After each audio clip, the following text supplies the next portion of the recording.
Welcome to Fiction Audiobooks. If you enjoy the content, like and subscribing would be greatly appreciated. If you have any recommendations for novels, comment below. Please join my Patreon at https://www.patreon.com/fictionaudiobook. Chapter 261, Chapter. But well, back to the story. After I managed to heal Penny, I realized that I no longer cared about being the greatest wizard and alchemist that ever lived, because by trying to be that wizard, I almost ended up losing what was most important to me, Nick said with a soft smile and an affectionate look, probably thinking of Penny. But what about after that? You still became famous and everyone knew about the Philosopher's Stone, I asked, looking at him curiously, and Nick laughed awkwardly. Well, I didn't really care or even want to be famous, but it seems Penny had other thoughts, he said, and I looked at him confused. Noticing my look, he began to explain. Penny was the one who revealed to the world my work and the successful creation of the Philosopher's Stone, all because she had seen all my effort and suffering, and she thought I deserved it. And you didn't think so? I asked. I don't know, at that point I just wanted to care for and support Penny like she did for me, and if she wanted to reveal the Philosopher's Stone to the world, I obviously wasn't going to deny it, he said, and then paused for a moment to think, and now that I think about it, it's ironic to think that the world only knows me as the greatest alchemist because of her. Hey, I'd say it's the irony of fate, I said amused, and Nick snorted. Yes, sometimes fate likes to have fun at our expense, he said, but then he shook his head and looked back at me. Well, but back to talking about magic, it helped me in my time of need, breaking the rules that it itself imposed, a very old and important rule, and from that moment on I never doubted it again. Actually, it was also on that day that my magic insight fully awakened, and maybe because of the elixir of life or because the magic realized how amazing Penny was, it also gave her magic insight and the ability to sense magic, which is as powerful as mine, he finished, and I stopped to look at him for a moment before looking down at my hands. So do I have my skills because the magic wants to help me? I understand that I will need a lot of help for the future events, but why me? I wondered with a frown. Sighing, I felt the magic around me and the magic coursing smoothly through me. Now that I realize it, I've never felt magic guiding me in the creation of my spells. Maybe magic hasn't deemed me worthy yet, I thought, or is it just that I'm so used to it helping me that I've never did I notice your presence? I wondered, realizing that the second option was also very likely, as my initial success with creating my spells seemed smoother than I'd expected. As I thought about this, a question came to my mind. Wait, if magic guides you, then does that mean it was because of it that you decided to invite me to your house when I sent that letter about me stealing the Philosopher's Stone? I asked, always sensing something was wrong with the fact that they trusted me so easily. Yes, and now you too can understand why Penny and I trust you so much. The magic that is around you and in you shows us something more than normal human eyes can see, he said, smiling at me in a mixture of pride, respect, and happiness. Oh well, that might also explain why Penny is so attached to me, I said, and Nick looked at me confused. Realizing this, I began to explain, since Penny was basically saved by the magic, and in her weakest moment was given the elixir of life, which is a magical source of great power, I believe that she has probably become more sensitive to magic, and since my magic is dense and different, she has kind of become attached to my magic and, by extension, to me. Oh, I think you're thinking about this too much, Nick said, shaking his head. She really might have been feeling a little closer to you because of the magic, but the affection and what she feels for you comes from herself, and not from a simple connection to magic. That. Well. I guess that's good, I said, blushing a little, and Nick laughed when he saw this, putting a hand on my shoulder. Don't be embarrassed, Penny is just. Penny, he said, smiling. Nick then shook his head, but well, now that I've finished my story, is there anything else you want to ask me? Relieved that he'd decided to change the subject, I looked at him for a moment, until I remembered something. Oh, well. It's not a question, more of a request, I said, and Nick raised an eyebrow. And what request would that be? He asked curiously. Could you give me a vial of elixir of life? I asked, and his look changed to one of confusion. Well, yes, he said, and I looked at him in surprise that he had so easily accepted my request, but why do you want the elixir of life? Does it have to do with this project you're working on? He asked. Not exactly, it has to do with another project of mine, I said, and seeing his curious look I sighed, knowing it would be easier if I told him the truth. I want to give the elixir of life to a friend of mine who is suffering from a blood malediction. And listening to my explanation, Nick's eyes widened slightly. Oh, was the only thing, he said. Yes, oh, I said with a sad smile, this friend of mine had her family cursed a long time ago, and unfortunately in this generation she was the one hit by the curse. She is 11 years old, and I can feel that her magic is weak and she is so fragile. I don't know if Astoria will make it past her 30s, maybe even less. This is sad, Nick said with a frown. He then sighed, shaking his head, and now that I know why you want the elixir, I don't see the point in denying it to you, not that I would. And actually, I even think it's a noble and amazing act for you to want to save your friend. Oh, Sirius? I asked. He's downstairs, Nick said with a playful smile, and I snorted, but yeah, I'm serious, he continued. And hearing that, I smiled, and to Nick's surprise I hugged him. Thanks, I said, and he smiled, hugging me back. You're welcome, he said. With a happy and relieved smile on my face, I broke the hug, returning to sit on my bed. I was very happy as with the elixir I could save Astoria, and with her freed from the curse I wouldn't have as much urgency to figure out how to eliminate it from the Greengrass family's magic and blood. Noticing my light-hearted mood, Nick snorted in amusement, but he understood very well what I was feeling, as he felt almost the same thing when he realized that he could save Penny. Shaking his head, he decided to turn the conversation back to the main reason he was here. Well, I already told you about my story, and you already solved your friend Astoria's blood malediction problem, he started to say, and since I now know that the spell you are trying to create is not for that curse, I have to ask, what is this spell you are trying to create for, he asked. And hearing this question I then remembered why I was upset, and with a sigh I turned my gaze to the books around me. I'm trying to create a spell based on a Thestral's core that has the ability to filter magic, meaning a spell that can nullify any type of magic, I said, and Nick's eyes widened slightly. I don't know whether I'm surprised that Thestrals have this ability or shocked that you're trying to replicate it in a spell, he said, but then he winked. Actually, now that I think about it, I'm more surprised that you having knowledge about this Thestral's ability and that you came up with the idea of using it to create a spell. Yes, but I wouldn't have thought of it if I didn't have my skills, I said. Yes, your magic vision and your other mysterious ability, Nick nodded, but well, since I'm here, how about I help you with this project of yours? And looking at Nick I saw him smiling at me, and I smiled back. Well, I would love your help, I started to say, but for starters I think it would be better if you understand how my beast power works. When I finished speaking Nick looked at me with a raised eyebrow. Beast power, he asked. This is the name I gave to my other skill that completes my magic vision in a way, I replied. Interesting, he said with interest, and I can assume that ability has something to do with your incredible magical and physical prowess, he asked, and I blinked in surprise. Yes, I said, not realizing that Nick had noticed my physical abilities, as I never displayed them. This skill is getting more and more interesting, Nick muttered, and I snorted. You have no idea, I said. After saying that I started to explain my abilities to Nick as best I could, but maybe out of a deep-rooted caution or wanting to have something of my own I didn't tell him about all my abilities or how powerful they were. I obviously spoke about my beast talk, and even my instincts and empathy, and while the first part surprised Nick, the second only earned a sympathetic nod from him, leading me to believe he already suspected I had some empath ability. Nick actually seemed interested in my ability to sense the magic, which from what he said felt a lot like his, while being totally different. But the skill that really piqued his curiosity and interest was my beast talk, which he asked for a more detailed explanation.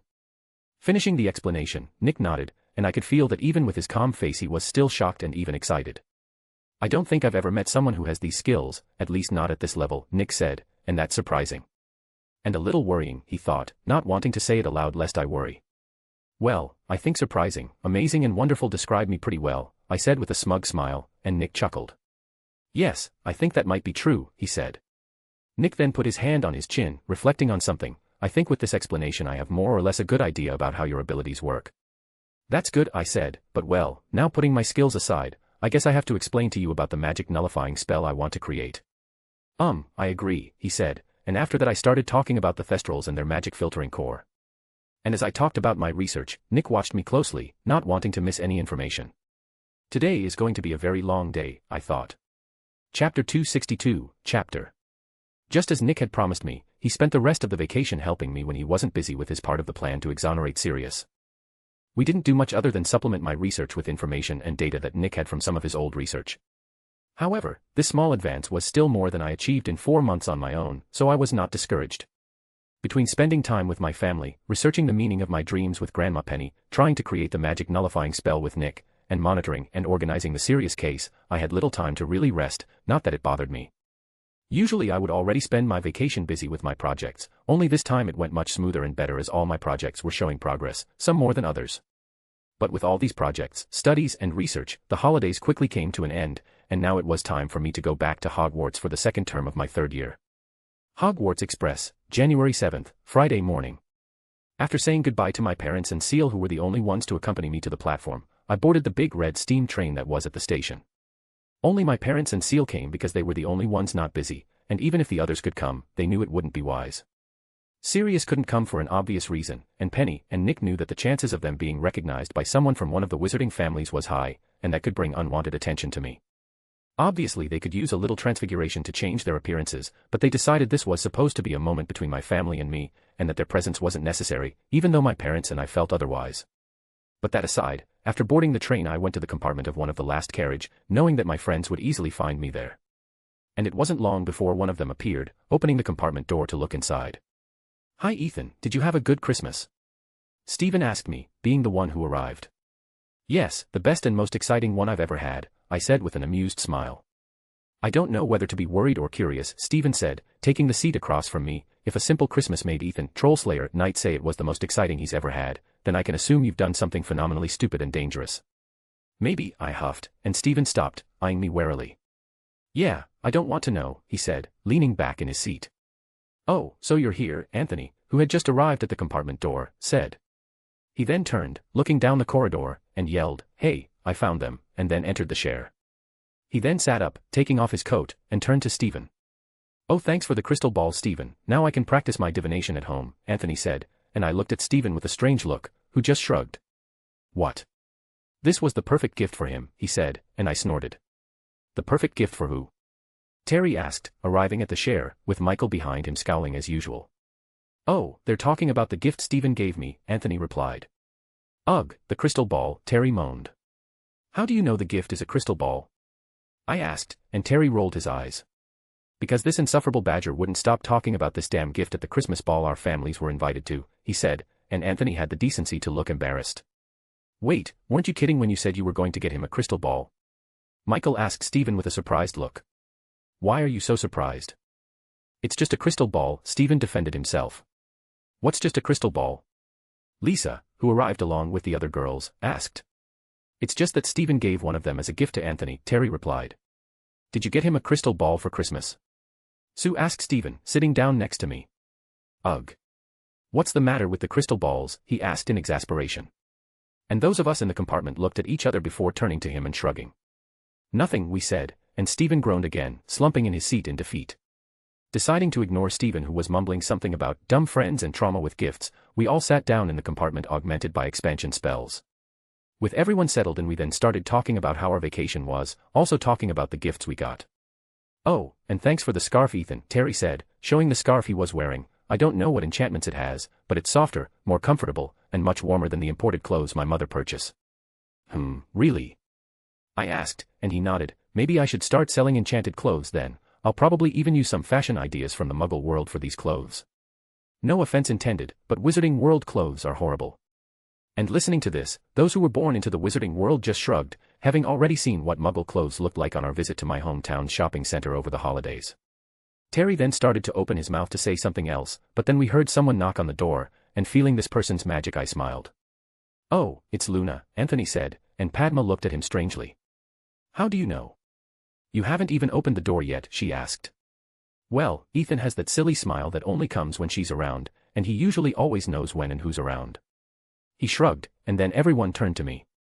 And listening to him I immediately froze, my smile fading. "I don't smile silly whenever Luna is around," I mentally denied, but then an uncertain look appeared on my face. "Right?" I asked myself. Ignoring the silence that was in the compartment, Anthony opened the door, revealing Luna, who was looking at us with a smile while wearing a strange glasses made of several leaves and shiny pebbles. And now, with the confirmation that it was indeed Luna who was at the door, everyone turned to look at me strangely, or in the case of the girls and Terry, with knowing looks. Fuck was what I thought, with a frown, trying to sink into my seat. And while that was happening, Luna looked at all of us confused. Hogwarts, the next day. Coming back to the castle was awkward, and unfortunately not in a good way this time. The holidays had made me so used to people's positive emotions thanks to the cheerful and festive mood of Christmas, that I felt a great weight fall on me the moment I stepped into the castle because of the Dementors and the horrible feelings they brought. But I decided to put those bad feelings aside, as I knew it would only last until the end of the school year, and if all went well with the plan to exonerate Sirius, then the Dementors would be gone much sooner than expected. But back to the present time, I was walking towards the Great Hall for breakfast, but halfway through I heard someone call my name, causing me to stop and turn around. "Hi Ethan," Susan said after catching up with me, being the one who had called me. "Hi Susan," I said, smiling at her. "Need me for something?" I asked, continuing to walk with her following me. Can't I just want to talk to a friend of mine?" she asked with a huff, crossing her arms and glaring at me. And hearing that I just looked at her with a raised eyebrow, as I could feel her curiosity. Realizing that I didn't believe her, Susan pouted. "Okay," she said, I wanted to talk to you to find out what you talked about with my aunt. Oh, a friend of mine wanted to talk to her about some matters involving the ministry, I lied. I don't really know what they talked about, but it must have just been some boring politics and bureaucracy matter, I shrugged. Are you sure? Susan asked me uncertainly, with a frown on her face. My aunt arrived very stressed and tired that day, and when I asked her what happened she just dismissed me saying it was a private matter. Well, I'm not 100% sure, but I think if it was that important my friend would have told me about it, I guess, I said, with a fake doubtful look on my face. But then what made my aunt so worried and stressed? Susan asked, with a worried look. I don't know, but like I told you, it's probably because of some political matter, and as you may know, politics is always stressful and boring, I said, with a genuinely disgusted face. I hope you're right, she said, and I could sense that she was still worried and a little disappointed. Realizing that Susan had dropped the subject, I mentally sighed in relief, but to try and cheer her up I decided to change the subject. So, how was your vacation? Did you like the gift I sent you for Christmas? I asked, a smile on my face. Realizing what I was trying to do, Susan smiled appreciatively at me. I love the present you gave me, she said, running her hand over the silver bracelet she was wearing. The bracelet was simple but beautiful, made of silver and black gold, with a few crystal pendants. The pendants were made by Susan herself, as in addition to the bracelet I had sent her a craft kit so that she herself could choose what her pendants would look like. And looking from where I was standing, I could see 2 heart-shaped pendants with 2 names carved in the center, Eileen and Robert, and I knew those were the names of her deceased parents. In addition to these 2 pendants, there were also others, probably for important people and moments in her life, and seeing this I couldn't help but smile at her. I'm glad to hear that, as it means that my gift for always choosing the best presents is still as sharp as ever, I said, brushing the dirt off my fingernails nonchalantly, but with a slight smug look. Idiot, Susan said, giving me a playful shove. Blasphemy, I gasped in mock horror, placing my hand dramatically on my chest. Susan and I then looked at each other before bursting out laughing, happy that the mood had lightened. Chapter 263, Chapter Sunday, Wooden Bridge. I was currently getting some fresh air as I sat on the edge of the wooden bridge, feeling the cold wind hit my face, wondering if everything was going well with the Nick and Penny part of the plan. I knew they probably wouldn't have too much trouble, as they've been dealing with politics and the government itself since before my great-great-grandfather was even born. But a part of me was curious as to how they would handle the situation, as I knew that obviously Nick was going to make a little fuss just for the fun of it and ease his little feeling of revenge and grudge against the British government and its antiquated ways. But deciding to put those issues aside, wanting to take advantage of my free time before classes started, I raised my left hand, looking at it as I controlled and manipulated the ambient magic and the air itself, causing a small tornado to appear in my palm. Playing with the wind and the humidity in the air, I molded it into various shapes, training my control, remembering that this was one of the first methods of magical training and control I learned when I started my training before coming to Hogwarts. I think I need to go back to training and creating basic spells. Or maybe I'll try to improve the ones I already know, like the ones I've based myself on in other movies, series, and anime, I thought, watching the air in my hand condensing into a spinning ball. I was going to keep playing with the mini Rasengan in my hand, but then I heard footsteps approaching me, and using my senses and hearing I realized that the one approaching was Harry and Ron, who looked annoyed. I still can't believe Professor McGonagall won't give you back your broom. Ron exclaimed irritably, throwing his hands up in frustration. What was Hermione thinking when she went to talk to her? Sigh, I'm also annoyed with Hermione for not talking to me before going to Professor McGonagall, but I can't deny that she might be right, Harry said, and Ron turned to him in surprise. What? He asked. Look, don't you also think it's weird that I received a firebolt, which is the current most expensive broom on the market, as a Christmas gift from a mysterious sender? Harry asked, scratching the back of his neck and letting out a tired sigh. Ron then gaped at Harry for a few seconds before shaking his head. Well, yes, she might be right, but what if there's nothing wrong with the firebolt? He asked. Right now they must still be taking it apart, and we don't even know if they'll be able to put it back together. And listening to him, Harry frowned, knowing he was right too, but his mind came back to a conversation he had with a certain black-haired wizard on Halloween, where they talked about trusting your friends who cared about him. Remembering that, and knowing that Hermione only wanted to protect him, Harry sighed again. Listen, I'm worried about the broom too, but there's currently nothing we can do about it, Harry said, shrugging, and besides, it's not like I can't keep using my Nimbus 2000. Yes, but... Ugh. Ron groaned in frustration before sighing in defeat. Okay, but just know that Hermione still owes us an apology, he said, and Harry smiled.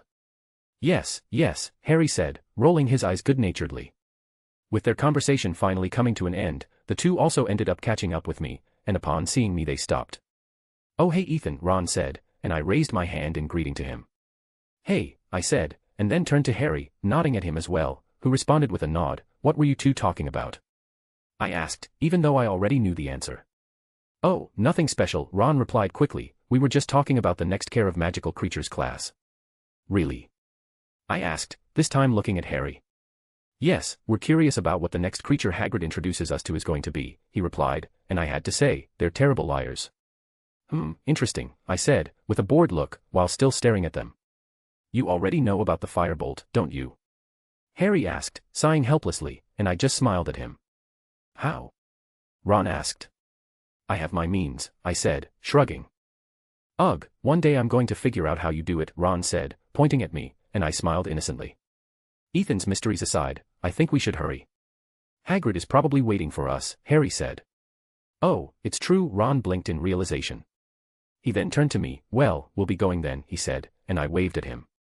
Yes, and before I forget, I'd like to speak with you later, Ethan, Harry said. Of course, I shrugged, knowing Harry wanted to continue our conversation about his parents and the First Wizarding Blood War. After that the two then continued on their way, and I kept looking at their backs as they walked away, trying to imagine their reaction when they found out that the one who sent the broom to them was Sirius Black. Actually, coming to think of it, maybe they won't be too shocked, as by the time they find out the truth Sirius will probably already have been exonerated, and not even in canon did they react surprised when Sirius revealed that he was the one who sent the firebolt to Harry. And by the way, I guess now that I'm the one who took Scabbers away from Ron, I have to get him another pet, I thought, with a finger on my chin. Maybe I'll give Ron the same little owl that Sirius gave him in canon. What was his name again? Pig or something like that. I wondered, but then shrugged. Meh, never mind, I thought, and deciding to drop the subject I went back to enjoying the view and the cool winter breeze. Monday, end of DADA class. So that's it, don't forget that homework is due next week in our first class, Professor Lupin said to the class as everyone packed up their materials. Packing up my books and supplies and grabbing my bag, I prepared to leave with my friends, but Lupin stopped me.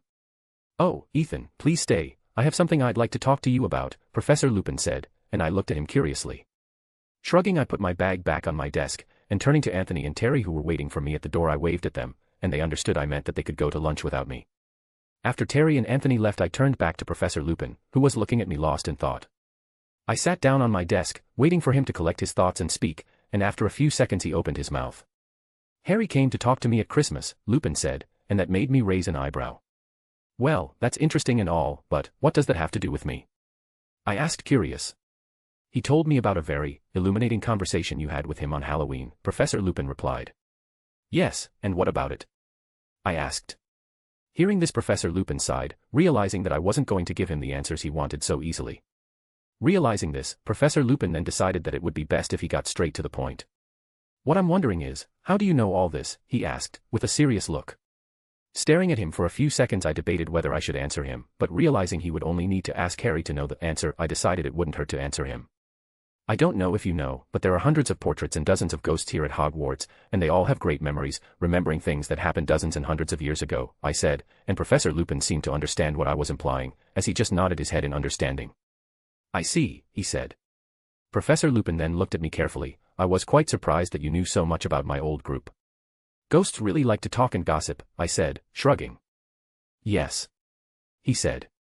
Professor Lupin then started to analyze me, and seeming to have thought of something he looked at me with a strange look and what else do you know about us? He asked in an unsure tone. Hearing his question, I looked at him confused, but then I saw him rubbing his arm with a look of fear, wariness, and acceptance, and I realized that the question wasn't about what I knew about the Marauders, but what I knew about him. Your secret is safe with me, Professor, I said, not answering his question directly. And hearing that, Professor Lupin sighed in relief, but then he felt he needed to ask another question. But, aren't you afraid of me? He asked, and I snorted. Professor, I'm in a school where every person holds a wand that could very well kill me more easily than claws and bites, I started to say. If I had to be afraid of anything, it would be the stupidity of wizards, not of a man with a condition he is not to blame for having. Looking at me with slightly wide eyes, Professor Lupin took some time to process my words, but when comprehension finally dawned on him, he chuckled, feeling like a weight had been lifted off his shoulders. Well, is that all, teacher? I asked after Professor Lupin had calmed down, and he nodded. Yes, Ethan, that's all, he said, giving me a slight smile. Smiling back at him, I nodded, and grabbing my bag I headed towards the door. With my hand on the doorknob, I stopped, turning to Professor Lupin again. You know, Professor, I think you should spend more time with Harry, talking a bit about his parents. It's the least you owe him, I said, and Professor Lupin seemed to consider this suggestion. Without waiting for him to say something else, I opened the door and walked out of the classroom, leaving him alone to ponder what I'd said. Chapter 264, Chapter Forbidden Forest.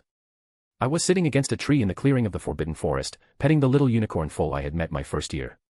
I was reviewing some notes about the Triwizard Tournament that would take place next school year. These notes had information about things I knew would happen, like what the 3 tasks would be and about the ball, as well as Voldemort's resurrection.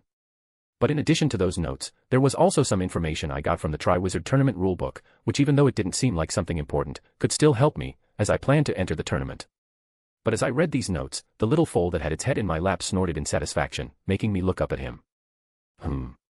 Now that I think about it, I've always called you your boy, right? I asked.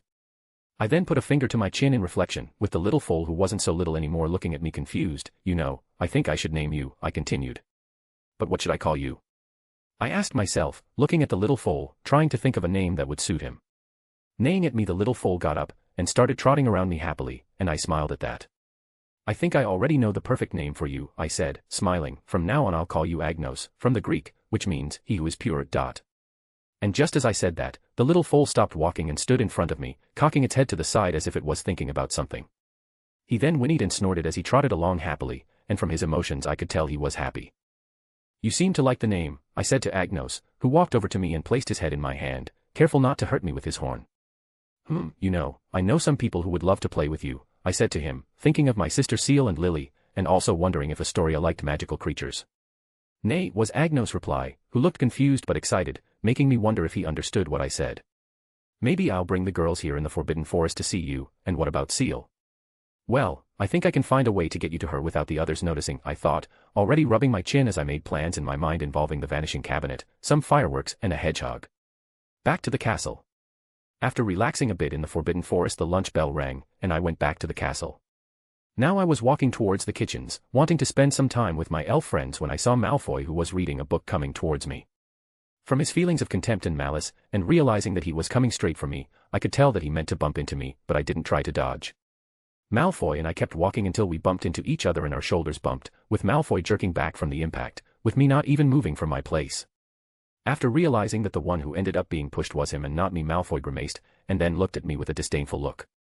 Watch where you're going, you stupid raven. And Malfoy's words died on his lips as soon as he looked into my face.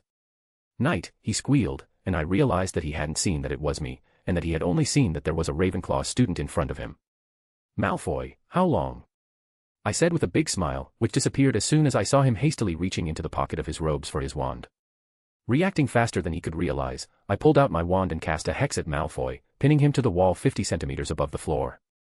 Tisk, TSK. I thought you learned that it wasn't wise to mess with me our first year, Malfoy, I told him, shaking my head in disappointment, but Malfoy just looked at me with an angry face. Oh Malfoy, don't look at me like that, you know you deserved it, I said, and if possible Malfoy's face got even redder as he shook. Wow, he looks like he's about to explode with rage, I thought, but then I noticed that his shake looked different from an angry shake, and confused I felt his feelings, only to be surprised. Wait. I said, realizing that the main emotion coming from Malfoy wasn't anger or hate. Are you scared of me? I asked, confused.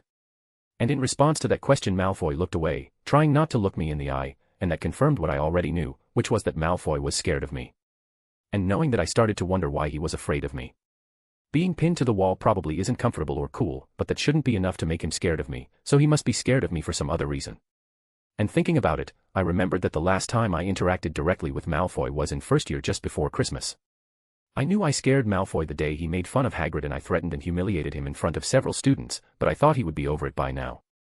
In fact, I've always wondered why Malfoy didn't try to pick on me like he does Harry and Ron, mainly because he should be more mad at me than he is at them. But now, realizing his emotions, I began to understand that in fact he never came to provoke me, not because he liked to torment the Golden Trio more, but because he is afraid of me. But he's scared, like, really scared, I thought, grimacing. What I did that day could have been really bad, and I really didn't control my emotions, but that doesn't justify all this fear. Then, glancing back at Malfoy, who was looking back at me, I sighed, waving my wand and releasing him from the spell. Malfoy then fell to the ground, but didn't try to move and continued to glare at me warily. You can go, I said, glancing at him lightly. And listening to me, he got up slowly while leaning against the wall, and realizing that I really wasn't going to attack him again, Malfoy turned and fled, running until he disappeared around the corner of the corridor. Damn it, I muttered as soon as Malfoy left, feeling guilty. That day I just wanted to teach Malfoy and his henchmen a little lesson. I didn't want him to fear me. When I used my beats talk and my magic to scare Peeves, I did it with the intention that this obnoxious poltergeist would never want to mess with me again, and I really didn't care if he feared or hated me, as long as he stayed away from me. But I didn't want to do the same to Malfoy. I just wanted to show him that there was someone he shouldn't tease. And it made me realize that all this happened only because I lost some control of my emotions and strength that day, and I frowned at that. I spent so much time learning acclimacy and training my empathy, only to realize that I still can't control my emotions. I thought, resisting the urge to curse. Sighing, I looked down at my hands. Not having control over my emotions is becoming a bigger problem than I expected. Ministry of Magic. POV, Penny. So dear, did you find anything interesting? I asked my husband Nick, who was staring at Fudge's office door while scratching his goatee. I heard something from a few people, and even though it's not very important information, it might still be of some help, he said, and I looked at him with an eyebrow raised in curiosity. And what information is that? I asked. I've heard from some staff that Fudge can't do or choose anything without the help of his staunch supporter, Lucius Malfoy, and his undersecretary, Dolores Umbridge, Nick replied to me, and then he stopped to think for a while, humming in thought. And now that we know that, we also know who we should keep an eye on, he continued. Yes, I understand what you mean, I said, also adopting a thoughtful pose. If we can keep them away from Fudge for a while when all the fuss starts, he won't be able to get their help and opinion and will be left wondering what to do. And when that day comes, if we go to him and put pressure on him, it's quite possible that he'll crack under the pressure and make some rash decisions. Nick added for me. And with that, we can take advantage of his moment of confusion to start the plan, and at this moment an excited smile already started to appear on my face. And with the obstacles out of the way, Amelia will be able to start with her part of the plan, Nick said, with a smile bigger than mine, but a little cruel, already relishing the thought of causing a mess in the ministry. I could understand why he was so excited, as we, and especially he, don't have a very good track record when it comes to the British ministry. Hey, and you said that wasn't very important information, I said with an amused smile. Well, I think I was wrong, he said with an innocent smile, which obviously didn't fool me. I said unconvinced. I just want to imagine Ethan's face when we talk about this with him, I thought amusedly, with an affectionate look on my face, already missing my dear grandson. And he'll probably like it even more when he hears about the mess we're about to make in the ministry, and with that I chuckled lightly to myself. And Nick, who had been watching me laugh, just raised an eyebrow. Yes, the ministry won't know what hit them, he thought with an amused little snort. Chapter 265, Chapter. Hogwarts, Room of Requirement, Morning. POV, Ethan. Come on Ethan, you remember the feeling, I said to myself, with my eyes closed in the middle of the Room of Requirement training room. I then started to spin my magic inside me, passing it through my body and feeling my hair stand on end. After that my arms started to dissolve into mist, with the rest of my body following soon after, leaving only my head still normal. However, my upper body didn't remain as mist all the time, and it started to reform again, but then I took a deep breath and passed more magic through myself, causing it to turn to mist again. When I felt that I was properly concentrated I relaxed, opening my eyes and looking in front of me, where there was an iron ball floating, just waiting for my order. Okay, test number 54, I said, and focusing on the iron ball I let the magic take over my body, attack. And after I said that, the calmingly floating iron ball swayed a bit before rushing forward menacingly towards me. I then started to move, feeling my body that was still misobeying my commands. However, I still couldn't control this form very well, and so I was too slow to dodge the iron ball, which hit me in the chest. But instead of the pain and impact I was expecting, the only thing I felt was a strange sensation, before I heard a crash coming from behind me. Looking back I saw that the iron ball was stuck in some debris from a shelf it had just destroyed, and confused I looked down at my chest. In the place where the iron ball should have hit me was a hole, which soon began to close thanks to the fact that I was still made of mist from the neck down. As soon as the hole completely closed my body began to reform, and I had my flesh and blood body back, and unsurprisingly, there was no hole in my chest, not even an injury. Success, I whispered, a slight smile appearing on my face which started to grow until I had a big excited smile on my face. Yes. I did it. It was a success. I cheered, throwing my fist in the air. But as I celebrated my senses alerted me to an attack coming from behind me, and I turned around in confusion, only to find the iron ball flying fiercely towards me, having broken free of the debris. And even surprised I still managed to dodge the iron ball, throwing myself back and rolling, and quickly turning around I cast a powerful wandless explosive spell at the iron ball, destroying it. Phew, that was close, I said, standing up as I wiped some sweat from my forehead. I then sat down on the floor, breathing deeply and relaxing my body, tired from all my training. But even though I was tired I was still very happy and relieved, as I had finally made great progress on this spell. I had been having trouble completing this spell since the moment I thought of replicating it, or better said, improving it. Sometimes the problem was that I couldn't fully concentrate, thinking about the many things that are happening and will happen, with the current focus being on Sirius trial and next school year's Triwizard Tournament. But after my fight with the basilisk I knew that something had changed, as if something that had been blocked had been released. Perhaps my accidental burst of magic that caused me to unconsciously use the spell made my job easier, like a new level being unlocked. And with that happening, I started to wonder if I should consider this as magic itself helping and guiding me like it does Nick and Penny. But well, back to the subject, I had decided to do another test with this spell today because I didn't have many things on my mind and I had free time. I didn't have to worry about the ministry, as even with me at school, my parents, Sirius, the Tonks, the Flammels, and Amelia would still go along with the plan to exonerate Sirius. But I also didn't plan on being idle for a long time, as I wanted to help with the plan and I could do that from within the school. And besides, I could always do a quick visit using the vanishing cabinet. But that aside, I was still excited that I finally succeeded, even if not completely, in using my unsupported flight spell, or should I call that a skill now? Well, it doesn't matter now, I said to myself, laying down on the ground, now I just need to master this spell completely, and then train the speed at which I turn into mist. In addition to turning into mist, I also wanted to know if I could use this form of mine to attack my enemies, like Credence, or Aurelius does when his Obscurus dominates him. Maybe I can transform my body into other elements too, that way if I transform into lightning and walk past someone I can electrocute them, I mused, but then I shook my head. No, if I'm already having difficulty controlling my body in the form of mist, who knows what will happen if I transform my body into lightning, which is an element more uncontrolled and volatile than air, I continued, doing a grimace at the thought of what could happen. Sighing, I looked up, lost in thought. Well, I may not be able to transform into lightning, but there are other elements that are easier and smoother, I said. I would continue with my questioning and planning, however I felt the weariness of all my training and testing catch up with me, and so I closed my eyes, deciding to take a quick nap before lunchtime. Professor McGonagall's office, after lunch. After lunch with my Hufflepuff friends, I was strolling through the halls of the castle enjoying the moment and relaxing when I saw Professor McGonagall heading towards her office. Remembering that I had some business to discuss with her, I called her over and, after explaining that I wanted to speak with her, I followed her to her office, which was where we were at this very moment. "So Ethan, how are you?" Professor McGonagall asked with a slight smile, and I smiled at her too. "I'm fine, Professor Minnie," I said with a cheeky smile, and she snorted in amusement. "Cheeky boy," she muttered to herself, making me smile even wider.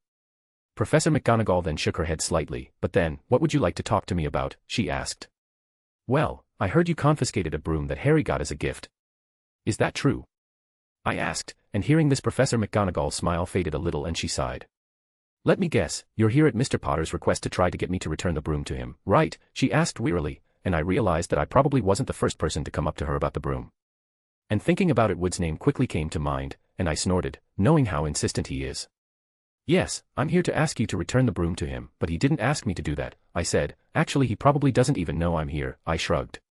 "Really?" Professor McGonagall asked. "Yes, and I'd like to ask you not to tell him that I talked to you about the firebolt when you return the broom to him." "That is if we authorized him to use the firebolt," Professor McGonagall huffed. "And I know you will," I said with a nod, and Professor McGonagall looked at me with a raised eyebrow. "And what makes you think that?"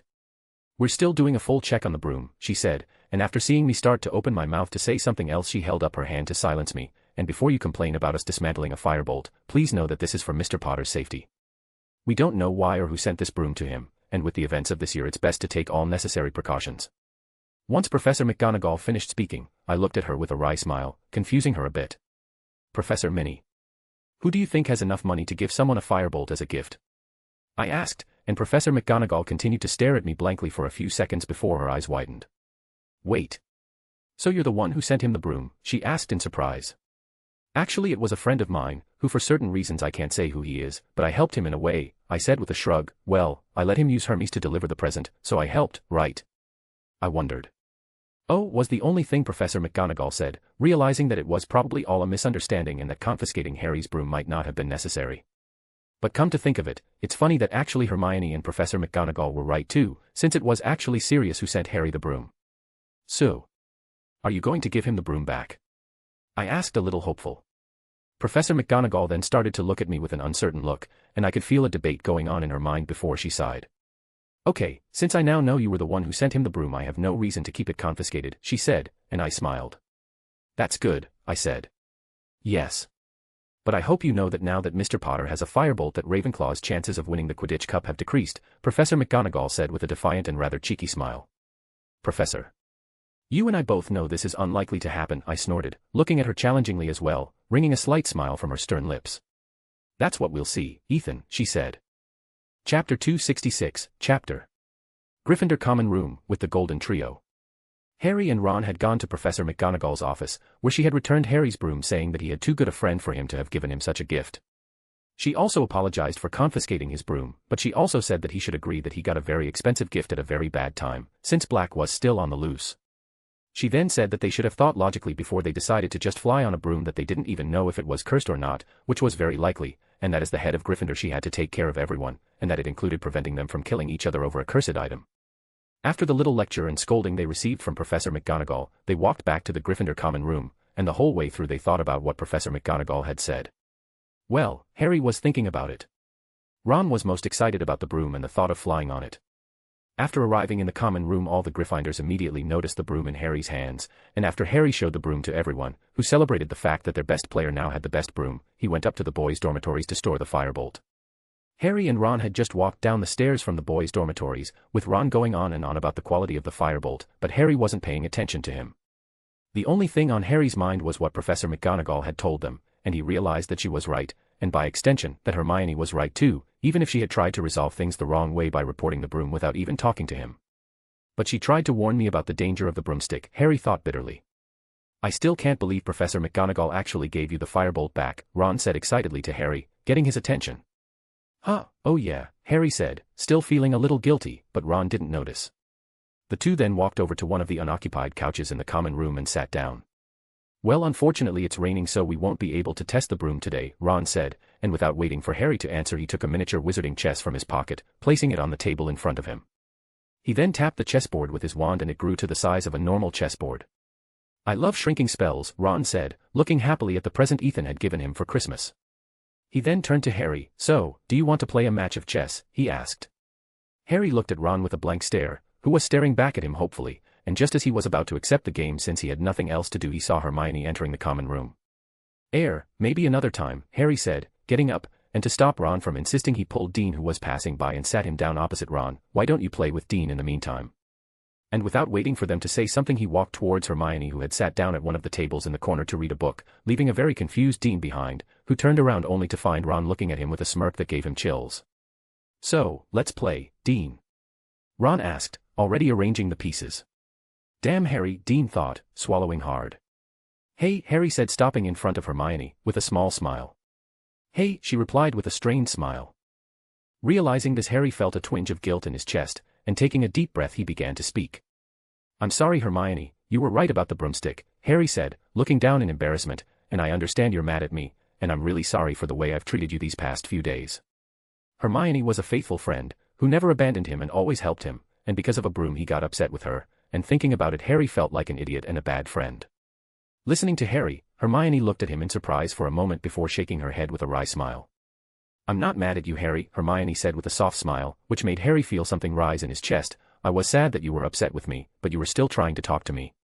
The reason I didn't talk to you as much is because I was ashamed of myself, she finished sadly, lowering her head. Pushing aside the strange feelings he was feeling, Harry looked at Hermione in confusion. Huh? Why would you be ashamed of yourself, he asked. Because I acted behind your back, reporting the broomstick to Professor McGonagall without even talking to you first.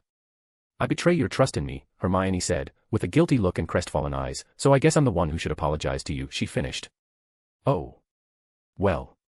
Harry started not knowing what to say, until an idea came to his mind, so how about we do it like this, I forgive you if you forgive me, he continued, with a look hopeful and a smile on his face. Hermione looked at him for a few seconds, blinking in surprise before a small smile crept across her face. Well, in that case I forgive you then, Hermione said, unable to stop herself from smiling. Nice, Harry said happily, feeling a weight lift off his shoulders. Yes, but now if you'll excuse me I want to finish reading my book, so shoo, she continued, shooing Harry away. Hey. I'm not a dog. Harry complained, but his eyes showed that he was amused. Yes, whatever you say, Hermione said, now go off, go play chess with Ron or do, I don't know, some boy thing, she waved her hand, and without paying any further attention to Harry she went back to reading her book, hiding a big happy smile that was on her face. And hearing this Harry rolled his eyes in amusement, but then he noticed the title of the book Hermione was reading. The Chronicles of Narnia. By night, he asked no one in particular, remembering that Knight was the name of one of Hermione's favorite writers, and he only remembered that because she made a point of always mentioning him. But that wasn't the only reason Harry was looking at the book. It turns out that he actually also knew who the author of the book was, and that he was his playful and slightly scary friend from Ravenclaw. And he only knew this because the day Ethan had visited the burrow they had asked him how he had so much money, and he had told them about him being a half-famous author in the Muggle world under the pseudonym Knight. Harry also knew that one of Hermione's goals in life was to find out who Knight was, but for some reason he never thought to tell her the truth.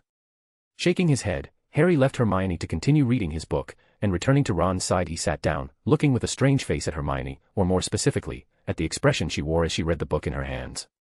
Should we tell her that Ethan is the author of these books? Harry asked in a whisper to his red-haired friend, who looked at Harry confused before looking at Hermione, who was happily reading a book with a dark red cover. Nah, she'll figure it out on her own at some point, Ron shrugged, turning his attention back to his game of chess.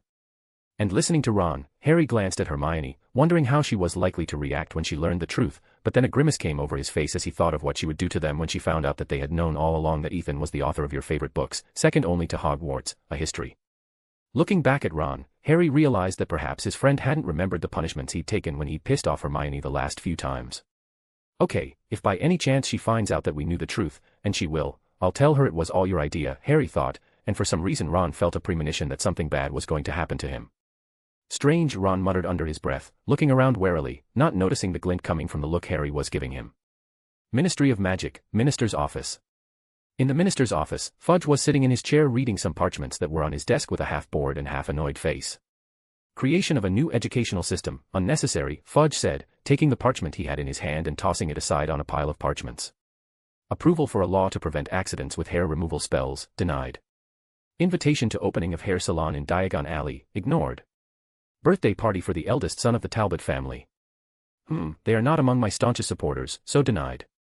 Release of a larger budget for a rehabilitation program. Obviously denied. More requests for donations and invitations. Denied, denied, and denied. Sigh, he continued to take parchment after parchment, sighing in annoyance. Fudge then picked up a letter with a light blue envelope, which had an elegant appearance, and he read the sender.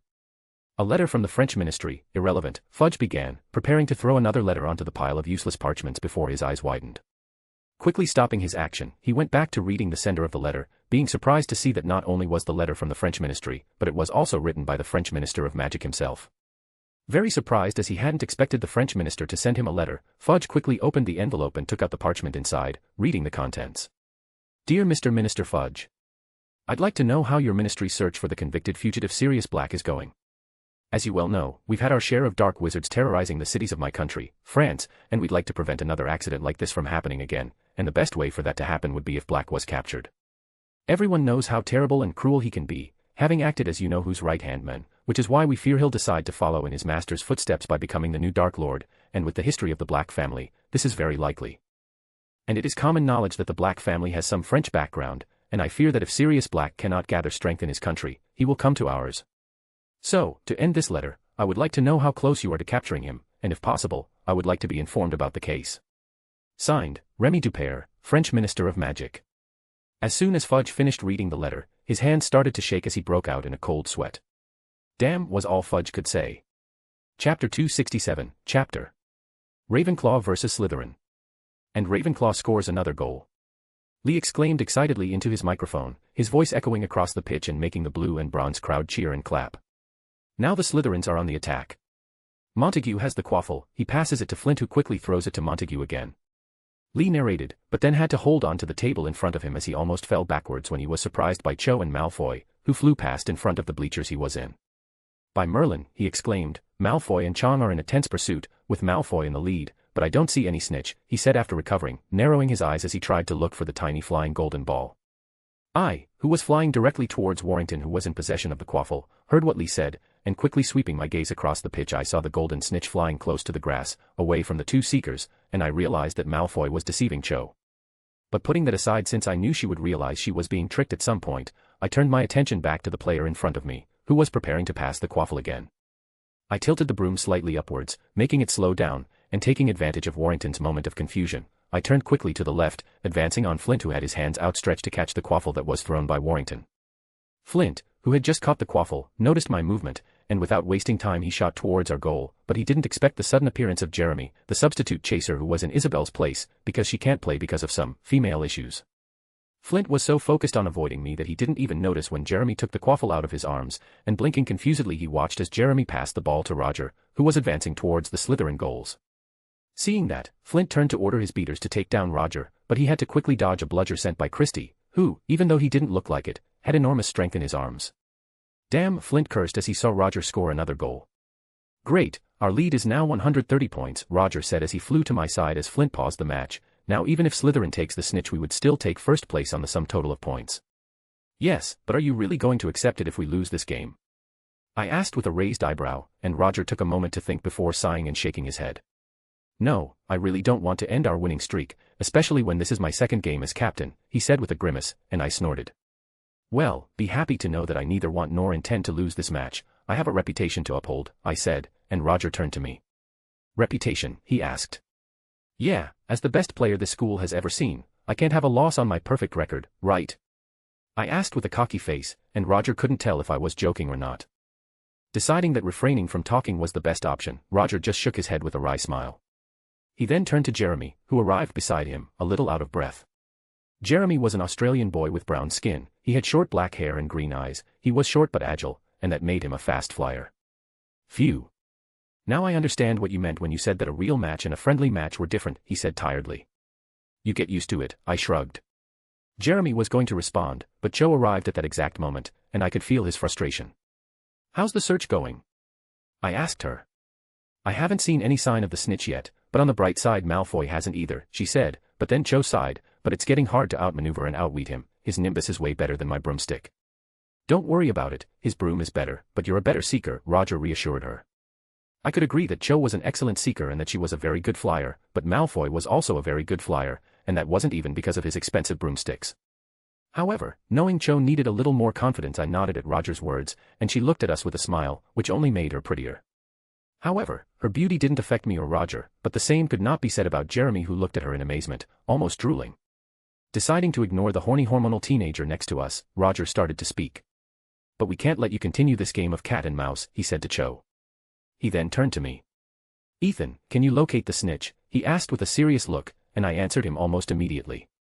It's behind the third stand in the east area, near the support beams, I said, looking to the spot where I felt the snitch, and while Cho and Jeremy looked at me in surprise, Roger just nodded.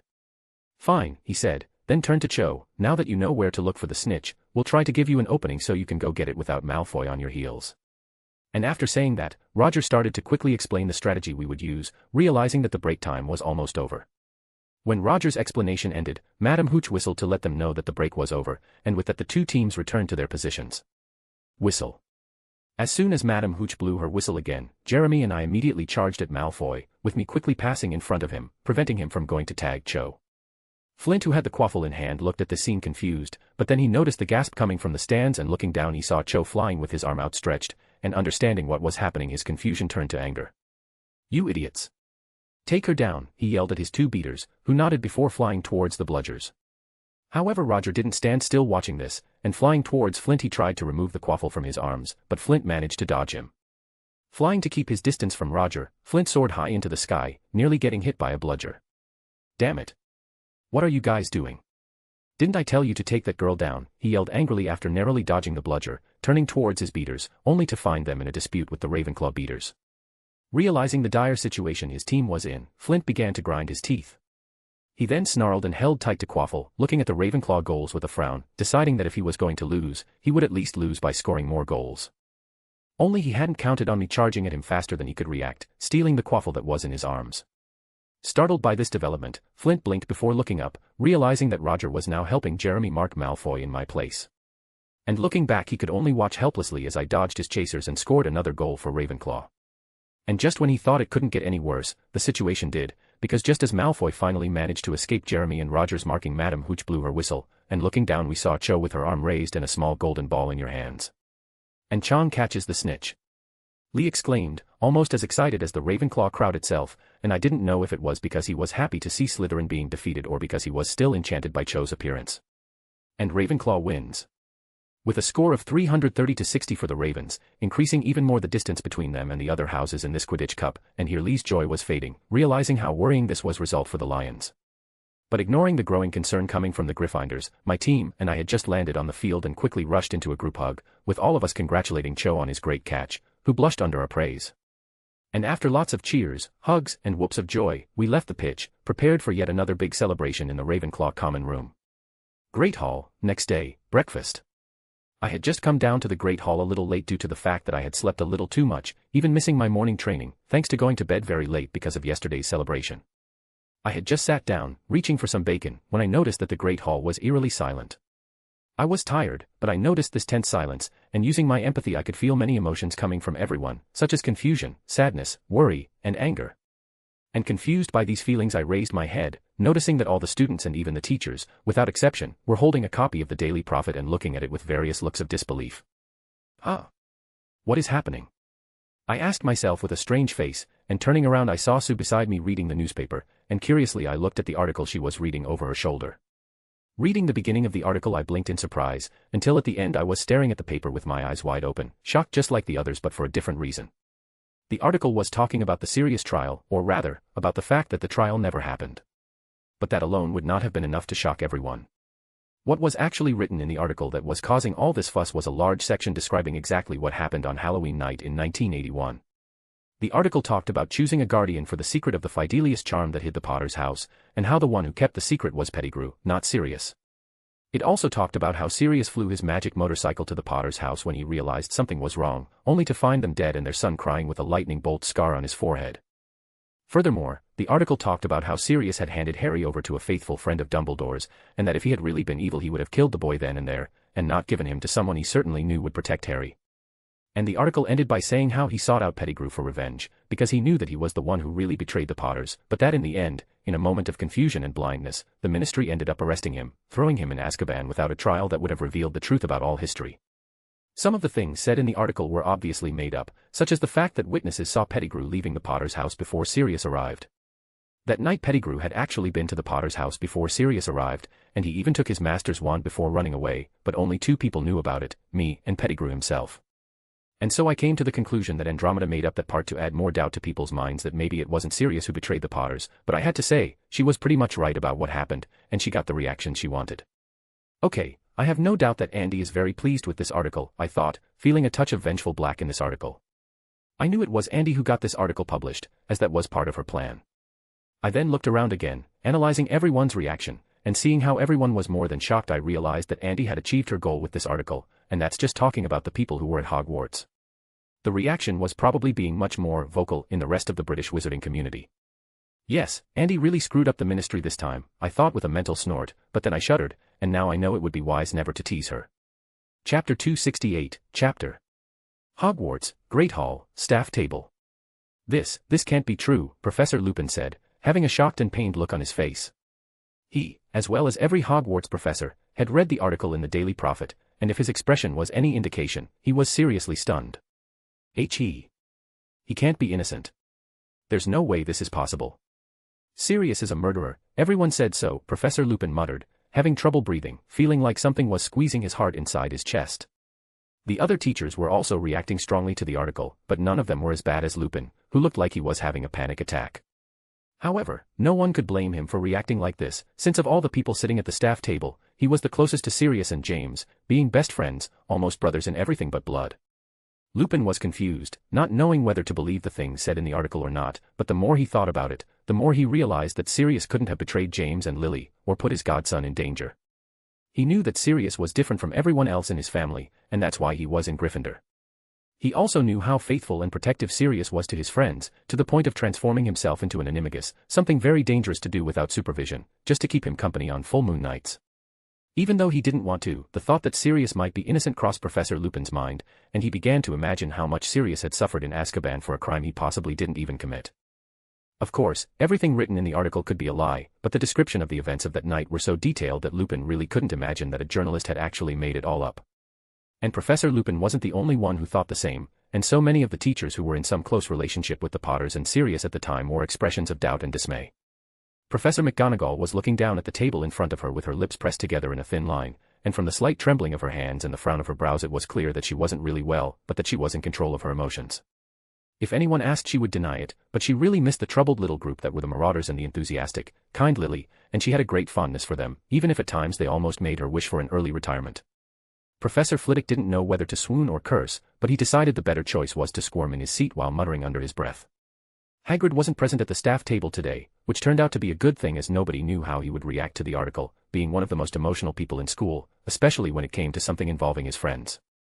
Professor Snape, even having a great grudge against all marauders, could not deny that the chances of Pettigrew being the traitor were greater than Sirius, since he always saw how cowardly and treacherous that damn rat was. And even though he hated Sirius faithfully, Snape still managed to think rationally, and reflecting on the possibility that Pettigrew was the traitor caused a great anger to well up in his chest, thinking that useless, weak, cowardly, and ugly man was to blame for the death of his beloved. Headmaster Dumbledore, who had also read the article, was sitting in his seat with his hands clasped in front of his face, looking down at the newspaper on his desk in contemplation. No one could tell what he was thinking, but the headmaster's mind was as troubled as Professor Lupin's, as he had always suspected that Sirius had not been the traitor. Being the one who launched the Fidelius at the Potter's home, the headmaster had always felt partly to blame for their deaths, and now knowing that probably an innocent man had suffered for years in one of the worst places in the world for yet another mistake of his made him felt much worse. And now, the headmaster wondered. He then raised his head and looked towards the Gryffindor table, paying attention to a certain black-haired boy, seeing his pale face. Realizing that Harry was probably being the person most affected by the article and the whole situation, the headmaster let out a tired and sad sigh. I can't let things go on like this, he thought, and the sparkle returned to his gaze as a new conviction dawned on him. While everyone else was lost in thought or gossiping, I analyzed the faces and emotions of everyone in the Great Hall, focusing especially on the teachers and Harry, who until now was staring blankly at the newspaper in front of him, ignoring their friends who tried to get his attention with worried looks. I didn't expect everyone's reaction to be this strong, and I didn't even expect everyone to believe what was written in the article so easily, but I seem to have underestimated the power of the Daily Prophet in everyone's minds. I had expected the teachers and headmaster to have some major reaction to any news involving Sirius, and seeing how distressed and confused they were, I wasn't surprised. I knew they would be smart enough to notice all the discrepancies in Sirius' case. But even with all that going on, something that really surprised me was the speed with which Andromeda was able to convince the Daily Prophet to publish this article. I expected a little more difficulty and delay for this to happen, but apparently she is not a black and a lawyer for nothing. But I guess I shouldn't have been that surprised, as I may or may not have told her that she could use as much money as she wanted from my Gringotts vault to complete her part of the plan. Probably a few threats here and a few bribes there was good enough incentive for the Daily Prophet. Things are about to get messy, I thought, and I couldn't stop a slight excited smile from appearing on my lips, which I wisely hid with the newspaper in front of me. Malfoy Manor. Good morning, dear, Narcissa said to her husband, Lucius, as he sat down at the table to eat breakfast with her. Good morning, honey, he greeted back after sitting down, a plate of scrambled eggs and bacon appearing in front of him along with a cup of coffee. He picked up his fork to start eating, but then he noticed a package on the table next to his copy of today's Daily Prophet. Raising an eyebrow, he picked up the package and saw that it had no ascender, and puzzled by this he set the package aside, planning to inspect it for harmful spells or potions later. He then picked up his Daily Prophet, planning to read the section on investments and hair gel when the lead article on the cover caught his eye. Lucius read the article and immediately felt a sinking feeling in his stomach, and without wasting any time he started reading the rest of the article. With each word he read, his sense of uneasiness increased, and when he finished reading the article he felt a great headache coming over him, knowing that he was not the only one reading today's Daily Prophet, and knowing that this was not a good thing. I need to go, Lucius said hurriedly to his wife, having already gotten to his feet with the newspaper in hand. Wait, aren't you going to finish your breakfast? Narcissa asked, but Lucius already had his wand in hand, summoning his cloak for him. With his cloak folded over his left arm and his snake cane that also concealed his wand in his right hand, Lucius prepared to leave, but stopping a little he looked at the package on the table, and feeling a strong feeling that he should pick up it, Lucius went and took the package. Now fully prepared, Lucius went to the living room, where there was a fireplace connected to flue ready for use, and meanwhile Narcissa accompanied him with a worried expression, not knowing why her husband was reacting like that after reading the newspaper. Arriving in front of the fireplace, Lucius took some flue powder from the pot on top of the fireplace.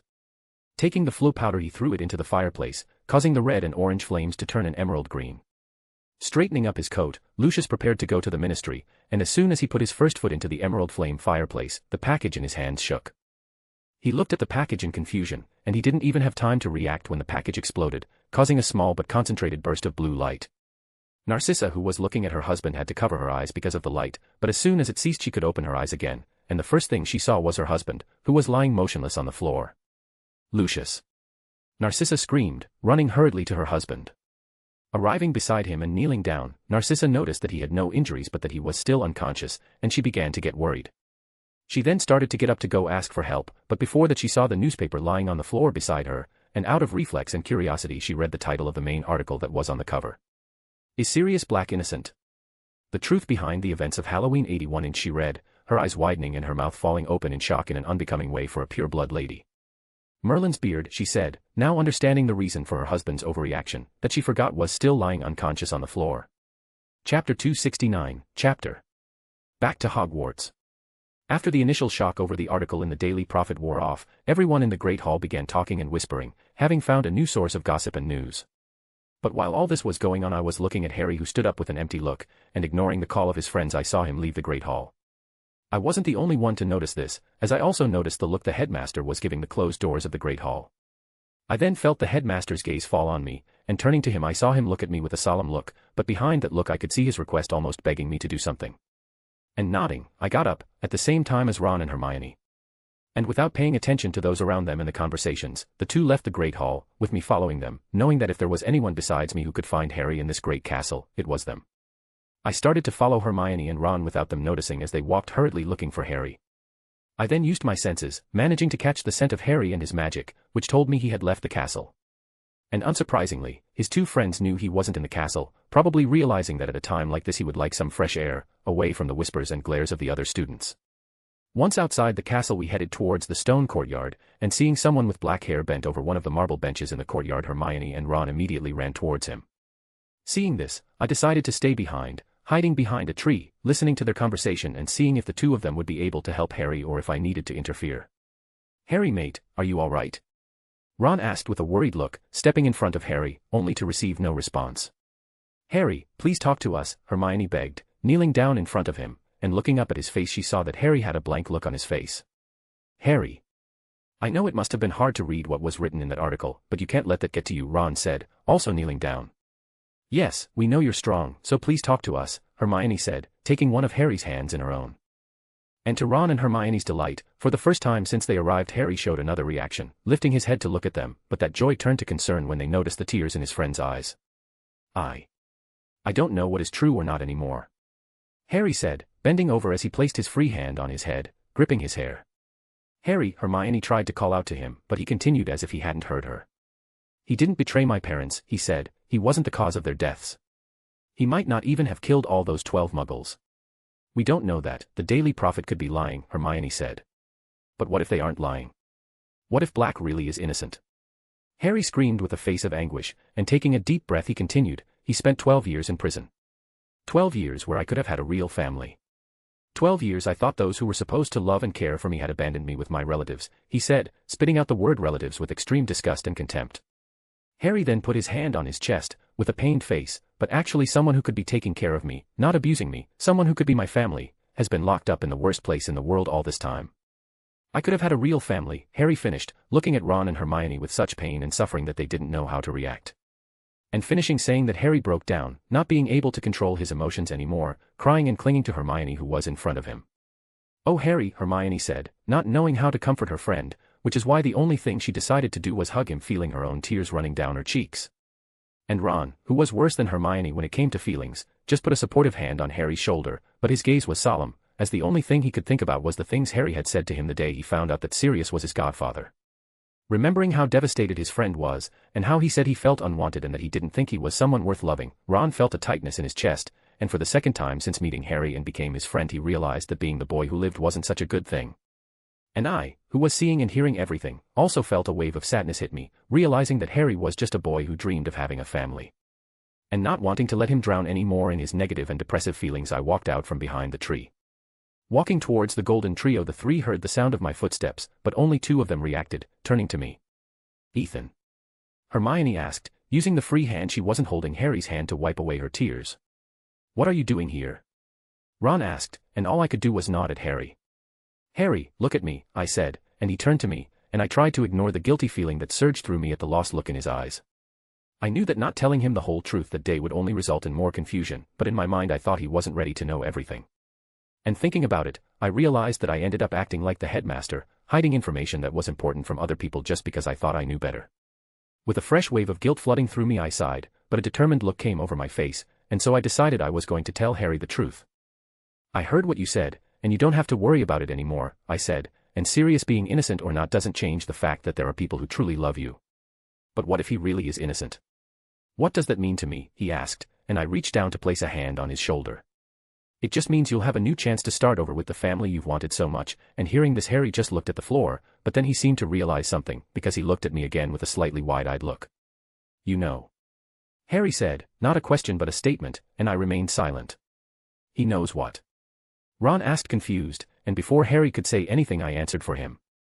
"He means I know if Sirius is innocent or not," I said after getting up, and that immediately caused Ron and Hermione to turn to me in surprise.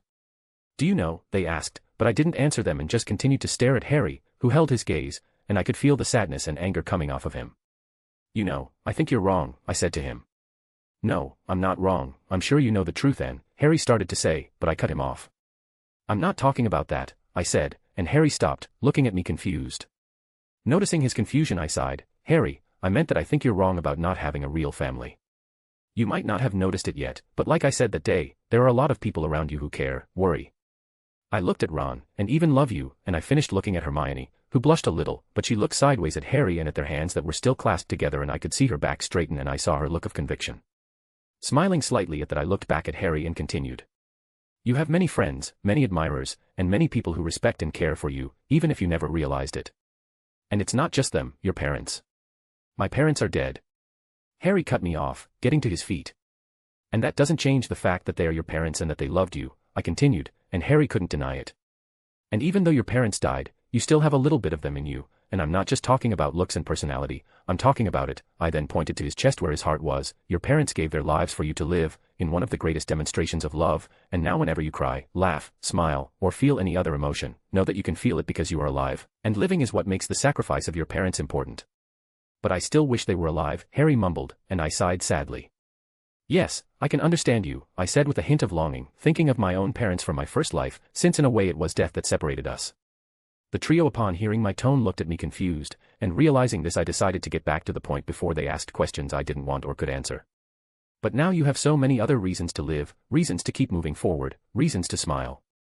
I said, opening my arms and gesturing around us, and Harry seemed to understand that I was talking about his new life in the wizarding world and at Hogwarts. And that's not all, you're going to have the family you wanted so much, I'm sure of it, I said, and then took a deep breath for the big revelation. After all, Sirius, your godfather, is innocent. And as soon as I said that, Hermione and Ron opened their mouths in shock, but I was really paying attention to Harry's reaction.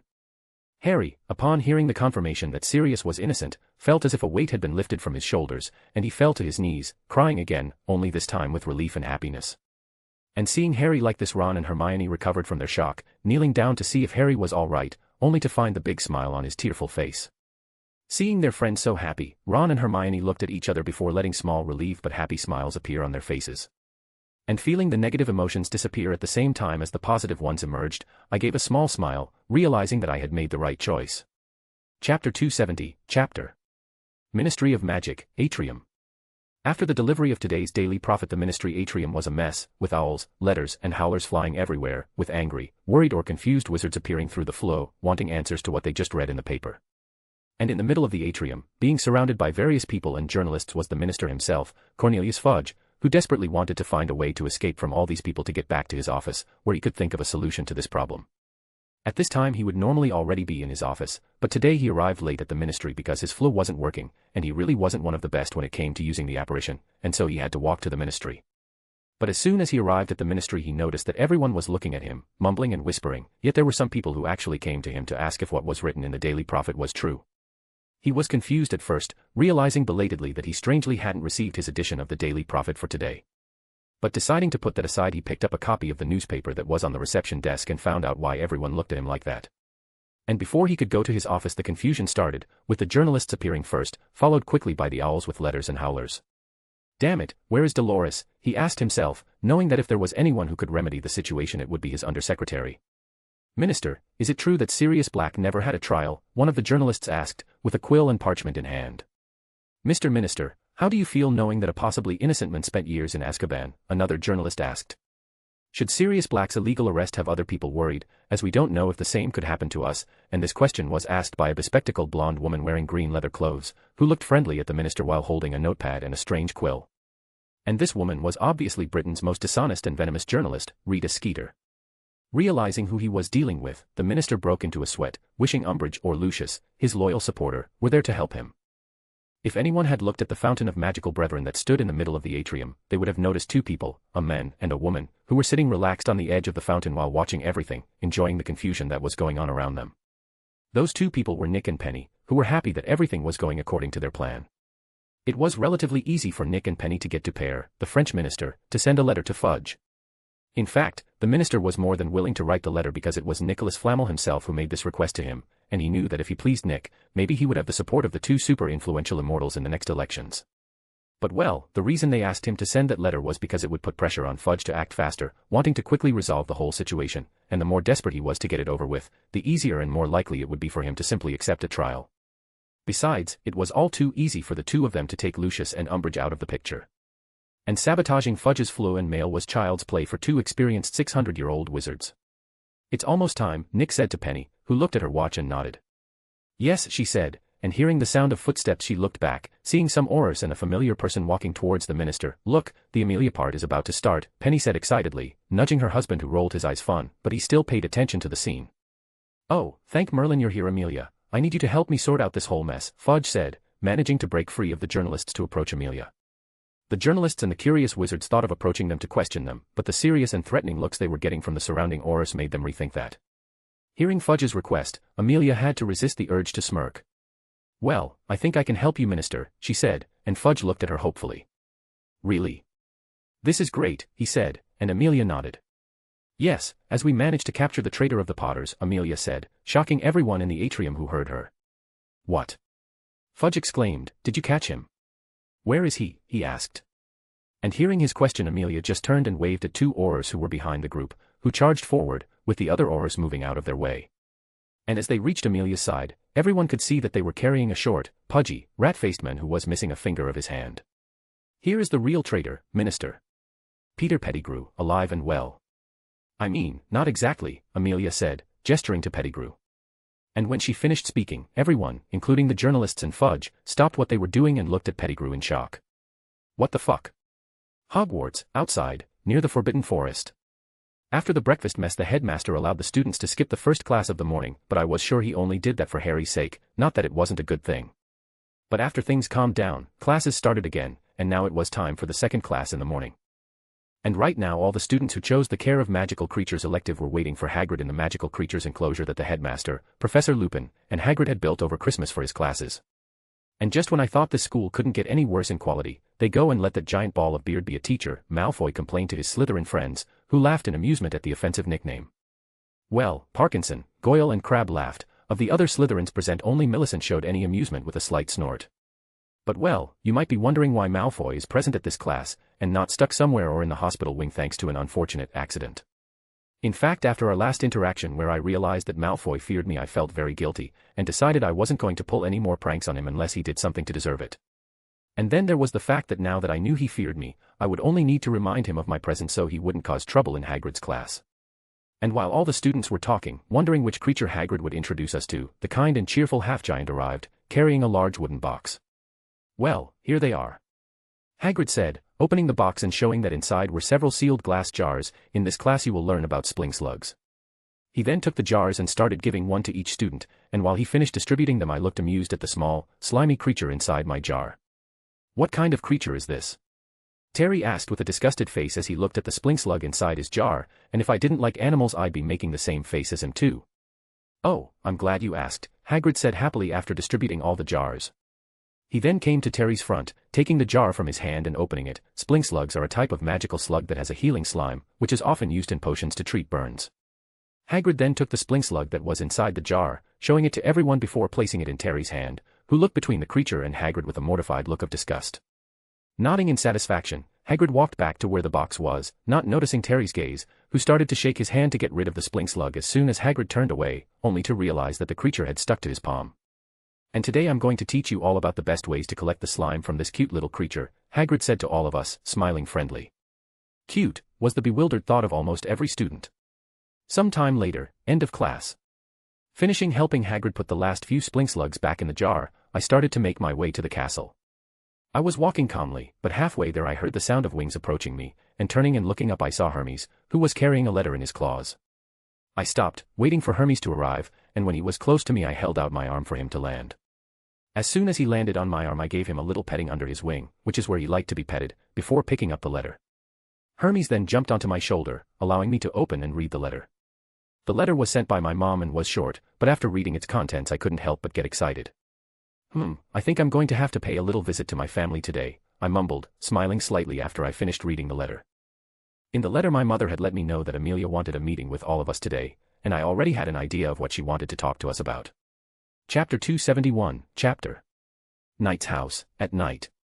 After waiting for dinner time I managed to lose my friends who were going to the Great Hall and went to the Room of Requirement, where I used the Vanishing Cabinet to go to my house. After exiting the Vanishing Cabinet I found myself in my room, where the other pair had stayed, just to see my dad waiting for me. "Hey big boy," my dad greeted me with a smile, coming over to hug me. "Hey dad," I said hugging him back, "is everyone here yet?" I asked after breaking the hug. "All but Amelia, and the others are waiting for us in the living room," he said, opening his bedroom door and stepping out into the hall, with me following him. I hummed thoughtfully. "Do any of you have any ideas what Amelia wants to talk to us about?" I asked. "We're not at all sure," my dad said with a slight shrug, "but we think it's about the conversation she had with the minister this morning." "So she talked to the minister," I commented to myself. "Yes, right after she showed everyone in the ministry atrium an unconscious and handcuffed Pettigrew," my dad said amused. "Must have been an interesting scene," I snorted. To use the exact words Nick and Penny said to us, "Ce fut un moment spectaculaire et satisfaisant," whatever that means, my dad shrugged. A spectacular and satisfying moment. I mused, imagining the scene and not being able to stop an amused smile from appearing on my face. My dad and I continued talking as we went down to the first floor, and when we reached the living room I saw Sirius, my mom and Seal, Nick and Penny, and the Tonks sitting there talking. As soon as they noticed me, my mother and Penny got up and came over to me. "Hi dear," my mom said hugging me, with me hugging her back. She then broke the hug to look at me. "You won't get in any trouble for leaving the castle, will you?" "I would only be in trouble if anyone found out I left the castle," I said waving my hand dismissively, and my mom rolled her eyes good-naturedly. "And knowing my grandson, even if they found out he would still find a way to get away with it," Penny said, hugging me too. "You bet," I said with a cocky smile. After breaking the hug I then greeted everyone else in the living room. I then sat down next to Tonks, who was present for this meeting as today was her day off from her training with Moody. "So, do you know how long it will take for Amelia to arrive?" I asked. "In the letter she sent it said she would be here around 7 p.m., my mom replied. And listening to her, I looked at the clock that was over the fireplace, seeing that it was 6:49 p.m. "Well, she's almost here then," I said. As it was still some time before Amelia arrived we started talking, with me telling Tonks about how the Ravenclaw team won the last Quidditch match. And as we talked I felt a strange magic rising from the fireplace, but in addition to the strange magic I also felt a familiar magic. I was confused for a moment, until I saw some remnants of green flames among the orange flames. "Oh, Amelia is coming," I said, getting the attention of the others. "Yes," Nick said, also looking at the fireplace having felt some magic coming from it. Nick's ability to sense magic wasn't as strong as mine, so he still hasn't felt Amelia's magic and only felt magic rise in the fireplace. "How do you know that?" Tonks asked confused, and then started looking around. "And where is she?" "Fireplace," Nick and I replied. Everyone then turned and looked at the fireplace, not noticing any abnormality, but after looking more closely they noticed the small green flames that appeared every now and then. But as they looked into the fireplace I began to feel that the two magics coming from the fireplace were acting strangely. "She's coming by Flo," Tonks said in realization. I don't remember our fireplace being connected to Flo," my dad commented. "Amelia probably had someone at the ministry connect our fireplace to their Flo network," I shrugged, but then frowned. "But why is it taking so long?" I wondered. "Yes, but don't we have a ward that blocks forms of magical transport not authorized by us?" my mom asked, and after she said that I stopped and blinked. "Oh," I mumbled. I then quickly got up to go to the center stone of the house's wards, knowing that I needed to authorize the use of Flo to allow Amelia to enter the house through the fireplace. But as soon as I got up I felt the magics coming from the fireplace disappear, and I looked at it blankly for a moment, until a few seconds later someone rang the bell. Asterisk ding. Dong, asterisk. At the sound of the bell, everyone looked at each other curiously. "Who will it be at this hour?" my mom asked as she got up to go open the door. And as soon as she opened the door and looked at the person who had rung the doorbell her mouth fell open in shock. "Hey Amelia," my mom asked, looking at the very stern and respected head of the DMLE, who was staring blankly at her while her face and clothes were covered in ash and soot. "My God, what happened to you?" my mother asked, pulling Amelia into the house, ignoring the respected witch's protests. My mom then dragged Amelia into the living room, where everyone was waiting to find out who was visiting at this hour, with me having already felt Amelia's magic. And as soon as we saw Amelia's messed up appearance, we could only gasp in amazement. "Can you please tell me why the fluid didn't work in your fireplace?" Amelia asked, her face devoid of any emotion after a few seconds of silence, and I didn't know why, but she was looking specifically at me. "Well, it turns out we have a blocking ward that prevents some forms of magical transport," I replied, looking away. "You could have warned me about this sooner," she said dryly, and I just shrugged with an apologetic smile, but inside I was holding back from laughing. Amelia was about to say something else, but she heard a muffled snort, and looking to my side she saw Tonks with her hand over her mouth trying not to laugh, not having the same self-control as I did. And that's when Amelia realized that she was still dirty with soot, and quickly picking up her wand she used the cleaning spell on herself, leaving her clothes, her face and her hair clean and spotless again. Adjusting her robes one last time, Amelia turned to Tonks, who was still trying to stifle her laughter. But as soon as Tonks noticed her boss's dangerous gaze on her, she immediately stopped laughing. "You're not going to talk about what happened here to anyone," Amelia said, looking at Tonks, and then she swept her gaze over everyone in the living room, "and that goes for all of you too, do you understand?" "Yes, boss," Tonks was quick to nod, not wanting to suffer her boss' wrath. "Understood, I don't even know what you're talking about, I promise, Nick, Sirius and I said, but Amelia couldn't see that the three of us had our fingers crossed behind our backs. "Good," she nodded. "So how was your talk with Fudge?" I asked, changing the subject to Amelia's relief. Well, Fudge was in denial at first after seeing Pettigrew alive, and even after accepting it he was still convinced that it was all a mistake and that the things spoken in the Daily Prophet were lies, but after some clarification and some arguments, he realized he had no other choice but to accept that there might be at least a little truth to the article, Amelia started to say. "And?" Andy asked, wanting to quickly get to the main point of this conversation. "And I have to say, Ethan's plan worked perfectly," Amelia replied, looking at me with a little respect, and I nodded at her. She then turned to everyone in the living room, a slight smile appearing on her face, and with all the events and a little more arguments, Fudge agreed to try Pettigrew in front of the court, and with that we also indirectly succeeded in getting a new, or rather a real trial for Sirius. And after Amelia said this, everyone who was anxiously waiting for the news immediately celebrating in happiness, with Tonks standing up to hug her boss, who was surprised at first before accepting the hug. My parents and Ted were celebrating too, and Andy was standing next to her cousin with her hand on his shoulder as she cried a little, with Sirius staring straight ahead, too shocked to react. And while everyone was congratulating Sirius and celebrating, I sighed in relief, until I felt a hand on my shoulder, and looking to the side I saw that it was Nick, who was looking at me with a slight smile. Smiling at Nick as well, I turned my gaze to everyone, seeing Sirius recover from his shock and hug his cousin as he tried and failed not to cry. Yes, this is just the beginning of the changes, I thought, smiling. After everyone's emotions calmed down, we sat back in our seats, but you could still feel the happy and relieved mood that was in the room. "I'm glad to see you all so happy with this news, but don't forget that Sirius still hasn't been cleared," Amelia reminded us. And that phrase reminded us that there was still a long way to go before Sirius could walk freely as an innocent man again. Noticing how the cheerful mood had dimmed a bit because of what she'd said, Amelia decided to change the subject. But leaving this aside, she started to say, turning to Nick and Penny, "I'm very curious to know how you managed to get Umbridge away from Fudge," Amelia said, and the two French immortals looked at each other with smiles mischievous. "Well, let's just say a little gift we sent her sort of accidentally sent her to St. Mungo's," Nick said, not even trying to hide his sadistic smile. "Strange, because coincidentally the same thing happened to Mr. Malfoy today. But I'm sure the two of you had nothing to do with it, right?" Amelia asked with a suspicious look, but the little twitch of her lips showed that she was finding the whole situation amusing. "I have no idea what you're talking about," Penny replied innocently, but the twinkle in her eye said otherwise. "I see," Amelia said. "I almost feel sorry for Umbridge and Malfoy." "Nah, who am I kidding? I'm loving it," Amelia thought, not having a great deal of sympathy for Fudge's two staunch supporters. Chapter 272, Chapter. Still at the Knight's house. After the happy news that Sirius was finally getting a trial, my mom decided that we should have a big celebratory dinner. With everyone agreeing with the idea, my mom and Penny went to the kitchen to prepare dinner, with the rest of the group following them. Everyone went to the kitchen, but before Sirius could go join the others I grabbed his arm preventing him from leaving, and turning to me he noticed my serious look. "What there was?" he asked, a little concerned at my look, and I sighed. "Sigh. I told Harry you're innocent," I said.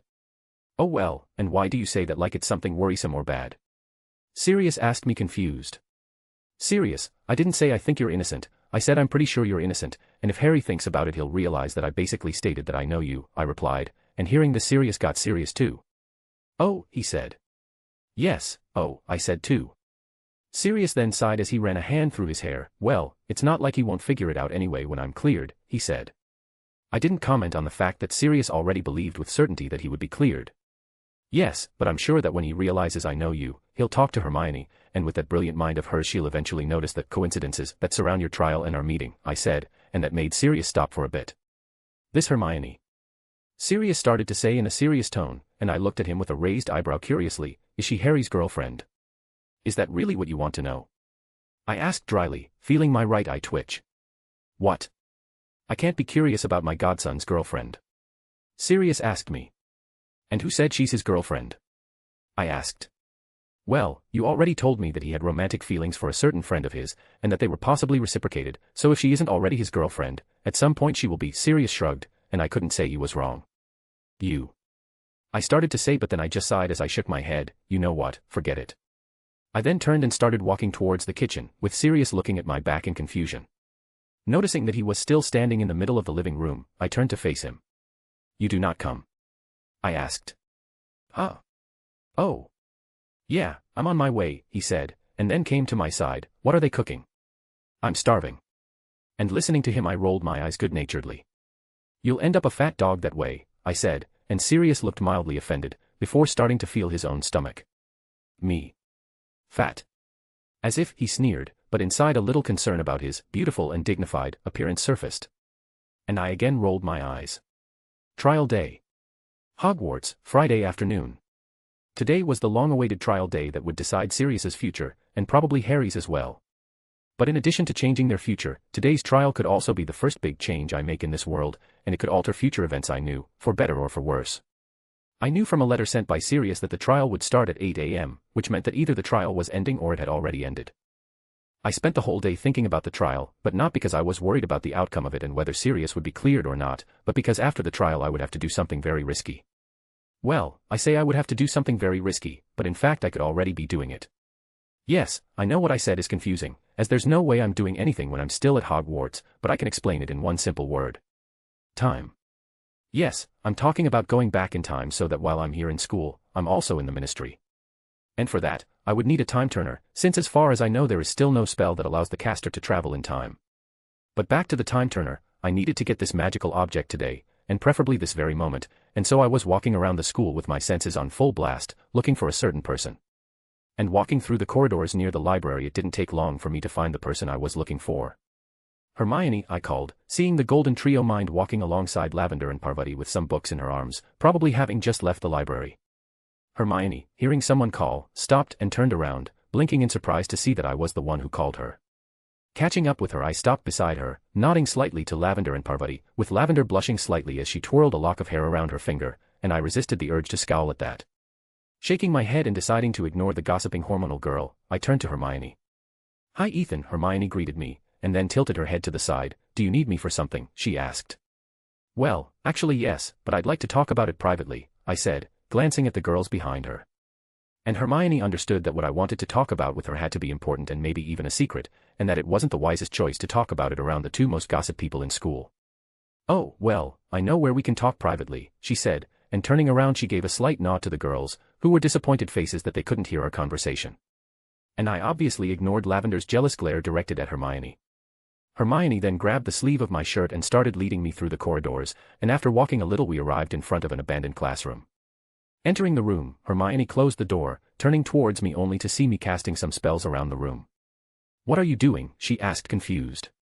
I'm putting some privacy spells on to prevent anyone from eavesdropping on our conversation, I replied without looking at her, still casting spells. After feeling that I had secured the room enough I turned towards Hermione, only to find the curly-haired girl staring at me with her mouth open. What? I asked confused. These are sixth-year spells, she said in surprise. And? I asked again with a look that said, and that's supposed to be impressive. And you're a third year, and these spells are very complex and...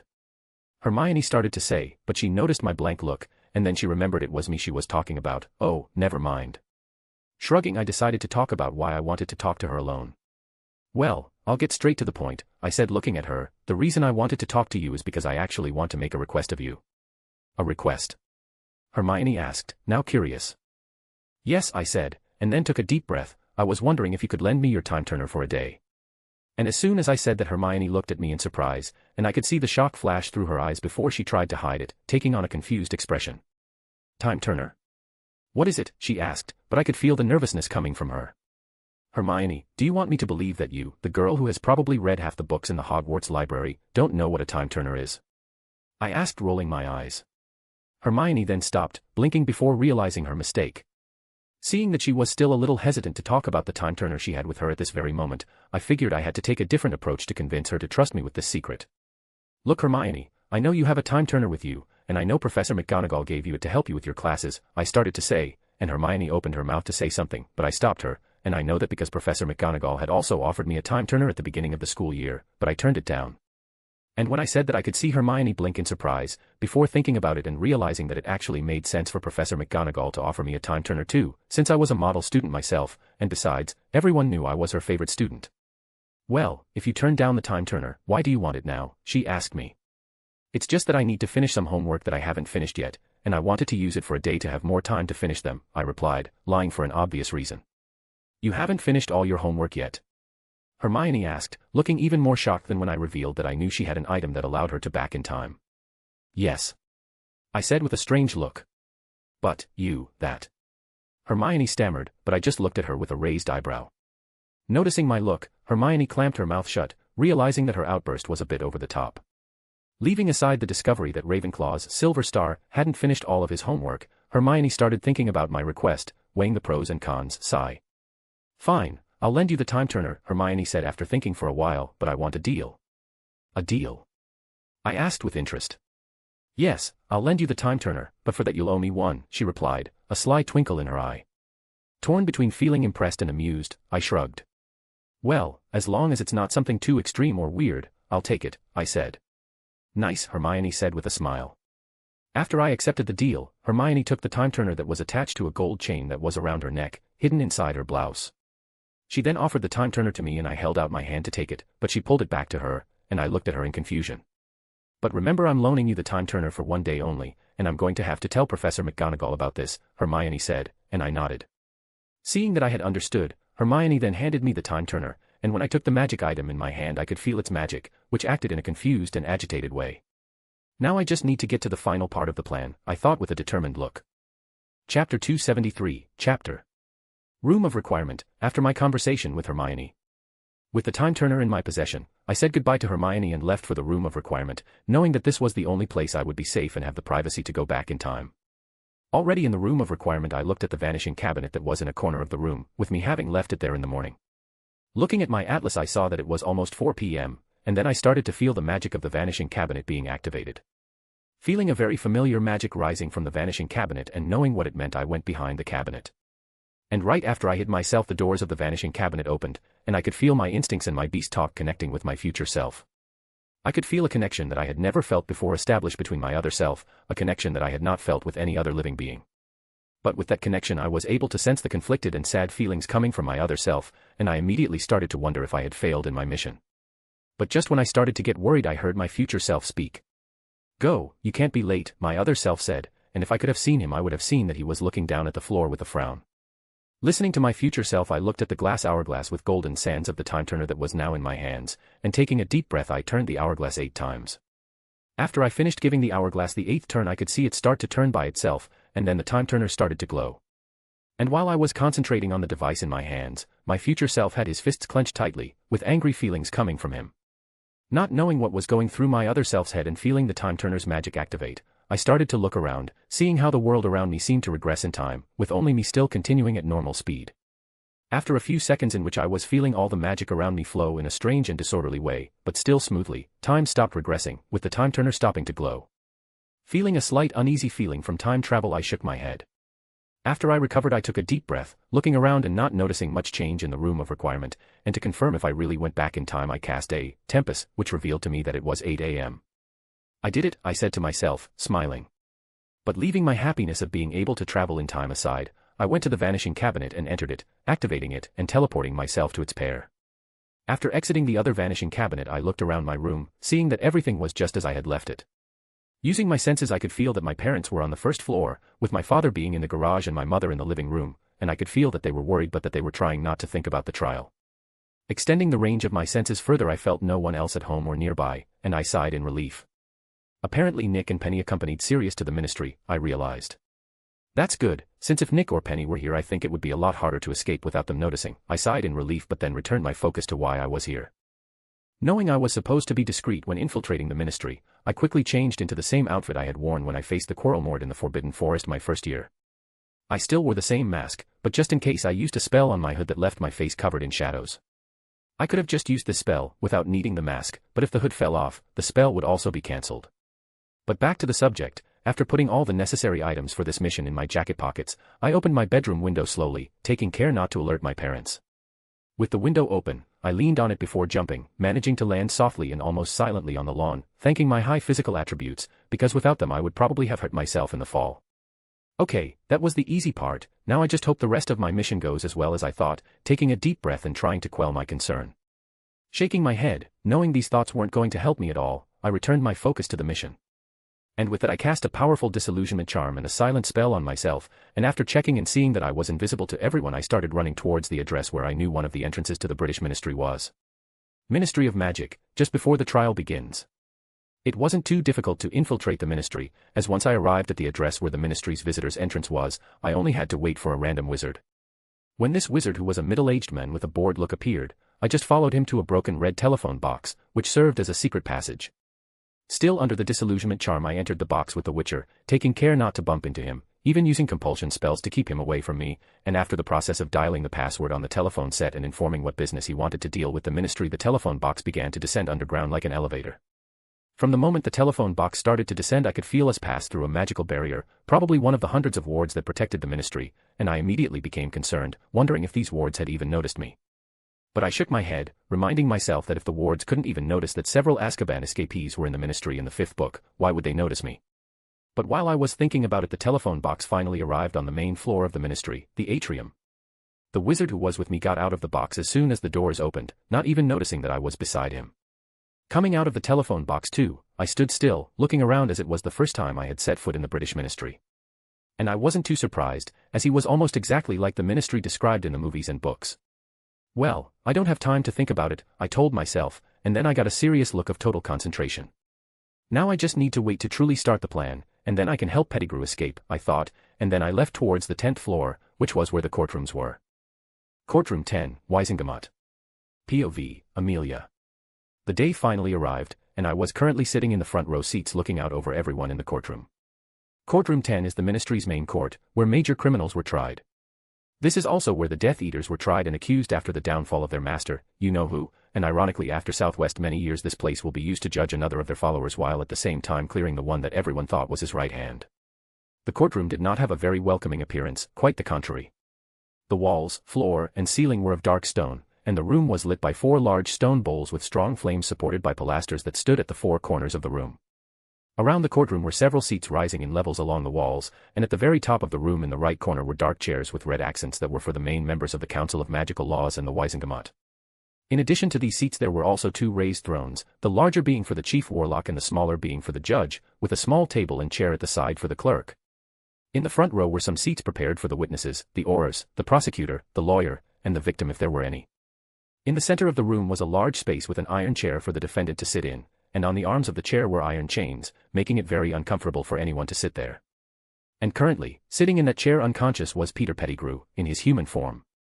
Sigh. I hope all is well on Andromeda's side, I thought. And as I thought about it, I saw Fudge get up from his seat that was below the judge's seat. Hello everyone, today we are all gathered here to carry out the trial of Peter Pettigrew, who is being accused of serving you-know-who, betraying the Potters and killing 12 muggles in broad daylight, the minister said, and it was obvious to anyone that he'd rather be anywhere else than here doing anything else. And it's not all that surprising to see this reaction coming from him, since by making this trial he is basically assuming that his ministry made a mistake by sentencing Sirius to Azkaban while rewarding Pettigrew for his bravery, and he also knew that this would make the ministry and him a laughingstock in the wizarding world. Ahem, and present here as the representatives of the law we have Amelia Bones, the head of the DMLE as witness and one of the prosecuting parties, Philly Abraham as clerk, and Albus Percival Wulfric Brian Dumbledore acting in his capacity as chief warlock, Fudge continued, gesturing to each of us, with me rising and turning to the jury, giving them a slight polite nod before returning to my seat. Dumbledore also stood up and waved to everyone with a kind and reassuring smile on his face. And to end the introductions, the one presiding over this trial will be Judge Emmeline Stoppard, Fudge said as he gestured to a middle-aged woman with blonde and grey hair who had a serious and focused look, wearing the formal robes of a member of the highest Wisingamots court. Mrs. Stoppard, after being pointed out by Fudge, looked around the courtroom as she nodded slightly in greeting, all the while maintaining her professional gaze. And now I leave the floor to you, Your Honor, Fudge said to Mrs. Stoppard, who rose. Ahem, she cleared her throat, getting everyone's attention. Since all parts of this case are here, I say we start the... Hang on. I interrupted her as I got up. Huh? Yes. Mrs. Stoppard looked at me confused, a little surprised that I was the one who interrupted her. I'm sorry, Your Honor, but not all parties are present yet, I said, further adding to her confusion as she looked around at everyone in the courtroom. Sorry, but I don't see anyone important for this trial missing, she said, but I shook my head. Actually, one of the main people and the most affected by this whole situation is still not here, I said. Who? Mrs. Stoppard and Fudge asked at the same time. And instead of answering them, I just looked at the dark marble courtroom doors and said a sentence that immediately changed everyone's confusion to shock and fear. Come in, Sirius Black. Chapter 274, Chapter. POV, Third Person. After Amelia told Sirius to enter, the large doors of the court were opened, and through them passed Sirius, who was accompanied by Andromeda and Moody, who Amelia had asked to attend this trial, and as he owed a favor to the head of DMLE he could refuse. Seeing Sirius Black entering the courtroom looking happy and peaceful, as if he were on a walk in the park, Fudge quickly got to his feet with a terrified look on his face. Black! Fudge exclaimed, and then looked at all the Aurors who were standing there just as shocked as he was. What are you doing standing there? Arrest him, he ordered. Being ordered so suddenly was enough to snap the Aurors out of their stupor, and with that they immediately jumped to their feet with their wands drawn, but before they could do anything Andromeda stepped forward. What do you think you're doing? She asked with a cold, threatening look, which was enough to make all the Aurors stop in their tracks. Looking at each other, the Aurors didn't know what to do, but they still held their wands tightly. Of course, it wasn't just because of Andromeda that they didn't start casting spells on Sirius. In fact, seeing Moody next to Sirius walking calmly, or as calmly as a paranoid old Auror could, had them all confused. Put down your wands, they then heard someone order, and turning around they all saw Amelia standing facing their Aurors. What is the meaning of this, Amelia? Fudge asked in a panic. Minister, I don't know if it has escaped your memory, but as far as I remember, this trial in which we are participating is to find out if Pettigrew is guilty of the crimes that happened 12 years ago, crimes of which Mr. Black is accused, Amelia replied calmly, but still with a steady gaze. Yes, but... Fudge started to speak, but Andromeda cut him off. And I have to remind you, Minister, that you lost all right to arrest my client the moment you decided to deny him a true trial by throwing him in Azkaban 12 years ago, she said. Andromeda then proceeded to look at everyone in the courtroom, be it Wisingamot members, ministry officials, journalists, or the public who had just come to watch the trial. My client spent more than 11 years in one of the worst places in the world, suffering terribly along with other real criminals, all because of a reckless mistake by the ministry, and now that some information have come to light that possibly this same man may be innocent, the ministry still wants to arrest him again, showing that they haven't learned from their last mistake. Andromeda spoke to everyone, using a speech that she knew would arouse a certain amount of indignation in some people. And just as she predicted, the people in the courtroom began to look at one another and whisper, with some staring at Fudge, who shifted uncomfortably in his seat. We don't know if the things said about Pettigrew are true, one of the Dark Faction members said as he stood up. Yes, and for all we know, Black could still be a psychopathic killer, so I think it's best to lock him up, a short, elderly man said, surprising some as everyone knew he was part of the Light Faction. But Andromeda knew that this man was actually from one of the families that owed a debt to the Black family, and she made a point of remembering his face to talk to Sirius about collecting the debt after the end of this trial. Seeing these two rise up to oppose Sirius walking freely in the courtroom, other people also started complaining and arguing, some because they also had debts to the Black family and knew what would happen if Sirius was acquitted, and others because they were worried about Sirius really be a murderer. And obviously, there were also those who just wanted to add more oil to the flames, either for their entertainment or a sadistic diversion, as is the case with Skeeter, who was sitting in the journalists' area. Well, given this situation, a new voice rose among the others, a voice that carried such a power and presence that it silenced all discussions. Turning towards the voice, everyone saw Albus Dumbledore, his eyes shining as he stared at everyone, letting some of his magic leak out to make a bigger impact, even if unconsciously. I think we should listen to Mr. Black's side, not considering him as a criminal but as a potential victim, Headmaster Dumbledore said calmly. Hearing what the headmaster said, some people including Fudge started to open their mouths to protest, but a look from the headmaster silenced them. Sirius, who saw the scene with Andromeda, looked at the headmaster in surprise, not expecting him to speak on their behalf. Feeling Sirius' gaze on him, the headmaster turned to look at the last Black, nodding slightly with a slight smile, hiding the guilt he felt behind his eyes. Nodding back to the headmaster, Sirius felt a weight lift off his shoulders, sighing in relief as he realized that they probably had the backing of another influential person, while at the same time he felt like smiling, realizing that at least one person from his past still trusted and believed in him. As Dumbledore's words carried so much weight and confidence, people began to relax, realizing that if the great and powerful Albus Dumbledore, the only person Voldemort feared, was in the same room with them, then they were safe. And those who were trying to get Sirius arrested or just wanted to make a fuss sat there in a huff, knowing there wasn't much they could do right now. "Well, seeing how everyone has calmed down, let's get on with this trial," Mrs. Stoppard said, tapping his gavel, "and the first person I call to be questioned is Sirius Orion Black." With Ethan, near the courtroom. POV, Ethan. As the trial was going on, I approached the doors leading to the prisoner cells that adjoined the courtroom. There were currently no prisoners inside these cells, but I knew this was where the Aurors would bring Pettigrew after the trial before taking him to Azkaban. As I stood by the doors, I began to use my senses to try to feel and see what was going on at the trial. I could feel everyone's magic inside the courtroom and elsewhere in the ministry, and among the hundreds of different magical signatures I felt Nick's, Penny's, Amelia's, Andromeda's and Sirius's, and even the headmaster's, but one of the magical signatures that I felt worried me. This magic was dense and strong, second only to the headmaster and the Flammels, but that wasn't what made me worried. What had me worried was who this magic belonged to. This was a magical signature that I made a point of memorizing, as this knowledge would be important in my 4th year. And that was the magic of Alastor Mad-Eye Moody, one of the greatest wizards of today, who even with all his paranoia and physical problems was still an excellent duelist. But you may be wondering how I managed to know that this magic belonged to him, if I never met or saw him, and the answer to that is simple. Nymphadora Tonks. As Moody's student, Tonks spent a lot of time at his side, and remnants of his magic could have lingered around her. However, these remnants obviously don't last long, so no, that's not how I was able to feel and memorize his magic. In fact, I managed to find Moody's magic in a wand holster he gave as a gift to Tonks, who said it was a pain to receive it. And actually, it was a literal pain, since Moody had enchanted the holster with several curses and forced Tonks to break them all, and with each mistake one curse would activate and end up hitting her, and all of this was a lesson for her to keep the constant vigilance while breaking curses. And it was a good thing he did this little test for her, because he ended up imbuing the holster with his magic, making the remnants stronger and more lasting, thus allowing me to memorize his magic. Now back to why Moody's presence worried me. His presence worried me because he was the only person in the entire ministry who could see me under the disillusionment charm, and knowing him and his paranoia, he wouldn't think twice before starting to hex me, since one of his mottos it was curse first and ask questions later. Sure, Nick, Penny and maybe even the headmaster could sense I was here, but I knew they would be more controlled, and in the case of the Flammels, they would just pretend I wasn't even here to protect myself. And now knowing that Moody was here, I realized that I should be much more careful with this mission of mine, because if I was caught I wouldn't know how to explain why I was here at the ministry, since Hogwarts was still having classes. And even if Nick and Penny tried to help me, I'd still be in trouble, as not even their influence could change the fact that I'd infiltrated the ministry. Sigh.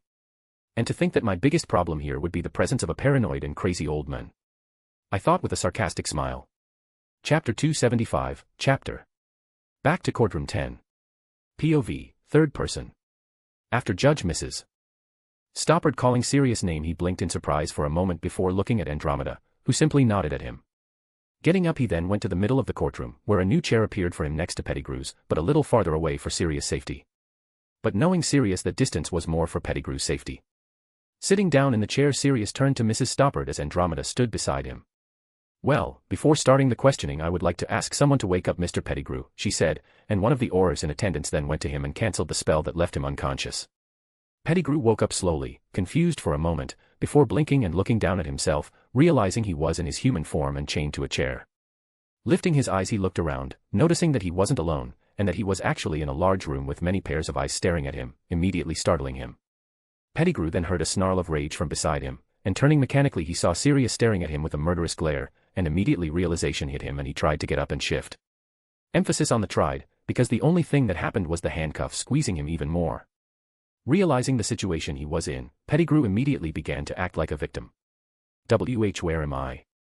What is he doing here? He asked, referring to Sirius at the end. Mr. Pettigrew, you are in one of the courtrooms of the British Ministry of Magic, the powerful voice of Mrs. Stoppard echoed through the room, startling Pettigrew and drawing his attention to the serious, professional-looking woman who was seated on a throne. See courtrooms. Pettigrew Ginchu. Yes, and you are here to be judged for the events of 12 years ago, Mrs. Stoppard answered him, then cleared her throat to continue. Peter Billy Pettigrew, you are being accused of serving the Dark Lord, betraying Lily and James Potter, thereby causing their deaths, and of having murdered 12 muggles in a public area in broad daylight. And Pettigrew's face grew paler with every word Mrs. Stoppard, with him looking at her with wide eyes. What? I didn't do that. I am innocent. Pettigrew exclaimed, shifting in his seat, grunting in pain as the chains tightened around his body. Yes you did, an angry voice said, and looking to the side he saw Sirius glaring at him with a look of hate and anger. You betrayed James and Lily. You killed those 12 muggles. And you are a cowardly worm who abandoned your friends to kiss Voldemort's feet. Sirius screamed, trying to get up to attack Pettigrew, but Andromeda's hand on his shoulder stopped him. And those present at the court were taken aback by his outburst and his hatred, but most of all, what really got to them was Sirius having spoken Voldemort's name, with half the wizards present cringing in fear and the other half gasping in shock. And no. That's L-lie. Pettigrew shouted, turning to Mrs. Stoppard, don't believe him. He betrayed Lily and James and... Don't you dare say their name. Sirius cut him off with an angry yell, startling Pettigrew and the other people in the courtroom. And now Andromeda had to put both hands on his shoulders to stop him from getting up and attacking Pettigrew. Sirius, calm down, Andromeda whispered to him, if you attack him, you will only prove to everyone that you are aggressive and therefore dangerous. And listening to Andromeda's warnings, Sirius took a deep breath, knowing that she was right. Still shivering in his seat, Pettigrew noticed that Sirius wasn't going to attack him anymore, and so he decided to speak again. See. He's crazy. He was going to attack me. Black is dangerous and a murderer, he yelled, pointing his finger at Sirius, with everyone noticing that one of his fingers was missing. Silence. Mrs. Stoppard said loudly, banging her gavel on the table, we're not here to see you two argue and point out who the real culprit is, we're here to hear the witnesses and review the evidence needed to reach a verdict. Mrs. Stoppard then fixed Pettigrew with a cold stare, and that being said, I suggest you pull yourself together Mr. Pettigrew, as this judgment does not concern Mr. Black, it concerns you, and this situation is bad enough for you. Pettigrew hearing this started to open his mouth to speak again, but a silent spell cast by Moody himself silenced him, causing the rat to only squeak and whine in his place. Turning to Moody, Mrs. Stoppard looked at him with a raised eyebrow, to which he just shrugged. Seeing that everyone was silent again and that Sirius had calmed down, Mrs. Stoppard turned to him. Well Mr. Black, getting back to the point, we would like to ask you to take a few drops of Veritaserum, Mrs. Stoppard said, gesturing for an Auror to approach, carrying a vial of clear, glittering liquid. But even before the Auror could open the vial, Andromeda stepped forward, preventing the Auror from reaching Sirius. My client will not submit to drinking the Veritaserum, Andromeda said firmly.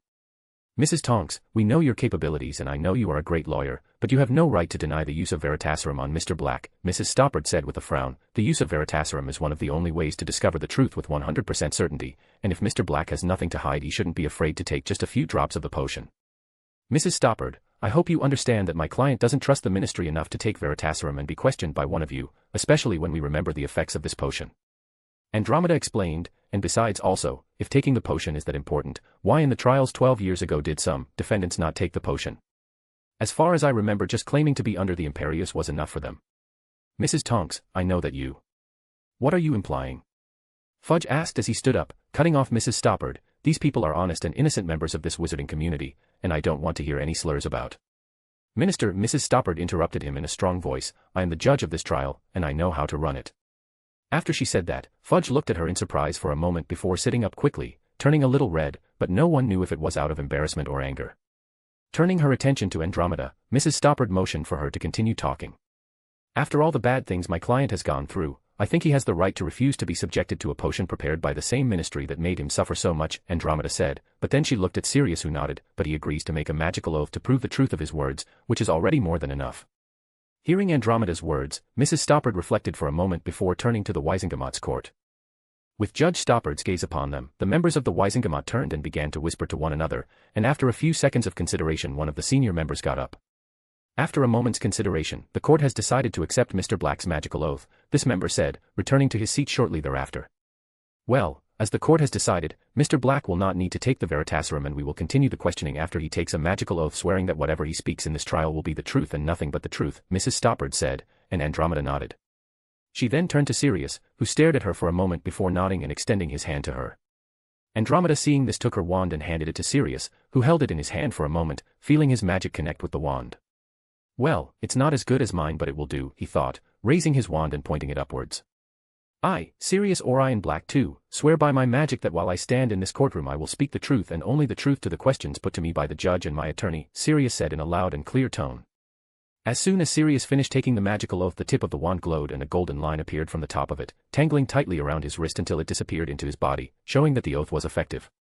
Obviously Sirius wasn't going to take an oath that would put him at the mercy of the vultures that are the politicians and journalists present in the courtroom, and so he made it clear to everyone that the only questions answered by him would be those asked by Andromeda and by Mrs. Stoppard, who Andromeda has already said to be reliable and serious in her work.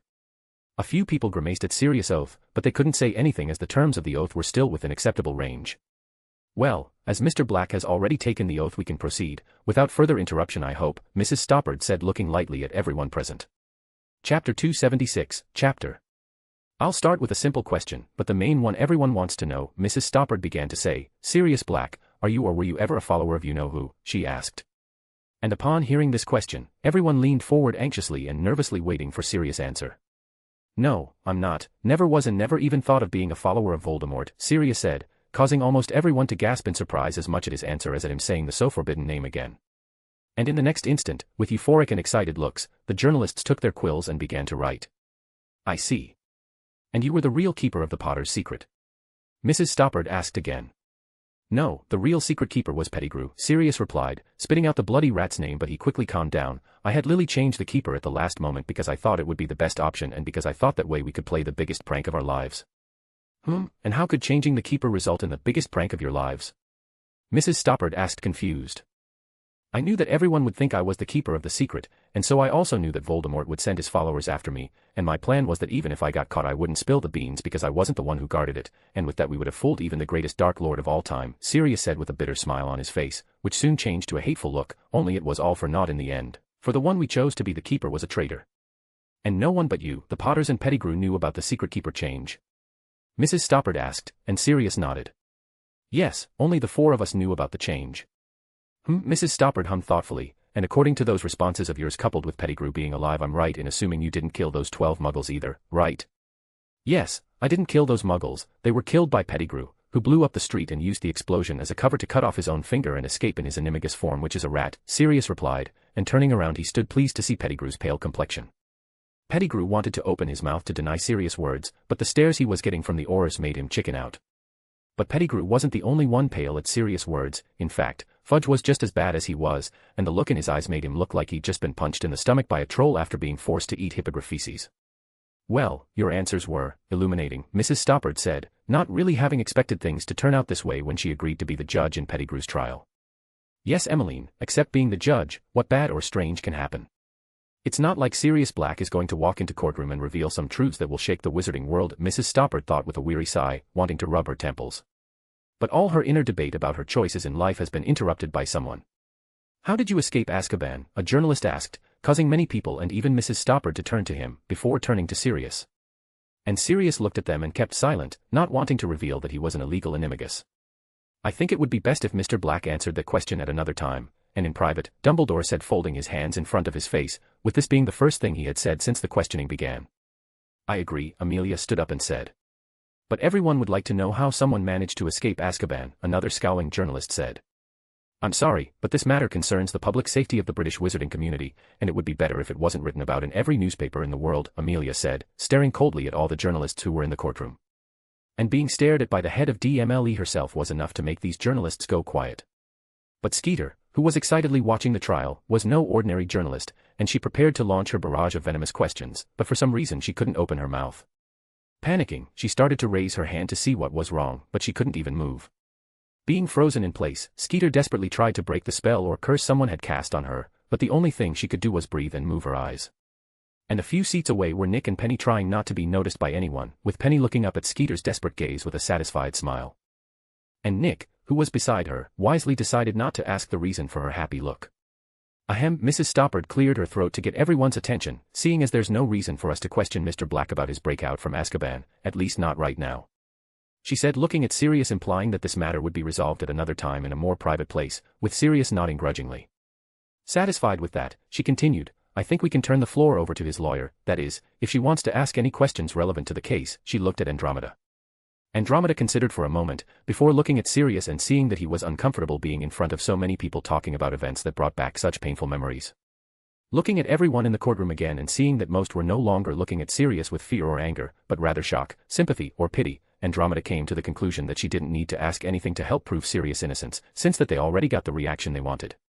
No, Your Honor, I have nothing to ask, Andromeda said, and Mrs. Stoppard nodded. So you can take a seat in the witness area, she said, and even though nothing was said about dropping the charges against Sirius, that simple sentence was enough to make the shoulders of everyone in the group involved in the plan relax. And getting up, Sirius and Andromeda walked over to the witness seats, taking a seat next to Amelia and Moody. Continuing the trial, I would now like to hear the testimony of Mrs. Bones, Mrs. Stoppard said, as Amelia got up and walked over to the seat Sirius had been sitting on a few seconds ago. Since you're only here as a central witness and one of the accusing parties, you won't need to take truth serum or take a magical oath, she said to Amelia, who just nodded, already used to the protocols of a trial. Well then, tell us about Peter Pettigrew's capture and about how. Hogwarts, wooden bridge, golden trio. Tack tack. Tack tack tack. Tack. Tack tack. Tack tack. Ta. Harry, will you calm down? Hermione said exasperatedly, turning to her friend. Harry, who was sitting on the edge of the bridge leaning against one of its supporting pillars, stopped, realizing that in his reflective and nervous state he had unconsciously begun to tap his wand on the bridge floor. Sorry Mione, Harry said to Hermione, who was sitting beside him, tucking his wand into the pocket of his robe. And right after saying that, he started looking at the landscape, and without realizing it he started drumming his fingers, making Hermione sigh. Dude, we understand you're worried, but you need to relax, Ron said to Harry, standing with his arms crossed against another of the pillars. Sigh, I know, but how do you want me to calm down when the man who betrayed my parents is probably on trial right now? Harry asked his best friends, leaning on the bridge's wooden railing while frowning. And hearing Harry's question, Hermione and Ron didn't know what to answer and could only look at the floor, trying to imagine themselves in Harry's place. And as they did so, they realized that they would probably be reacting just as, if not worse than he did, with Ron admitting to himself that he probably couldn't sit still just waiting to hear some news, and that he would have tried somehow know what was going on in the ministry. And while the two thought about it, Harry looked at his hands lost in thought. I just hope that Pettigrew is convicted of his crimes, he thought, and then a look of hatred appeared on his face, but him spending his life in Azkaban is not enough for me. I want him to suffer, a lot. And with that vengeful look of rage and hatred, Harry clenched his hands tightly until his fingers turned white, and if anyone sensitive to magic had been near him, that person might have sensed just how volatile and angry the magic that was leaking from him was. Chapter 277, Chapter. Back to the courtroom. Well, thank you for your testimony, Aura Williams, you may return to your seat, Mrs. Stoppard said, having just questioned the last witness for the case against Pettigrew. Many people were questioned, but none of them had much to say, and the only one who brought any relevant information to the case was Amelia herself. Amelia told everyone about how she received a clue from reliable sources about where she could find Pettigrew, and that after following the clues given by this person she ended up finding the traitor unconscious in an old cabin in a forest in the south of Scotland. And of course that was all a lie. Well, not entirely, since when Pettigrew was found by Amelia and other Aurors he really was unconscious in a cabin in Scotland, but that was part of the plan. Amelia had to find Pettigrew, but it had to be done in a way that didn't show that she was working with the others to exonerate Sirius or reveal that she already knew Pettigrew's whereabouts beforehand. But returning to the trial, Mrs. Stoppard finished arranging some papers on her desk, which were some additional notes on the case. Having finished organizing everything, she looked back around the courtroom, seeing all the journalists writing furiously while members of the Britain's leading and most influential houses whispered among themselves. And seeing all this, she knew the ministry was in for a big headache once this trial was over. Well, in that case I better finish this soon, now I just want to go back to my office to have some hot tea and rest, Mrs. Stoppard thought, sighing. Ahem, she cleared her throat, getting everyone's attention. As this was our last testimony, I think it's about time we questioned the one who is why this whole trial is happening. And after saying that, her gaze fell on Pettigrew, who was still under a silent spell and trembled at the hundreds of pairs of gazes that were now on him. Please bring the truth serum and cancel the silent spell on Mr. Pettigrew, Mrs. Stoppard ordered, and two Aurors came to Pettigrew's side, with one of them having his wand in hand while the other carried a small glass vial. With the Auror canceling the silent spell on Pettigrew, the pudgy rat-faced man immediately began to open his mouth to plead, but none of the authors had the patience for his whimpering. The Auror who cancelled the spell immediately grabbed Pettigrew's face, forcing his mouth open so the other Auror could drop a few drops of Veritaserum into his mouth. After dripping 3 drops into Pettigrew's mouth, everyone could see how he stirred before he stiffened, and after that he relaxed, gaining a distant and confused look. Seeing this, Mrs. Stoppard nodded to the two Aurors, who returned to their seats. Ahem, to test if the potion worked we are going to ask Mr. Pettigrew 3 simple questions, she said to everyone, and then her gaze focused on the rat who had a glazed look. Mr. Pettigrew, what is your full name? Peter Billy Pettigrew, he replied in a monotone voice. When you were born? March 11, 1960. What are your parents' names? Chucky Margareth Pettigrew. Well, it looks like the serum is working perfectly, Mrs. Stoppard said after Pettigrew finished answering the last question. Seeing that the potion had taken effect and not wanting to delay any longer, Mrs. Stoppard decided to ask the question everyone wanted to know, and taking a deep breath, she began to speak. Mr. Pettigrew. Are you or were you ever a follower of you-know-who, she asked. And with bated breath everyone anxiously awaited Pettigrew's answer. Yes, he replied, still with an unfocused look as if he was in a trance. And with that response the entire courtroom was thrown into chaos, with everyone exclaiming, yelling, and whispering, with journalists writing while having hungry eyes, realizing that coming to this trial was the best choice of their lives. Hearing Sirius say that Pettigrew was a follower of Voldemort and hearing it from the damn rat's own mouth under the truth serum were two different things, and that's why people reacted more strongly this time. Mr. Pettigrew, were you the real secret keeper of the Potter's secret? Mrs. Stoppard asked another question. Yes. Taking a deep breath, Mrs. Stoppard decided to ask the last important question, which would remove all doubts about this case. Mr. Pettigrew, did you kill those 12 muggles 12 years ago and frame Sirius Black? Yes, I killed those 12 muggles and framed Sirius Black before fleeing, Pettigrew replied. And how exactly did you do it? Dumbledore asked, and as the serum made the drinker answer anyone's question, Pettigrew answered it. Mrs. Stoppard didn't like someone interrupting her interrogation. However, it was Albus Dumbledore himself who did that, and she wouldn't want to go against him as she respected him so much, and besides that she was also curious to know about the day from Pettigrew's point of view. After finding out that James and Lily were dead and the Dark Lord had fallen, I knew everyone would eventually find out about my betrayal, so I ran away, but Sirius started hunting me and he managed to ambush me in a Muggle street, Pettigrew began to say. He was itching to kill me, and I knew it, and in a quick thought I shouted for everyone to hear that he had betrayed James and Lily before using an explosive spell to blow up a gas pipe, and I used the explosion as cover to cut off my finger and transform into my Ratanimigus form to escape through the sewers. I see, Dumbledore said with a thoughtful look, folding his hands in front of his face. To all Dumbledore was calmly analyzing the situation, appearing unflappable as ever, but Nick and Penny knew him too well to know that in truth he was too distressed and stressed. And completely unaware of Dumbledore's inner conflicts, Mrs. Stoppard continued the judgment. Well, I guess then that ends the questioning, so I'm sorry, Your Honor. Sirius said as he stood up, interrupting her, but could I ask him a question, he asked, spitting out the word, him, with extreme hatred and disgust, resisting the urge to curse the traitor. Upon hearing this request, Mrs. Stoppard looked at Sirius for a moment in conflict, but seeing the anguished look in his eyes she realized that he deserved at least that much after everything he'd been through. Sigh. Yes you can, Mrs. Stoppard said, but that question will have to be relevant to the trial, she reminded him. Thank you, Sirius said, and then he turned to Pettigrew with a murderous glare, but taking a deep breath he managed to control himself to ask his question, when did you become a follower of Vold? Sirius began his question, but upon seeing the other's startled glances at the name he rolled his eyes, of you-know-who. I sought out the Dark Lord to become one of his followers 1 year after I graduated from Hogwarts, Pettigrew replied, and Sirius scowled at that. So you betrayed us before we even joined the order, Sirius muttered to himself with a furrowed brow, wondering if Pettigrew had ever really been their friend. And Dumbledore scowled slightly at this revelation, realizing that if he had been more vigilant and meticulous in choosing and accepting members of the order many deaths could have been avoided. Any more questions, Mr. Black? Mrs. Stoppard asked, but Sirius just shook his head and sat back down. She then looked around the courtroom. Anyone else want to ask any questions? No. Perfect, she said, ignoring the journalists who had their hands raised to speak. In this case, give the antidote to Mr. Pettigrew, Mrs. Stoppard ordered, but then she looked at him for a moment, and silence him again, she finished. After the Aurors did as they were ordered the courtroom fell silent, which was broken by Dumbledore. I think it's about time we ended this trial, Mrs. Stoppard, he said, and she nodded. Yes, she said, and then slammed her gavel down on the table. As Chief Warlock Dumbledore has said, and in light of all the evidence and testimony presented to us, I think it is time for us to give our verdict. Mrs. Stoppard then looked around the room, analyzing everyone's reaction to the discoveries and information they had just received. I know that's not why we're having this trial, but I think we need to make this clear to everyone, she said, giving Sirius a quick glance.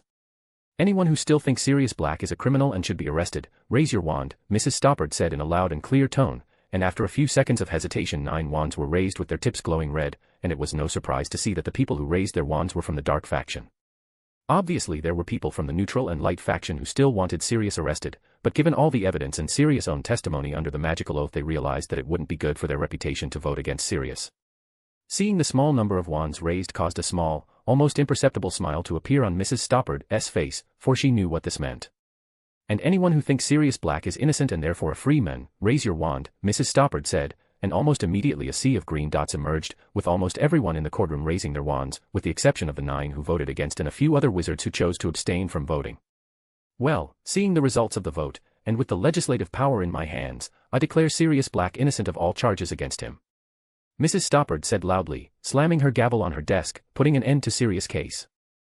And listening to her, Sirius felt as if his legs had turned to jelly, because he lost all the strength in them and he would almost fall to his knees if Andromeda hadn't been by his side to hold him, hugging him so tightly and in tears, ceasing to hide all his serious and cold appearance. Those who genuinely felt sorry for Sirius and sympathized with his plight cheered a bit too, with the less vocal smiling softly at the scene of the two cousins hugging each other as they cried. Finally, Sirius thought, hugging Andromeda tightly, feeling a few tears trickle down his cheeks. Chapter 278, Chapter. The remainder of the trial proceeded without problems or interruptions, and in the end, with all the evidence, testimony, and Pettigrew's own confession, the jury and the Wisingamot decided that he was guilty of all the crimes they were accused of. Mrs. Stoppard still gave Pettigrew a chance to try to defend himself, but all he did was whine and try to make up some excuse for his actions, so it was no surprise that he was silenced again, for the third time. When Mrs. Stoppard initiated the vote to decide Pettigrew's fate and whether he was guilty or not, no one, not even the Dark Faction members, tried to speak in favor of him, and in the end unanimously everyone will vote yes for his arrest. However, some people were still dissatisfied, wanting Pettigrew not to be arrested, but given to the Dementors to receive the kiss, but since even someone like Bellatrix did not have that fate, Mrs. Stoppard decided that life in Azkaban in a maximum security cell was punishment enough for him. Sirius obviously didn't like her choice, as for him Pettigrew deserved a slow and agonizing death, but Andromeda reminded him that this was a losing battle, and that he should be content with the rat being arrested and with his recent freedom. Outside the courtroom. I still can't believe I'm really free. Sirius said, still a little dazed, afraid to blink and open his eyes only to discover it was all a dream. Believe me, my friend, you are a free man now, Nick said with a smile, placing a hand on Sirius' shoulder in a supportive gesture. Yes, a free man who needs to trim his beard a little, but a free man nonetheless, Penny teased, and Sirius touched his beard offended, with Nick chuckling at his expense. And this would not have been possible without your help, Andromeda said with a grateful look, smiling at the two immortals. Well, that may be true, but the reason we came this far and the reason we were able to prove Sirius innocent is someone else's credit, Penny reminded everyone. Yes, we have Ethan to thank too, Andromeda said with a nod. Without your mind and brilliantly frightening plans none of this would have been possible. I agree, and I can't wait to see his reaction when he knows everything worked out, Sirius said, already imagining Ethan's excited reaction. He'll probably shrug with a smug look, Nick said with an amused look. Absolutely, Penny chuckled lightly, with an affectionate look. She then shook her head and looked back at Sirius, but speaking of children, have you thought about when you're going to talk to your godson, she asked. And that question made Sirius stop in his tracks, and he thought about the question for a moment before he sighed helplessly. Actually, I have no idea how I'm going to interact with him after everything that's happened, he said, rubbing his eyes wearily, but a hand on his arm snapped him out of his musing. Don't worry, we'll find a way, Andromeda said, smiling softly at Sirius, who smiled back at her. Thanks for supporting me, he thanked her. No need to thank me, Andromeda waved her hand in disdain. After all, if he's your godson that makes him kind of like my nephew, she said a little excited at the thought of having more members in her family. Heh, I guess you're right, Sirius said, but he couldn't shake his worries about Harry's reaction to seeing him. I just hope he doesn't hate me, he thought fearfully. Outside the prisoner cells of the courtroom. POV, Ethan. When I felt people rise to their feet in the courtroom I knew the trial was over, which meant it was time for me to start my plan. I didn't think much about the trial results, as I could feel Sirius' emotions, and they already told me everything I needed to know about what the jury's final verdict was. Now getting back to the point, I approached the door that led to the cells that were where prisoners were kept after trial before being transferred to Azkaban. Looking around I noticed that there was no one around me or watching the door, and not sensing anyone in the room yet, I nodded to myself, and using an unlocking spell I had learned from Nick I opened the door. Quickly and stealthily entering the room, I closed the door behind me, and looking ahead I noticed a long corridor with many cells separated by cold and dirty concrete walls. And looking at the opposite wall of the cells I saw a black door, and I knew that this door led to Courtroom 10 which was adjacent to the room I was in, and using my senses I felt 3 magical signatures approaching, with me recognizing one of them. And not wanting to reveal myself I waited in a corner still under the disillusionment charm. Click. Man, today was a busy day, a brown-haired and tired-looking man who was wearing the Aurors uniform said, opening the door and stepping inside. Yeah, I can't wait to go home so I can rest. Having to stand on standby for almost 3 hours sucks, his fellow Auror, a young blonde man with blue eyes grumbled. These two Aurors who were talking were dragging a short, chubby man who was handcuffed, and that man was obviously Pettigrew, who was whimpering silently, and I looked at him confused until I realized that he was silenced. Ripping his tongue out would have been more practical, but I guess that works too, I snorted. I kept seeing the two Aurors escorting Pettigrew to a cell, and silently I started to slowly approach them from behind. Get in there and be quiet, the blonde Auror said, distastefully pushing Pettigrew into the cell. Yes, because of you I'm going to have pain in my legs for a week, the other Auror said with a grimace. Oh, now you're just being dramatic, Connor, the blonde said rolling his eyes, and Connor glared at him. "Shut up, Myers, you can't say much since you were complaining more than I was," he said. "As well as being dramatic, you're also delusional," Myers snorted. "As I recall, it was you who." Thump. And before Myers could finish his sentence, they heard a sound coming from inside the cell Pettigrew was in, and turning around they saw Pettigrew lying motionless on the floor, totally paralyzed. Huh? They looked at each other confused, until they both felt a hand touch their chests, and looking down they didn't see anything, but the feeling was still there. But before they could do anything, two blue flashes appeared and they were thrown each to one side, with both falling unconscious to the ground. This was easier than I expected, I thought with a strange look, only now understanding why it was so easy for the Death Eaters to invade the Ministry in the 5th book. But my gaze changed to a frown as I looked down at my right hand where I had touched the blonde guy named Myers. The reason I was frowning was because as soon as I touched him I felt a nasty, bad feeling, which I only felt when I was close to something or someone that had a strong connection to black magic. And looking at Myers and using my senses, I was able to confirm what I suspected. The magic around Myers and in himself was so vile and disgusting it made me grimace. A bloody future Death Eater, I'm sure of it, I said, reminding myself that there was a pureblood family called the Myers that had a track record of supporting blood supremacy. But knowing I didn't have much time, I decided to drop that subject, and sighing I looked back at Pettigrew. "Well, time to test this spell," I said to myself, and stretching out my hand to Pettigrew I thought of the spell I had created, and using the process of imagination and intention I muttered the incantation. Verinimagus, and a purple ray came out of my fingertips, hitting Pettigrew, and before my eyes I saw his body start to twitch, until he ended up turning into a rat. This spell I had created precisely for times like this, when I needed to force a Witcher's transformation into his animagus form. I used the concepts of the animagus reversal spell and the animagus spell that is used along with the potion to complete the transfiguration into your inner animal, and since I already had a solid base on the subject it wasn't that difficult to create my spell. Nodding satisfied to myself, I reached into the inside pocket of my jacket, pulling out a miniature cage. With the cage in my hands I cast the engorgement charm on it, making it return to its normal size, and right after that I grabbed Pettigrew and threw him inside the cage. That was the easy part of the plan, now the hard part begins, I thought, getting ready to leave. But when I took a step towards the door to exit the cell room I stopped, and turning I looked down at Myers' unconscious body. Even though I didn't want to, I could still feel his corrupted and dirty magic, and with each passing second my feeling of disgust and contempt grew. I can't just leave someone like him here, I thought, and then looked down at the floor where a wand was lying. Reaching for the wand I took it in my hands, and with a quick inspection I realized that the wand belonged to Myers himself, who had probably dropped it when I stunned him. The wand was infused with Myers' magic, and I looked at it with a wry look. "Who knew, the wand you used to do so many bad things will now be used against you," I said with a slight sarcastic snort. Chapter 279, Chapter. After a few seconds I was still standing looking at Myers while holding his wand, pointing it at him. I knew there were many spells I could use to end his life, but even with the incantation of those spells coming to the tip of my tongue, I still couldn't say them. I knew what I had to do, but something in me kept me from doing it. Letting out a frustrated sigh I lowered my hand with the wand, placing my free hand on my head, rubbing my hair as I started to pace back and forth across the room. "Come on, Ethan, you can't hesitate, you have to kill him, only then will you be cleaning the world of this scum," I said to myself, in a stupid attempt to convince myself that becoming an assassin was the best option in this situation. I knew that in the coming war I would have to kill someone at some point, and that in fact it had been my intention from the start to kill every Death Eater I encountered. But saying and doing are completely different things, and I couldn't find the strength to take another person's life. That seems stupid considering all the things I've done, but killing someone just feels wrong. It's hard to explain the feeling.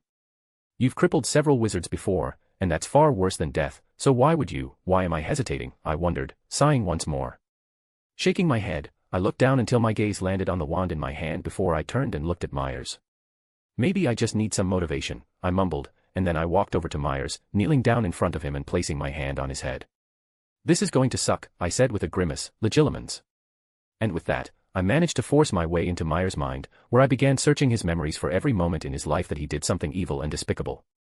His mind had a little protection, but I already expected it, as being an Auror and a son of a pureblood wizarding family I already suspected he would have learned the minimum of a clemency.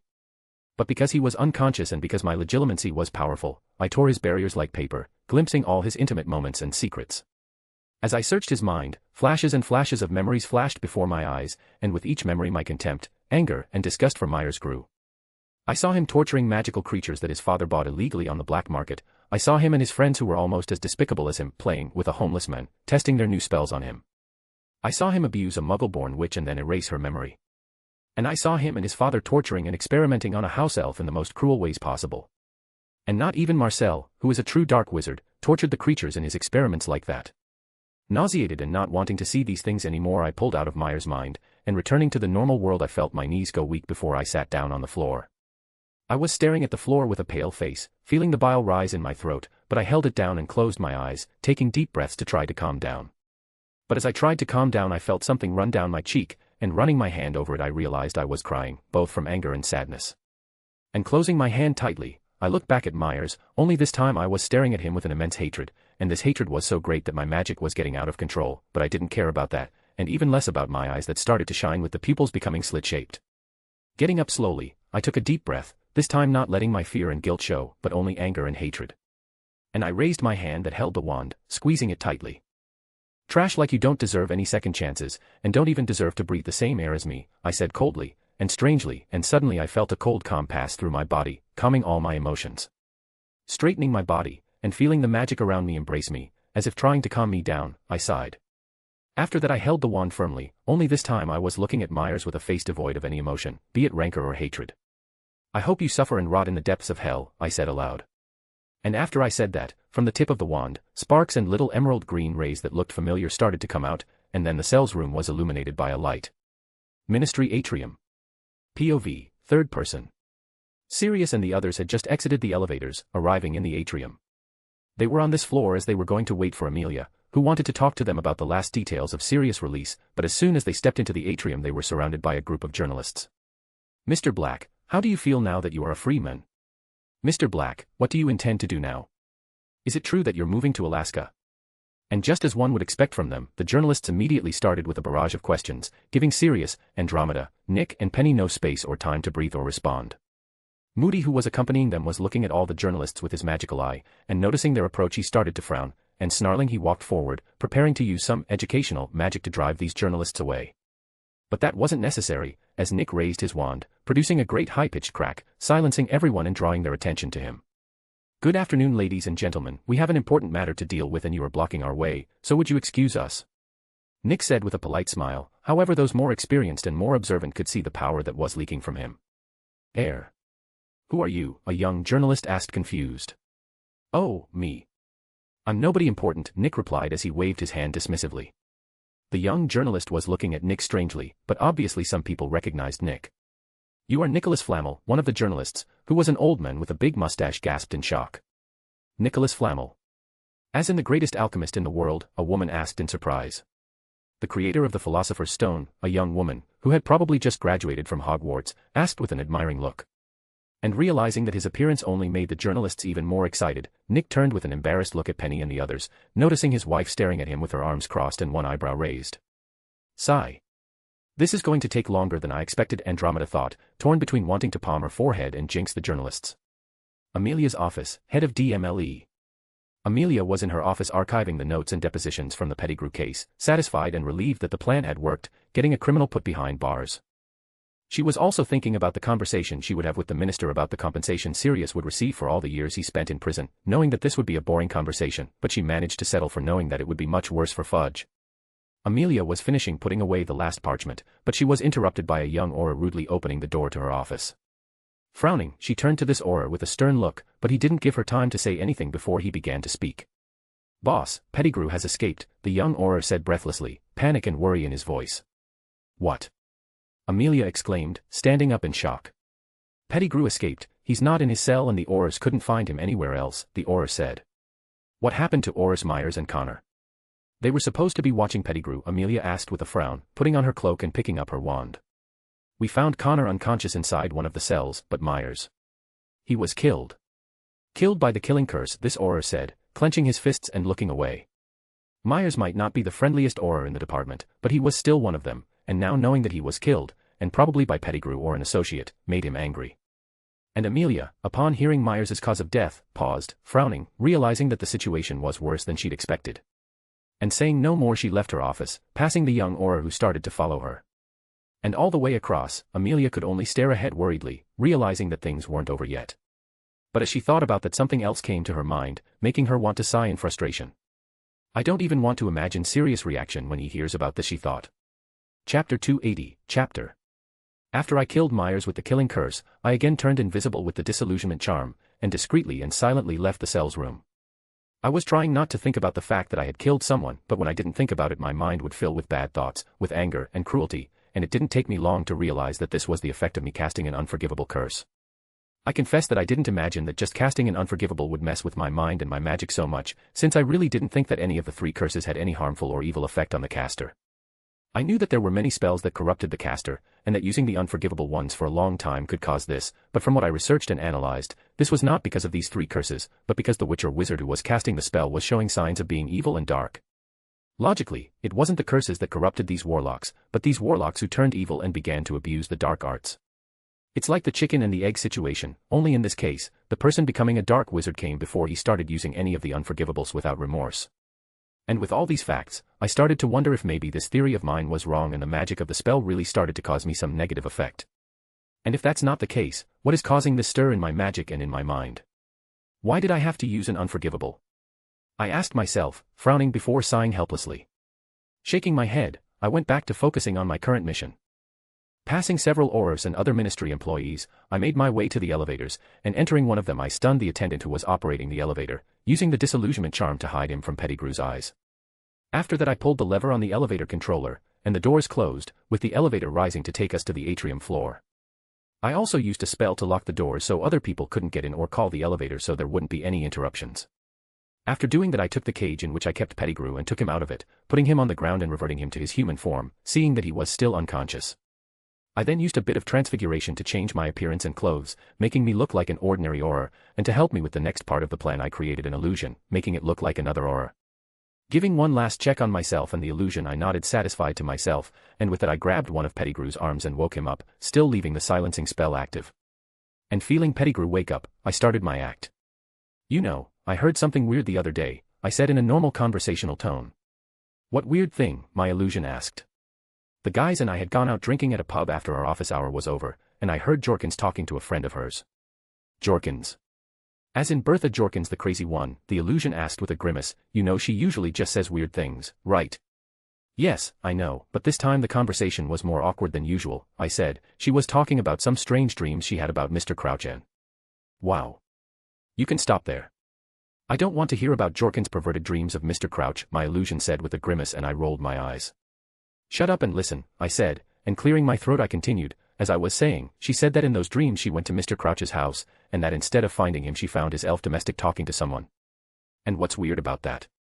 "Of course, not to mention the fact that she's dreaming about it," the illusion asked. "The strange thing is that she said the elf was actually talking to Mr. Crouch's son," I replied, and the illusion placed a hand on its chin and thought. "Mr. Crouch's son? I didn't know he had a son," the illusion said.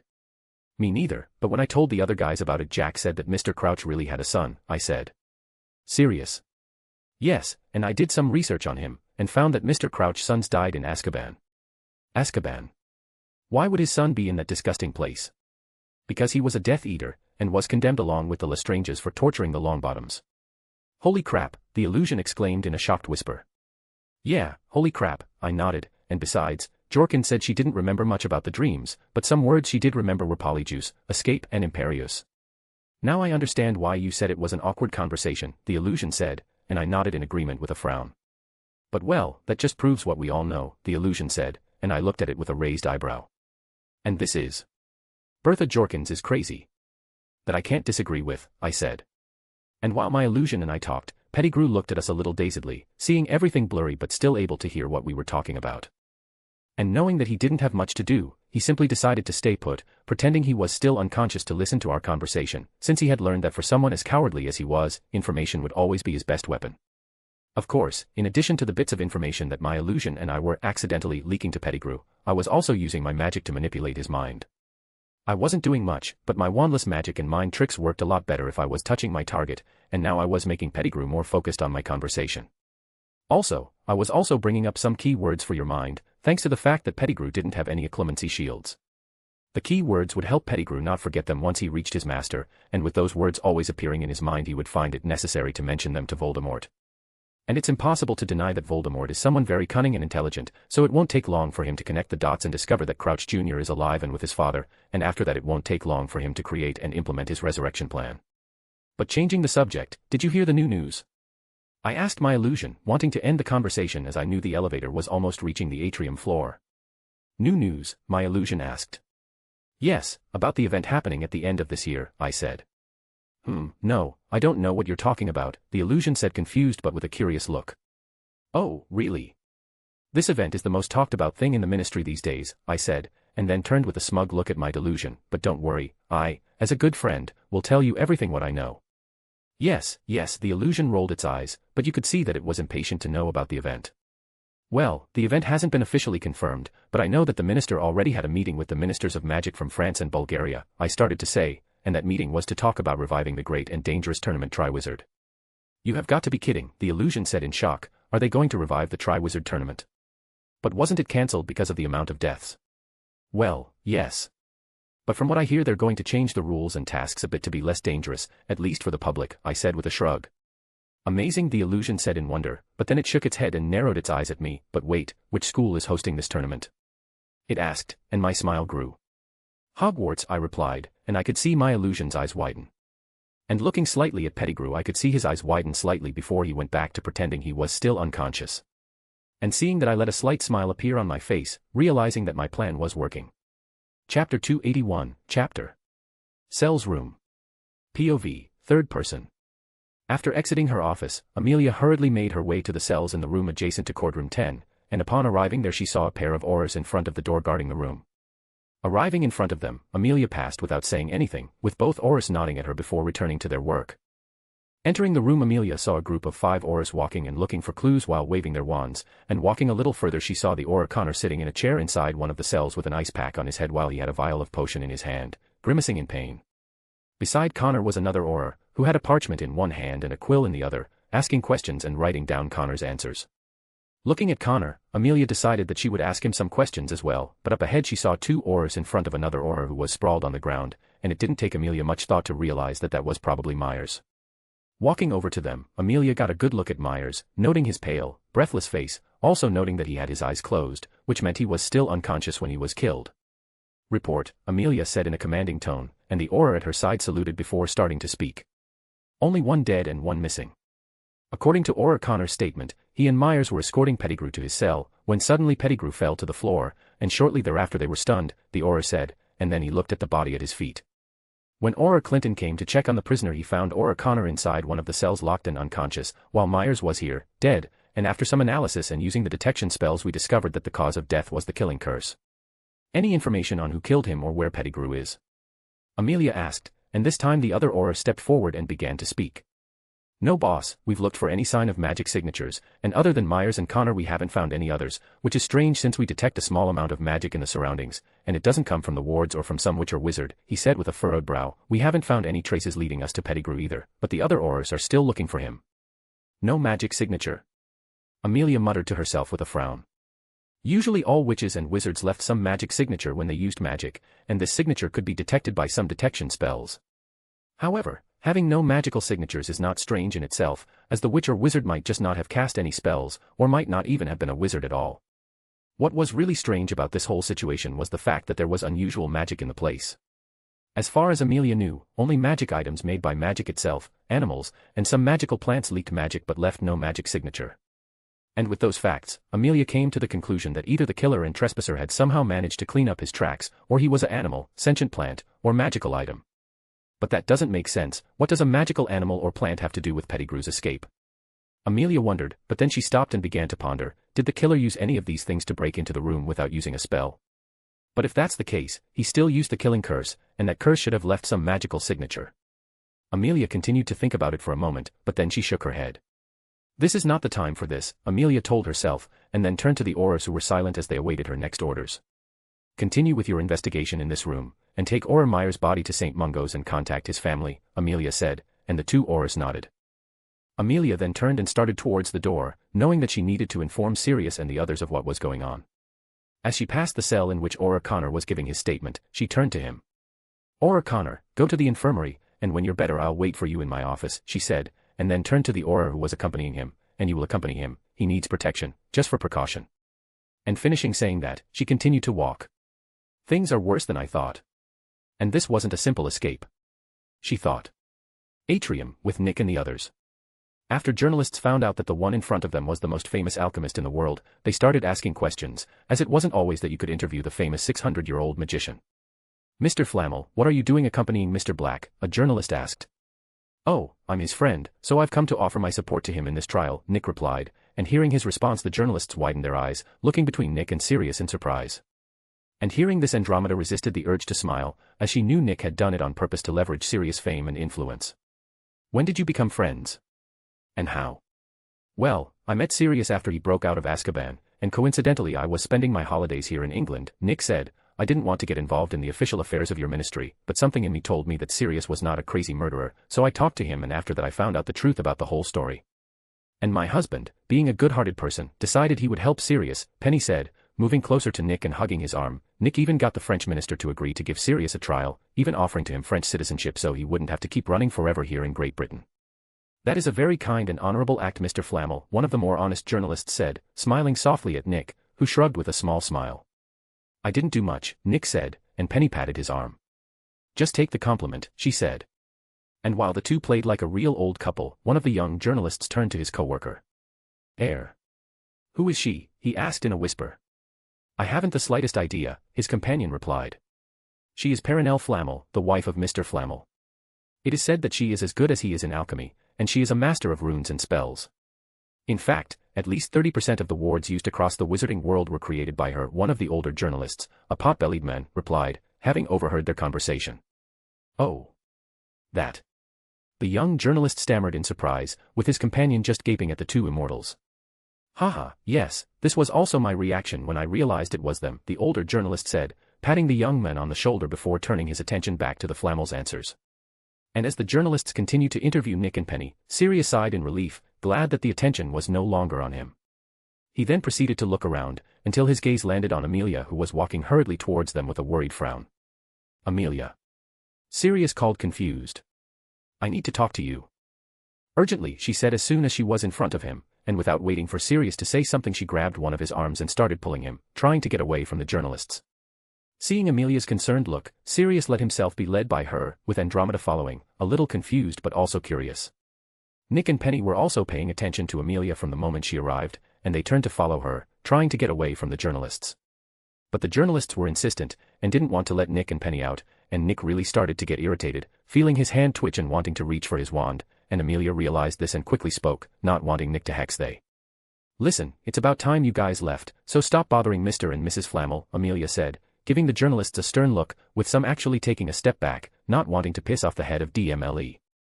However, there were those who were either very foolish or very brave and determined, which meant they were also foolish only from another point of view, as they still went ahead to argue with Amelia. But just as they opened their mouths to start complaining, Moody took a step forward, slamming his walking stick into the ground, creating a small magic wave, which pushed all the journalists back. The journalists then stopped, looking scared at Moody, who was staring at them with ferocity, with his magical eye passing through all of them and causing shivers in their bodies. "Didn't you hear her? Get out," he barked, and with a startled leap, all the journalists scattered like flies, causing Moody to snort. "Cowards," he said, turning and walking towards Amelia. "What's going on, Amelia?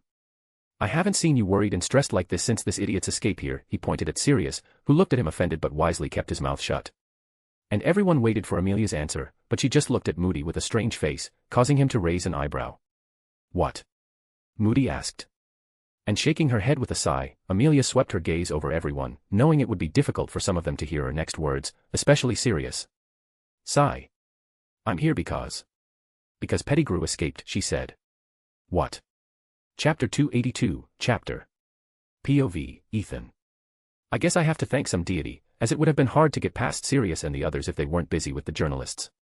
I thought, dragging Pettigrew down a corridor that was near the fireplaces connected to Flo. After the elevator stopped at the atrium floor, I created a cloak of illusion around Pettigrew and myself while also using a spell to draw everyone's attention away from us. In addition to this spell, I also started messing with Pettigrew's mind, making him confused so he wouldn't realize where I was taking him. And I was glad I did, because as soon as the elevator doors opened I saw Penny and the others being surrounded by a lot of journalists. I thought they would have left by then, but I don't think even they managed to escape the clutches of journalists hungry for information. And unfortunately for me, Moody was still tagging along with them.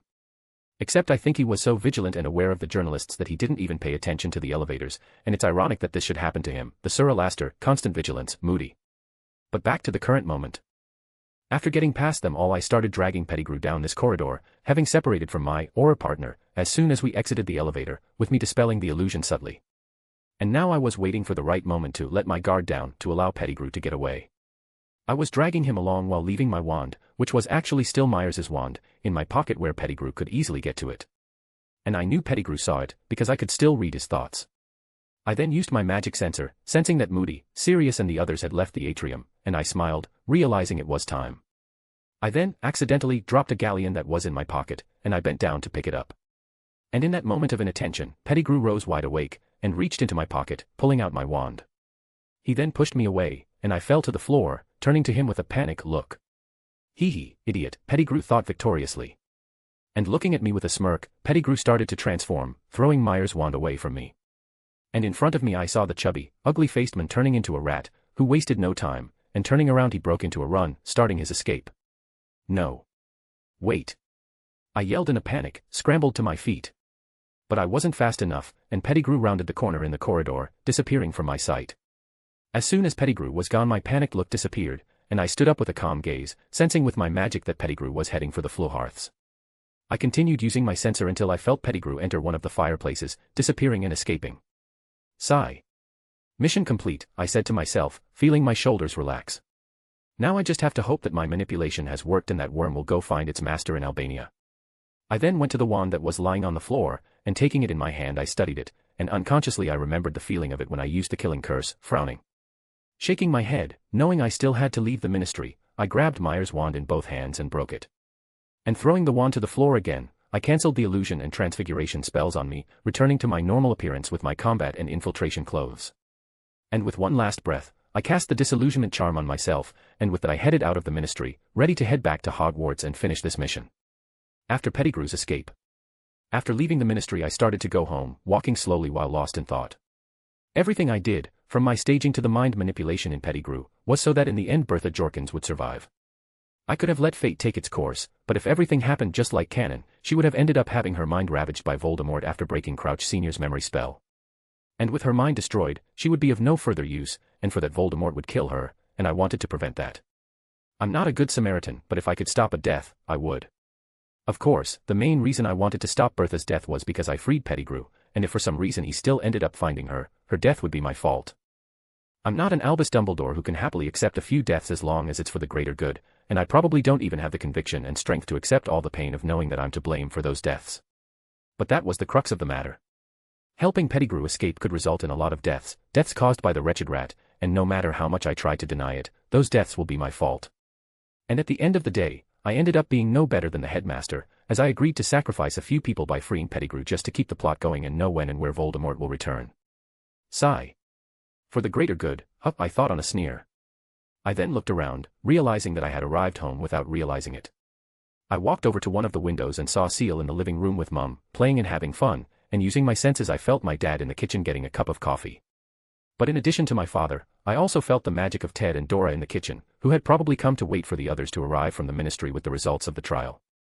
Walking across the immaculately mowed lawn, I made my way to where my bedroom window was, which was still open, and taking a leap I jumped up, grabbing the windowsill that was on the second floor, and nimbly and with little effort I slipped through the window, landing on the floor of my room. Already in my room, I looked at my atlas and saw that there were 10 minutes left before I had to enter the vanishing cabinet to return to Hogwarts. Realizing I was going to have to wait, I sat up on my bed, and with a quick spell I changed out of my infiltration and combat clothes into more casual clothing. As I lay on the bed tired more mentally than physically, I started thinking about when I used the killing curse, trying to understand why the curse had affected me so much. I could feel that my magic still wasn't calm and controlled, and it was in disarray, but at least not as much as before. And in addition to my magic, I also felt a sinking feeling in the pit of my stomach, remembering how I'd heard Myers's heart stop beating. Sigh, right now I'm really hating being so sensitive to magic like this, I thought, frowning, but most of all, I'm hating feeling like this. I thought I'd be like any other reincarnator who would go around killing all the evil villains without feeling remorse, but apparently I'm not that strong. I don't know if it was a combination of my empathy, Myers's memories, or the curse I used, but I feel like I won't be able to sleep well for a while. This sucks, I thought, but was pulled out of my thoughts by the sound of my atlas letting me know it was time. Still with my troubled mind I got up from the bed, going to the vanishing cabinet, opening its doors and entering it. Already inside the cabinet I activated it, and after a few seconds I felt its magic transport me to another place, with me using my sensor to feel the environment outside the cabinet change. Now I understand why my other self was so weird when I saw him, I thought with a frown, looking down at my hands. Chapter 283, Chapter Hogwarts. After going back to the room of requirement and waiting for my other self to go into the past, I left the room, deciding to take a walk around the Hogwarts grounds to clear my head, wanting to get all the bad thoughts out of my mind. Already outside Hogwarts I started walking along the edge of the Black Lake, not thinking about anything and thinking about everything at the same time, but even so I still tried to relax, looking at the dark waters of the lake and seeing the giant squid playing while it dangled one of its tentacles out of the water. Ethan. I heard someone call out to me, and turning around I saw Astoria approaching me as she held some books in her arms. "Hi," I said with a small smile on my face. "Are you well?" she asked me, with a worried face. "Yes, why wouldn't I be?" I asked confused. "It's just that you've been here, walking around doing nothing for a while with the look of someone who is going through a bad situation," she replied, walking until she stopped in front of me. "Did something happen?"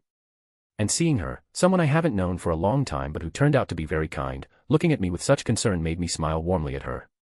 Sigh. "It's nothing, I'm fine," I said, lifting my hand and patting her head. "Hey, I'm not a kid," she said with an irritated pout, but not rejecting the pats. "Actually, you are a kid," I teased, which only made her pout grow. I bet the other Slytherins would be outraged to see the daughter of the Greengrass family acting like that, I thought with an amused snort. "But then, what are you doing out here?" I asked Astoria. "Oh, I was looking for my sister," she replied, looking around, "but it looks like she's not out here either." "Have you tried looking her up at some obscure Slytherin pureblood meeting to talk about how Muggleborns are littering the wizarding world?" I asked, and Astoria looked at me with a blank stare. "Slytherins don't hold meetings to badmouth Muggleborns," she said. "You think not? Maybe you just haven't been invited yet," I shrugged. "Or maybe you're just overreacting. Do you really think someone like Malfoy hasn't or doesn't intend to have a meeting like this?" I asked with a raised eyebrow. "Okay, maybe not all Slytherins," she said grudgingly, but then she shook her head, "but my sister isn't the kind of Slytherins. Did you know your sister was staring and ignoring me on our first train ride to Hogwarts as soon as she found out I'm a Muggleborn?" "Well, she usually ignores everyone," Astoria said, trying to defend Daphne, looking away, and that day she could have just been shy about meeting new people. "She? Shy?" I asked with a strange look. "Yes," Astoria said uncertainly, and I snorted, "Oh come on, she's not that bad, she's even part of your study group." "Yes, she has been part of the study group for almost 3 years. And in that time she has spoken to me a total of 0 times," I said. "It's just that she's not used to talking to people," Astoria said. She then looked at me. "Please give her a chance, Daph is really nice and she's an amazing sister, so, please." And as she pleaded, she used the secret weapon, which I thought only Seal and Lily knew about. The damn puppy dog eyes. Where's all that pureblood pride and nobility? I wondered, trying, and as usual, failing to resist the effects of those sad, imploring little eyes. "Ugh, okay, I'll give your sister a chance," I said, rolling my eyes. "It's not like I hate her or anything anyway." "Yeah." Astoria cheered, and seeing her so happy made me smile in amusement. And looking at Astoria and feeling my emotions, I realized that I wasn't as worried or sad about the events that happened this afternoon. I guess I just needed someone happy to talk to. I then glanced at Astoria, seeing her smile at me, and I could feel her feelings of concern with a hint of happiness. And it looks like she noticed it too, I thought, lifting my hand to stroke her head again, and this time she didn't pout and just smiled. Ministry of Magic, back with Amelia and the others. POV, third person. "How is this possible?" Andromeda asked, frowning at the parchment in front of her. On this parchment was Auror Connor's statement about what happened in the cell's room, or at least what he remembers happened before he was stunned. "We don't know. Who or what helped Pettigrew escape left us no clues," Amelia replied with a weary sigh. At this time Amelia, Nick, Penny, Sirius, Andromeda, and Moody were in Amelia's office, where she filled them in on all the information and assumptions she had about Pettigrew's escape. And just as expected, none of them were happy about the news, and the person who reacted most strongly to it was obviously Sirius, who wanted to go out and hunt the rat. But Andromeda reminded him that trying to hunt the damn rat 12 years ago was what got him arrested and kept away from his godson, and remembering Harry was enough to calm the rabid dog. "But that doesn't make sense," Nick said, scratching his goatee as he thought, "who and why would anyone help Pettigrew escape? As far as I know, he doesn't have any friends, and I doubt any of his old associates would want to risk their own skins helping him." And hearing this, Sirius snorted before speaking, "And even if there wasn't any risk, I highly doubt the scum who kissed the feet of the same master as him would want to help someone like him." "I doubt it either," Moody said, grimmer than usual. "I should have accompanied Connor and Myers in escorting Pettigrew to his cell. Actually, I should have escorted that damned traitor. Sigh, yeah, if you were there maybe he wouldn't have gotten away, Amelia said, and Moody stared at her as he wondered why there was a maybe in that sentence. What now, Amelia? What do we do? Andromeda asked, causing Amelia to stop and look at them, before sighing. You'll go home, and I'll handle this situation, Amelia said, and before Sirius could say anything she held up a hand to silence him. Look, you've done a lot, but none of you are in law enforcement officer, and I cannot allow you to put yourselves in danger by looking for Pettigrew. So you just want us to sit back and wait for you and your aurors to capture him? Sirius asked, frowning ahead. Sigh. Look, I know you don't trust the ministry, but please trust me when I say I won't rest until I capture Pettigrew, Amelia said. Oh, the same way you managed to capture me when I escaped Azkaban? Sirius asked sarcastically. That coming from the person who managed to get framed by the rat when he tried to hunt he is rich, Moody sneered, making Sirius turn to him. What does that mean? Sirius asked angrily. Listen, Black, I can understand why you are angry and want to look for Pettigrew, but I agree with Amelia about you not getting involved in this hunt, Moody said, glaring at Sirius with his magical eye. You guys getting involved will only get in the way of the investigation and will possibly put others in danger. Put others in danger? Like who? Sirius asked with a frown. Oh, I don't know, how about your godson? Moody asked sarcastically, and that silenced Sirius. After that the room fell into silence, which after a few seconds was broken by Nick. I agree with Amelia, he said, bringing attention to him. What? Sirius asked confused and dazed, not expecting Nick of all people to agree with Amelia and by extension the ministry. I don't trust the British ministry to capture Pettigrew either, but I don't think us looking for him is a wise choice either, Nick began to explain. Pettigrew is probably already a long way from here, and he may even have left the country already, as I doubt he would want to remain in the same country as a man who wants to kill him, especially with his cowardly personality. Seeing that everyone was paying attention to his words and agreeing with them, Nick continued. And looking around the world for Pettigrew is going to take a lot of time, and for now I think we have more important matters to attend to, especially you, Sirius. Yes, I know, Harry, Sirius sighed tiredly. And not just Harry, but yourself. You just got out of Azkaban and it's only now that you're a free man. You must now take care of yourself and enjoy this newfound freedom, Nick said, and then he looked for Amelia. And that being said, even though I agree with you, if I happen to know any information about Pettigrew or even if I accidentally meet him, don't expect me to sit still, and I think I can say that for all of us. And Amelia could only sigh at that, nodding. Fine, as long as you don't actively look for him, she said. Seeing that no one tried to argue or say anything else, the room fell into another moment of silence, which this time was broken by Penny. Well, since everything is resolved, I think it's time for us to go home. The others must be waiting for us to hear how the trial went and what the jury's decision was, she said, getting up from the seat she was sitting on. Yes, Nymphadora is probably pacing back and forth waiting for us as she stumbles all over the house, Andromeda said, and Moody snorted, knowing full well how clumsy Dora was. Everyone then started to get up, and after a brief farewell where Amelia said she was going to send a letter to Sirius informing him of his compensations, Nick and the rest of the group left, leaving only Moody and Amelia in the office. Chapter 284, Chapter Knight's House, the Night. POV, Ethan. When night came I received a letter in my room from Nick delivered by Fox, saying that I should go home as they would tell my parents and me what the jury's verdict was and what they decided about the Sirius situation. After reading the letter I quietly left my room and the common room, where I made my way to the room of requirement, entering the vanishing cabinet and appearing in my room at my house. After that I went to the living room that became our meeting and planning room, where I found my parents and the others sitting talking, probably waiting for me. And when I looked at my parents I could tell from their emotions that they had already guessed the result of the trial and that it was good for us. And that wasn't a surprise, as Sirius hadn't been arrested and he had a happy look on his face. I obviously already knew that Sirius had been cleared of all the crimes he was accused of and that Pettigrew had been convicted, but I still pretended not to know that. After I arrived and after a little conversation, Andromeda told us the result of the trial, not that it was necessary, but even so, we were all happy with the news, especially my parents, Ted and Dora. Of course, I was happy for Sirius, but I couldn't celebrate with the others, at least not in this situation. Everyone was celebrating and congratulating Sirius, and I was no different, but I could feel that there was a strange and heavy feeling around Sirius, Nick, Penny, and Andromeda. And I realized they hadn't told us about Pettigrew's escape, and so I put two and two together, realizing that was probably why I could feel these feelings coming from them. And realizing this, the feelings of guilt I had suppressed after my conversation with Astoria returned, but I was quick to keep those emotions and thoughts at the back of my mind. I knew my family and the Flammels would probably notice my conflicting emotions and suspect something, but as someone who understands emotions very well I'm also great at hiding them. Suppressing my negative feelings and putting a smile on my face, I continued to join in the celebration, and the only relief I got was that the positive emotions everyone was emanating managed to overcome my own emotions. Sigh. At least now Harry will be able to meet his godfather without him having to hide it from the others, I thought, deciding that it would be better to see the positive side of the situation instead of letting my thoughts consume me. Next day, Hogsmeade. Today was another weekend in Hogsmeade, and I was walking through the village full of students and vendors advertising their wares while enjoying the winter cold, looking at the complete white landscape of snow around me. But I wasn't alone, and joining me were Terry, Anthony, and Megan, who joined the group after being separated from her friends who wanted to go shopping, something she loathes and dreads, which I can sympathize with. You know, I was reading some fourth-year transfiguration books, and it said that a wizard could start studying and start the animagus transformation process at age 15, Terry said, and Anthony looked at him confused. But Professor McGonagall told us that becoming an animagus is a complex and dangerous thing, and that we shouldn't try to do it until we graduate from Hogwarts, the badger in raven clothes said.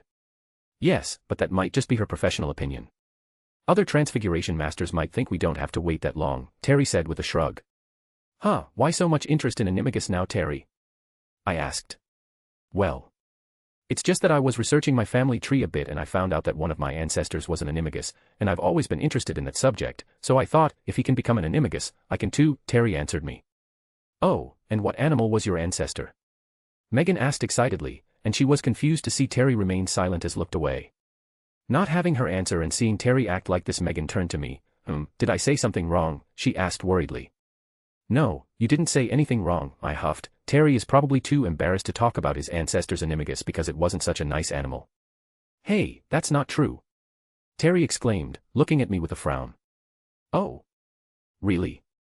Then tell us what animal it was, I challenged, crossing my arms and looking at him with a raised eyebrow. Oh well, it was. It was. Terry started to say, looking around for help. I then saw his eyes widen slightly in realization before he turned to us with a smile. It was a grizzly bear, he says it with pride. You just made that up, didn't you? Anthony said. PFFF, why do you think that? Terry asked, waving his hand dismissively. And instead of an answer he saw Megan point to a corner of the village, and following the direction she was pointing he saw one of the shops in Hogsmeade that sold furniture, where there was a sign with a grizzly bear hanging in front of it. Oh. Terry said, and turning to us he saw us staring at him. Coincidence, he shrugged with an embarrassed look. Huh, I don't know why you're embarrassed to tell us what animal your ancestor's animagus form was, Megan said. Being an animagus is so cool I'd accept becoming any creature, she finished, her eyes twinkling excitedly as she imagined herself turning into an animal. Even if it was something like a cockroach? Anthony asked. Becoming a cockroach would be really cool, Megan replied. They're hard to kill, some fly, and I could use my shape to scare the other Hufflepuff girls, hee. And with that the Hufflepuff girl started laughing evilly, and seeing this the boys and I took a few steps back, away from the girl who looked frighteningly crazy. Now I understand why some Hufflepuff boys say she's scary, Terry muttered to Anthony, who just nodded in agreement. Did you say something? Megan asked, turning to them with a sweet smile that sent a chill through the two cowardly boys. And completely scared, the two quickly shook their heads in denial. Cough, cowards, I coughed, looking away and pretending not to see the way the boys were staring at me. I was going to keep teasing the boys, but out of the corner of my eye I saw that hiding behind some barrels next to a shop was a large black dog, looking at me trying to get my attention. You can go on without me, I remembered I have to visit a store to buy some souvenirs for my little sister, I said to Megan and the boys, and without giving them a chance to say anything or ask questions I leaves, with Anthony and Terry sharing an awkward look before shrugging. As soon as I separated from the three I went to the back of one of the Hogsmeade shops, and a short time later the same dog appeared, and then this dog turned into Sirius. Sirius was wearing a smart black overcoat with a grey V-neck shirt underneath. He was also wearing black leather pants and dragonhide boots, and the whole ensemble gave him a rocker look with his long shaggy hair. But leaving his choice of clothes aside, what I noticed was his apprehensive look. What's up, Sirius? I asked, shouldn't you be getting ready to meet Harry? And hearing my question Sirius sighed, yes, but I'm a little nervous about the meeting, he said. Oh, I didn't even notice, I said sarcastically and Sirius chuckled. Yeah, I guess I'm not very good at hiding what I'm feeling, he said. Sirius then sighed again as he scratched the back of his neck. Look, I know this might sound weird, but I have a request for you. What request? I asked with an eyebrow raised in curiosity. Well, could you be there for my meeting with Harry? He asked nervously. After hearing this request I stared at Sirius, with a look that said really, but after a while I realized he wasn't kidding. I was going to deny his request since he was supposed to create some balls and go talk to his godson alone, but seeing the look in his eyes and feeling his fear and nervousness I couldn't say no. Sigh, okay, I said, and saw Sirius sigh in relief, but you'll be responsible for answering his questions when he questions why I'm there, I continued, pointing at him, who nodded quickly. Sigh. Why do I feel like I'm going to have a big headache because of this? I wondered. Chapter 285, Chapter -3 Broomsticks, Private Room. Why is he taking so long? I wonder if he won't come. Sirius asked aloud as he paced back and forth in the private room he had rented for the afternoon.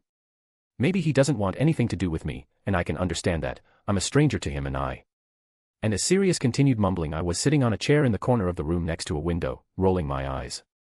Could you calm down and sit down? I asked in exasperation. There are still 5 minutes left before the meeting starts, and besides, he's probably already on his way. I said. And that wasn't an assumption, as I was feeling the magic of Harry, Ron, and Hermione entering the 3 broomsticks at this very moment. Listening to me, Sirius glanced at a clock that was on top of a small table. Oh, you're right, he said after realizing that there was still time for Harry to show up, but that wasn't enough to appease his nervousness. Asterisk knock. Knock, asterisk. Is it him? Sirius asked, turning to look at the door so fast I'm pretty sure I heard his neck crack. And even though he was excited to see his godson, Sirius made no attempt to go open the door, standing in place like he was frozen, and I could feel the fear welling up in him. And before the cowardly dog had any thoughts of fleeing, I snapped my fingers, opening the door with wandless magic. As the door opened, we could see the 3 Gryffindors walk through, with Harry at the front leading the trio. The 3 of them entered looking around the room, with Harry immediately noticing Sirius, but unlike him the focus of his 2 friends was drawn directly to me. Ethan. What are you doing here? Ron asked confused. I'm here because this idiot asked me to, I said, pointing a thumb at Sirius, who didn't respond as he was transfixed looking at Harry. Then I was right, Hermione said with a triumphant face. You know Black, she stated. Well, I didn't really try to hide it, I shrugged, but yes, I know Sirius. I don't understand, Ron said, looking between Sirius, Hermione, and me with a confused look. Ethan knew Black and interacted with him before he was cleared, when he was still on the run from the Ministry. Hermione explained to Ron, who blinked in surprise. But back then everyone thought he was a murderer, he said, turning to me like I was crazy. How did Ethan know him, and why, he asked. And the response he got from me was a shrug. You can ask him that later, I gestured to Sirius. But instead of saying anything, Sirius kept looking at Harry, and I could feel his feelings of guilt, longing, and affection. Noticing that Sirius was lost in his thoughts and feelings, I decided to get his attention. Ahem, I cleared my throat, and Sirius shook his head and turned to me, and I gestured to Harry with a look that said, say something. And realizing that Harry was looking at him and that they had been staring at each other for a few seconds, Sirius coughed in embarrassment. Cough. Air.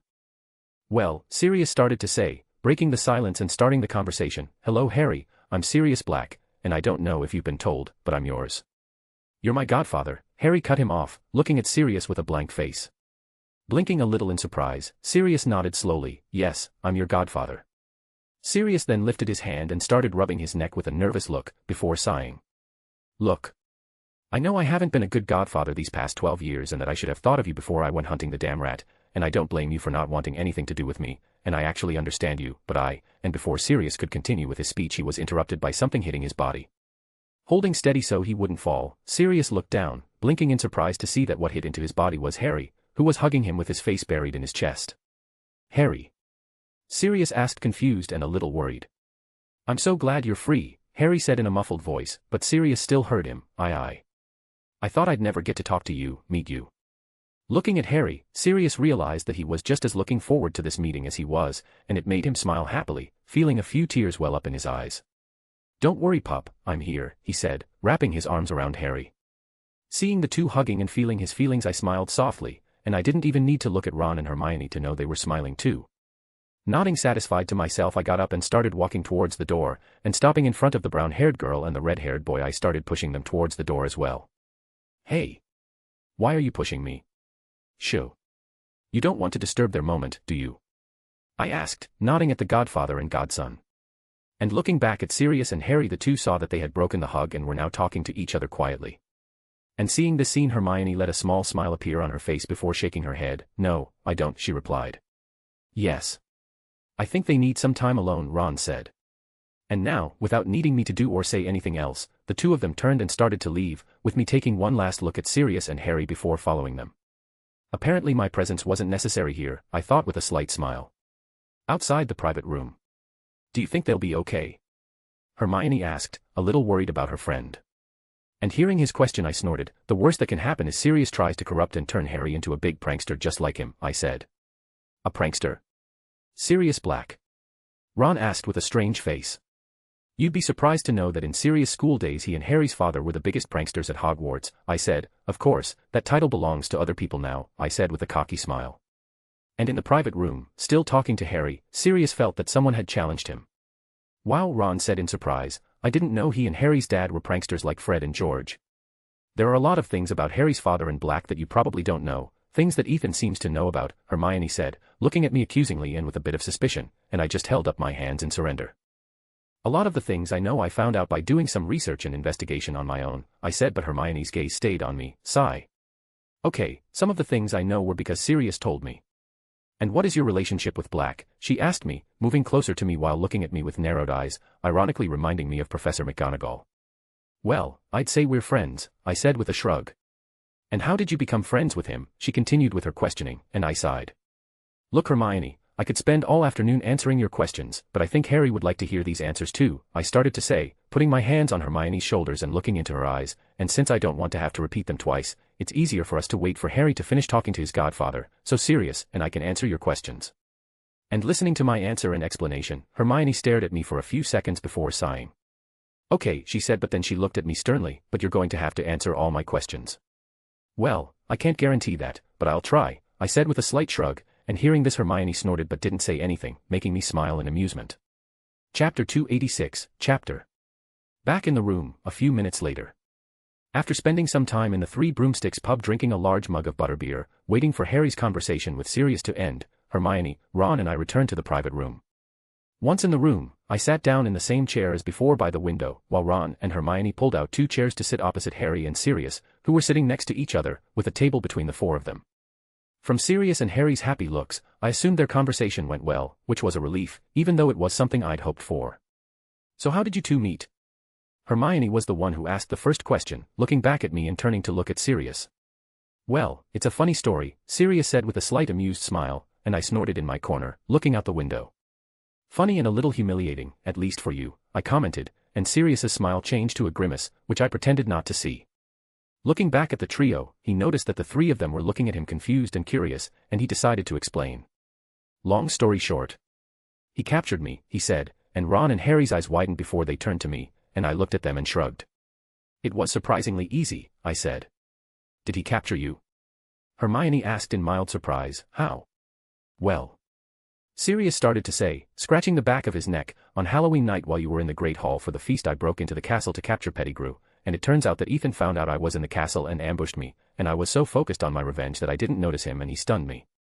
Oh, so it really was easy, Ron said aloud, causing Sirius to wither in dismay. Wait. How did Ethan know you were in the castle? Hermione asked. The same way Harry manages to escape and go to Hogsmeade without the teachers knowing, I said, and Harry looked at me confused for a moment before his eyes widened in realization. The Marauder's map, he said, and I nodded. Yeah, something like that, I said. Wait a minute, do you know about the Marauder's map? Ron asked me. Who do you think was the first person the twins showed the map to? I asked back with a raised eyebrow. Damn it, and they never told me about it, Ron grumbled. But how could you see that Sirius had broken into the castle if the map was with me that day? Harry looked confused at me. Simple. I said, raising my arm and showing my bracelet, tapping it with a finger, I have my own map. Do you have a Marauder's map? But I thought this was the only 1 inch, Harry said, taking the map out of his pants pocket and looking at it and my bracelet. And why is your map a bracelet? To answer your questions, first that this is not a Marauder's map, but the Atlas, which I created using the Marauder's map as inspiration. And second, the map is a bracelet because I found that design more practical and stylish, I explained, shrugging at the end. Strange, Fred and George have bracelets just like this 1 inch, Ron muttered with a finger to his chin. That's because I made 3 bracelets, and 2 of them are the ones you saw Fred and George wearing. What? Sirius? Ron exclaimed. He's right there, I said, pointing at Sirius, who puffed out his chest with a playful smile as if to say, yes, I'm here. Huh. Ron stopped short, not getting the joke. Harry, who had been staring at the map in his hand, nodded to himself. Oh, so that explains why they gave me the map, they had a nicer one, he said. Actually, if they hadn't given you the map I would have convinced them to give it to you, I said. Really? Why? Hermione asked. Because it's Harry's right to own the map, as it's a family heirloom in a way. Family heirloom? My family? Harry asked with a strange face. And seeing the face his godson was making, Sirius put a hand on his shoulder, making Harry turn his head in his direction. Yes, Harry, the map is an heirloom that should be yours. Sirius then pointed to the map, which responded to his touch and started showing the marauders' names. Your father would have wanted it that way, he said, pointing to Prong's name. And it took Harry a moment to understand what Sirius was trying to say. Was my father Prong's? Was my father a marauder? He asked, surprised and a little excited. Yes, and not just your dad but me too, Sirius replied, smiling. And hearing this, Harry stared at Sirius for a moment in surprise before whispering, your Padfoot. At your service, Sirius said, bowing slightly playfully. And I was surprised to see Harry guess who Sirius was so quickly. Mr. Black. Hermione started to say, but Sirius cut her off. You can call me Sirius, Hermione. Mr. Black is my father, and as you are my godson's best friends I think we can drop the formalities, he said, smiling at the curly-haired girl. Oh, well thanks Sirius, Hermione said with a small smile, but then she shook her head and continued her question, if your Padfoot and Harry's father is Prongs, who are the other two? Remus and Pettigrew. Harry was the one who replied, spitting out the last name with contempt. Blinking for a moment, Sirius nodded slowly, yes, how did you know? Wasn't hard to figure out. The four of you were best friends and always hung out and did things together, so if two of you were marauders, the other two would be too. And besides, I've been talking to Remus since Christmas, and with the things I heard from him and found out I only had to put two and two together. Harry shrugged, not noticing the impressed look Sirius and I were giving him. And Hermione, who had listened to Harry's explanation, looked at him proudly, with a part in the back of her mind feeling strangely drawn to see her Harry act so intelligently. Well, I think you got a lot more out of your mother than just her eyes, Sirius said with a fond smile, ruffling Harry's already messy hair. What can I say? I got the best of them, Harry said with a shrug and a mischievous smile. Oh no. Sirius is already corrupting him, I thought, palming my forehead. Well, that explains how you two met, but what about the rest of the story?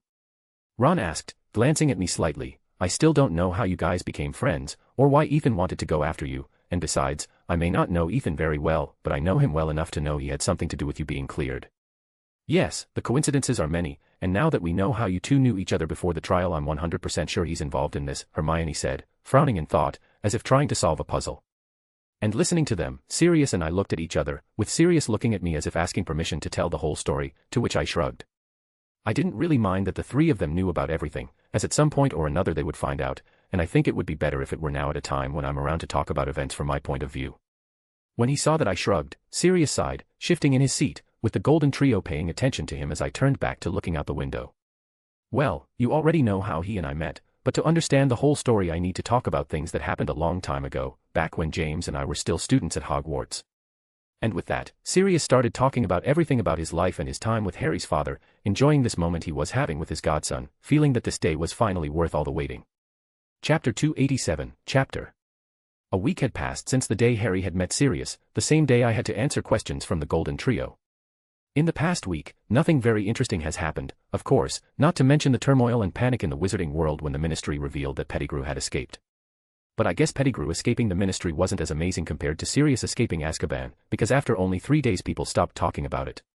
2 days before this news was spread by the Daily Prophet throughout Great Britain, I visited my parents at the request of my mom, who said that they needed to talk to me, and their Penny and Sirius told me about Pettigrew's escape, not wanting me to find out about it from the newspapers. They also filled me in on the things Amelia found out, but beyond that they told me that I shouldn't go after Pettigrew like I did Sirius, and I could feel that they were worried about me. But it wasn't just Sirius and Penny who were showing concern for me. My parents also spent the whole day warning me not to do anything dangerous, and that I should forget about Pettigrew and let the Ministry take care of him, and in the meantime I should enjoy my days at school. Nick was also around when everyone started telling me to be careful and not do anything risky, but the only thing he did was stand still and lean against the wall with his arms crossed, watching me intently. I didn't know why he kept glaring at me like that, however I could feel he was worried about me too, and luckily he didn't try to give me a warning either. I really appreciated everyone's concern for me, but at some point in the conversation they started to overprotectively, completely forgetting that I was capable of defending myself if necessary. But that matter aside, after the talk and whispers about Pettigrew's escape subsided, at least at Hogwarts, everything was back to normal. And by normal I mean that I went back to spending most of the day training when I wasn't in class. However, I slowed down my training and studying, as I wanted to spend more time with my friends. And there were 2 reasons why I did it. The first was that after seeing what happened to Sirius I realized that I should value my friends more, who I knew were true friends thanks to my beast power. And the second reason was that I realized that in my moment of anguish and affliction over my first murder, the person who helped me was a friend, and I realized that if something like that happened again I would want to be surrounded by my friends and family to calm me down. My motives may seem a little selfish or stupid, but that doesn't change the fact that in all my happy moments in this new world and in this new life, I was accompanied by those important to me. My parents, Seal, Nick and Penny, Terry, Anthony, Luna, the twins, all my friends, Sirius, Professor McGonagall and Professor Flitwick. They've all made my life more fun and exciting, and I'd have to be an asshole to ignore them. And with all that in mind, I began to understand why magic based on emotions, especially love, was so difficult and complex, yet powerful. Hogwarts, Great Hall. I was currently in the Great Hall having my breakfast while trying to ignore all the happy and nervous voices around me.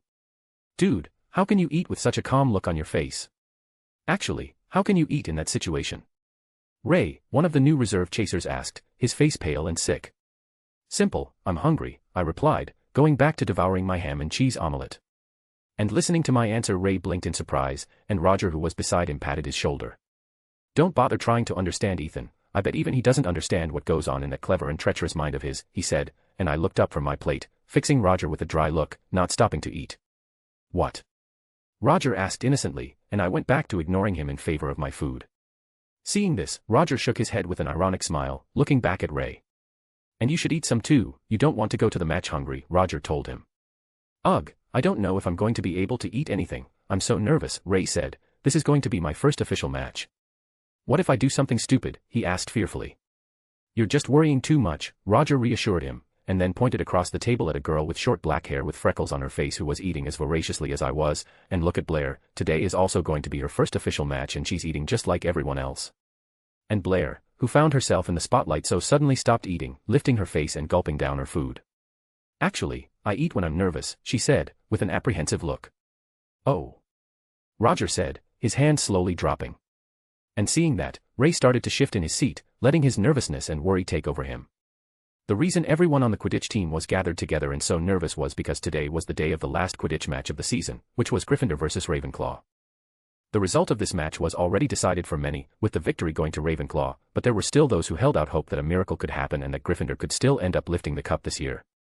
The chances of Gryffindor winning were small, but not non-existent, but everyone knew that it would be an almost impossible challenge for the Lions to beat the invincible Ravens, who had remained undefeated since my first year. In today's match there were 3 things that could happen. First, Ravenclaw wins, which is what everyone thought was going to happen. Second would be for Gryffindor to somehow turn around and end up beating Ravenclaw by a huge points gap, winning the cup in the end. And when I say large amount of points, I mean a really large amount, like 400 plus points. And then there was the third option, which was for Ravenclaw to destroy Gryffindor by winning the match and scoring over 300 points, and with that result Ravenclaw would end up breaking the record for most points scored in a single season by a team. And I think it was obvious to anyone what option the Ravenclaw team and I were looking for. And in the end, this match boiled down to which team will be able to score the most goals. Quidditch pitch, visitor stands. POV, third person. It's been a long time since I was here, Sirius said, looking around with a nostalgic look, lost in his memories of his youth. Looking out over the stands filled with students cheering and singing happily reminded Sirius of when he and his friends would come and cheer on the Gryffindor Quidditch team when they were students. The green grass of the field, the clear sky with the wind brushing your face, the sound of the voices of the other Hogwarts students and staff chatting, cheering, and even teasing the rival house. All of this brought back good memories for Sirius, which made a slight smile appear on his face. Yes, I know how it feels, Remus, who was sitting next to Sirius, said to him, smiling softly at his friend. Sirius and Remus had already had their emotional and tearful reunion, which happened on the same day that Harry had met Sirius. After Harry, Ron, and Hermione returned to the castle, Sirius remained in the private room at the 3 broomsticks waiting for someone, and that someone was Remus, who had asked to meet Sirius. Remus, as soon as he learned that Pettigrew had been found alive and that he would have a trial, immediately realized Sirius really was innocent, and since that day he wanted to find his friend to ask for his forgiveness. When he heard that Sirius was cleared, he immediately wrote a letter to arrange a meeting, and was overjoyed when he received Sirius' positive reply, saying that they could meet later that afternoon at the 3 broomsticks. Their reunion was just as exciting as the one that took place in the original timeline at the Shrieking Shack, mostly because they didn't have to worry about the traitorous rat or the 3 confused and angry teenagers. Remus had apologized to Sirius for not trying to find out the truth and for letting him spend 12 years in Azkaban, and Sirius had apologized to Remus for having mistrusted him when he suspected there was a spy in the Order and for not trying to talk to him when he escaped from prison. And after that moment of apology and forgiveness, the 2 old friends spent the rest of the afternoon and even a little bit of the night talking, finally feeling that a weight had been lifted from their shoulders. But back to the present moment, Sirius continued to look out over the pitch, taking a deep breath as he allowed himself to relax. I can't wait to see Harry flying, he thought, already managing to imagine the scene of his godson flying quickly across the pitch. Chapter 288, Chapter Gryffindor vs. Ravenclaw. The sixth and last match of this Quidditch season had started, with the two teams fighting fiercely and frantically, trying to gain advantage over each other. Both teams knew how important this match was to them, with each having a specific and different reason for wanting to win. And while the chasers jockeyed for the quaffle, Harry and Cho roamed the field trying to outwit each other as they looked for the snitch. But something that felt different was the fact that Harry was playing more aggressively. Well, aggressively is not the right word, it would be more accurate to say that he was playing with more determination and energy, taking advantage of the fact that he was mounted on his firebolt to gain an advantage over Cho, who had no chance against the incredible speed of that broom. State of the art. He flies better than his dad, Sirius said with a proud smile, feeling nostalgic to see a boy with black hair and glasses flying for the Gryffindor team. Professor McGonagall, who noticed this look, only smiled softly with a hint of sadness at Sirius, knowing full well what that feeling was, for she had felt the same way the first time she saw Harry flying on a broomstick. Yes, and he was flying this well before he even had the fastest broom on the market, Remus said, feeling impressed even though he'd seen Harry fly before. Hearing this, Professor McGonagall snorted. He had already shown himself to be a great flyer in his first flying lesson. Oh really? Sirius asked interested. Yes, Professor McGonagall nodded. I remember like it was yesterday when I saw a boy with black hair and Gryffindor robes fly past my office window at high speed. Professor McGonagall then looked sideways at Sirius, and what's even more impressive is that he's never flown on a broomstick before. Smiling, Sirius looked up, seeing Harry dodge a bludger, so he's a natural flyer just like his father, he said. And that's not all, he looks like his father, Professor McGonagall said with pursed lips. Huh. Sirius looked at her confused, and seeing this she started to explain. That day he first flew, Rolanda had to go out to take Mr. Longbottom to the nurse, and she ordered everyone to stay in their seats and on the floor, and here Professor McGonagall frowned. However, Mr. Potter clashed with Draco Malfoy, a boy from Slytherin. Malfoy. The son of Lucius, Hair Gel King, Malfoy and my cousin. Sirius asked. Yes, that Malfoy, Professor McGonagall replied, saying nothing about Sirius' slight offense to the older Malfoy other than letting a small smile play on her lips, which disappeared as quickly as it came.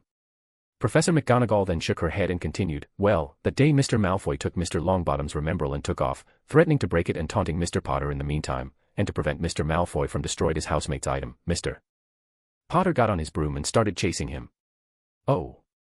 Sirius said, surprised and a little proud, actually that would be something James would do. Yes, and that's why after seeing his incredible flying skills I decided to introduce him to Mr. Wood, who was and is the captain of the Gryffindor team, and it was no surprise that Mr. Potter ended up becoming the seeker of the team, Professor McGonagall said, smiling happily.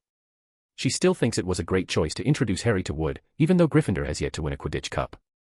Of course, that wasn't Harry or the Gryffindor team's fault, they were just unlucky that a boy with a lot of special abilities, mostly physical, decided to play too. Well, I know it's not necessary, but I wanted to thank you for that, Sirius said to Professor McGonagall. Ah. Why, she asked. Because flying is one of the things Harry loves most, and in a way you're the reason he can fly and have fun, Sirius said, smiling softly at the feline teacher. And hearing this, Professor McGonagall blinked in surprise for a moment before smiling too. Sirius then looked back at his godson, but I have to say, I've never seen a person fly as fast as he does. In fact, they're all very fast. Well, it's been 12 years since you've seen a Quidditch match, and broomsticks have improved a lot since then, Remus said, and Harry is even faster after you gave him that firebolt. Hearing this final sentence from Remus, Professor McGonagall stopped, turning to the two in confusion. What do you mean you gave him that firebolt? Professor McGonagall asked Sirius with a frown. Ah. Oh, I sent it to Harry for Christmas, Sirius gave a simple reply, which only made Professor McGonagall's brow furrow even more. So Ethan was lying when he said that it was a friend of his who bought the broom for Harry. Professor McGonagall wondered, but then she shook her head. No, I know Ethan, and I know he wouldn't lie about something like that. Professor McGonagall then looked at me, who was in the sky dodging a bludger, lost in thought. So if he wasn't lying, that means the friend he was talking about was Sirius, she concluded, but that only made her even more confused, but that raises other questions, like when Ethan met Sirius. And why didn't he tell someone about it? And with all these questions on her mind, Professor McGonagall glanced at Sirius, who was happily watching the match, unaware of the confusion that was in Professor Animagus's mind. On the Quidditch pitch. The match was very tight, with both teams scoring many goals. It could be noticed that both teams were using all the tactics and rehearsed plays they had in their repertoire, but none of these tactics managed to make one team stand out over the other. But even with the match so disputed, the team that was most under pressure was Gryffindor, who knew that the current score favored Ravenclaw, and that's why Wood asked for a break to reorganize his team. While the game was paused, I started flying towards my team, who were getting together as well as the Gryffindor team to probably come up with another tactic. But when I was approaching my team, I heard someone call my name, and turning around I saw that it was Harry, who was looking at me with a look that was hard to decipher, but from his emotions I could tell he was upset. "Look, Ethan, I know what you're trying to do," Harry said with a sigh as he arrived in front of me, hovering in the air on his broom, and I looked at him blankly. "What am I trying to do?" I repeated with a confused look. "Don't pretend you don't know," Harry rolled his eyes, and that only made my confusion grow. "I'm not sure I quite understand what you mean," I said slowly. "Ethan, I think it's obvious to anyone here that you're holding back. You're not taking this match seriously," Harry said with a grimace. "I'm taking this match seriously," I said, but he continued to look at me as if he didn't believe my words. "Sigh, look, you might think I'm lying, but the truth is, this match is very important to Ravenclaw, so it's obvious I'm going to take her seriously." "Oh really?" Harry asked with a sarcastic look. "Yes, and I don't know if you noticed, but Ravenclaw is winning, and I was the one who scored the most goals." I then crossed my arms, staring at him with a raised eyebrow, "and if that doesn't make you realize that I'm playing seriously, so I don't know what would do." "You might even be telling the truth, but you know what I think?" he asked me, now also crossing his arms. "I think you're not playing to all your abilities because you know that then Gryffindor won't have a chance to win, and you don't want me to lose so humiliatingly in front of Sirius." And as soon as Harry said it, I blinked in surprise for a second, before realizing that my lack of response basically confirmed Harry's suspicions. And without waiting for me to say anything, Harry continued with a tired sigh. "I can understand why you're doing this, but I don't want to play in a match where my opponent isn't even trying," he said, shaking his head with a disappointed look, "and besides, you might not realize, but what you're doing is more humiliating for me than me losing to Sirius." Looking at Harry, I could see that he was actually more sad than pissed at me, and I stopped to think, realizing that if it were me in his place I would be sad too if a friend of mine didn't play Sirius just to make me feel good. And realizing that what I was doing wasn't something a friend would do, I sighed. "I'm sorry, I guess I didn't realize how stupid I was being," I said, scratching the back of my neck. Hearing my apology, Harry stared at me for a few seconds, before letting a small smile appear on his face. "I forgive you," he said, and when I opened my mouth to speak he continued, "but only if you promise me you'll start playing seriously." "Well, I promise," I said with a slight smile, which slowly turned into a cocky grin, "but I want to see how you're going to explain to your team the beating you're going to get." "That's what we'll see," Harry snapped with a smile almost as cocky as mine. Chapter 289, Chapter. When the pause ended, the two teams returned to their positions on their sides of the field, glaring at each other fiercely, or as fiercely as several teenagers could manage. On the Ravenclaw side, the team members were in mixed emotions, with some tense and some relaxed, and among those who were tense was Roger, who felt as if he were playing in the Quidditch World Cup final against the best team in the world. "Come on, Roger, we have to break this record. This is going to be a great achievement in your future career as a Quidditch player," Roger thought, feeling his heart pounding in his chest. "I'm sure if I break that record in my first season as captain, some professional team will want to hire me when I graduate. But now is not the time to think about it, I need to concentrate." Roger then shook his head, returning to focus on the match. Taking a deep breath and getting a serious look, Roger turned to the other team members hovering around him. "Listen guys, we've talked about this before, but remember, it's not just about scoring goals, we shouldn't let them score either," he said, and then he turned to me. "Ethan, I want you to." However, as soon as Roger looked at me he fell silent, as my cheerful and calm look that I had been wearing since the beginning of the match had disappeared, being replaced by a serious and focused look. I was staring intently at the Gryffindor team, letting all my senses roam free, taking in everything around me. I then heard Madame Hooch begin the countdown to start the game, and I immediately lowered myself onto my broom to improve my aerodynamics, feeling every muscle in my body stiffen. With the air rushing past me, with me smelling grass and dirt as well as the smell of water coming from the clouds, I could see everything in front of me perfectly, but my focus was on the quaffle in Madame Hooch's hands. 3. Madame Hooch spoke in a loud voice, looking at all the players as she mounted her broomstick. But I was still using my other senses, both physical and magical, to sense my surroundings and everyone on the pitch, and hearing a very low, rapid flutter coming from the left above me, about 20 meters away, I narrowed my eyes, knowing it was the snitch. 2. And realizing that the snitch was in a place that anyone could see, I gripped the handle of my broom tightly, knowing that I would have to be quick and decisive, as it wouldn't take long for Harry to find the snitch too and catch him. 1. "You wanted me to play it serious," I thought, listening to Madame Hooch finish the count, getting ready to throw the quaffle in the air. "I just hope you don't regret it later. Go." And that was the signal needed for me to shoot forward like a bullet towards the quaffle that soared high into the sky, leaving behind my team who stared in astonishment at me.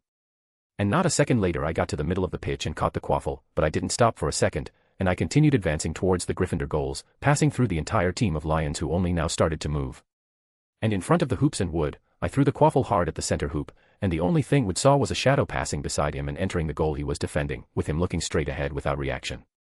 And Wood wasn't the only one who stood there without reaction, as everyone on the pitch was completely silent, with no one knowing how to react to my quick attack. But not caring about that, I went back to my position next to my team, who hadn't moved, with everyone looking at me with their mouths open, but my focus was still on the Gryffindor team. Lee stared at this scene for a few seconds, until he blinked and recovered from his shock. "And it's a Ravenclaw goal," Lee shouted, getting up from his seat, and his shout was enough to snap everyone out of their stupor, who started clapping and cheering, surprised and excited after seeing my play. The Gryffindor team also seemed to recover from their stunned states, and they looked at each other in confusion, wondering what the hell had just happened. To them, only a speeding figure had passed them, leaving behind a trail of air and a high-pitched sound, like a jet or a racing car cutting through the wind. And as surprised as his team, flying overhead was Harry, who blinked before looking up at me, noting my intense gaze. Seeing this, Harry shook his head before letting a small, wry smile spread across his face. "Well, I asked him to play seriously, so I can't complain," he thought. Sighing, Harry lifted the handle of his broom, soaring higher into the sky, looking around for the snitch. And back to the Ravenclaw team, I was still waiting for Wood to throw the quaffle, watching every little move he made from afar, preparing myself to intercept the quaffle. "Well, that was unexpected," Roger commented, breaking the silence that was between the members of the Ravenclaw team. "I don't know what got into you, but keep playing like that," he said to me. I just looked at him out of the corner of my eye and nodded. After that, I turned around again, noticing the slight twitch in Wood's right forearm, which was holding the quaffle, and I immediately braced myself. And just as I predicted, Wood threw the quaffle to Angelina, and I charged forward, with everyone noticing. However, instead of going towards her or the quaffle, I went towards Katie, as I had noticed that Angelina had closed her hand into a fist, and the slight movements of her arm indicated that she was going to punch the quaffle, and the only person she could throw it to was Katie. When I passed the middle of the field, the quaffle reached Angelina, and unsurprisingly she hit it to Katie, but surprising everyone, I was already there to intercept it. Grabbing the quaffle and leaving behind Katie, who still had her hands outstretched, I bolted for the Gryffindor hoops. As I advanced, I felt the bludgers coming towards me, but they passed away from me, not being able to hit me thanks to my speed. Stopping in front of the Gryffindor hoops, I threw the quaffle up, pulling my fist back, and when the quaffle started to fall, I punched it, and with a boom the quaffle went like a meteor towards the hoop that Wood was defending. Wood, seeing this, quickly raised his hands in panic to try to catch the quaffle, only the strength and speed of the quaffle almost knocked Wood off his broom, passing through his hand and entering the hoop, meaning that it was another 10 points for Ravenclaw. Wood spun wildly on his broom, but after a few tries he managed to keep his ground, hovering in front of the left hoop while grimacing in pain. Raising his other hand to his right shoulder, Wood massaged it, frowning as he realized that reaching for the quaffle nearly dislocated his shoulder. And when the realization of what that meant hit him, he slowly turned to me, looking a little scared, but I was already heading back to my side of the field. "Hey Oliver, are you okay?" Alicia asked her captain, seeing that he was standing there looking straight ahead. "Huh? Oh, well, yeah, I'm fine," Wood said, but Alicia's look showed that she didn't believe him. But ignoring his teammate's glare, Wood glanced back at me before looking down at his right hand, noticing that it was a little bruised and sore. "How can he have so much strength?" he thought, frowning. "This is humanly impossible." And unaware of Wood's thoughts, I returned to my position, using my senses and noticing that the snitch was now hidden beneath the north stands. Harry and Cho are far from the snitch, so that means I'll still be able to score more goals before one of them catches him, I thought. Back to the visitors' stands. "I've never seen Ethan play like that before," Professor McGonagall commented in awe. "Ethan?" Sirius wondered, never having heard Professor McGonagall call a student by name before. "Yes, I may not have been here very long, but in the matches I watched, he played more calmly, sometimes even jokingly," Remus said, rubbing his chin, "and I have to say, he must have a lot of strength in his arms. To throw the quaffle like that." Hearing this, Sirius chuckled nervously. "Yeah, he looks pretty strong," he said, holding his arm and remembering the day he challenged me to an arm wrestling match. This is a painful and humiliating memory for him, which he planned not to tell anyone, but he knew it was probably pointless since Nick, Ted, and Tonks were watching the challenge, and they obviously won't pass up the chance to mock Sirius for losing to a kid. "I pity anyone who tries to get into a fight with him," the dogman thought. Chapter 290, Chapter Quidditch Pitch. Spinnet passes the quaffle to Bell. Davis tries to intercept it, but Bell hits the quaffle back to Spinnet. Pierce steps forward to catch him, ready to steal the quaffle, but Spinnet won't let it end. Wow. Spinnet makes a false catch and lets the quaffle pass, which is now in Johnson's hands. Lee, who was in the commentator and narrator's stands, exclaimed, but even though he tried to cheer up the Gryffindors, they remained quiet, looking sadly at the scoreboard. She shoots towards the Ravenclaw goals. Oh, the bludger thrown by Samuels almost hits our lovely chaser, but lucky for us we have our dynamic duo, the Weasleys. Johnson continues to charge forward unhindered, showing off her amazing flying skills, Lee said, getting to his feet, a little happy to see that Gryffindor was going to score another goal. Not that it made any difference, she's almost in front of Ravenclaw's goal's end. by Morgana. He attacks again. Knight, appearing seemingly out of nowhere, snatches the quaffle from Johnson's arms and darts like a pliffin looking for me towards the Gryffindor goals. Will anyone be able to stop him? Knight charges past everyone at high speed, with no one able to catch or stop him, and he then prepares to throw the quaffle at the left hoop, but wait. That was a feint. Knight threw the quaffle at the right hoop, giving Wood no chance to try to make a save. Lee, at that moment didn't know how to feel, as he was torn between feeling sad about the Gryffindor situation or excited to be seeing a match like this. By Merlin's beard. We are looking at a historic moment in Hogwarts history. Lee said somewhat in awe, looking at the match taking place on the field with wide eyes. With this goal, Ravenclaw extends their lead even further. With a score of 370 to 940, Ravenclaw unquestionably break the record for most points scored in a season in the Hogwarts Quidditch Cup. Lee said in one breath, and the Ravenclaw crowd, as well as Hufflepuff and a few Slytherins cheered, no longer caring about the defeat of their houses. Everyone already knew that victory would go to Ravenclaw as soon as the match had started, but seeing a 500-year-old record be broken was something incredible, and that's why all Quidditch lovers and even those who just came here out of curiosity were cheering, because in a way they were being part of that history.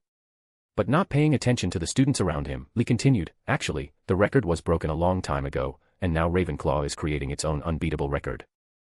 And it's all thanks to a single student, who alone scored a total of 690 points, and his name is Ethan Knight. And with that line from Lee I flew at high speed in front of the stands, and the students cheered and applauded, with the Ravenclaws chanting my name. Even though I wanted to stay focused on the match, I still let a small smile break out on my face watching the scene and hearing everyone cheer happily. My reaction would be expected from anyone, as everyone would like to be applauded or praised at some point in their lives. But that's not all. All of you may not know it, but in that match alone 3 records were broken.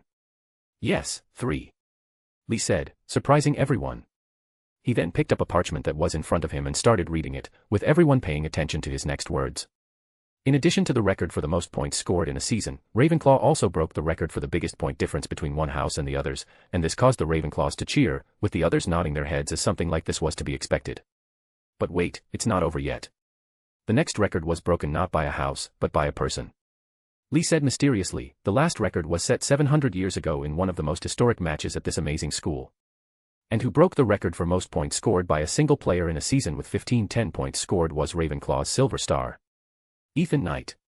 Lee shouted with a look that said even he couldn't believe this was happening. And at this moment, everyone on the Quidditch pitch and in the stands stopped, letting a silence hang over the place.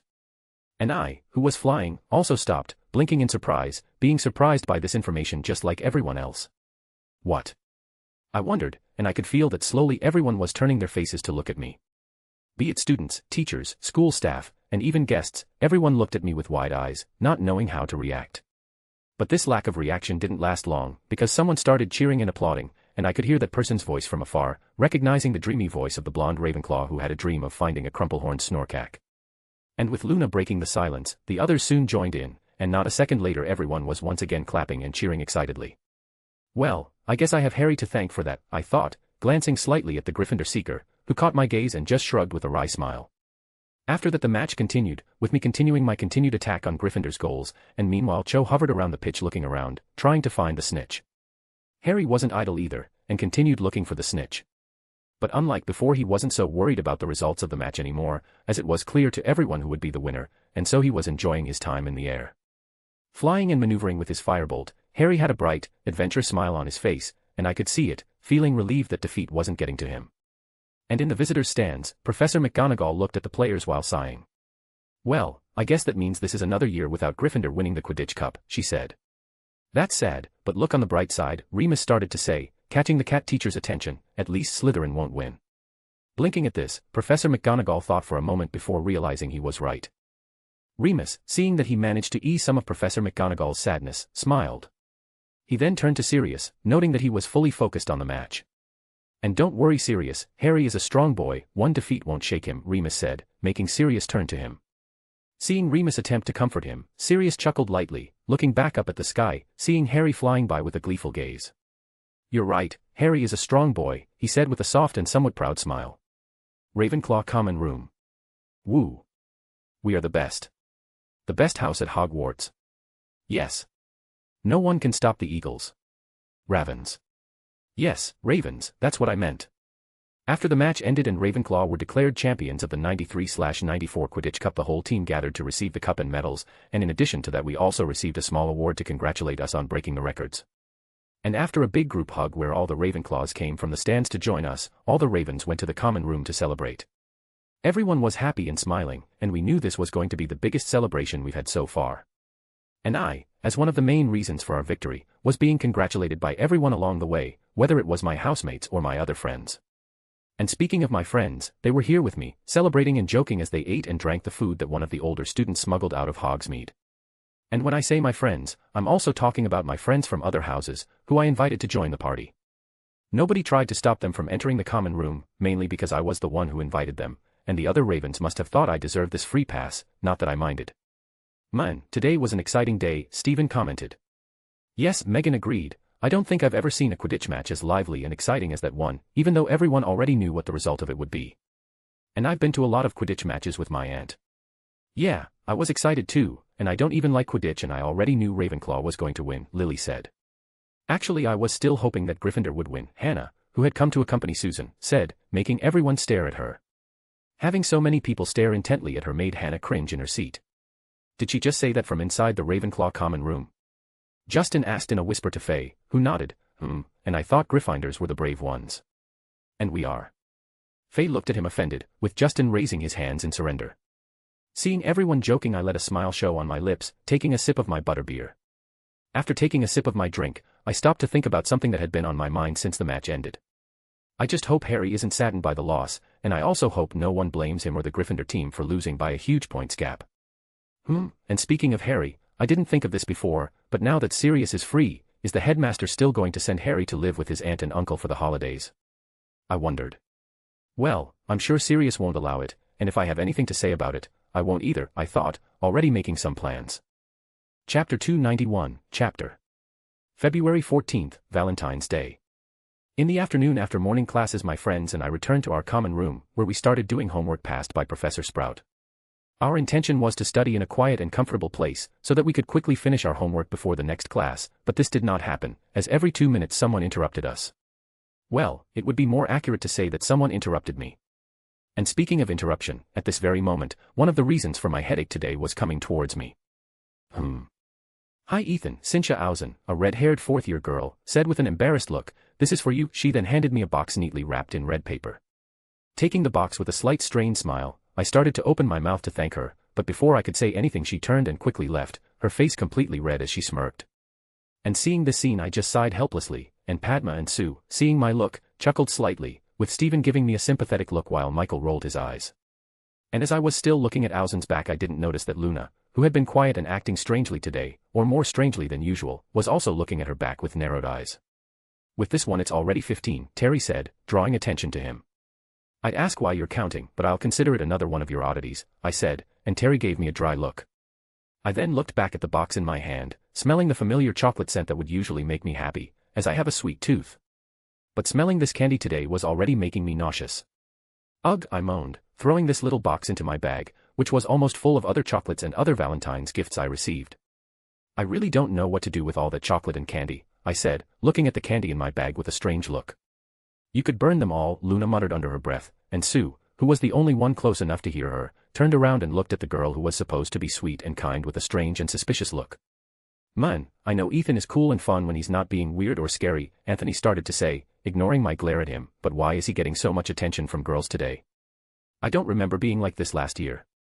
Well, the answer is simple, Terry said. After Ethan broke that record in the last Quidditch match, a lot of girls became fans of his, he finished, looking around, seeing that there were some girls with heart-shaped boxes in the hands that looked at me blushing. Actually he already had a few admirers even before this match, Padma commented, shrugging. Yes, but now the number has increased, and if before there were girls who admired him, now there are those who love him, Lisa said, wrinkling her nose in a slight frown since she knew some of these girls. That's stupid, Michael said in mockery. Even if I don't like it, I have to agree with Michael, this is stupid, I said, and my friends looked at me curiously. I don't understand. Why would that be stupid? Anthony asked, I know being interrupted or stopped every minute must be annoying, but it's just some girls in love handing you chocolate. Yes, and I'm sure several boys at school would love to be in your shoes, Stephen continued. My problem isn't with them handing me candy or other gifts, it's the fact that they don't even know me and are in love with me, I said with a tired sigh. Some of these girls probably never even thought about me before I broke that record in the last match, I continued, looking at a few girls in particular, and what really pisses me off and I think is stupid is that they're only interested in me because of this little momentary fame. And listening to my explanation, the boys and girls looked at each other for a moment, realizing that what I said really made sense. Well, I can understand you, but I think you're wrong to say that this fame is going to be momentary, Terry said. You've just become one of the biggest chasers at Hogwarts, and I don't think I need to remind you just how fanatic everyone here is for Quidditch. Yes, and with everyone loving Quidditch, and your name going down in Quidditch history at Hogwarts, I doubt you'll be forgotten anytime soon, Stephen finished for Terry. Yeah, and let's not forget your good looks, Sue said, and we all turned to her with weird looks. What? I'm a straight girl, and no one can deny that Ethan is good looking, she defended herself. Well, she's not wrong, Lisa said, with Padma nodding. Thanks girls, but I don't think it would work out between us, I said wistfully, sighing sadly. Idiot, Lisa and Sue said, rolling their eyes good-naturedly. When did the conversation shift from talking about Ethan's fans to how awesome he is? Michael asked with a frown. You don't have to be so grouchy, my friend. Someday some girl will be interested in you, I said to him, smiling, amused to see him staring at me. I still wonder why I talk to you guys, he said, and we laughed. Obviously it's because you love us, Stephen said, smiling at his friend, who stared at him for a few seconds. And who are you anyway? Michael asked. Shut up, Stephen lightly punched Michael in the arm, who let a small smile appear on his face. Sundara, I thought with a slight snort, knowing that even with all the teasing we made with Michael, he knew we weren't serious and that we really liked him, even if he pretended not to notice. Ring. And in the middle of our jokesy talks we heard the bell ring, signaling the end of the break and the beginning of the afternoon classes. Now we have potions class, Padma said looking at her schedule, and everyone groaned. Ugh, I wish we didn't have potions for the rest of the year, Anthony said. Usually I like the classes, but this time I have to agree, Sue said, with a frown. Looks like this year Professor Snape is doing worse than other years. I knew why Professor Snape was being more spiteful and cruel in his classes, with the first reason being called Remus and the second Sirius. Well, there's no use standing here complaining, I said, grabbing my bag with my supplies. I then turned to Luna. What about you, Luna? What's your class now? It's History of Magic, she said, shaking her head slightly. I hope Professor Binns talks about the Great Wrinkled Beaver's Feast of 1672. Feast of the Wrinkled Beavers? Anthony asked, with him and Terry looking at each other. Yes, they say it was quite a party, she said, smiling. Well. Anthony trailed off, thinking for a while, I would really appreciate it if Professor Binns would talk about this party in our next class. It would be an interesting class, he said, really meaning it. True, Lisa agreed. I know it would be better than having to listen to him narrate the Goblin Rebellion for the 1000th time. And listening to this, everyone agreed with Lisa and Anthony, and Luna's smile got happier, seeing that no one was judging her for talking about another one of her weird things. But that being said, I think we better get going, Lisa continued. And with that everyone else grabbed their materials and together we walked out through the common room entrance. But halfway through, after reaching the grand staircase, I felt two powerful magics passing through the gates of Hogwarts. What are Nick and Penny doing here? I wondered. Headmaster's office. POV, Dumbledore. Hello Albus, Nick said after entering my office, as jovial and elegant as the last time we saw each other, which was almost 2 years ago. And beside him, accompanying him while wearing a beautiful and simple blue dress, was Penny, looking at me with a gentle smile. And that smile reminded me of the time when I would go to their house for my research and studies, where she would happily receive me, sometimes even treating me like a child. Not that I'm not a child for them, since even with my old appearance and experience I still hadn't lived or witnessed as many things as they had. Hello Nick and hello Penny, I got up from my seat to greet them. I wasn't expecting a visit from you today, I said, and I really wasn't, as I didn't know they were here until they passed through the castle wards. Well, we were on vacation and decided to spend a few days here in Great Britain, and we've decided to pay you a surprise visit, Penny said, coming over to me and giving me a light hug. She then pulled away and returned to Nick's side, who held out his hand to me, and I shook it. And does this vacation happen to have any connection to a certain black-haired prankster and an ex-prisoner? I asked with a knowing look. Maybe, Nick answered me, smiling mysteriously, and my lips twitched. So this is how others feel when they talk to me? I wondered. I then shook my head. Well then, I'm sure you didn't come all this way just to talk, I said, so what's the reason for your visit? And with that question Nick and Penny looked at each other before turning to me. Well, we wanted to talk and make a small request to an old friend of ours, but we don't know his current address, so we wanted to know if you're still in touch with him or if you know his address. Nick said, and I looked at him with a raised eyebrow. Old friend. Who? I asked. And at my question a small smile appeared on Nick's face. Well, of course I'm talking about our magical creature-loving friend. Newt Scamander. Chapter 292, Chapter. Charm Class. Today was Thursday, and I was in the charms classroom with my friends for another lesson with Professor Flitwick, who was teaching us a spell for the final exams. We were all standing with the chairs and tables pushed back to the corners of the room. Professor Flitwick was at the front of the class, on a stool as he explained the spell to us.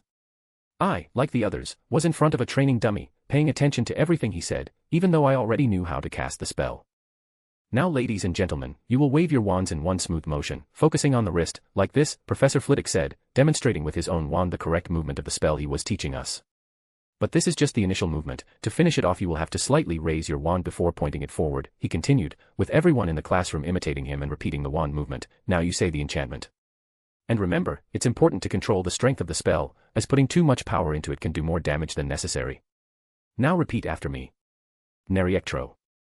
And just as Professor Flitwick asked, all the students began to say the incantation, and the room filled with Ravenclaw's and Slytherin's voices. Neriectro. I said, and the training dummy in front of me trembled for a moment before it stopped, turning slightly red where I had hit it with the spell. The Neriectro spell was a spell that delivered a slight shock to the target, hitting their nerves and rendering them immobile while shutting off all sensations in the target's body. In a way, this spell served both as a stunner and as an attack spell, because depending on the power of the spell, the target could suffer a painful wound, felt throughout the body, and in some cases, it could even be fatal. However, to be fatal the caster would have to put a lot of power behind the spell, and it wasn't as easy as it looked, as the spell was an instantaneous and short blow, not giving much time to damage the target's nerves. Looking at the training dummy I noticed that the redness on it only lasted for 7 seconds, which meant that would have been the time a real person would have been helpless and immobile. 7 seconds is a good time, but I think I could improve this spell, I thought, already imagining the little upgrades I could do to make this spell more practical. Dude, I know you're not the most exemplary wizard there is or the most amazing, but seriously, how did you manage to miss the target 3 times? Terry asked Anthony in exasperation, snapping me out of my thoughts and making me look at them. I don't know, Anthony replied with a frustrated look, I'm saying the right incantation and wand movements, and even with the crosshairs on the target the damn spell doesn't hit. And to show he wasn't lying, Anthony twirled his wand and pointed it at the training dummy, Neriectro. And just like the other times, the dummy remained unharmed, with the spell managing to hit the supply closet behind it. Dude. I started to say, how? I don't know. Anthony answered me. To think you ranked above me in the final rankings on charms, Terry commented, doing nothing to hide his mocking look. But Anthony wasn't paying attention to him, staring straight ahead with a confused frown. I was also confused, as I didn't see anything wrong with his movements or incantation. I kept looking at the training dummy in the locker where the spell hit until I shifted my gaze to Anthony. Ugh. What the hell? That stupid spell doesn't work. I heard someone complain, and looking back I saw Stephen repeatedly waving his wand angrily. Seeing this I frowned, until I looked back at Anthony. My gaze then dropped to his hand, or more specifically, his wand, and immediately my face went blank. Anthony, I called to him, and he turned to me, noticing my gaze. What? He asked confused, and I just pointed at his hand. Still confused, he held up his hand looking at it blankly. Terry, who was also looking at Anthony's hand, blinked, before palming his own forehead. How did this guy end up in Ravenclaw? He asked no one in particular. Huh. Anthony looked at us in confusion, until his gaze fell on the wand in his hand, realizing that it wasn't his wand. Oh, he said. And at that moment, seeing his gaze, I also palmed my forehead. I think I'm going to have an aneurysm. Hagrid's hut, next day, the afternoon. After morning classes I decided that instead of using my free afternoon to train I would use it to relax, and my concept of relax involved visiting Hagrid to help him with his care of magical creatures classes, creating the curriculum he would use for the next school year. In his hut, I was sitting holding a cup of tea, and next to me on the floor was Nyx, who was sleeping at my feet warming herself by the fire in the fireplace. And Fong, who was also nearby, was looking at Nyx with a look that said he wanted to play with her, and even though he was almost 7 times Nyx's size, he, like the big coward that he was afraid of approach the lazy cat. But I wasn't paying attention to the two, as my attention was on Hagrid. I was looking at him with a blank face as I listened to him name all the XXXXX class creatures he wanted to bring in for us to study and care for. I was sure that if anyone was listening in on this conversation, they would try to report Hagrid to the Aurors for planning mass murder, as some of these creatures were known for destroying villages in one night. Hagrid, I called the half-giant. Yes, he asked with an excited smile, missing my dry gaze. Did you ever think that maybe, just maybe, some of these creatures are dangerous? I asked. No, he answered simply, thinking back to the mortal creatures with an innocent and happy smile. Sigh, I expected this, I said, looking down just in time to see Fong approach Nyx, only to jump back in fright upon receiving a look that promised pain and scratches from my cat. They say dogs are a reflection of their owners. I thought, looking between Hagrid and Fong. Well, I guess that theory doesn't apply when it comes to the wizarding world. Deep in a forest in Albania. POV, third person. Running frantically through the dark and gloomy forest, as if he was running away from something, not that he wasn't, was Pettigrew, who had in his mind the only thought of finding his master, who was the only one who could offer protection to him at this moment. Jumping over rocks, passing under branches, and using the leaves and grass as cover to hide from possible predators or other wizards, the ratman kept running. Since escaping from the Ministry of Magic, Pettigrew has not abandoned his ratanimagous form, and has not even rested or stopped running. He was hungry, thirsty, and sleepy, but something in his mind told him he should keep running, and that Albania was the right direction. He knew from rumors he'd heard while he was still the Weasley family's pet rat that some people had claimed to have seen signs of their master, you-know-who, in this very forest. And now that he was in the deepest parts of the forest, he began to realize that maybe these people were telling the truth, for he could feel the darkness that permeated the place, just as he felt his dark mark reacting to something or someone. Continuing with his desperate search, Pettigrew jumped over another rock, but he did not notice the root of a tree that was in front of him and ended up tripping over it, rolling until he hit a tree. Pettigrew, after a few seconds, got up slowly with a painful squeak, shaking his rat head and looking down at his slightly sore paw. However, just as he was about to turn around to continue his run, he heard something that made his blood run cold, with his whole body freezing with fear. "Well, what do we have here, Nagini?" a cold, drawling voice asked, showing an equal amount of contempt and malice, and the only response that voice received was hissing along with a crawling sound. "Master," Pettigrew thought as he shivered. Chapter 293, Chapter. Library, Study Group.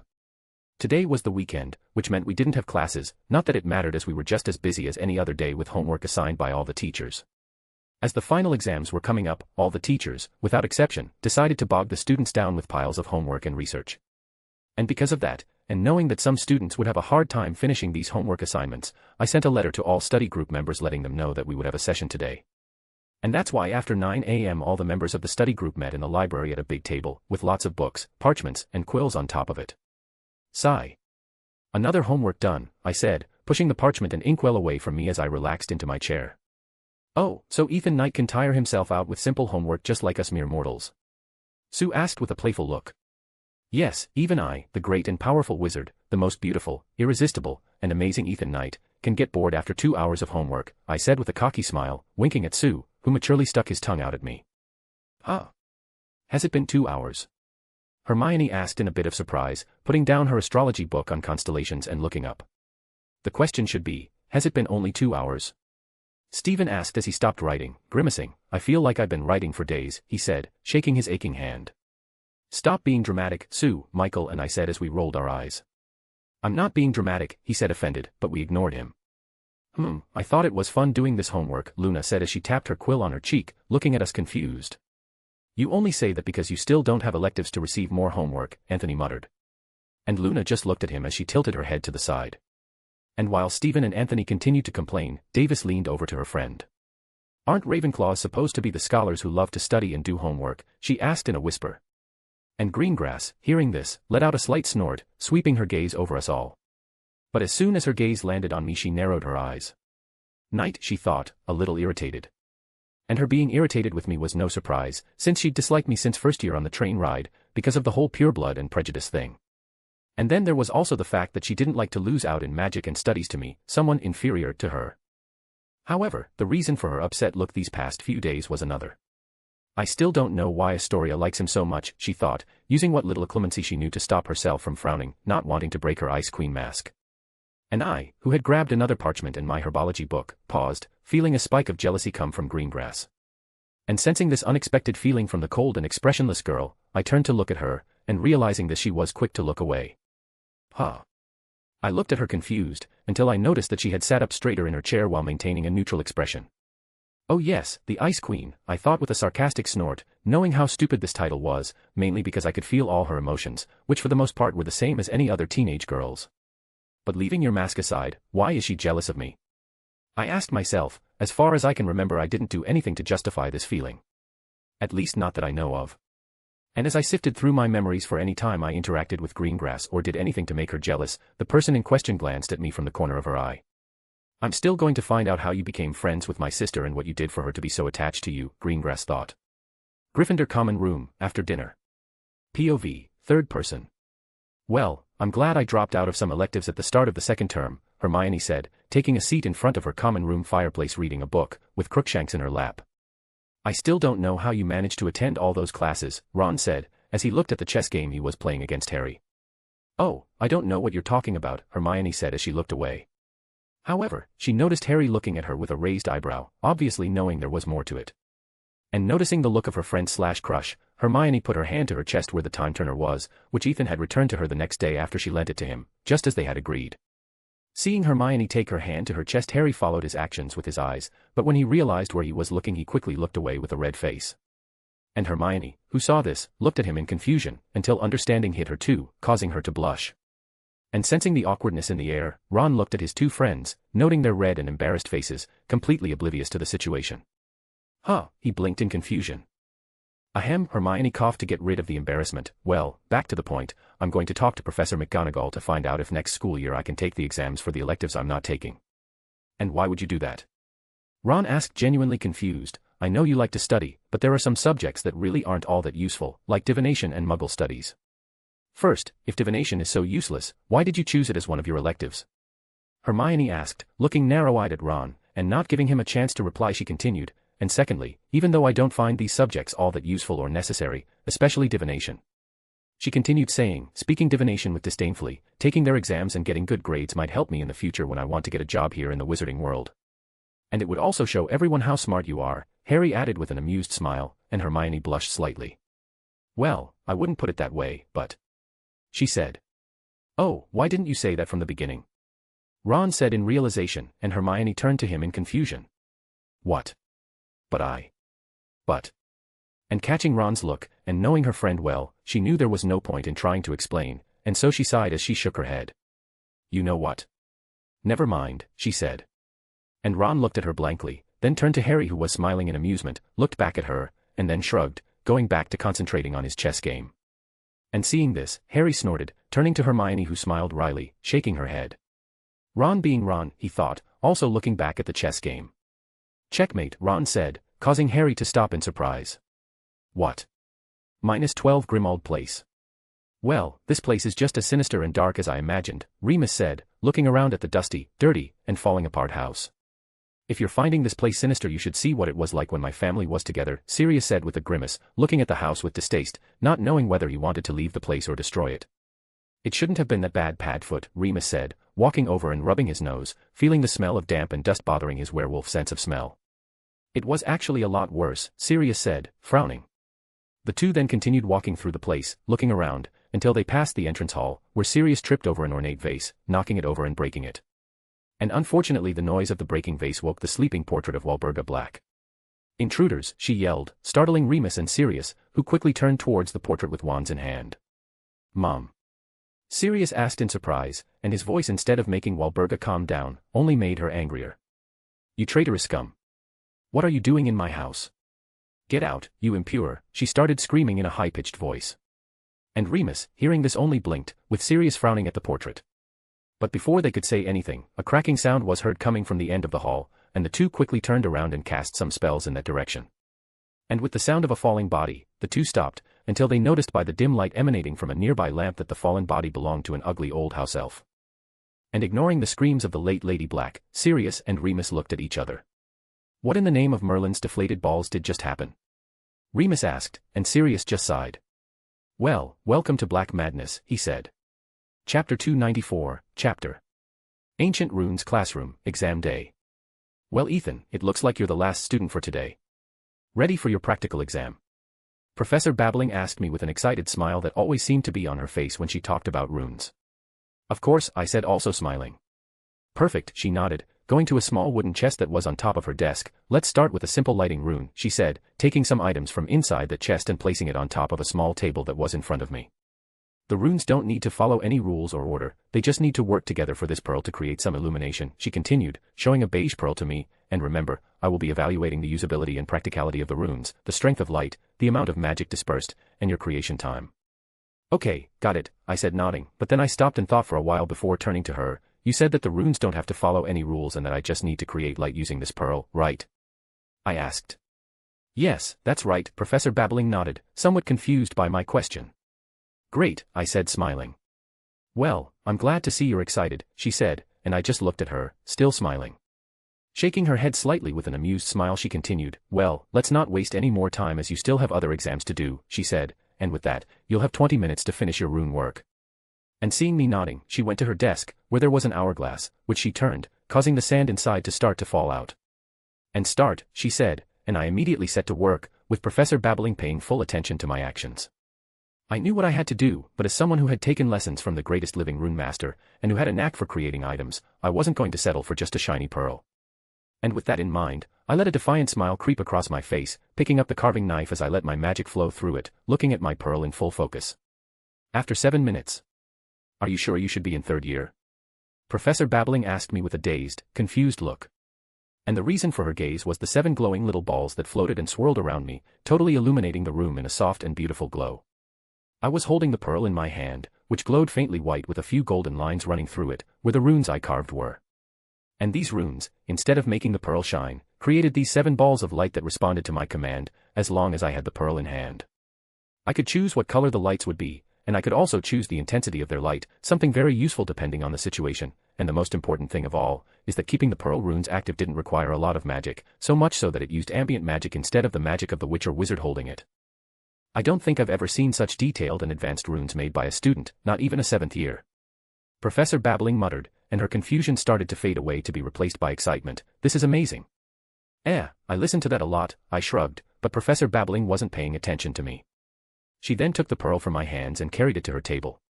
She took from a cabinet beside her desk a small object that served as a microscope, which was nothing more than a magically enchanted magnifying glass. Placing the pearl on a black granite plate under the object's magnifying glass, she walked over and began looking at the runes on the pearl excitedly, muttering to herself. And seeing this I broke into a sweat with a strange but amused look on my face. Teacher. I called her. "Yes," she replied without even looking at me. "Was that the whole exam or do I have something else to do?" I asked. "Oh, no, that's all, you can leave now," she said, still looking excitedly through the magnifying glass as she shooed me away with one hand, making my right eye twitch. "What about my rune work? Is it good enough?" I kept asking. "Of course, this job is perfect," she replied slightly offended, as if it was wrong to doubt it. "With this rune work you're obviously going to get full marks in my class," she continued, and I blinked in surprise, not because I thought I wouldn't get this grade, but because I didn't expect her to tell me about it. Shouldn't you keep this a secret until the day you reveal everyone's grades?" I asked, but she ignored me as she went back to muttering to herself, jotting something down in a little notebook she'd grabbed from who knows where, and I shook my head with a touch of amused exasperation. And seeing as I had nothing else to do for this exam, I left the room, leaving behind the young professor who was trying to unravel the secrets behind the runes on the pearl. In front of the entrance hall. "I knew all my time studying would be worth it," Hermione said, smiling, pleased to see her name ranked first in Gryffindor 3rd years and first overall in other subjects, arithmancy being one of them. She then turned to her 2 best friends, noticing that they were staring at the leaderboard in surprise. "Did I place in the top 5 in the Care of Magical Creatures class?" Harry asked. "No one in particular." "And I got top 3 in the divination class?" Ron asked, more shocked than Harry. "What's so surprising about that?" Hermione asked, confused, and Ron turned to her still gaping. "You might not understand since it's normal for you, but we've never been in the top 5 in any subject," he said. "I wouldn't put it that way, but he's right," Harry said. "We've been in the top 10 before, but that was because you helped us, but this time it was different." And seeing how stunned they really were, Hermione blinked. "Well then, congratulations, I guess," she said. Hermione then looked back at the leaderboard, looking at the top-ranked students in all subjects, until her gaze landed on DADA's class. Harry," she called. "What?" The boy with the scar on his head turned to her. "I guess it wasn't just Care of Magical Creatures that you did well," she said in surprise, and a little proud. "What do you mean?" Harry asked, following her gaze to the board showing the top 3rd-year DADA students. "Oh. Wow, mate," Ron said, patting Harry on the shoulder, "you came 2nd in defense against the dark arts." That. How?" he asked. "Well, you really did very well in Professor Lupin's classes," Hermione started to answer him, "and on top of that, you learned the Patronus charm, which is a very complex spell that even 7th years can't cast." "But I only learned the incorporeal Patronus, that's not all that impressive," Harry said, with a despondent look. "Yes, right," Ron snorted, "my dad already told me that probably less than 20% of the Aurors in the Ministry know how to cast this spell, and even fewer Aurors can summon a corporeal Patronus." "Oh," Harry said open-mouthed, only now learning this information. "See, Harry," Hermione said, getting his attention, "what you've done is more than amazing, it's fantastic and magical," she finished, smiling softly at Harry. Harry looked at her for a few seconds, before turning to Ron, who was nodding in agreement. He then looked back at his name on the DADA leaderboard, and realizing that what he had done was truly an incredible feat, he began to feel a wave of pride rise in his chest. And with a small but happy smile appearing on his face, Harry began to realize that being recognized for something he had done felt really good. It's not so bad being one of the best in a subject. And now I understand why Mione always tries to get the best grades, he thought, but then he stopped, remembering that there was someone else who would like to see his grades. Will Sirius be proud of me when he hears about this, he wondered, smiling as he imagined his godfather congratulating him. Chapter 295, Chapter Stone Courtyard, next to the Dancing Fairy Fountain. Today was the last day of school before all the students took the train home, and the boys and I decided to spend our time talking and relaxing in the Stone Courtyard. We weren't alone, as there were many other students in the courtyard with us, each with their group of friends or alone, taking a short nap, reading, or just enjoying the moment. The three of us were sitting on the marble benches that were next to the Dancing Fairies Fountain, which, as the name says, were 5 fairies carved in white marble, which moved thanks to animation magic, dancing around a silver half-moon, which squirted water. Anthony and Terry were sitting watching some fifth-year boys playing a game of exploding snap, and meanwhile I was cross-legged, running my hand through the clear water of the fountain, feeling the magic of the water with my senses. This year was really crazy, Terry commented, catching my attention as I snorted at his statement. You say that like the last 2 years have been normal, I said dryly. Yes, but in the other years no psychopathic murderer escaped from Azkaban, there were no Dementors watching and guarding the school, and we didn't learn that said murderer was actually innocent and that the Ministry had made a mistake in arresting him, Terry said, just as dryly as I was. When you say it like that. I started to say. But last school year we had class with Lockhart, who is also a criminal, and that was a big scandal too, Anthony began to say, tapping a finger to his chin. Doesn't that mean this year and our second year are similar? Well, you might be right, but did you forget that in this year we had Dementors circling and invading the school? Terry countered. Yes, I remember that, but last year we had those midgets on Valentine's Day, Anthony snapped, and that made Terry stop with a raised finger. He looked at Anthony, opened his mouth, and closed it, and then started scratching his chin. Okay, you have a good point, he said, and Anthony nodded in satisfaction. Did they just compare dwarves to Dementors? I wondered, looking at them strangely. In my mind then came the image of those old pot-bellied dwarfs wearing diapers and holding harps or heart-shaped bow and arrows, and I immediately grimaced in disgust. Okay, maybe the comparison wasn't that far-fetched, I thought, feeling like throwing up remembering the fateful Valentine's Day I would love to forget. It's times like this that I wish I could cast the memory spell on myself. Next day, platform 9 3/4, coming home. Sigh. It's so good to be back home, I said, taking a deep breath with a happy smile on my face. First, we're not home yet, my dad reminded me, and second, you've come home several times with the help of that magical cabinet, so aren't you being a little dramatic by acting like this?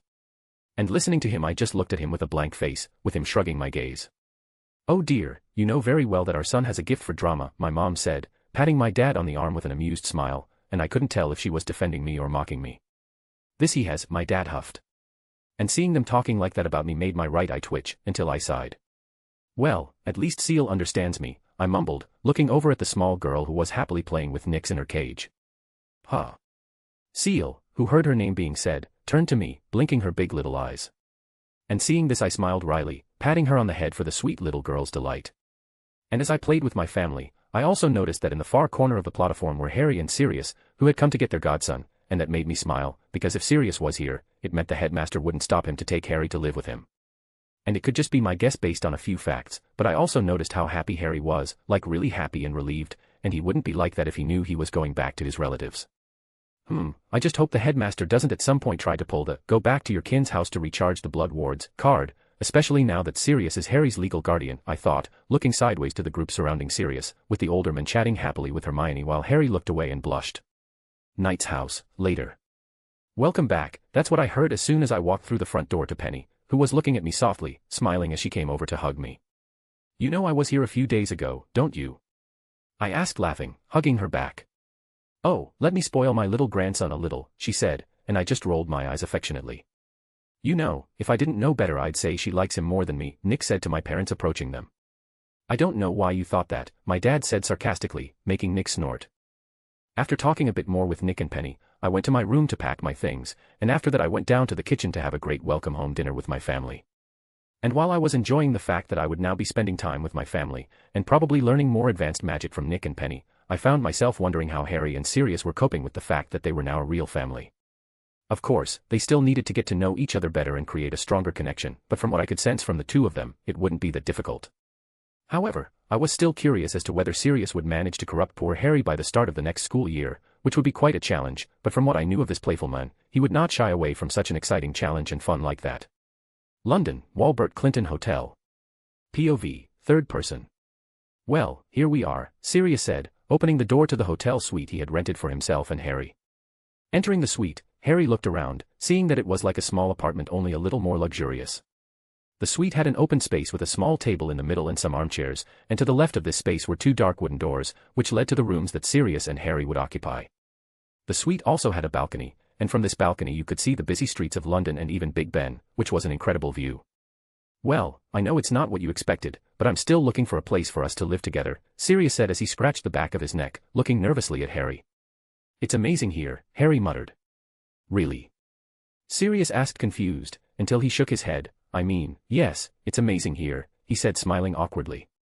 Smiling, Harry quickly went to the door of one of the rooms, opening it and looking inside. Wow, he breathed, seeing a large bedroom fully furnished, with a large bed, a bedside table, a study table and chair, and a wardrobe. Furthermore, there was also another door in the room, and going to it and opening it, Harry saw the most incredible bathroom in the world. This room has a bathroom, he said, turning excitedly to Sirius, and a bathtub. Hee, yes, Sirius said, laughing at his godson's reaction, but at the same time he was feeling both sad and angry. Sad to see Harry get so excited over something as simple as a bathtub, and angry because he knew it was the fault of his horrible, despicable patents. But deciding not to let these bad thoughts show on his face, Sirius smiled as he approached Harry. I'm glad to see you excited about this room, because it's yours, he said, and Harry turned to him in surprise, before looking back at the room. Cool, he said smiling, and Sirius snorted. If you think that's cool, wait until you see and try the buffet here, he said. Buffet? Harry repeated. Yeah, and we're going to eat it as soon as you finish unpacking your trunk and without giving Sirius time to continue, Harry ran to his trunk that was at the door, picking it up and bringing it to his room. And as he hurriedly pulled his items and clothes out of the trunk to put them away, Sirius watched with an amused smile. Chapter 296, Chapter. A few days later. After spending a few days relaxing with my family and planning our next trip to enjoy this vacation, we received a letter from Sirius, or rather an invitation with a letter attached. The letter said that now that he was truly free, and that Harry and I were no longer at school, it would be the perfect time to celebrate his freedom at a real party. And obviously the invitation that came with the letter was the invitation to this party, and the place where the party would take place would be at the Tonks house, which was a little surprising since I knew Andromeda liked to keep her house organized. But everyone who knew the dogma knew that party, Sirius, and organization didn't go together in the same sentence. But after thinking about it for a while I realized that she probably agreed to have the party at her house as she also wanted to celebrate, and that way she could still keep an eye on Sirius so he wouldn't do something stupid. But well, back to the subject. We had received this letter and invitation 2 days ago, and today was the day of this party, and so my family, which included my parents, Seal, Nick, Penny, and I, were going to the Tonks house. Tonks house, party to celebrate Sirius' freedom. Upon arriving in front of the Tonks residence I could feel many magical signatures coming from inside the house, realizing that I knew most of the people these magical signatures belonged to. So this party is more like a reunion of old friends, I realized. And while I was thinking about this my mom went to the door and rang the bell, and Dora answered us, who smiled happily at us. Oh, y'all are finally here, she said, we've been waiting for you, and that goes even more so for Sirius, who hasn't stopped asking about when you'll be arriving since the party started. And after saying that she took a step to the side, moving away as she gestured for us to enter the house. It's good to see you too, Dora, my mom said with an amused smile, walking past her and into the house while holding one of Seal's little hands. And following my mom, my dad and the Flammels also entered the house, and when I reached Dora's side I greeted her with the unique greeting we both created out of sheer boredom.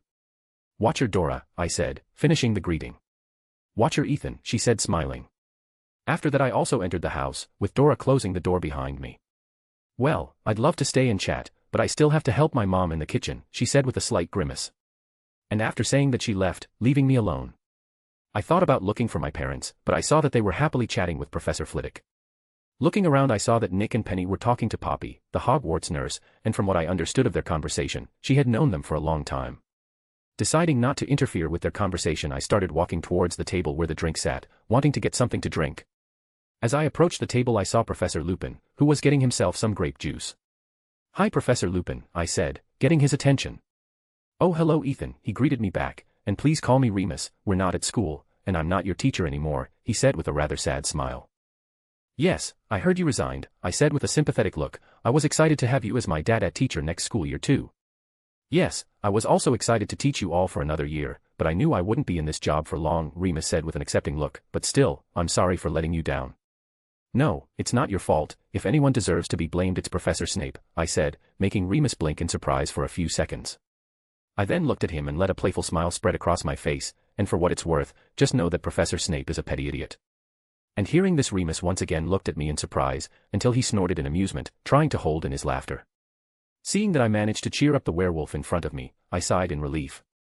To tell the truth, in a way I wanted Remus to be fired or for him to resign, as if he stayed on as a teacher he would end up messing up my planning for my 4th year, where I needed the fake Moody to take over as teacher of DADA. And I knew Professor Snape couldn't take another year of having to look into the face of one of the people he hated the most, and add that to the fact that he was angrier and more stressed than usual because Sirius was now a free man. It was no surprise that he had spread the word to the whole school that Remus was a werewolf. You know, Ethan, Remus started to say, snapping me out of my thoughts, I may have been your teacher for a short time, but the short time I spent teaching you has shown me that you are going to be a great wizard someday.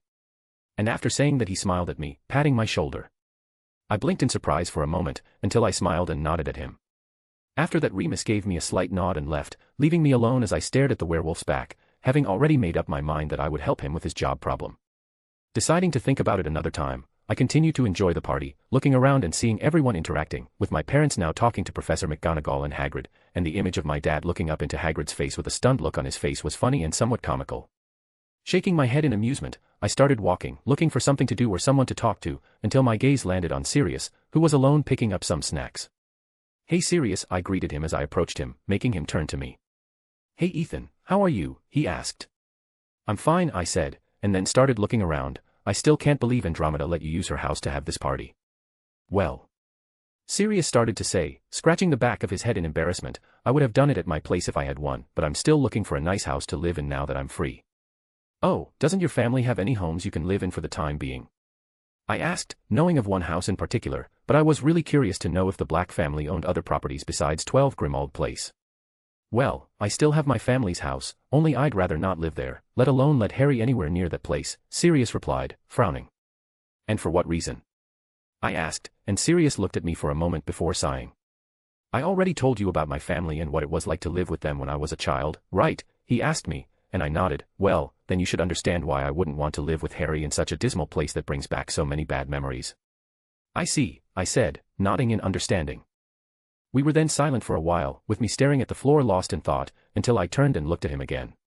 You know, you're Lord Black, which means you own your family's house now, I said, and Sirius looked at me with a raised eyebrow, and since it's your house, you can do whatever you want with it and in it.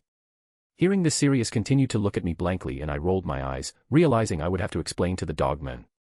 Sirius, you can literally paint the whole house pink with unicorn designs and nobody will be able to stop you, I said, staring at him with a look that said, got it now. Sirius continued to stare at me for a few seconds, until realization hit him and I could see his eyes widen. And after that, a creepy, mischievous smile began to creep across Sirius's lips, and I didn't even need to read his mind to know that he was thinking about how he was going to destroy or redecorate Grimmauld Place. And still maintaining that creepy smile, Sirius turned to me, causing me to take a step back. I could hug you right now, he said. If you try this, I'll make your days in Azkaban look like a relaxing, exotic vacation, I said blank-faced. However, my threat didn't startle Sirius, and only added to his joy and amusement, with him starting to chuckle.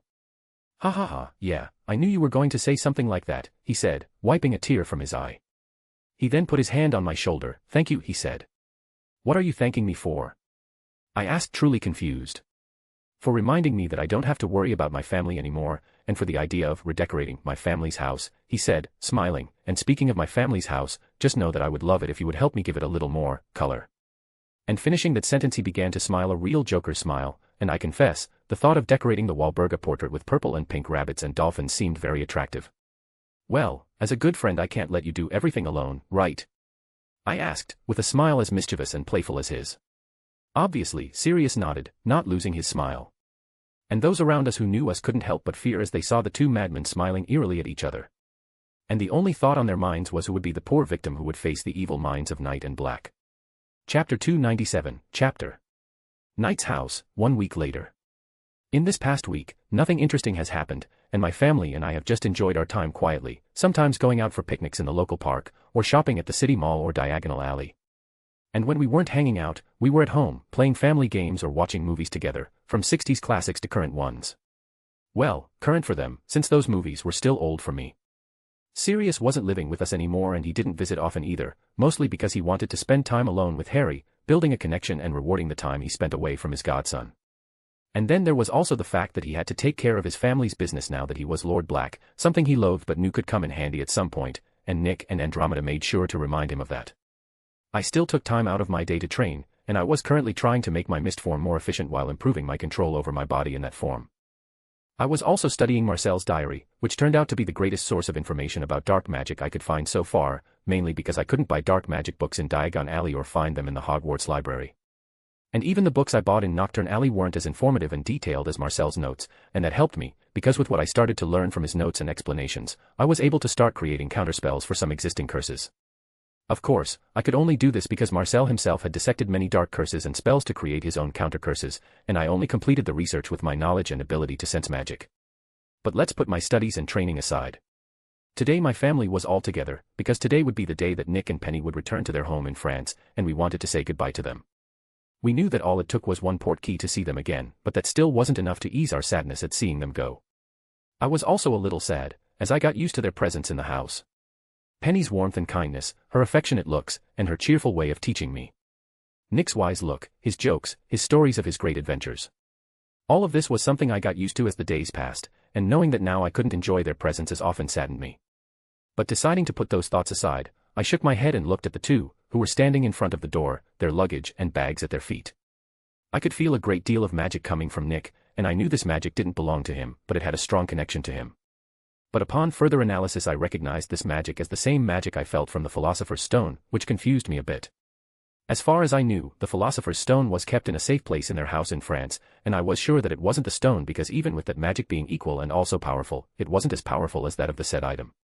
I know Nick went somewhere this morning, but it doesn't make sense that he went to France to get the Philosopher's Stone or whatever and come back here, since they're going to go back to France again, I thought, frowning slightly in confusion. But letting out a sigh, I decided not to think about it, and I turned my gaze back to Nick and Penny, who were saying goodbye to my parents and Seal.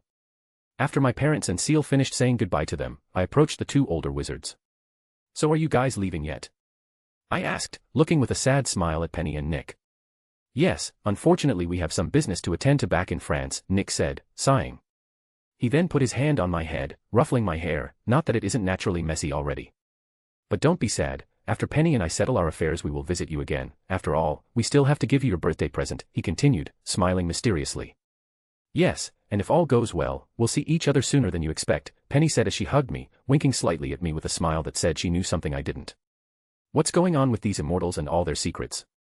I wondered, snorting in amusement.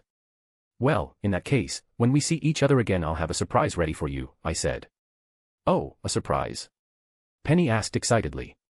"This surprise isn't going to be the news that you've completed the Wizarding Penal Code, right?" Nick asked with a suspicious look. "Complete the Wizarding Penal Code?" I snorted. "If we're going to see each other as soon as you say, then there won't be enough time for me to do that. After all, I haven't even completed half of the Muggle Penal Code yet." I continued, letting a cheeky smile spread across my face. "Why is there a yet in that sentence?" my dad asked in a whisper to my mom, who shrugged. "Well, in that case I can't wait for this surprise," Nick said. Nick then noticed that the metal rod he was holding began to vibrate, which meant the portkey was close to activation time, and noticing this he turned to us. "Well, it's almost time," he said, picking up one of the bags off the floor. "Yes," Penny said with a sad smile, "next time we're together I'm going to prepare a Chinese dish that I learned from a Chinese empress for you." "This is going to be perfect," my mom said with a slight smile. "And I'll keep my promise to use some enchantments I've invented to boost your car," Nick said to my dad, who started looking at him like he was seeing a god. "Oh, and Ethan," Nick turned to me, getting my attention. "I think this is yours," he said, using his free hand to grab something from inside his coat. Taking this something, he handed it to me, and I noticed that what he gave me was a simple, beautiful wooden box. As soon as Nick took the box out of his coat I could see that the powerful magic that I had felt before was coming from it, and as soon as it fell into my hands the feeling got even stronger. Looking at the box strangely I used my senses to feel what was inside it, and I blinked in surprise as I felt the magical power coming from inside the box, confirming that this was the power of the Philosopher's Stone, only filtered somehow and a little different. And it didn't take long for me to realize that what Nick had just given me was actually his very precious and rare elixir of life. Blinking in shock, I lifted my head to look at Nick and Penny, who were both smirking at my expression. And without giving them time to say anything, I went to the two, who I started to consider part of my family, and hugged them. Thank you very much, I said. Don't worry, it's the least I can do for you, Nick said, and besides, I know that helping your friend is important to you, and that you'll use it wisely. Of that I have no doubt, Penny said, smiling at me a proud and nostalgic smile, and no, Ethan, I'm glad to see you wanting to help your friend. I'm proud of you. And hearing that, I looked at her, letting a slight smile appear on my face as I nodded at her. I knew that what I was wanting to do meant a lot to Penny, as I am trying to heal a friend of mine who suffers from the same curse that Penny once suffered from, before she was cured by the Philosopher's Stone. After that, the rod in Nick's hand started to vibrate more, with a faint cyan glow coming from it. Well, these days we spent with you guys were wonderful, so thanks for having us, Nick said. And remember, if you need help, or an alibi, Penny winked at me, just send us a letter. You can be sure that if we need help getting Ethan out of jail, we'll send you a letter, my dad said, and I couldn't tell how serious he was. Listening to my dad, Penny laughed, shaking her head in amusement. She then saw that it was almost time to leave and turned to us. Well, I guess this is goodbye, or see you later, she waved at us. Yeah, see you soon, Nick said, winking at us. And just as he finished saying that, the rod glowed a little brighter, before I felt the magic around them distort. And not a second later, Nick and Penny, as well as their luggage, disappeared, returning to their home in France, leaving my family and me alone in front of the door. Man, I'm going to miss Penny's cooking, my dad said, breaking the silence. Why? Is my cooking that bad? My mom asked, looking at my dad with a raised eyebrow. No, your food is perfect, my dad replied, not falling into that trap, but I don't think you have the knowledge of over 1,000 recipes and dishes that were invented 500 years ago. Okay, you have a good point, my mom said. And watching the two talk about food and recipes after Nick and Penny left, I rolled my eyes good-naturedly, totally used to this weirdness of my family. And that weirdness of my family is what makes them different, and I wouldn't trade them for anything. Chapter 298, Chapter. Today was Saturday, and I was alone in the living room of my house relaxing, something I usually didn't do when I was at home, because either I would be with my family or I would be in my room busy with another one of my projects and plans. I wasn't planning on doing anything stressful or tiring today, and that meant no studying or training, so I decided to act like any normal teenager on vacation, and that normal involved sitting in a comfy armchair while eating junk food and watching useless things for the mind, but interesting. And while I was eating some snacks and drinking a Coke, the television was showing a reality show about incredible renovations in various strange places. How the hell did they make this jacuzzi fit on this balcony? I asked myself, confused and somewhat amazed. But as I searched my mind for the answer, I heard the doorbell ring, causing me to leave that question for another time. Standing up, I stretched my body and cracked my back before going to answer the door. Arriving at the door and opening it, I saw Sirius and Harry, who was looking around curiously. Hello, my dear friends and temporary family. Sirius said with a cheerful smile, and I just looked at him with my head cocked. Sorry, sir, but who are you? I asked. Ugh, that broke my poor, fragile heart, Sirius said with his hand on his chest, and I snorted. Ethan dear, who's at the door? My mom asked, coming to the door. As soon as she got to the front door, she saw Sirius, who was smiling and waving at her. Oh, hi Sirius, how are you? She greeted him smiling. I'm fine, Sarah, he replied. That's great, my mom nodded, and then she saw Harry, who was looking apprehensively at her. And you must be Harry, Sirius has told us a lot about you, she said, smiling slightly reassuringly at him. Oh, well.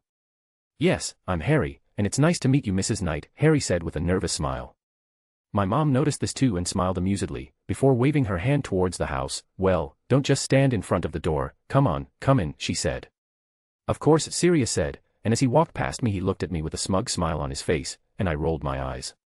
Let's see if that look will still be on your face when you wake up totally bald tonight, I thought. Where's Joshua? Unaware of the danger that awaited his beloved hair, Sirius asked, looking around for my father. He's in the garage playing with his car, my mom said with an exasperated eye roll. Really? Sirius said excitedly, having a small passion for tinkering with automobiles. In that case, I'm sure he'd love some help. And with that Sirius started towards the garage, with my mom rolling her eyes again, this time amused, before nodding again to Harry and heading towards the library. Seeing this grown man acting like an excited child, I shook my head, before turning to Harry, who was entering the house as well. Sorry about Sirius, it's just that he's a little. He started to say, searching for the right word. Cheeky and childish. I said, and Harry nodded. Yes, we know that, I snorted. And hearing this, Harry looked at me confused until he understood. Oh, that's right, I had forgotten that Sirius was living with you before he was cleared, he said. Yes, but let's stop talking about this big kid with a beard, I said, closing the door. I then proceeded to lead Harry into the living room, and upon reaching the living room I threw myself back into my armchair, grabbing my snack. Seeing Harry still standing, I pointed to the free armchair next to me. "Have a seat, Sirius will probably take a while." Harry stared between the armchair and me with a confused look, until he just sighed and sat down too. "Snacks?" I asked, offering a packet of snacks to him. And with nothing else to do, Harry grabbed some snacks, before turning back to the television. What are we watching?" he asked. I swallowed the snack I was munching. It's a reality show about renovations, and in this episode they're going to turn a public toilet in a park into a game room. "Serious?" Harry asked curiously, now paying full attention to the TV show. "He's downstairs," I said unconsciously, and Harry looked at me dryly. Seeing that I wasn't paying attention to him, he sighed, looking back at the TV. And with that, Harry and I continued to watch the wonderful, weird, and unbelievable renovations, wondering at times if the builders weren't using some kind of magic or spell to help with the renovations. And if anyone was watching us, they'd be finding the scene of the boy who lived and the Ravenclaw Silver Star student watching a TV show about renovations and construction while eating all kinds of snacks and drinking lots of soft drinks. -12 Grimmauld Place, a little later. "Watch where you step," Sirius said, opening the door to the so gloomy Black's house. Entering the house, the first thing I could notice was the lack of cleanliness of the place, which seriously bothered my senses, causing me to start to wrinkle my nose. But beyond the musty and dusty smell, the place felt like an abandoned house, only darker. Grimmauld Place 12 was the perfect house and a wet dream for any horror film director, as just looking at the place you could feel that there was great evil lurking. Of course, that was just a way of speaking, as this evil could be either the creature house elf or the portrait of Sirius's mother. And speaking of the portrait of Sirius's mother, as soon as we walked through the door the bell that was above the door rang, waking up the crazy and prejudiced woman. "Who's breaking into my house?" she screamed hysterically, realizing it was Sirius. "You again. Get out immediately, you defective offspring. You are the disgrace of the family." And listening to his mother, Sirius sighed, before looking at me. "Well, Ethan, meet my lovely mother," he said, gesturing to the portrait. He then turned to his mum who was still screaming, "Oh, and Mum, meet Ethan. He's a Muggle-born friend of mine," he said with a smirk. His mother was still screaming, but as soon as she heard the word Muggle she fell silent, looking at me with wide eyes. "A mudblood," she sighed in shock, "a inferior being is stepping into the honorable and holy home of the Blacks." And I, who heard this, looked dryly at Walburga, before looking around. "Honored and holy? Really?" I asked no one in particular, sarcasm dripping from my voice. And it seemed that my sarcastic comment only increased Walburga's anger and indignation, as her screams grew louder and her curses more creative. "Wow, I've never seen my mum swear like that before," Sirius said impressed. "You did that on purpose, didn't you?" I asked Sirius, who just smiled brightly at me. "Yes," he said, happy that he had managed to piss off his already dead mother. "I'm just going to ignore it because if I had a mother like her I'd do the same thing," I said, and Sirius snorted. "Knowing you, if you had a mother like mine, I'm sure you would have figured out a way to ship her to Alaska on a freighter by now," he said, and I paused to think about that for a moment. Actually that's a great way to get rid of someone," I commented, before nodding to myself. "Next time someone pisses me off, I'm going to use that idea." "Well, I'm glad I could help you with your next crime," Sirius said proudly, patting my shoulder. "Interesting you say that, because that person could be you," I said, looking sideways at him with a sly, somewhat vengeful smile. And that was enough to make Sirius stop, and looking at me and noticing my gaze, he was quick to remove his hand from my shoulder, chuckling nervously. "Hee, you're kidding, right?" he asked with a strained smile, but I remained quiet. "Right." And ignoring the dogman beside me, I turned to look around, realizing the house was in worse shape than I'd expected. Well, looks like we're going to have a lot of work to do here, I thought, glad I'd watched several episodes of that reality show about renovations. Chapter 299, Chapter. Still at 12 Grimmauld Place, 2 hours later. "Well, from what I can tell, this place sucks," I said, looking around the kitchen. "Swear, Sherlock?" Sirius asked me sarcastically, and I shrugged.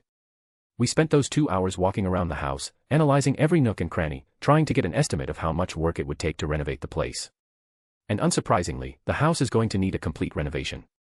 The only good thing is that as 12 Grimmauld Place is a wizarding house, it is more resistant than a normal house, and therefore there is no danger of it breaking or falling apart, at least not completely. The rooms were somewhat intact, and the only thing needed to get them looking good again would be a new paint job and some new furniture. The real problem would be the attic, basement, kitchen, living room, and library. But with a little magic here, and a few spells there, the house would return to its former splendor. Now Sirius's real concern wasn't fixing the place, but getting rid of all the obscure magical items his family kept in storage. As a Black, he knew how dangerous some of these items could be, and he knew that it would take some professional help to get rid of them, as even though he understood a little bit of dark magic from living with his family, he wasn't really proficient in that dark and terrible branch of magic. I could get rid of these items myself, because of the whole sensing magic thing and having a special connection to it. However, when I spoke to Sirius about it, he immediately declined my offer, not wanting me to get involved with these items, afraid that I would end up hurting myself, or worse. I offered this option so I could get closer to the Slytherin's locket, which unfortunately wasn't where it was supposed to be. I looked for the locket in the house, but with my senses I discovered that it, as well as other items filled with dark magic, were kept in Sirius Brother's room, which was magically locked. Actually, I could have tried to break into Regulus's room, but I didn't have enough time to try to get past the blocking spell, and I knew that if I did, Creature would probably show up to stop me. But speaking of the grouchy elf, I was puzzled by the fact that I hadn't seen him at all since I entered the house. You know, for a pureblood family so paranoid about purity, and that values superiority above all else, I was expecting this place to be more taken care of and clean, I commented. Well, I find it difficult for a house to stay neat and clean if there's no one alive to take care of it, Sirius said. You have a point, I said, but I kept looking around, but you already told me about your family's house elf, and as far as I know he should be looking after this house. Maybe he died of old age, Sirius said, and I turned to him with a raised eyebrow. Sirius, you know as well as I do that it's hard for an elf to die of old age, especially if he's living in a wizarding house, I said, and then looked at him with narrowed eyes, and besides, I know there's an elf inside this house, so tell me, where is he? And hearing my question, Sirius remained silent, looking around while pretending not to notice my gaze. Sirius. I called out to him in a tone of voice that said I knew he had done something. Maybe, just maybe, I ordered Creature to keep his distance from me or any guests while we were in this house, he said. But that still doesn't explain why I didn't hear him or see even his shadow. It's because I also told him to stay in the broom closet quietly and not do anything until we were done, and at this point, I stopped, looking at Sirius with a dry look. Sirius, I don't know if you've forgotten, but a house elf's job is to clean, organize, tend, and keep the house as presentable as possible, I started to say, feeling a vein pop in my forehead, and you, in all your incredible wisdom, decided to order your family elf, who was supposed to be looking after the house, to stand by and do nothing. Well, I don't know if you noticed, but before I got out of prison he should have been taking care of the house, but it's still in this state. Sirius said, gesturing around. Oh, so instead of ordering the Creature to clean the house, something he would be obligated to do since you're his master, you decided it would be better to have him locked up somewhere, I said, and that made Sirius stop. Well, I hadn't thought of that, he said. Oh, don't tell me, I said sarcastically. Sighing, I rubbed my temples. I can understand that you don't like the Creature, but you must understand that ordering an elf to stay in one place and do nothing, especially after several years of being isolated with only your mother's portrait, is nothing more than torture. He'll get over it, Sirius shrugged. After all, that's nothing compared to what he suffered at my mother's hands. Sirius, that's not the point, I said, frowning. I then sighed, before looking back at the stubborn dogman. Look, if you don't want to have any contact with Creature, you can order him to obey me, and then I'll talk to him about cleaning the house, I said, and Sirius pondered for a few seconds. Okay, he nodded, but he must still stay away from me, he frowned, and I rolled my eyes. You talk as if being in the Creature's presence is worse than living with the Dementors in Azkaban, I said. You know it's not like that, Sirius said with a slight frown. Oh, then explain it to me, Great Lord Black, I said sarcastically, looking Sirius in the eye, frowned even more upon being called Lord Black.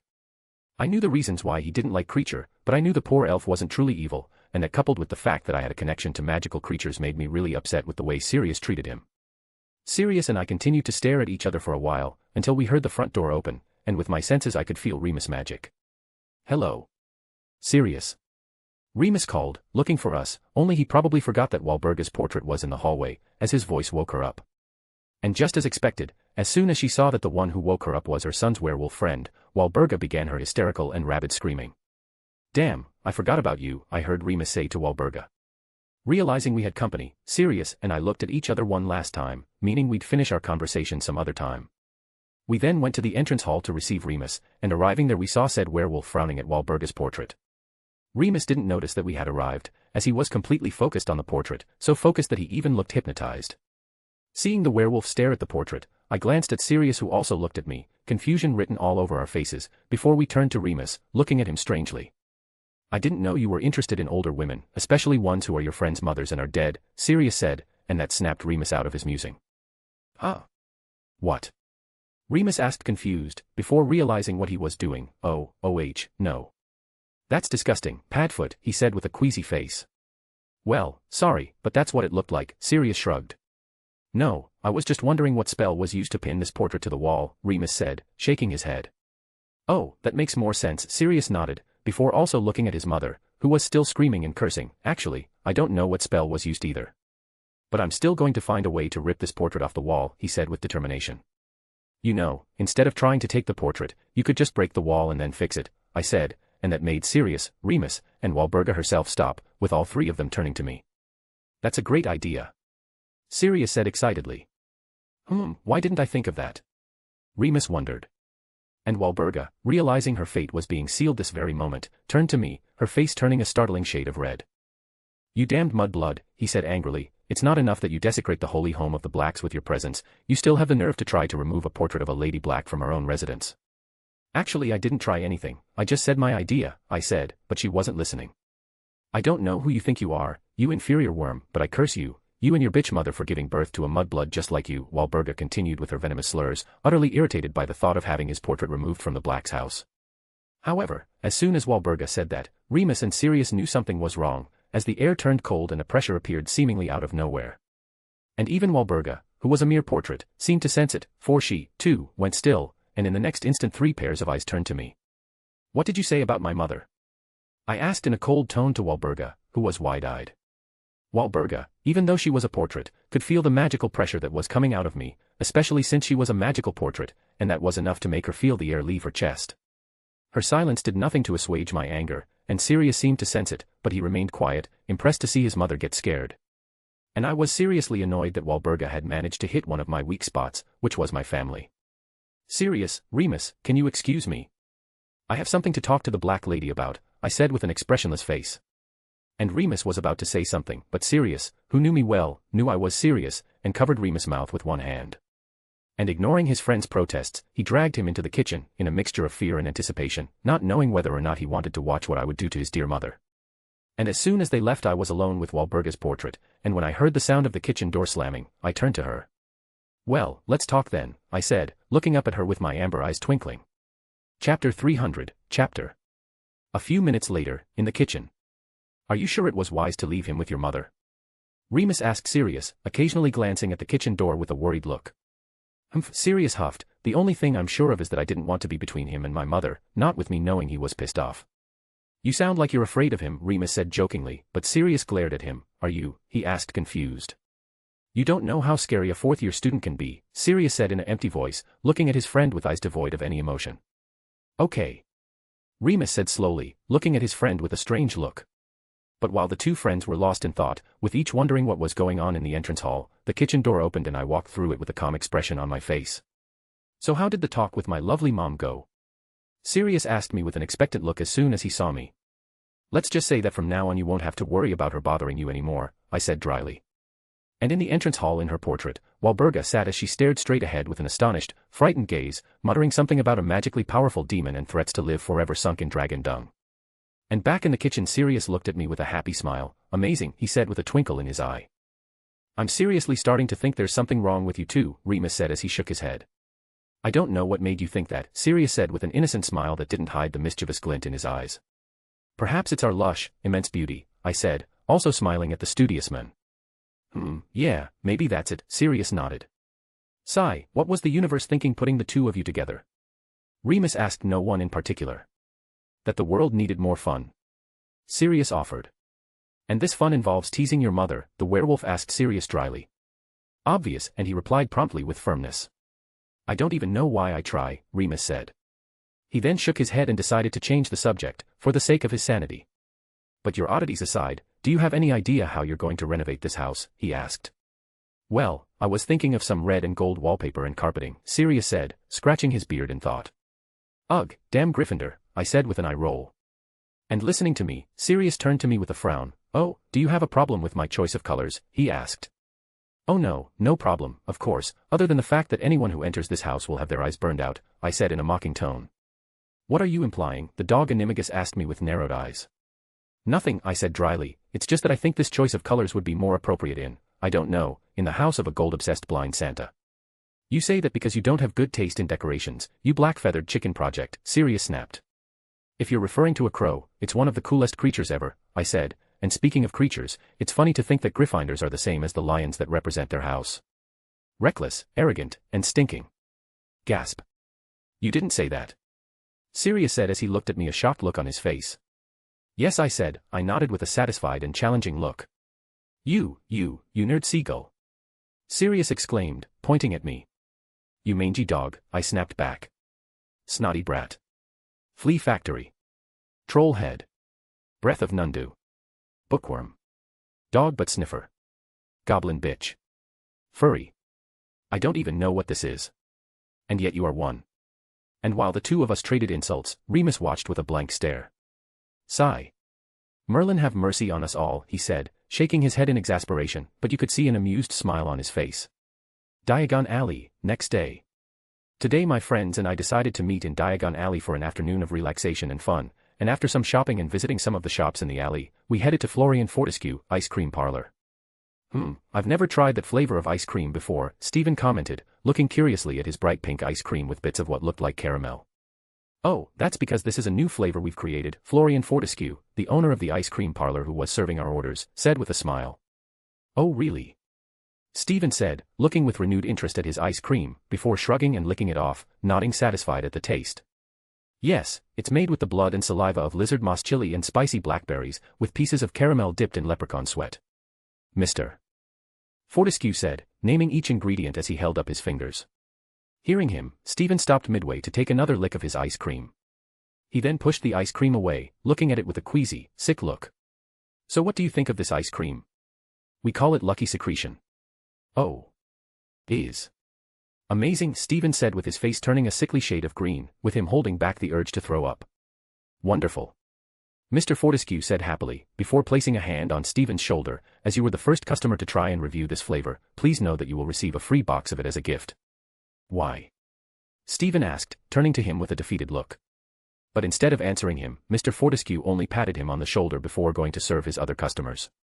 Realizing that he was left without an answer, Stephen turned back to looking at his ice cream with a look of disgust and repulsion. He then looked at all of us, who were happily eating our ice creams, before looking back at his Lucky Secretion. Anyone want to change ice cream? He asked with a sad look, as if he was pleading. No. Thanks, but I'm happy with mine. I'm allergic to leprechaun sweat.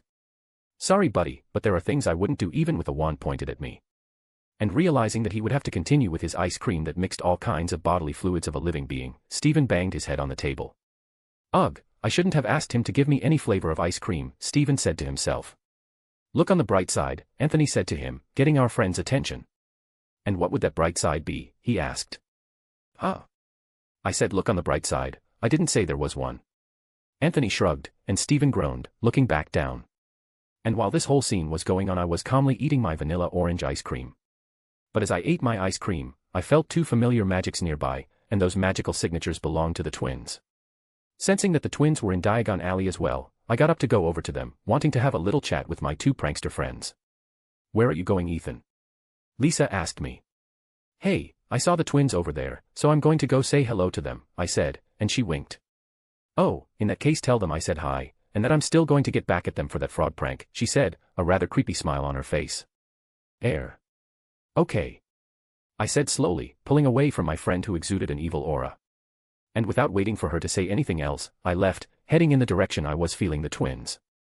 After walking a bit, I came across one of the alley's apothecary that sold cheap items, and coming out of it were the twins. Hey Fred, hey George, I greeted them, approaching them. Hey Ethan, they said in unison as they turned to me. So, you two came here to replenish your stock of ingredients? I asked, looking at the bag of items they were carrying. Yes, we're almost out of stock, Fred said. But didn't I give you a chest full of potion ingredients for Christmas? I asked. Well, yes. George started to say, but we are creating new items, and we end up wasting a lot of ingredients doing tests. And we also use the rest of the ingredients making prank items to replenish our supply, Fred finished. Oh, I see, I said scratching my chin, and all these items you created are for your future prank shop, right? Some of them yes. Fred nodded. I then continued to stare at them for a few seconds, both of them looking at each other confused by my analytical gaze. Tell me boys, what do you think about having an investor in this project of yours? I asked, and that immediately got both of their attention. An investor, they asked, approaching me. Yes, an investor and a business partner, I said, with a business smile that would make the greediest goblin proud. And noticing my smile, the twins looked at each other before letting small smiles appear on their faces. "We are interested in your offer," they said. Chapter 301, Chapter -12 Grimmauld Place. Renovation day arrived, and after a lot of planning and thinking about what to change in the house, Sirius decided that a cozy and cheerful-looking place would be good. And luckily Andromeda, who heard about the renovation, helped us with some ideas, and managed to get it out of Sirius' head that leaving the whole place in red and gold wouldn't be good. Of course, some threats were necessary, but most of the problem was resolved with a friendly conversation. Many people were involved in this renovation, from Ted and Andromeda, to Headmaster Dumbledore, who spoke to Sirius about adding some additional protections, both as a friendly gesture and to protect Harry. The headmaster was taking care of the wards and protections. Sirius, Ted, and I were the manpower, and Remus was the person organizing everything. And Andromeda was the one who was watching over us to make sure we didn't do anything stupid, not that she was very successful at that. And I say this because Sirius hadn't forgotten when I said I was a better prankster than the Marauders, and with a bruised ego and a desire to prove his superiority as a mischievous master, he tried to play a trick on me. Emphasis on tried, as his first 3 attempts at pranks were discovered by me and I returned them twice, which frustrated and impressed him. And after those first 3 pranks I decided it was my time to attack him, and so a prank war ensued between me and the Great Lord Black. But putting that war aside and getting back to the renovation, we were currently finalizing the kitchen renovation. "Reparo," Remus said, casting the spell on the kitchen cupboards, fixing them. "You know, if you added a large 2-door cabinet in that corner it would look nicer and match that countertop," I said, rubbing my chin in thought. Sirius muttered, following my gaze, also with his hand on his chin. "You're right." "I'm always right," I said, and Sirius didn't even bat an eyelid at this, having gotten used to my somewhat arrogant personality. "Actually, we can use that cupboard in the library hallway," Remus said, "and we'll just need to transfigure and repaint it to match the other furniture in the kitchen." "Well then, let's finish tidying this place up and then we'll put another cupboard in here," Sirius said, going over to the countertop and opening one of its drawers. He just wanted to see if there was anything inside the drawer, but as soon as he opened it, pink smoke was thrown in his face. "One day I'm going back to Azkaban for killing a certain Ravenclaw," Sirius muttered, and in the background Remus was chuckling lightly, causing a vein to pop out of his forehead. He then turned to me, who was just smiling innocently at him. Damn Raven, Sirius thought, but inside he was smiling with some thoughts of revenge. 3 days later. "It looks like a totally different place here," Andromeda said as she looked around in amazement at the completely renovated 12 Grimmauld Place. "Yes, after we got rid of the smell of death and decay, the wallpaper with claw marks and blood, and the furniture bought from a cemetery, it was more presentable here," Sirius said, nodding to himself in satisfaction. And you couldn't even say that Sirius was exaggerating with this description, which made me question what purebloods saw as a noble and cozy house. The house previously seemed an uninhabitable and gloomy place, which would be able to make even the happiest and most positive person in the world depressed and scared if they lived in it for 1 week. And now, the house felt warm and cozy, perfect for a family to live in. All the furniture has been repaired and some replaced, and the walls and ceilings were repainted and covered with blue and pale yellow wallpaper, and the floor was now a dark oak wood. The kitchen now looked like a modern kitchen, mainly because Sirius didn't have the same problems as his family with having more things done by muggles in their house. The library was now filled with books, obviously not counting the dark magic books, and all the organization was done by Remus, who, like the scholar that he was, had happily offered to do it. The other places were also fixed and cleaned, and Sirius and Harry's room was already organized and arranged to suit their tastes and personalities. In short, 12 Grimmauld Place was now a warm and colorful house. "But now, have you decided whether you're going to live here?" Andromeda asked Sirius, turning to her cousin. And instead of answering, Sirius started to look around before frowning and looking down in thought. Sigh. "In fact, a part of me wants to get away from this house and forget everything I've been through here," he said, with a sad look, "but I know that if I do, I'll just be running away of my problems. And this is something I've done a lot, and it only brought me more pain." And this time he lifted his head, a determined look on his face that didn't hide his tension. "And since I've become a freeman I've decided never to run away again, so yes, I'm going to live in this house and make good memories with Harry, my family, and my friends here," and saying that, Sirius turned to look for me and Andromeda, only to see us looking at him with satisfied smiles, and in Andy's case, proud. "In that case, then I think having a party in this house would be a good start to this fond memories phase," she said, and that immediately caught Sirius' attention. "A party?" he asked excitedly, and Andromeda rolled her eyes amused at her cousin's antics. "Wouldn't it be better to have a lunch with family and friends to inaugurate the new Black House?" I asked. "A party sounds too fancy." I think that's true," Andromeda agreed, and Sirius nodded. "Well, in that case I'll leave the preparation for this lunch in your hands," he said to Andromeda, who looked at him dryly. "What a great honor," she said, but didn't deny his request. And hearing that, Sirius gave Andromeda a huge smile before turning to me. "Sorry, But I don't know how to organize a lunch and I'm not even a good cook, I said, shaking my head. How unexpected, he said sarcastically, and I snorted. He then shook his head. Actually, I wanted to ask if you could accompany Harry to the shopping center, and maybe even help him buy a few things. Few things? Like what? I asked. Like some new clothes, some games, and whatever else he wants to decorate his room, he replied, and I paused for a moment. I can accompany him to the shopping tomorrow since I won't be busy, I said. That's great, Sirius said. I already went to Gringotts and took some galleons out of my account and converted them to Muggle money, so I'll hand this money over to him and he'll be able to buy whatever he wants tomorrow. How much money are we talking about? I asked, curious. I think about 5,000 pounds, he said, and Andromeda standing beside him stopped, winking at him.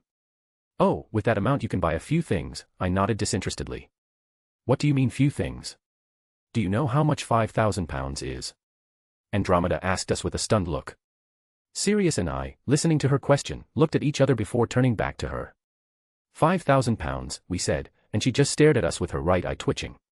You know why I'm still talking to these two crazy rich people, she said, throwing her hands up in exasperation, something totally unexpected from her who is a serious and calm person. And seeing that I looked at Sirius, who shrugged at me. Scamander's house.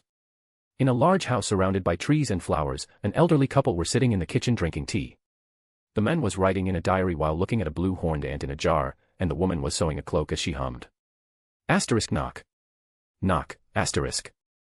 Honey, are you expecting visitors? Newt, who was a scruffy-looking old man who had some claw scars near his neck, asked his wife, Tina. Tina was an older but energetic-looking woman who had brown eyes and gray hair streaked with brown. No, I'm not expecting any visitors, she replied, getting up from the chair she was sitting in and heading to the door. Arriving at the door and opening it, she came face to face with an old acquaintance, who was accompanied by his wife. Nick, she asked, somewhat surprised, what a surprise to see you here. Is it so surprising that we come to visit some friends of ours? He asked with a slight amused smile, before looking into the house over Tina's shoulder. Is Newt home? He asked, and Tina nodded. Yeah, he's over there in the kitchen, she said, stepping aside to allow Nick and Penny to enter. As soon as they entered, Newt came to see who was at the door, and saw the two immortals in front of him. Nick. Penny, he asked. Hello, Newt, Penny waved at him happily. What are you doing here? He asked. And listening to this question, Nick and Penny looked at each other before Nick spoke. Actually, we would like to make a request for you, and this request involves a certain boy who, like you, has a great gift involving magical creatures. And hearing that, Newt's gaze changed from curiosity to interest. Oh, tell me more about him, he said. Chapter 302, Chapter -12 Grimmauld Place, Lunch Day. The day of lunch to inaugurate the newly renovated 12 Grimmauld Place arrived, and my family and I arrived at the house early, not least because my father and mother offered to help prepare lunch. My mother, Andromeda, and Remus were in charge of preparing the food, while the rest, which included Sirius, Harry, my father, Ted, and I, went to prepare the house for the other guests, using some expansion spells on the kitchen to increase its size. When it was close to 12 p.m., everything was ready and the guests began to arrive. The first to arrive were the Weasleys, which surprised not only me but everyone who knew the red-haired family, knowing full well their tendency to be late. Soon after the arrival of the Weasleys, it was Hermione who arrived, and her parents unfortunately couldn't come because they had to solve a problem at their dental clinic. Dora was here early, but she was entertaining and playing with Seal.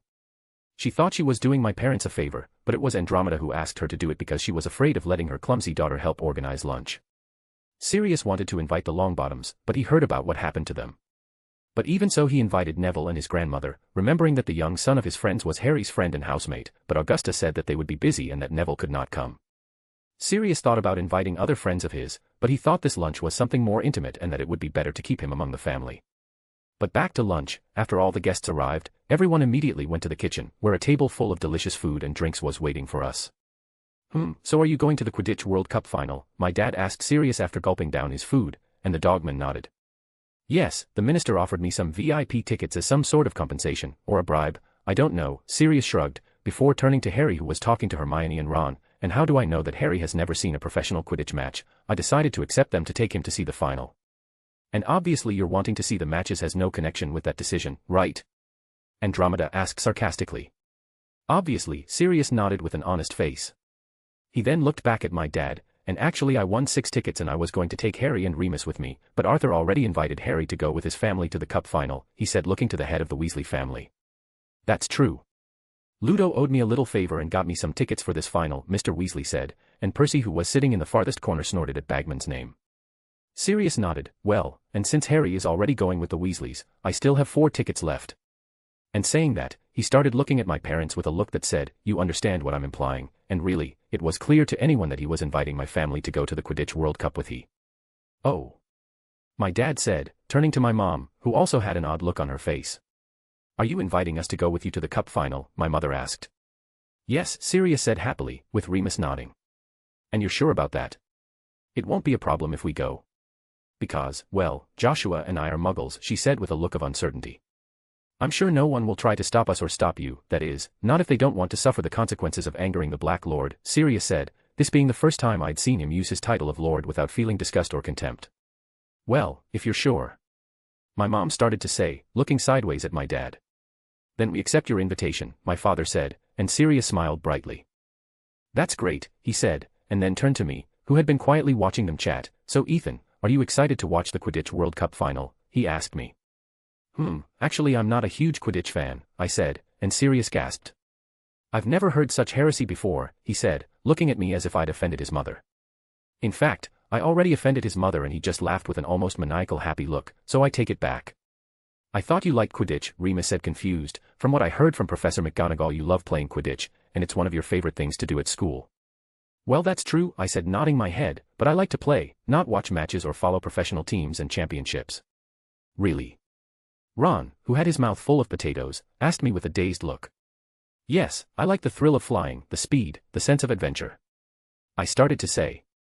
Destroying poor captain's dreams, Fred said, talking about wood. And humiliating the other teams with landslide victories, George continued.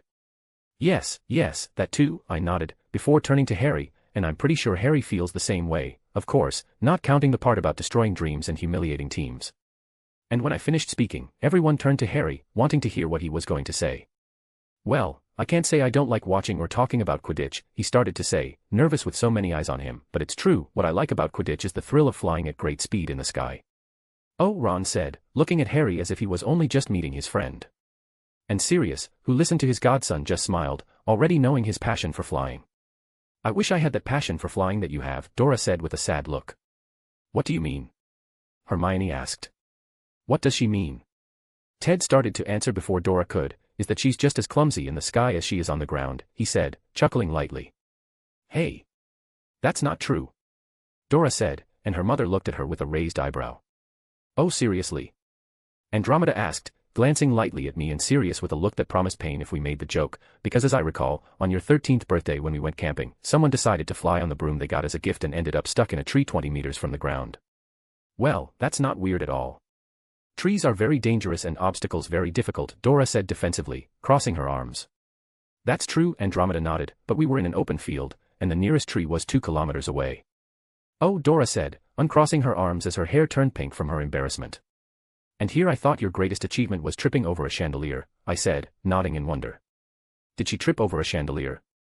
Hermione asked Ginny with a confused look, and the red-haired girl simply shrugged, also not knowing how something like this could happen. And the twins, who were also confused about this, looked up to where there was a chandelier hanging from the ceiling, gaining sudden inspiration for a new prank. But leaving all these questions of how physics worked to a clumsy witch, I started thinking about the Quidditch World Cup final. Amazing game, lots of fanatical fans, Leprechaun and Vila's concert, and a bunch of Death Eaters looking to cause panic and terror for their fun, I thought, and then I looked at my parents and Seal. I plan not to get involved in the events of this Quidditch World Cup final, but apparently I don't have that option anymore, I sighed. But well, at least this will help me confirm if Pettigrew really met Voldemort, and if Crouch Jr. is still with his father. Chapter 303, Chapter. As soon as lunch was over, all the teenagers, Dora, and Seal went to the living room, leaving the adults in the kitchen to talk about their boring serious business. I also left the kitchen, but instead of following the twins or the Golden Trio, I separated from them, with me saying I needed to check something in the library. Obviously I only said this to the twins, as I knew that if Hermione heard the word library she would want to join me, like the book lover that she was. The twins didn't suspect a thing, already knowing that like Hermione, I was also a book lover. Parting with them I went to the front of the library door, and as soon as I got in front of it and felt that there was no one around I used the disillusionment charm on myself. Invisible and without making a sound, I went back and up the stairs that led towards the second floor where the rooms were, and arriving on this floor I headed towards Regulus' room. Well, now I just need to see if this works, I thought, pulling out of my pocket a small pyramid with 4 square holes on each side. This small object had many hieroglyphs on it, but if one looked closely they would notice that these hieroglyphs had several very small runes engraved on them. This item was a gift that Penny gave me, which was basically a key that used a set of several runes, and thanks to these runes said item could, in theory, open any magically locked door and lock, and moreover could also break any ward.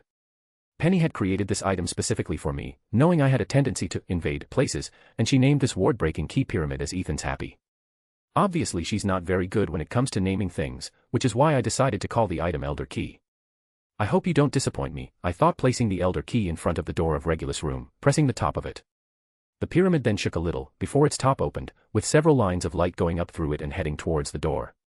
After that, these lines of light stuck to the door, and I could see with my magic vision that the blocking magic that was on the door began to intertwine with the pyramid's magic, and after a few seconds it disappeared, or rather, it was absorbed by the Elder Key. So instead of literally breaking the ward or blocking spell, the Elder Key actually absorbs them. Interesting, I mused, and then began to look with renewed focus at the magic that was both inside and outside the item. Actually, it looks like the blocking spell is being stored inside the pyramid. And from what I know of Penny, she probably did this so that in the end I can put the spell or ward back in place, so it seems that there was never an invasion. And coming to that conclusion, I nodded to myself in awe. This is an amazing gift, I said to myself, already thinking about my next use for it. But that aside, I picked up the Elder Key from the floor, and rising to my feet I approached the door, placing my hand on the doorknob and turning it. And with a click I heard the door open, causing a smile to appear on my face. Nice, I said, opening the door and stepping into Sirius' late younger brother's room. Ugh, and I thought Sirius was in love with his house, I said, looking with disgust at the room with wallpaper, sheets, and blanket in the colors green, silver and black. In fact, I'm pretty sure this room was decorated like this because of Walburga. And saying that I started to look even more strangely at the room, but shaking my head I went back to concentrating on my mission. Using my senses I started looking for Slytherin's locket, focusing on any kind of powerful dark magic. I found you, I mumbled. Starting to walk I went to the closet that was in the corner of the room, but instead of opening its door I bent down, looking at the wooden floor, noticing that one part of the floor was different from the others. And with a little effort I lifted that piece of flooring, finding beneath it a dark wooden box that exuded a vile magic I was already familiar with. It really is a great hiding place, but who put the locket here? I wondered, looking across the room to a box full of other dark magic items. I don't think Sirius or Remus would separate the locket without even knowing what it is, so there's only one answer left, that creature hid it. But well, I can't be thinking about that right now, I have to get out of here fast. I said to myself, picking up the box and getting up. And just to confirm that what was inside was really the Slytherin's locket I opened the box, and just as I expected the precious item of the blood purist founder of Hogwarts was inside the box. Actually this is a very nice locket, I commented, nodding, maybe I'll make one just like it for myself and Arg. And before I could finish my sentence I felt a terrible pain, and immediately I got down on my knees. The pain was coming from my hands, going through my arms and spread throughout my body, and I could feel that this pain was hitting my body not in a physical way, but in another way. Damn, again. I thought, gritting my teeth. Just as it had when I took the Ravenclaw diadem, my magic reacted to the piece of Voldemort's soul inside the locket. I could feel my magic trying to break free to counter the effects of this dark magic, but I managed to control it enough that it didn't leak out and alert the other people in the house. As my magic got into a tug of war with Locket's magic I started getting flashes and visions, but I was in so much pain that I couldn't even analyze them properly. And as my agony continued, I heard a crack coming from near me, and suddenly I felt the locket being taken from my hand. Still somewhat disoriented and panting heavily, I lifted my head, only to find Creature in front of me glaring at me as he held the box with the locket close to his chest protectively. "What is the mudblood doing in Master Regulus' room?" he asked me angrily. But then instead of answering him I just looked at him, still trying to control my magic. However, I still accidentally leaked some magic, which hit the creature and made him freeze in fear. Catching my breath, I sat down on the ground tiredly, before looking at the elf who looked at me scared without moving. "Creature," I called him, and I could see him shiver, which made me frown before sighing. "Listen, I need this locket, it's a..." I started to say, but Creature cut me off. "No," he exclaimed, clutching the box even tighter to his chest, "this is Master Regulus's locket, and I won't let you take it." Sigh. "Listen, Creature, I know this locket isn't Regulus's, and I know it belongs to Voldemort," and as soon as I said that Creature squealed, cringing. "Don't say that name," he whispered fearfully, looking around as if he expected the Dark Lord himself to appear and curse us. "Okay, it's just a name, you don't have to be afraid," I said, but that did nothing to alleviate the old elf's worry or fear. Sighing, I realized that Creature wouldn't give up the locket so easily, and so I started thinking about how to convince him to give it to me. I knew I had Creature's command and that I could order him to give me the locket, but I didn't want that for two reasons. The first is that I knew the Creature wasn't bad, and that taking the locket from him would be the same as making him break the last promise he made to his beloved master. And the second reason is that I preferred not to take the locket by force from him, as it might make him resentful of me, and I would rather be Creature's friend than an enemy. And with those two reasons, I figured the only way to get the locket from him without ordering it would be to tell him the truth, or at least the truth about what the magic in the locket is and why I need it. Chapter 304, Chapter. Look, I know there's great, powerful dark magic in that locket, and I also know it needs to be destroyed, I said to the Creature, who lifted his head to look at me in surprise. You know, he asked, a little unsure. Yes, and I also know how to destroy him, I said, and if before the Creature's look was one of surprise, now it turned to one of total shock and disbelief. Does the Mudblood Master know how to destroy the locket? How? He asked me, hope in his voice. First, my name is Ethan, and I don't like being called a mudblood, I said, frowning, and second, yes, I know the method to destroy the locket and the magic within it. How? How can Creature destroy the locket? Creature asked me, looking at the box in his hands. You can't, I said, and he looked at me confused, so I started to explain. As far as I know, there are only 3 methods to destroy what's inside the locket, and 2 of them are spells and the other is using something that is very rare and hard to get.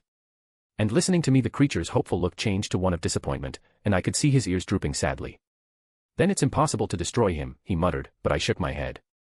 No, because what I said is that you can't destroy him, but I can and I will, I said, catching the elf's attention again. Creature then began to look between me and the box in his hand apprehensively. Are you going to destroy him? He asked me, and I nodded.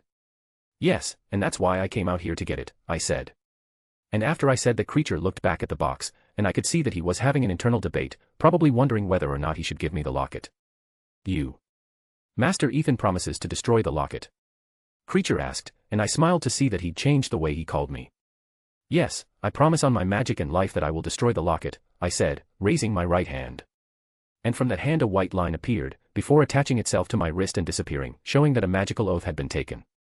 And it seems that the oath put an end to all the Creature's doubts, as a small relieved smile appeared on his face, and I could even see a few tears in his eyes. Creature will be able to fulfill the promise he made to Master Regulus.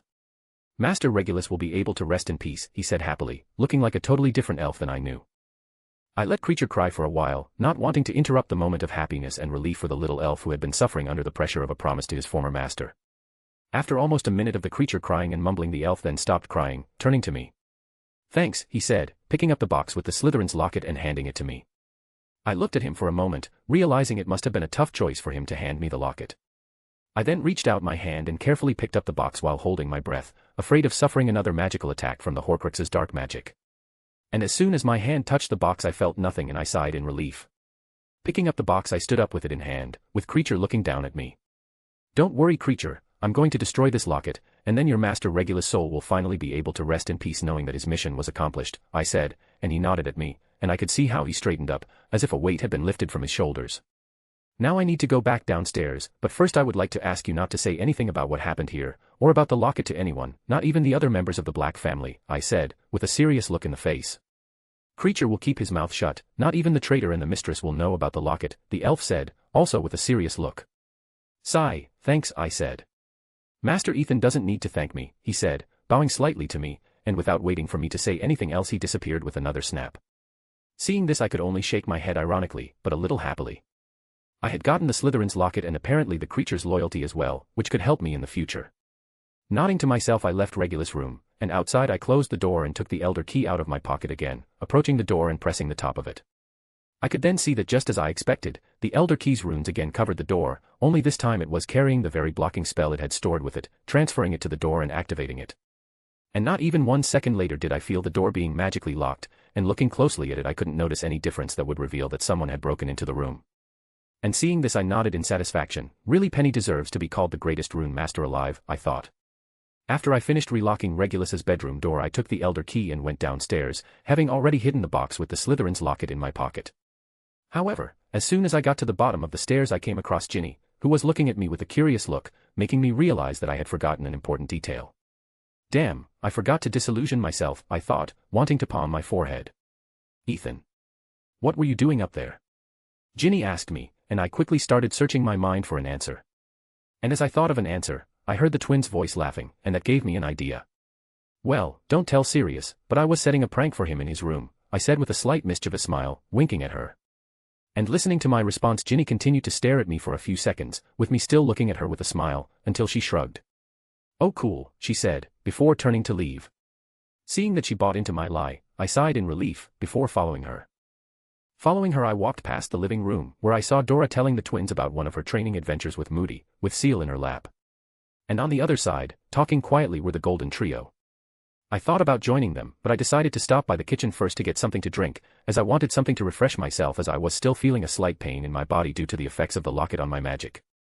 Arriving in the kitchen, I saw that everyone was sitting around the table, with cups of coffee and tea in front of them, and Mrs. Weasley was standing at the sink rolling up the sleeves of her blouse, an apron already wrapped around her waist. "What are you doing, Mrs. Weasley?" I asked, getting her attention. "Oh, I'm just going to wash the dishes," she replied with a slight maternal smile. "You don't need to wash the dishes, Mrs. Weasley, the creature can take care of that," I said.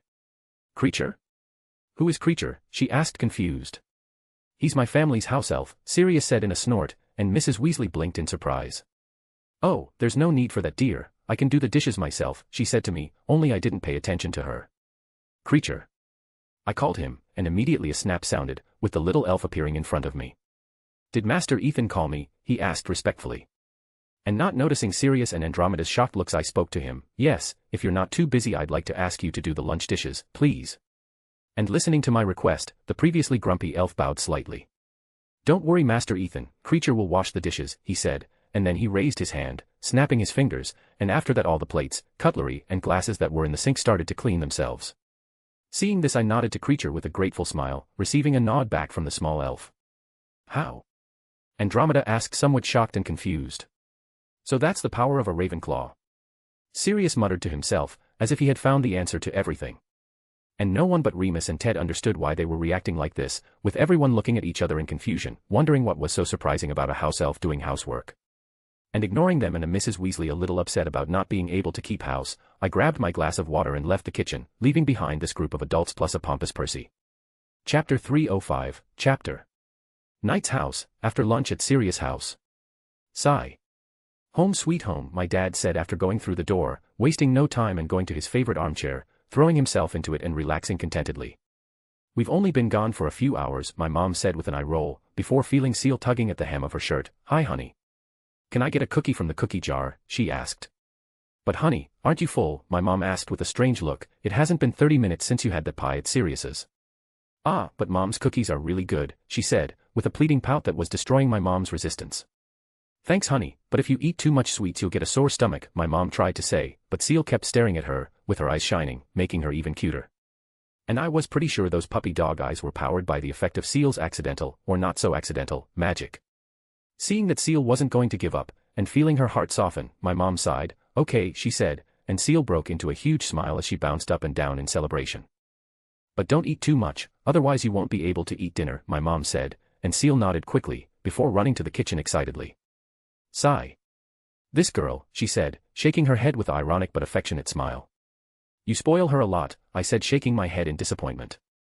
I then turned to my parents, only to find them looking at me with grimaces on their faces. Look who's talking, they thought. Having no idea what was going through my parents' minds, I stretched my body a bit, still feeling a little sore. My pain wasn't physical, so my accelerated healing didn't do much to alleviate it. Because of that, the whole time I spent at Grimmauld Place after getting the locket I had to pretend I was fine, but now that I was home I could finally rest. Yawn. "I'm a little tired, so I'm going to go to my room and take a little nap," I said to my parents. "Are you okay, dear?" my mom asked, a little worried, knowing that I really wasn't well thanks to the mother's sixth sense. "I'm fine, just a little tired," I said with a slight reassuring smile at her. She nodded, not quite believing me. I then went towards the stairs, and when I put my foot on the first step to go up I heard my mother speak. "When it's time for dinner I'll call you," she said. "Okay," I replied, and then started up the stairs. My dad and my mom, who stayed in the living room, looked at each other worriedly, as I was usually quite energetic and didn't get tired normally. And since they were my parents, they could tell when I was fine or not, and it was obvious to them that I was lying when I said I was fine. But unaware of my parents' concern I made it to my room, and without even changing my clothes into something more comfortable I threw myself on my bed, sighing. I knew I still needed to put away Slytherin's locket, but I was so mentally tired that as soon as my head hit the pillow I was pulled into Morpheus' realm. "Hi Tom," a man with red hair and beard with bright blue eyes said to me. He then walked into my small room, closing the door behind him before reaching out to me. I eyed him suspiciously and hesitantly before reaching out my hand as well and squeezing his. Pulling up a chair, he sat across from me, smiling calmly, which made me uncomfortable. "I'm Professor Dumbledore," he said, and I stopped, studying him again. "A teacher?" I asked, wondering if this was a new way of calling the doctors, as it was weird and unexpected to have a teacher here in my room. This man then explained to me that he was not a doctor nor that he was here to examine me at the request of the matron, as I believed.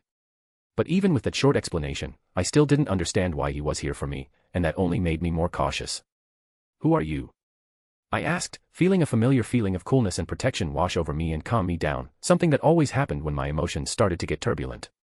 Hearing my question, this man smiled again, and I could have sworn I saw his eyes twinkle. "I already told you.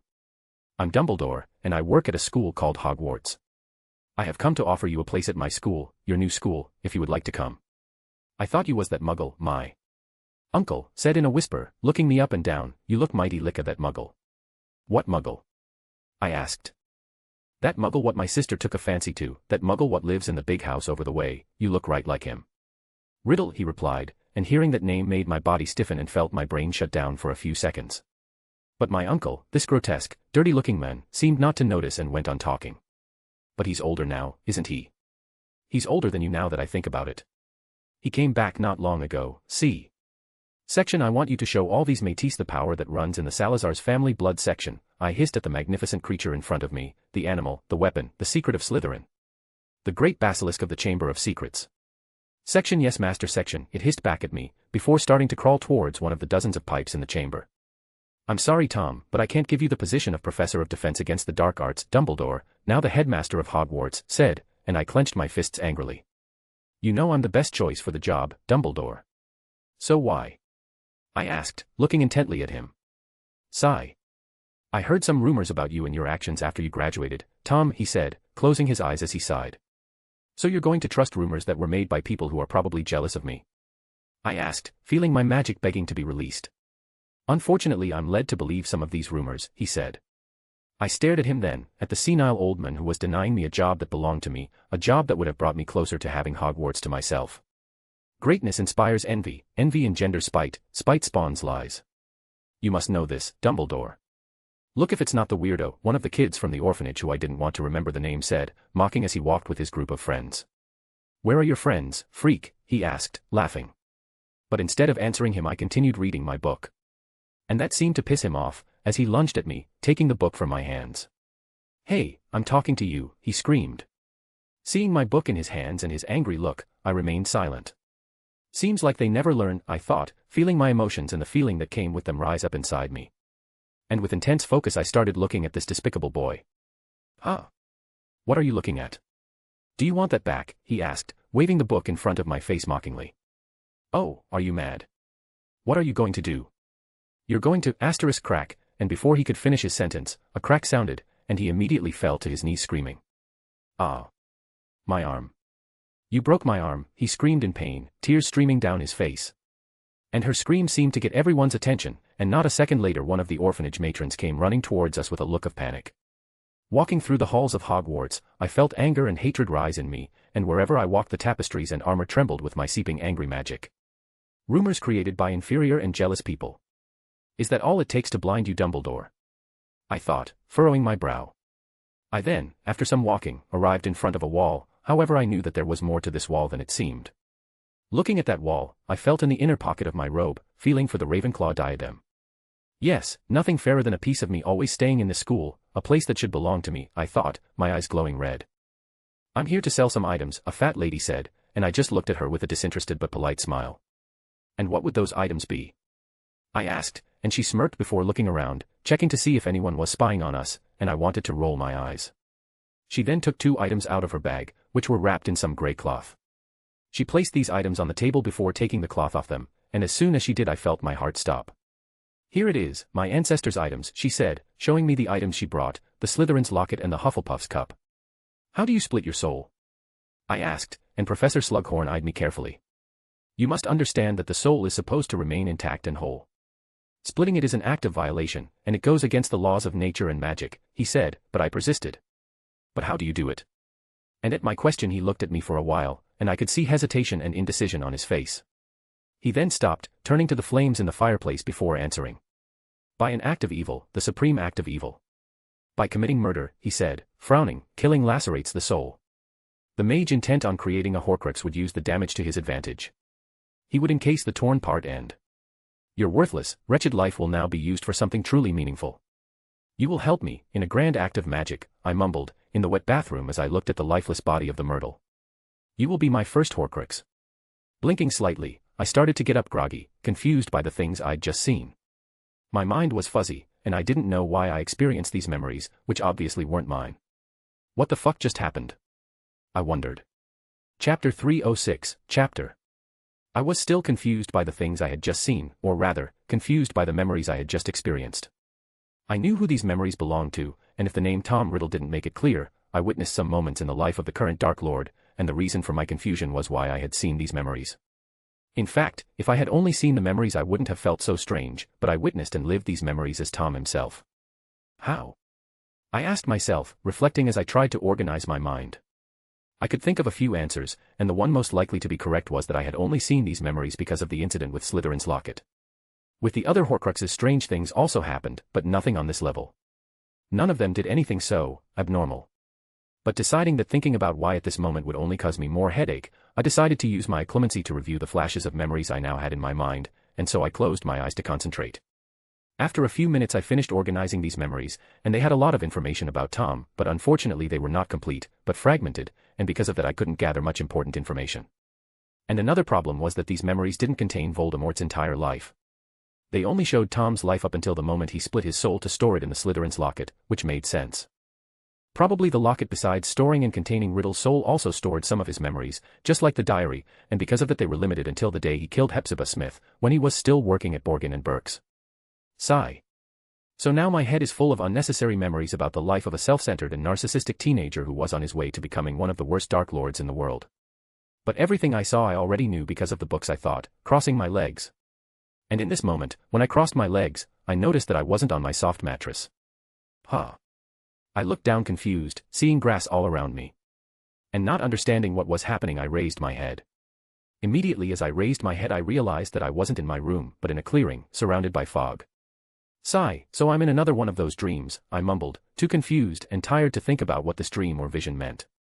I continued to look around, trying to see if I could find anything, or more specifically, any creatures, but I heard nothing and saw nothing, mostly because of the fog. It seemed that I was so focused on finding the answers to Tom's memories that I didn't even notice the change of location around me. A dream within a dream, I huffed, before laying down on the slightly damp floor, looking up at the stars above me which were the only visible things in this forest. My magic looks like it not only reacted to the Horcrux in the locket, it also connected with it, I muttered, thinking back to the memories implanted in my mind, and that's both good and bad at the same time. Good because now I have a better understanding of Tom's past, even if it's not much, but bad because I don't know what other effects this connection might have on me.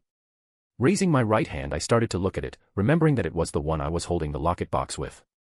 Perhaps the Horcrux will start to affect my mind like it did with Ron and Harry on the Horcrux hunt, I said to myself, and immediately a grimace came over my face, before I sighed. I don't feel anything strange or wrong with me, so I guess the Horcrux couldn't get into my mind to manipulate me, I thought after doing a full body scan with my magical sense, but I'll just confirm that after some time, so until then I just have to keep doing the things I do. And with that in mind, I took a deep breath before letting it out and relaxing, knowing there wasn't much I could do for now. And as I relaxed I started trying to feel my surroundings, trying to get an idea of how big the clearing I was in, and if there was anything nearby. Just like all my other dreams, my abilities were limited, so I couldn't extend the range of my senses very far. But with what I could feel, I realized that I was really alone, and that made me stop to think. So I'm basically in an open field with no good view and nothing to do. Perfect, I thought. And looking around at all the fog that covered my vision, I shook my head with a sarcastic look. I've heard of hazy dreams and visions, but I didn't think they would be like that. But well, I guess since there's nothing for me to do here, I just have to wait for this dream to end and I wake up, I thought. And that's what I did, I waited. I waited for this dream to end, and to pass the time I hummed or looked up at the stars. But after a long time, which could have been hours or minutes, I realized it was going to take longer than I expected. And because of that, I decided to close my eyes, trying to sleep and see if that way I could get out of this realm of dreams faster.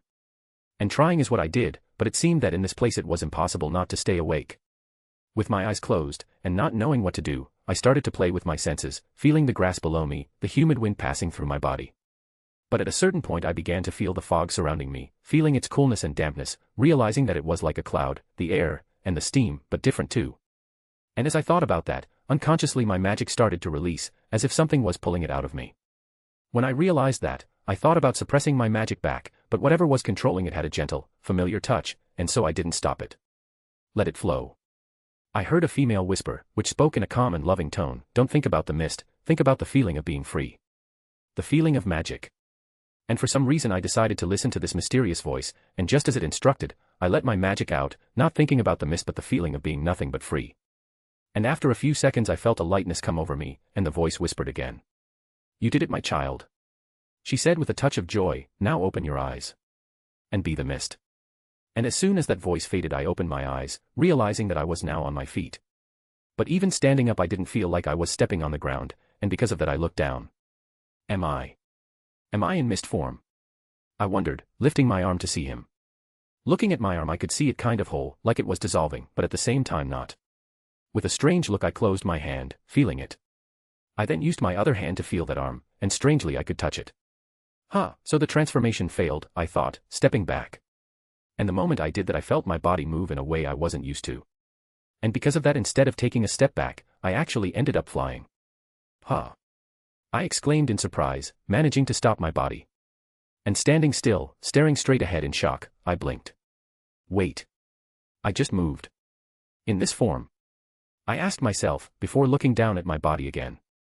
With a strange look I lifted my head, looking at a tree that was now close to me.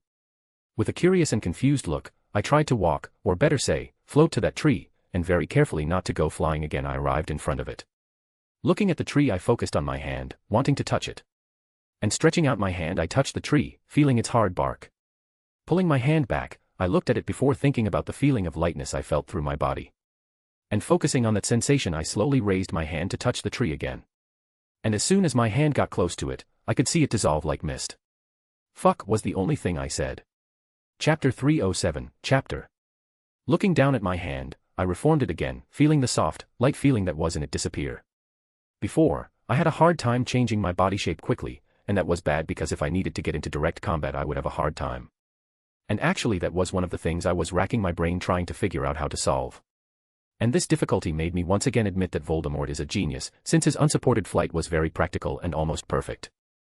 But I was just using his spell as an inspiration, because I didn't just want to create a spell to help me fly without a broom, but a spell that could help me escape from dangerous situations. Voldemort's unsupported flight only allowed him to fly, and when he was in this form, he was still a target that could be hit. And that's what made the spell I was trying to create different, as I would basically turn into mist and any physical attacks would pass through me harmlessly. Why is it so easy to use this form now? I wondered, frowning as I thought. On reflection I began to alternate between my normal hand and the one made of mist, and as I did so I realized that I was almost instinctively controlling the transformation. I wonder. I mumbled, stopping and looking down at my body.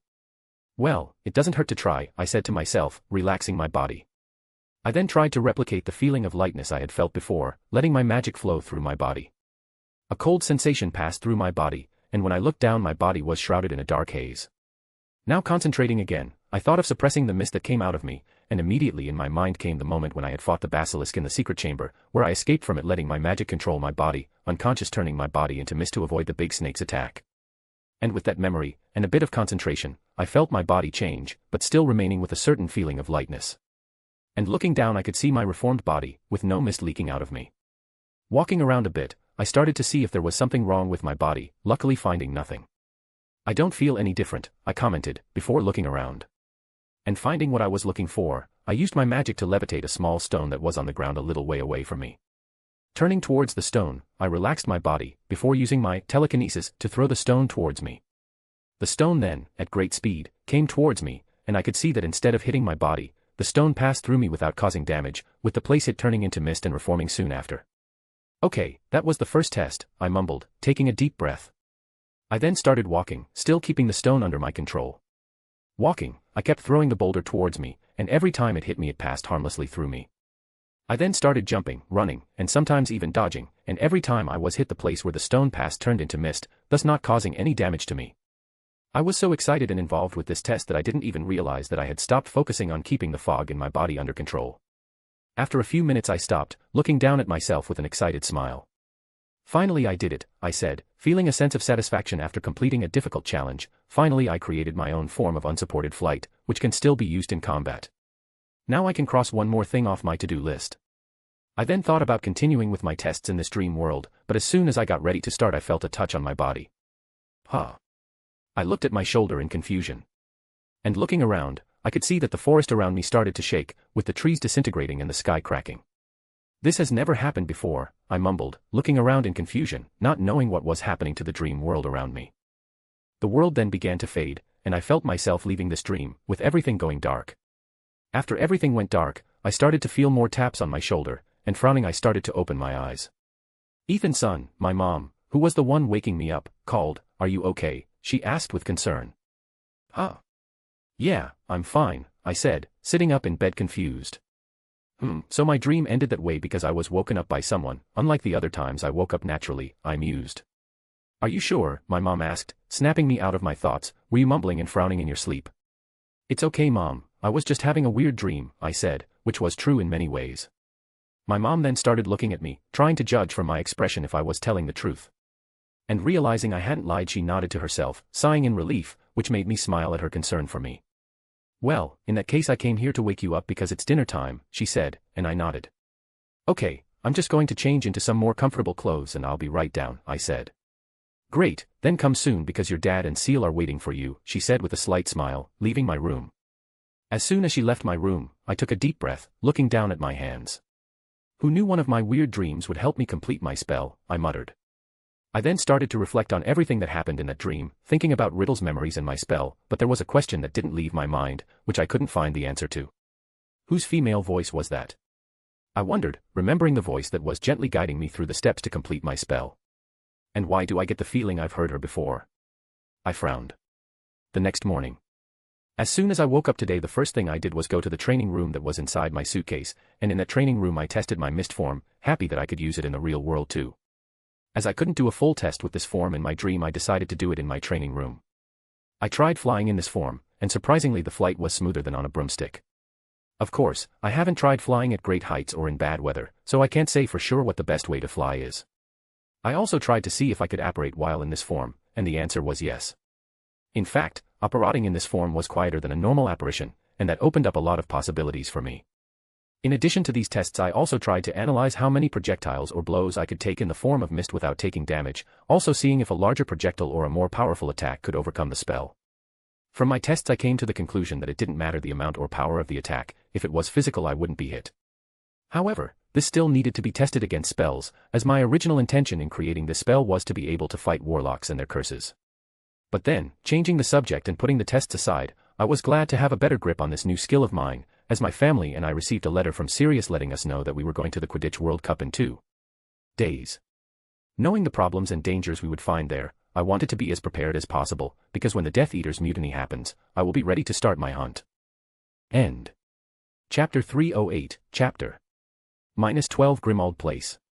Today would be the day that Sirius, Remus, my family, and I would go to the Quidditch World Cup, and we were all at Sirius' house, waiting for him to finish packing his things for us to go.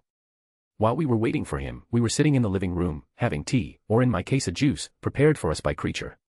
"Are you all ready?" Sirius asked us, coming up with some bags and dropping them at his feet. I know I've asked this before, but are you sure we can go?" my dad asked worriedly. Sirius waved his hand dismissively, "And I've told you before, you don't have to worry about a thing." "He's right," Remus said, getting up and picking up his small bag, and I was pleased to see that he was wearing new, clean clothes instead of the patched ones he wore before. I doubt anyone will have the heart to stop the entrance of the Black Lord's guests. "You bet, bitches," Sirius nodded with a smug smile. Weren't you the one who hated using your lordship to get things?" I asked him, and he just looked at me with a mischievous look. "Not when it involves pissing off the ministry and racist purebloods," he said. "Understandable," I nodded seriously. "Well, if you're sure you're not going to have any problems, then I guess we're ready," my mom said, looking at my dad who nodded. "Perfect," Sirius smiled, "in that case, then let's go to Arthur's house, and from there we'll all go to the nearest portal to get the port key that will take us to the Quidditch World Cup Stadium." "Port key?" my mom asked with horror on her face. "Ugh, I don't think I'm ready anymore," my dad said with a pale face. "Oh, don't worry, it's going to be a smooth ride," Sirius said, grinning from ear to ear. "You're just going to feel like you're being squeezed and crushed in the stomach of a Cardenian panda." What the hell is a Cardenian panda? My parents wondered fearfully. And while they dreaded the magical trip they were about to take, Seal looked around at everyone excitedly, taking a frightening glee at the thought of trying a portkey again. The burrow. In front of the Weasleys' house 3 distortions in space appeared with popping sounds, with one of them being quieter than the other 2, and from these distortions appeared 6 people. My dad and mom were holding Remus' arms, who decided he would apparate with them as Sirius still wasn't confident in his apparition abilities to teleport with other people, and Sirius himself was holding our bags. I had Seal in my arms, having apparat with her, happy in the knowledge that my parents trusted me enough to allow me to do this. As soon as we stepped into the Weasleys' front yard, my parents let go of Remus' arm, dropping to their knees and taking a deep breath.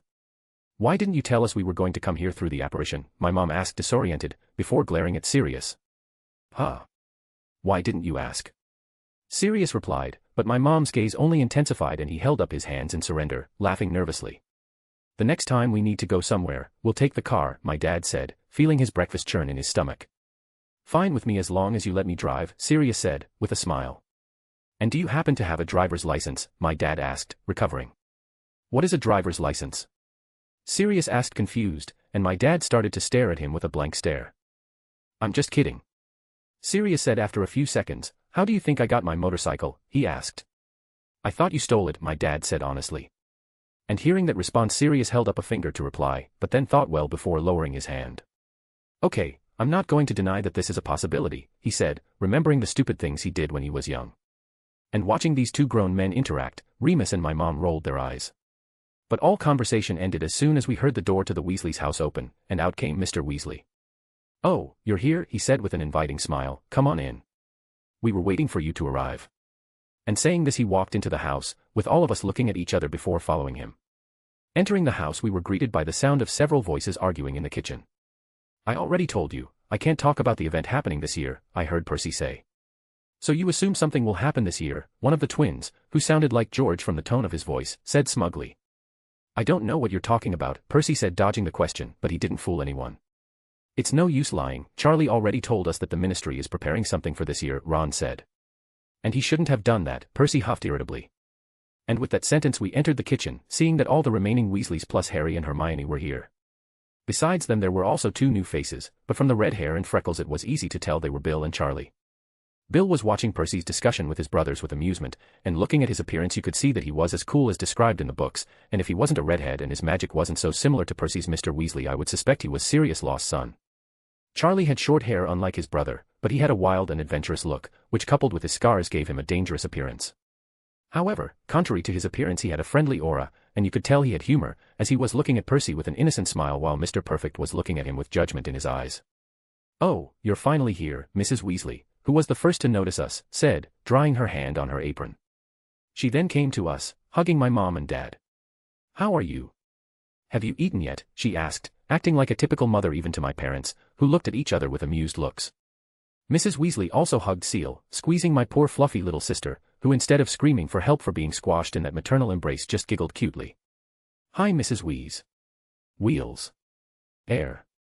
Seal tried to say, a look of concentration on her face. Oh, call me Aunt Molly dear, Mrs. Weasley told her with a smile, controlling her inner urge to pinch Seal's cheeks. Okay Aunt Molly, Seal said happily. Damn, that's so cute, everyone in the kitchen thought. After a few seconds of looking at Seal Mrs. Weasley shook her head, breaking out of my sister's cuteness mind control spell, and she then came over to me, hugging me too. Good to see you Ethan, she said, before looking me up and down, you're skinny, you need to eat more, she frowned, before starting to push me towards one of the free chairs at the table, and I, who already knew what the personality of this bossy and fierce woman was like, wisely kept quiet and allowed her to guide me. Sitting in the chair, I looked at all the red-haired children, the black-haired boy and the curly-haired girl who was around me looking at me. What's up, I said simply. Ethan, my good man, Fred said, being the one sitting to my left, putting an arm around my shoulder, you don't know how happy I am to see that wonderful face of yours. Well, then feel honored to be in my presence, I nodded. And honored I am, he said. So you're Ethan? Bill asked, eyeing me analytically. I've heard a lot of things about you, he said. Oh, do you talk about me to others? I asked looking at the golden trio and the twins with a shy look, this way you'll make me blush. Huh, Charlie chuckled, drawing my attention, now I understand why you're friends with the twins. Because the 3 of us are beautiful. I asked. Because the 3 of us have brilliant, evil minds. George questioned him too. Or maybe because the 3 of us have a refined and creative sense of humor. Fred finished. Mom, are you sure you didn't have triplets? Charlie asked her mom, looking rather strangely at us. Don't talk nonsense, Charlie, I already suffer enough with these 2-inch, Mrs. Weasley said, waving her hand. Hey! What do you mean by that? She's right, I said, nodding, ignoring the twins' indignant exclamations. Traitor, they thought. End. Chapter 309, Chapter. Tell me, why aren't we operating directly to where the camp is? Fred asked, rubbing his forehead with a tired look. Because we are too big a group to apparate all together, Mr. Weasley said, looking at his pocket watch. But I've heard that a wizard can apparate 2 people with no problem, Hermione, as informed as ever, said. Yes, that's true, Mr. Weasley nodded, but here only Sirius, Remus, and I know how to apparate, and there are more people here than we can take. Oh, Hermione mumbled, looking at everyone and seeing that he was right. Counting my parents and Seal, there were 9 people who couldn't or didn't know how to apparate, and only 3 who could. Of course, I don't include myself in the account, as no one other than my family, Sirius, Remus, and I suspect the twins knew that I already knew how to apparate. But don't worry, kids, we're almost there, Mr. Weasley said. You know, I'm almost missing magical methods of transportation, my dad commented to my mom, carrying my mom's, Seal's, and his bags, feeling like his legs wouldn't hold up any longer. Oh, so don't worry, Sirius, who had Seal on his shoulders laughing, said, smirking at my dad, when we get back I can take you on a tour of England using the apparition. Thanks, but I refuse, my dad said dryly. Uncle Sirius, Seal said, and Sirius lifted his head to look at her. Yes, he asked. Can you take me on this tour in Daddy's place, she asked, her eyes twinkling excitedly. Sirius started to say, before looking at my parents and seeing my mother shrug. Well, I guess so, he said. Yay. Seal cheered, smiling happily. I wonder if any of my kids are normal, my mom muttered aloud, and I, who heard her, looked at her slightly offended. She's right, the twins said, and when I turned to them I saw them staring at me smugly. Shut up, I said, rolling my eyes. And with our conversations and games we finally arrived at the hill where the portkey was, and as soon as we arrived we saw that we weren't alone. Amos! Mr. Weasley exclaimed, going to greet his old work friend. Arthur! How are you? Mr. Diggory asked, also moving closer with Ced at his side. Arriving in front of each other, the two greeted each other with smiles, before Mr. Diggory looked behind Mr. Weasley and see the large group accompanying him. Mr. Black, Mr. Diggory said respectfully, and obviously a little nervous being in the presence of someone so influential. Amos Diggory, right? Sirius asked, holding out his hand to him, smiling warmly, not showing much friendliness or pushing him away. And watching this short interaction between the two, I could see that Andromeda's politics lessons with Sirius were working. Yes, it's a pleasure to talk to you in person, Mr. Diggory said, before gesturing to his son, who had taken a step forward. Hello, Mr. Black, Cedric said, calmer than his father, before turning to the other adults. Hello, Mr. Weasley and Professor Lupin too. Oh, you don't have to call me Professor Cedric anymore, Remus said with a wry smile. Sorry, it's the custom, Cedric shrugged with a slight smile. He then looked at the other 2 adults standing behind Sirius and beside Remus, and noticing the similarity between their appearance and mine he immediately realized they were my parents. And it's a pleasure to meet you, Mr. and Mrs. Knight, he greeted them, extending his hand to my dad. Nice to meet you too, Cedric, my dad said, and then looked at him with a raised eyebrow. You wouldn't happen to be the pretty boy, but not as much as my son, would you? He asked in amusement. Well, I guess that's me, Cedric replied somewhat awkwardly, watching me as I whistled innocently. Listening to my dad, Mr. Diggory looked at him confused, turning to his son and seeing that he was staring at me. Oh, so that's the great Ravenclaw player my son tells me about, Mr. Diggory said, looking at me. Well, I'm usually called Ethan, but I guess that might be one of my titles too, I said, with a slightly smug, playful smile. But instead of laughing at my joke, Mr. Diggory only scowled slightly before looking back at Sirius and Mr. Weasley. Huh. I blinked in confusion, feeling some resentment coming from him. Not understanding what happened, I turned to the twins who were behind me, who simply shrugged their shoulders, also not understanding what happened. And while I wondered when I offended Mr. Diggory, Cedric approached me. Don't care too much about my dad's reaction, he's still a little bummed that I lost to you in the last match. And the penultimate one too, said, looking apologetically at my parents and me. Oh, I said, finally understanding the situation. I forgot that Mr. Diggory is a little too emotional when it comes to his son he is so proud of, I thought. I then saw that Ced was still looking at me a little concerned at my silence, and noticing this I shook my head. Don't worry about it, I said to reassure him. I'm sure my father would be upset too if he came face to face with someone who beat his son.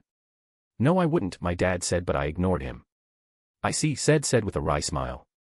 And noticing that Ced was a little more relaxed, I properly introduced him to my parents. And as we talked, the rest of the group consisting of the Weasley children and the Golden Trio looked around not knowing what to do, with the twins looking over at Cedric and I who were talking and laughing. Why do I feel like we're being excluded here?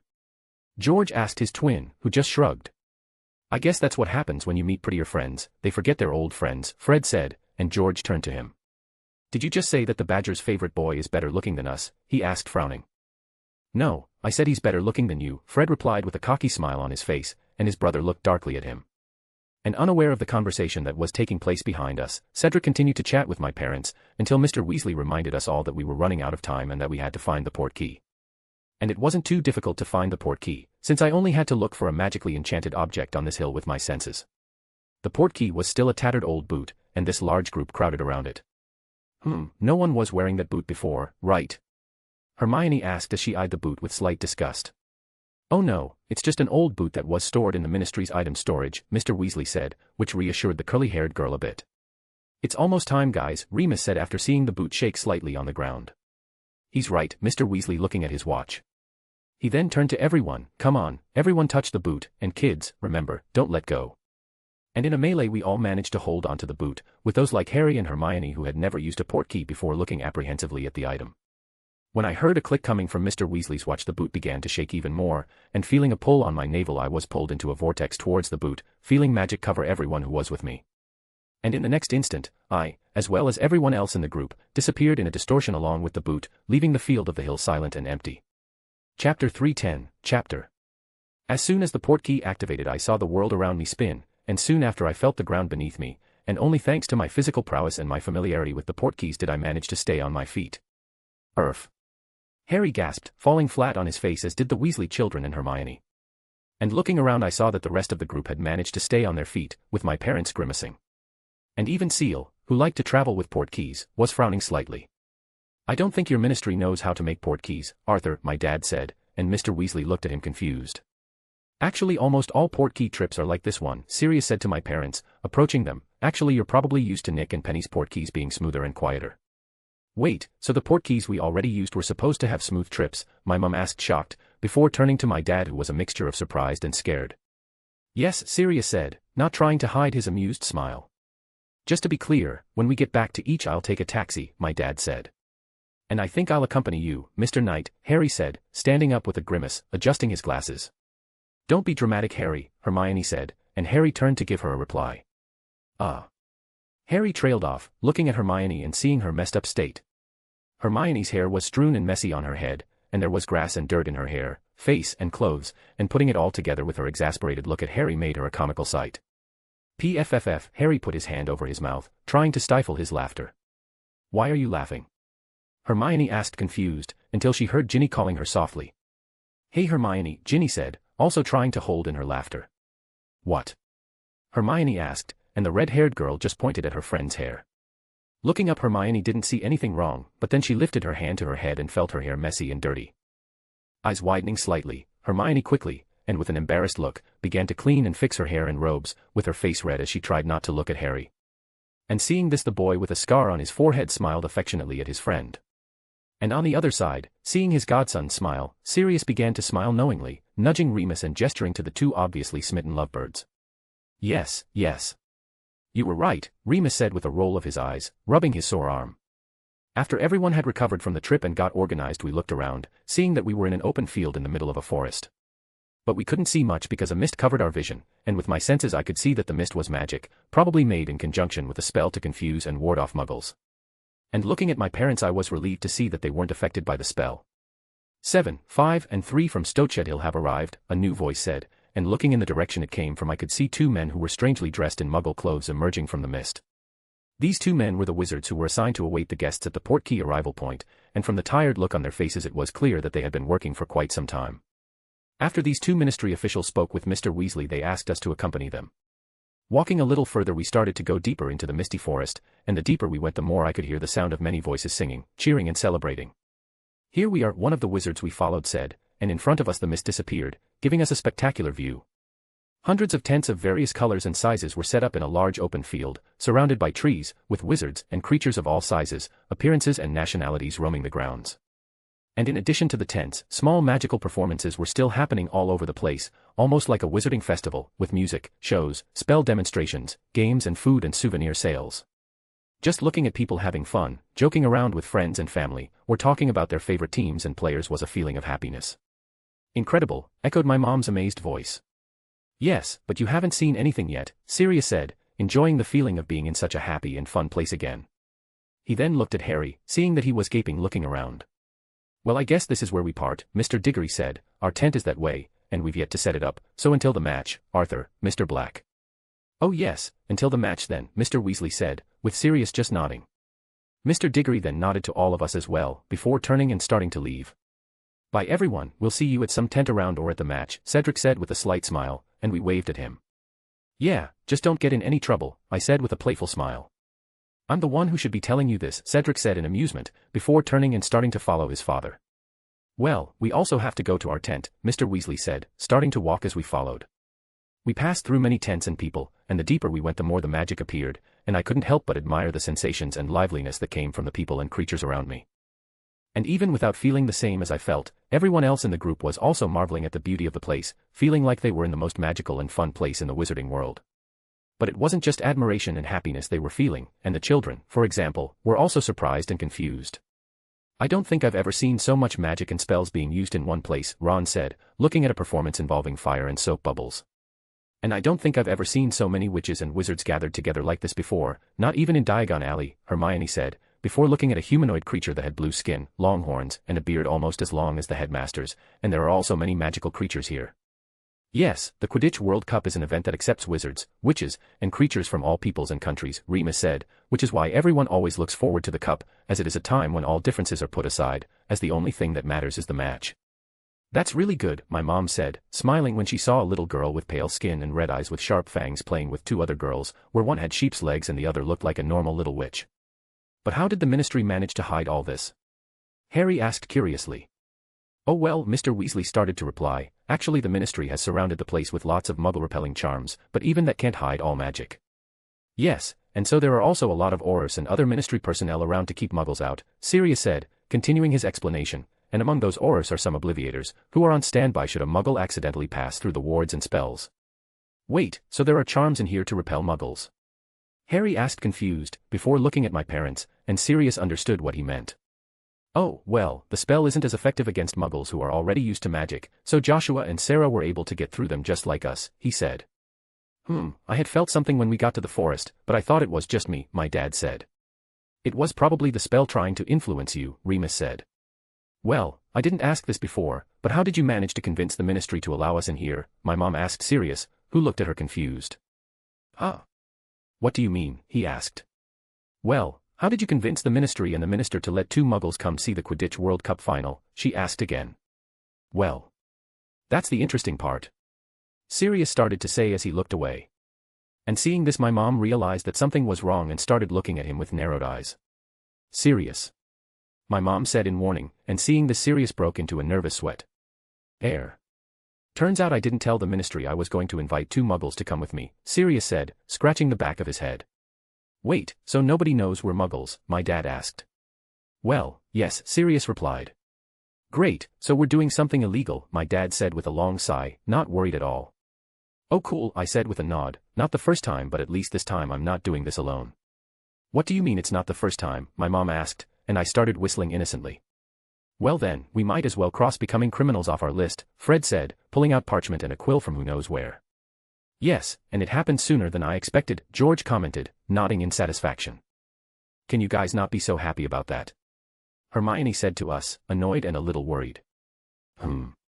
Nah, the three of us said, and she just sighed. Chapter 311, Chapter Sirius Tent.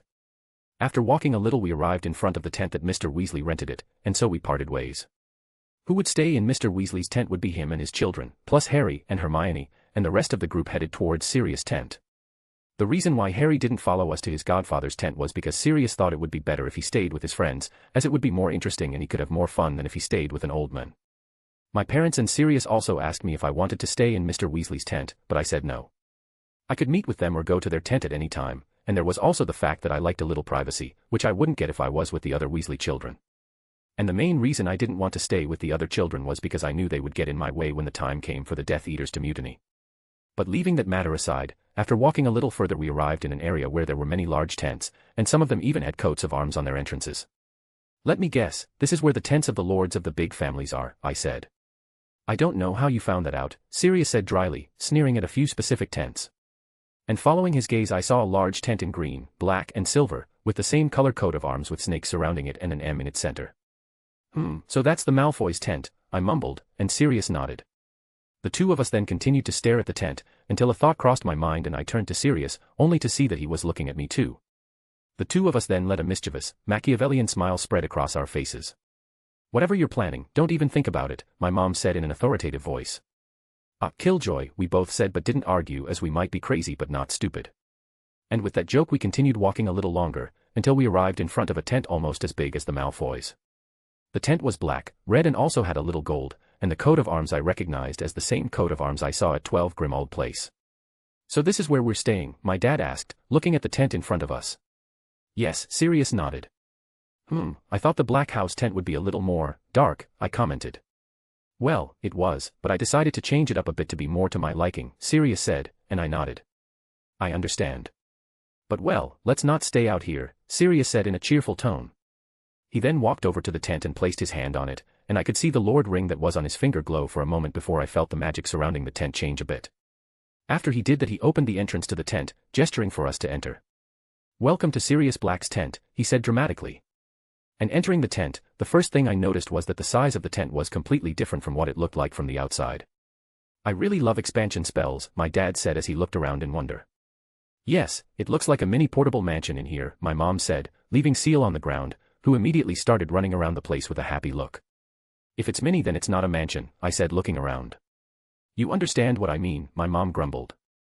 "Well, the bedrooms are on that side, the kitchen is over there, and the bathroom is on that other side," Sirius said, pointing to each place respectively. "It's nice here and all, but I have a question," I said, stopping beside Sirius. "Yes," he looked at me curiously. "What color is my room?" I asked in a deadly serious tone. "Air. Wouldn't you like to see the room I prepared for us to play some games?" Sirius said, trying to change the subject. But instead of falling for this old trick I continued to stare at him, and I could see him sweating nervously. "Ethan, stop scaring this poor bastard," my mom said, rolling her eyes. "Everyone knows you can and will change the color of your room with magic anyway."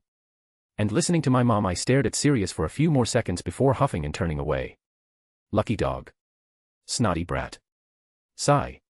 Children, my mom thought, shaking her head with a wry smile. Some time later.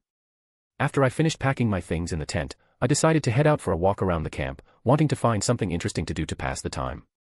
As the place was full of attractions and stalls selling everything from accessories to food, I knew it wouldn't be that difficult for me to find something to entertain myself. Walking around the place while eating a strawberry with caramel on a skewer I felt a familiar magic close by. Letting a smile spread across my face I started to walk in the direction I felt this magical signature.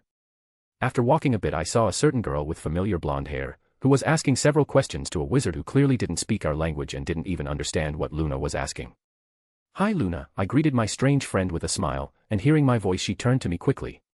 "Ethan, you're here," she smiled happily. "Yes, I couldn't miss this amazing big event that is the Quidditch World Cup final," I said. Luna snorted. "Everyone knows you're not a Quidditch fan, you just like to play," she said. "Well, I wouldn't say everyone," I commented, smiling at how well this girl knew me, "but that aside, how long have you been here?" "Well, my dad and I got here over a week ago," she answered me, starting to walk as I followed. "That's a long time," I said, and she nodded. "In that case then you must know a lot of places around here, right?" "Yes, I've been almost everywhere, even the Greeks' camp, and they're pretty lively," Luna replied. "Well then, how about you be my guide?" "We still have plenty of time before the match starts," I said. "Serious?" she asked excitedly. "Well then there's no time to waste, let's start with the Irish area." And saying that, Luna took my hand and started dragging me around, and I could only let her guide me as I shook my head with an amused smile. With Luna guiding me, we went through several places, even the camp of the two fans, the Irish and the Bulgarians. We also saw many magical performances, including a very colorful and dangerous pyrokinetic show. After going through many places, we decided to go to the central place of the camp, which was where most of the tents were that sold accessories and food. "Look Ethan, this is a cream pyre rope," Luna said excitedly, bending down to look at a large piece of silver rope that was moving slightly. "Oh, I've heard about them before, they say they're very useful for creating cages and wards," I said with interest, also ducking. And we were so interested in the products that this stall was selling that we didn't even notice a certain group of people that was a little way away from us. The group consisted of Anthony, Terry, Megan, Justin, and Lily. "Hey guys, isn't that Ethan and Luna?" Anthony asked, pointing to us who were now looking at other products. "Oh, it really is them," Terry said, and then started to get up. "I'll go get them to join us." But before Terry could even fully stand up, he felt a hand grab his arm. "Where do you think you're going?" Megan asked him with an innocent smile on her face. "Air. I already told you, I'm going to call those two to join us," he answered confused. But his answer only made the grip Megan had on his arm tighten. "Oh no, you're not going to disturb their date," she said, still keeping a smile on her face, but now Terry could feel the danger coming from her. Glup, and you could hear him swallow hard. "Wait. Date?" Anthony and Justin exclaimed in surprise. "This is wonderful," Lily said excitedly, stars in her eyes as she looked at the two of us. "Yes, that's really wonderful," Megan nodded, before turning back to look at Terry, "and if any of you try to get in their way, I'll make you suffer, a lot." And finishing that sentence, she looked at the three boys who were in the group, and they sagely nodded, with Terry sitting back down in a cold sweat. Women are scary, Terry thought, and then turned to look at me, who was buying 2 omnioculars from the seller before handing one to Luna. Poor Ethan doesn't know what he's getting into. End. Chapter 312, Chapter Weasley's Tent. When the night came, I separated from Luna, who went back to the tent where her father was, as it was almost time for the start of the final match of this Quidditch World Cup. After saying goodbye to Luna, I went back to Sirius' tent, and there I changed into more comfortable clothes. After that, my family, Sirius, Remus and I went to the Weasleys' tent. Arriving at the Weasleys' tent, we saw that they were still getting ready for the game, with the boys painting their faces. "Hey guys," I said, taking a seat next to Charlie, who was painting his face in tribal style. "Hey," the Weasley children answered me. "Here," Charlie said, handing me the bottle of green paint he was using. "Huh? What's that for?" I asked. "To paint your face, of course," Fred was the one who replied, and I turned to him, only to see that half of his face was painted green. "Air. Sorry, but I prefer to keep my face the way it is," I said, "and besides, I just want to watch the match, I'm not rooting for any team." "Well, you're not fun," Sirius said, with a few red lines in his face to support Bulgaria. "Shut up, you stinking dog," I said. "Weird brat," Sirius snapped, and I looked at him with a raised eyebrow. "Very creative," I scoffed, and he just shrugged. I don't know if you noticed, but you're weird Padfoot too," Remus said with an eye roll. "Padfoot?" the twins asked at the same time, turning to Remus and Sirius so fast their necks cracked. Air. Remus started to say, confused by the twins' reaction. And seeing this, I blinked for a moment, until I palmed my forehead, drawing everyone's attention. "Damn, I knew there was something I was forgetting," I grunted, and at the twins' confused looks I decided to explain. "Well, I know it's a late performance, but Fred and George, meet Padfoot and Mooney," I said, gesturing to the 2 adults with dog issues ahead of us. "Padfoot," George started to say. "And Mooney," and Fred finished for him. "Air. Why are they looking at us like that?" Sirius asked with a strange look. "Well, I guess it must be because they're both huge fans of yours," I said with a shrug. "Fans? Why?" Sirius asked, and Remus looked at the twins for a moment, and knowing them he already had an idea why. "Because you are our idols, our heroes and our inspiration," Fred said with an admiring and even devout look. "I never thought I'd meet 2 of the Marauders." "That's amazing," George said, and Sirius blinked for a moment, until realization hit him. "Oh, now I remember. Ethan told me that you 2 are also pranksters, and quite good from what I've heard," Sirius said, and the twins puffed out their chests in pride. "Great, now that's going to go to their heads," Ron huffed, and hearing him George turned to him. He then noticed that none of the Golden Trio looked surprised to meet 2 of the Marauders, and he stared at his brother for a few seconds until his eyes widened slightly. "Wait. Did you know that?" he asked Ron accusingly. Ron nodded. "And why didn't you ever tell us?" Fred asked. "Well, you didn't tell me about the map," Ron shrugged, and that made Fred open and close his mouth, not knowing how to respond. If Ethan said you guys are good then you must have some skill," Sirius nodded in reflection. "They're better than you," I said, playing with my omnioculars, "at least they would give me more problem in our prank war than you." "Wait, are you guys in a prank war?" Fred asked excitedly. "Well, I'd say it's more of a one-sided massacre, but lest Sirius feel bad, then yes, we're in for a prank war," I said, and Sirius looked at me indignantly, but didn't know how to answer since he hadn't yet managed to play a trick on me. Hearing my response, Fred and George gaped at us for a moment before turning to each other, coming to terms with just one look.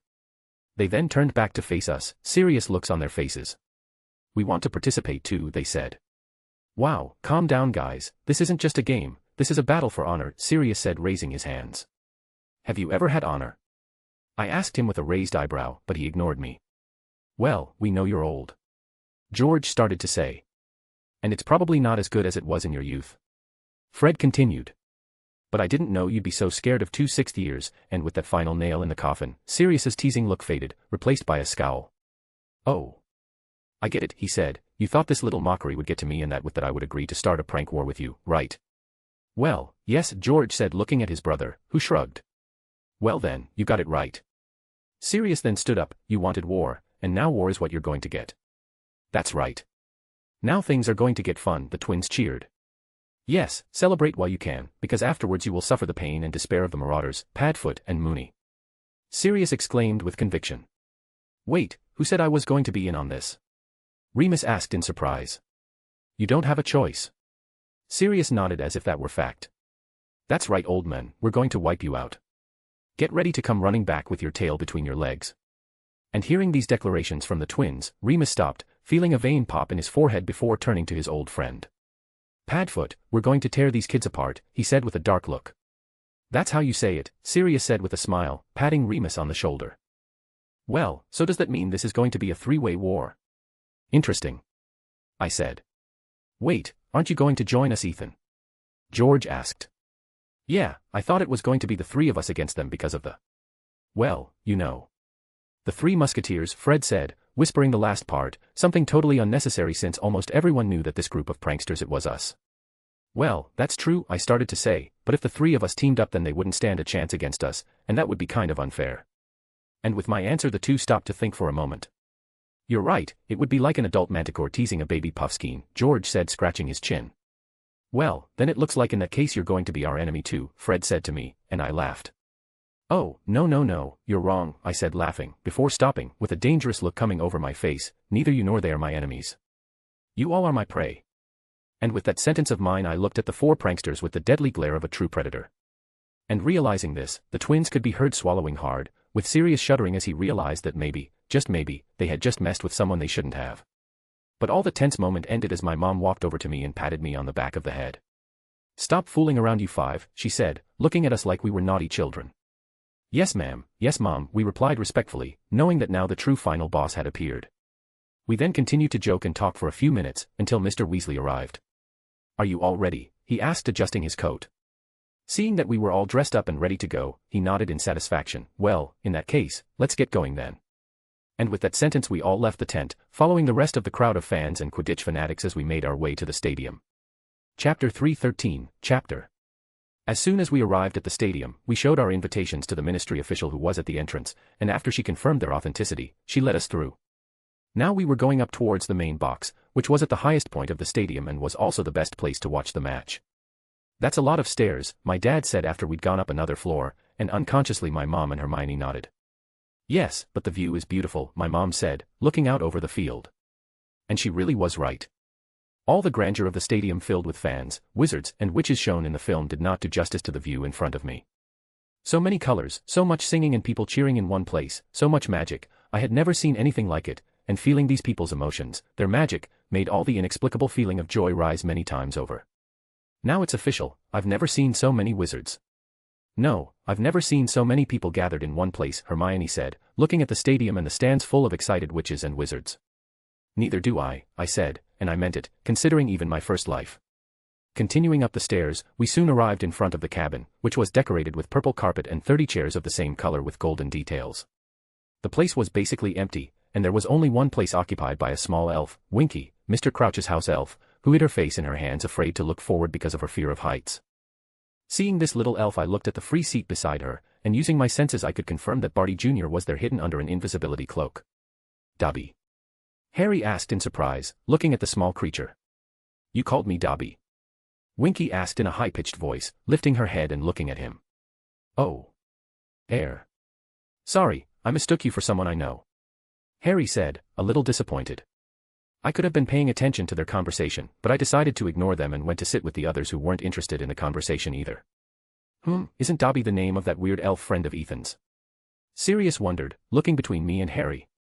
As soon as the group that was standing finished talking to Winky, they also came to sit, and now our large group took up almost the entire first row of seats in the box. The group was organized with the Golden Trio being at the furthest left, followed shortly by the other Weasleys. After that there was me, with my parents at my side, and Sirius and Remus at the other end. With nothing to do we started talking, and not long after more people were arriving at the box, with some of them nodding in greeting. Of course, most greeted us out of politeness and the rest just because we were together with Sirius, the Black Lord. Of all the people who entered the box I only recognized the Greengrass family, where I nodded to Astoria as soon as she saw me. The other people were strangers to me, and I didn't understand the language most of them spoke. Only 2 wizards spoke a language I understood, which was French, and from what I could make out they were representatives of the French ministry who had been invited by Fudge himself. I feel strange being among so many influential wizards, my mom, who was on my right side, said apprehensively, especially because of the little problem of us being Muggles. She whispered the last part. Don't worry, Mum, I said, trying to reassure her, people here are so obsessed with Quidditch that they won't even pay attention to us. And besides, they have no way of knowing you're Muggles. Are you sure? She asked, and I nodded, making her relax as she let out a small sigh. Well, I hope you're right. And listening to her I smiled slightly. Well, I said no one would pay any attention to them, but I have to watch out for Malfoy and Greengrass, as they'll probably realize they're my parents, and they know my parents are Muggles, I thought, frowning. Deciding not to think about it too much now, I turned my attention back to the stadium and the field in front of me, noticing every detail of it, until I saw the twins get up from their seats, heading towards the entrance where Bagman was, who had just arrived. Where are you going? I asked the twins, who stopped in front of me and looked at me. They then looked around to see if their dad was overhearing us, before moving closer and speaking in low tones. Don't tell our dad, but we're going to take part in the bet Mr. Bagman is making, George said, and I stopped, looking at them for a moment before shaking my head.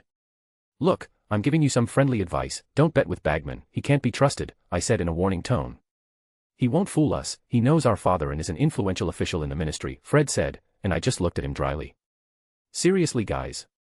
Look at his face, he basically screams cheater and rogue, I said, gesturing to Bagman, who was talking to one of the representatives from Bulgaria. Okay, you have a point, Fred said, but then shook his head. Well, but there's a lot of witnesses here, I doubt he'll try to trick us knowing that. Yes, absolutely, I huffed in disdain. I then sighed before looking at them. Look, why don't you do it like this, let Sirius bet for you, as I'm sure Bagman won't be crazy enough to cheat Lord Black, I said, and they looked at each other for a moment in a silent conversation, mulling over my suggestion. Well, I think that would be nice, George said, with his brother nodding. Yes, and I don't think he would tell our parents about the bet if we talked to him, Fred contemplated. Well, in that case go talk to him, I said, pointing to the dogman who was talking to Remus. And after I said that the twins got up, heading towards Sirius, and after a short conversation the older man nodded, before heading towards Bagman. I could see Bagman talking to him then with a smile, until Sirius said something that made him freeze, with his smile getting tense. After a few more words Bagman nodded half-heartedly, before signing something in a small notebook he was carrying, and Sirius then handed him some coins. I could see that he gave away more coins than the twins had given him, and as he was returning to his seat I called him over and asked him why. Well, I like to bet a little too, and the two over there, he gestured to the twins, they're so certain and confident of the outcome that I thought I'd try my luck and took their word for it, so I quintupled the bet. Oh, interesting, I said, looking at Bagman feeling just a little sorry for the poor man. But whatever conversation I was having with Sirius ended as soon as I saw Minister Fudge enter the box, but the reason for our silence was not Fudge, but the blonde-haired trio that followed him. Malfoys, I thought, feeling the tension rise in the room. And it didn't take a genius to figure out that letting Sirius, Mr. Weasley, and Lucius Malfoy in the same place was a mistake that could lead to disaster. And realizing this I sat up straight, ready to intervene if anything happened. But aside from worrying about what might happen to these three grown men, my biggest concern came from my parents. I doubt Malfoy would mention me to his parents, especially with all the fear he has of me, so that means Lucius doesn't know they're Muggles, I thought, narrowing my eyes. But if he happens to know or realize this, and tries to do something about it, his biggest concern won't be Sirius or Mr. Weasley, and in that moment my magic reacted within my body, my eyes glowing fiercely. Chapter 314, Chapter. Oh, you're already here, Fudge said, coming towards us. He then stopped in front of Sirius, not sparing a second glance at Remus or my family, which even though it was somewhat rude was still a relief. How are you, Mr. Black? I hope the VIP box is to your liking, Fudge said, extending his hand to Sirius with a friendly smile, as if they were old friends. I'm fine. And here could be better, but I guess you could say it's not too bad. Sirius shrugged, ignoring the minister's outstretched hand as he glared at Lucius. Oh. Hee, Fudge laughed awkwardly, slowly lowering his hand. I'm sure your opinion will change when the match starts, he said, clearly unaware of the tense atmosphere in the box. He then turned to Lucius, who maintained his appearance of superiority and arrogance. "I guess you guys already know each other, right?" Fudge asked. Lucius here was also invited by me to watch the match here in the box, and accompanying him is his wife and his son. "Yes, I know him," Sirius said flatly, before looking at Narcissa. "Hello, cousin." "Hello, Sirius," Narcissa said lightly, and I could hear a hint of other emotion in her voice. So even a bigoted, snobbish purist can show affection to her cheating cousin, I mused. But my moment of reflection was interrupted by Lucius's voice. "I take it you've brought quite a large group with you," he said to Sirius, not hiding his disgust at our presence. "Yes, is there a problem with that?" Sirius asked as he looked into Lucius's eyes, not taking a single step back as he maintained a firm yet dangerous posture. And Lucius seemed to understand that the situation would not end well if he continued to antagonize Sirius, especially now that he was the Lord of House Black, which had a certain superiority when compared to House Malfoy. And snorting, Lucius broke eye contact with Sirius, tapping his cane lightly on the floor. "Let's sit down, the match is about to start and I'm sure Mr. Black will want to enjoy this time with his family and friends," Lucius said slowly, sweeping his gaze over our entire group, showing an expression of disdain when he saw the Weasleys. Seeing that look, Mr. Weasley blushed, and just as he was about to get up to say a few words to the hair gel prince, Lucius turned and left, ignoring us as he led his family to their designated places. Going to their seats, Narcissa took one last look at Sirius with a hint of sadness in her gaze, before taking a deep breath and straightening her shoulders and sitting down. And Malfoy, who would usually love this moment to mock the other Weasleys, Hermione or Harry, remained silent, and I couldn't tell if it was because he was afraid of me or because he didn't want to intrude on his father's conversation. But looking at him I could see that he wasn't even looking in our direction, deciding to remain looking down. Yes, he's still scared of me, even with his father present here, I thought, frowning. Realizing this I sighed, before turning back to looking straight ahead. Well, at least that means he won't try to make a fuss about my parents being here. I hope. "Sir, it's time to start the match," a ministry official who was at the door came and whispered to Fudge. Fudge glanced at him before looking at his watch, seeing that it really was time to start the game. "Well, I guess this is your Ludo moment," Fudge said to Bagman, who inched forward with an excited look. Arriving in front of the balcony of the cabin, Bagman pulled out his wand before pointing it at his neck, casting a sonorous on himself. Bagman then began with the opening speech, which immediately excited everyone in the stadium. And I, who had no interest in that, kept looking at the fans in the other stands, with me having fun with their singing and animation, who were not sparing emotion or voice to show how much they liked Quidditch and supported their teams. And now, without further ado, I present to you the mascots of the Bulgarian team, and with that phrase by Bagman a light and rosy red glow filled the field and stands, with the Bulgarian fans screaming excitedly. And entering the field while dancing and singing were more than 100 beautiful and seductive women, which aroused the interest of almost all the men and some women. As soon as the Velas show started I felt an intrusion into my mind, and it wasn't too hard to see that this was the effect of the allure of the Vela trying to seduce me. I was already prepared to use my clemency to stop this intrusion, but it wasn't necessary, as the allure had no effect on me. Well, to say it had no effect would be a lie, as in fact for some reason as soon as I felt the allure trying to tempt me an anger surged through me. Suppressing that feeling I sat back down quietly, as I looked around to see all the men drooling or at least trying to control themselves. And looking to the side I was surprised to see that neither Remus nor Sirius were too affected by the Vela's allure, with Sirius not even moving. And looking back I saw that the other guests in the box were in a different situation, screaming and trying to get the Vela's attention.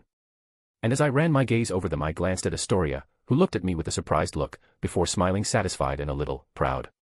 Strange, I thought, looking back at the performance of the beautiful avian women, who were finishing their dance. Also a little stunned by the Velas, Bagman needed some time to recover, and when he did he cleared his throat. "Well, that was an amazing performance," he said, ignoring the sad exclamations of some men who wanted to keep looking at the women on the field, "and now, raise your wands high, to welcome the team of Ireland mascots." And then, in a burst of green and gold light, a bright blur appeared like a comet, looping across the field before splitting in two to gather at the top of the stadium, taking the shape of a large four-leaf clover. The clover then started to shake until it exploded, and some golden sparkles began to fall lightly on everyone, and picking up one of these sparkles I could see that it was a gold coin. "It's leprechauns," Bill said, looking at the falling gold coins that created a golden glow on the field. And as Ron celebrated his newfound wealth, I looked at the coin with my magic vision, seeing that unlike a normal galleon that was enchanted with spells and runes, this coin was entirely made of magic. And ending their own presentation the leprechauns went down to the field, sitting on the opposite side of the Velas to await the match. And now, ladies and gentlemen, the ones you've all been waiting for. The teams that made it to this final with a lot of effort and skill. Bagman exclaimed, as euphoric as the fans of both teams, "Let's welcome the Bulgarian national Quidditch team." And with that phrase, flying at great speeds onto the field was the red and black team of Bulgaria, with the one leading the team being the so famous seeker, Victor Krum. And seeing this 17-year-old player I could only shake my head, not because Krum was doing tricks on his firebolt, but because as soon as he saw him Ron started screaming like a passionate fangirl. Sigh. I don't know what's worse, him now acting like a hysterical fangirl or him being all paranoid and spiteful in the Triwizard Tournament, I thought, already feeling a headache coming on. Chapter 315, Chapter VIP Box. The match had already been going on for a few minutes, and I, having never seen a professional match before, couldn't help but marvel at the skills of the players in the air. But beyond their skills I could see that the match was much more aggressive and violent when compared to the matches that took place at Hogwarts. And as I watched the match with interest, my mother looked on in horror at the not-so-safe wizarding sport taking place in the air in front of us. "Is that Quidditch?" my mom asked in amazement. Yes, I nodded as soon as a bludger hit one of Ireland's chasers in the back very hard, causing him to nearly fall off his broom. "And you play this?" my mom asked again with a startled look, pointing at the bloody match that was taking place in front of us.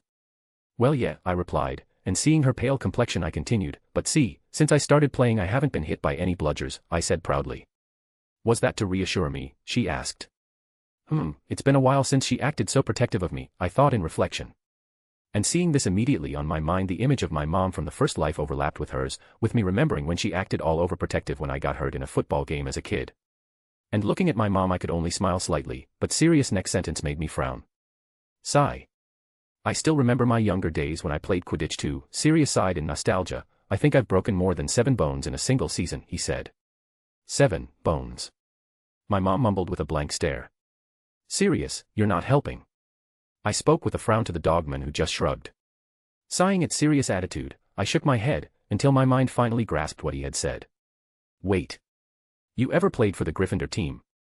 I asked. "Yes, I was a beater my 5th year," he said proudly. "Oh, impressive," I said honestly. "Of course, I'm always impressive," he said without any shame. "Yes, I know," Remus snorted. "You're so impressive you were banned from playing Quidditch for Gryffindor team by McGonagall, and it's only thanks to the headmaster you weren't banned from flying a broom at school either." "Don't even remind me of that," Sirius said with a frown. "Oh, now I'm interested in that story," my dad said, with me nodding. "Well, unfortunately that's a story you'll never know," Sirius said looking at us seriously. And hearing that I looked at Remus. "Let's just say Sirius has discovered a weird and disgusting new use for a mandrake," he replied, and that made me stop. And with that simple sentence dozens of images came to my mind, and none of them were pleasant, and so I started to look at Sirius strangely. "Ugh, now these images won't get out of my head," I made a disgusted face. And meanwhile, in the match between Bulgaria and Ireland, Ireland clearly showed superiority against the red and black team, and analyzing their way of playing, it was clear that the teamwork of the Irish team could be considered impeccable. And even knowing the result of the match I was still a little disappointed, since for a grand final I expected a tighter match. Even though to some the two teams appeared to have the same level of skill, many people could see that Ireland were in another league compared to the rival team. Sigh. So this is how the other students and teachers feel when they see Ravenclaw play, I thought, indirectly saying that Ravenclaw is a superior team to the other house's team. I guess next time I might try to give the other team some chance. "Nah, I'll still crush them," I nodded to myself, a slight cocky smile tugging at my lips. A few minutes had passed, and I was still watching the game calmly, having lost some of the interest I had in watching this Quidditch match, mainly because I knew what the outcome would be. But that wasn't the only reason why I wasn't interested in the match anymore. In fact, I couldn't concentrate on it because there was something bothering me.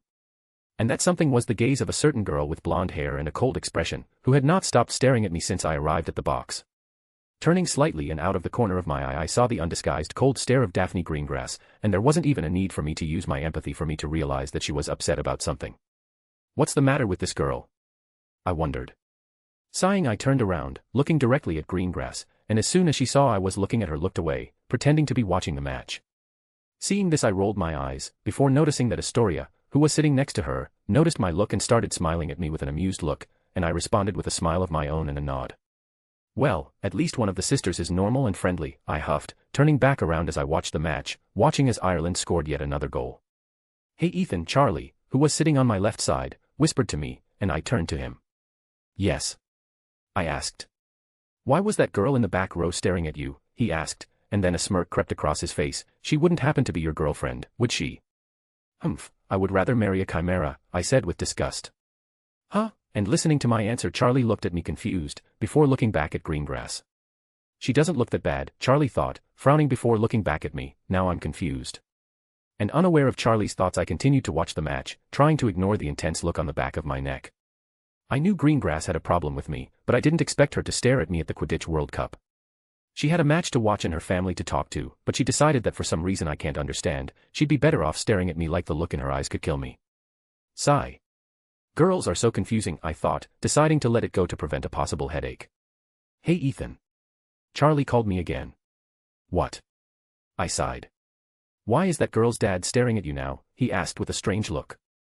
And listening to him made me want to bang my head on a wall in frustration, as I really was feeling another gaze on me. Now even her father. I thought in exasperation, who's going to stare at me next? Her mother or a third cousin? And not knowing what to make of these stares I was getting, I tried to ignore them, something that proved difficult because of my senses and the nagging feeling in the back of my neck. And while I was struggling with this little problem, Sebastian Greengrass kept looking at me with a few questions running through his mind. So this is the boy my daughters talk about so much. He thought, frowning slightly, looking like that he doesn't seem like much. Looking to the side, Sebastian then saw that his eldest daughter was looking at me, and that only made his brow furrow even more, with some feelings of an overprotective father arising in him. Maybe I should keep an eye on this kid. Just in case. And while Sebastian was downloading 47 tips for becoming an overprotective parent.exe, I kept trying to ignore the stares as I watched the match, unaware of the problem that was going to be looming over my head for something I wasn't to blame for.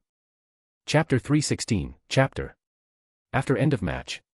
Just like in the canon, the match ended with the Irish team winning, even though Crumb was the one who caught the snitch. And as expected, the Bulgarians were a little disappointed with this result, but not even they could deny that Ireland were superior to their team in this match. But leaving the match aside, as we all started to leave the stadium, Sirius immediately headed towards Bagman, who had a look of comical panic on his face. And I don't know what the content of their conversation was, but after he wrote something on a piece of parchment and handed it to Sirius, the smiling Lord Black returned to our group, while Bagman left looking like he had just experienced death. But well, with all of us gathered, our large group left the stadium, and walking through the dozens of Quidditch fans and lovers, we all headed towards Sirius' tent, where we decided to spend some time to talk about the match and even playing some games. We continued talking and joking for a long time, with the twins talking to Sirius and Remus and me discreetly silencing Ron several times to see if he would stop bragging about Crumb.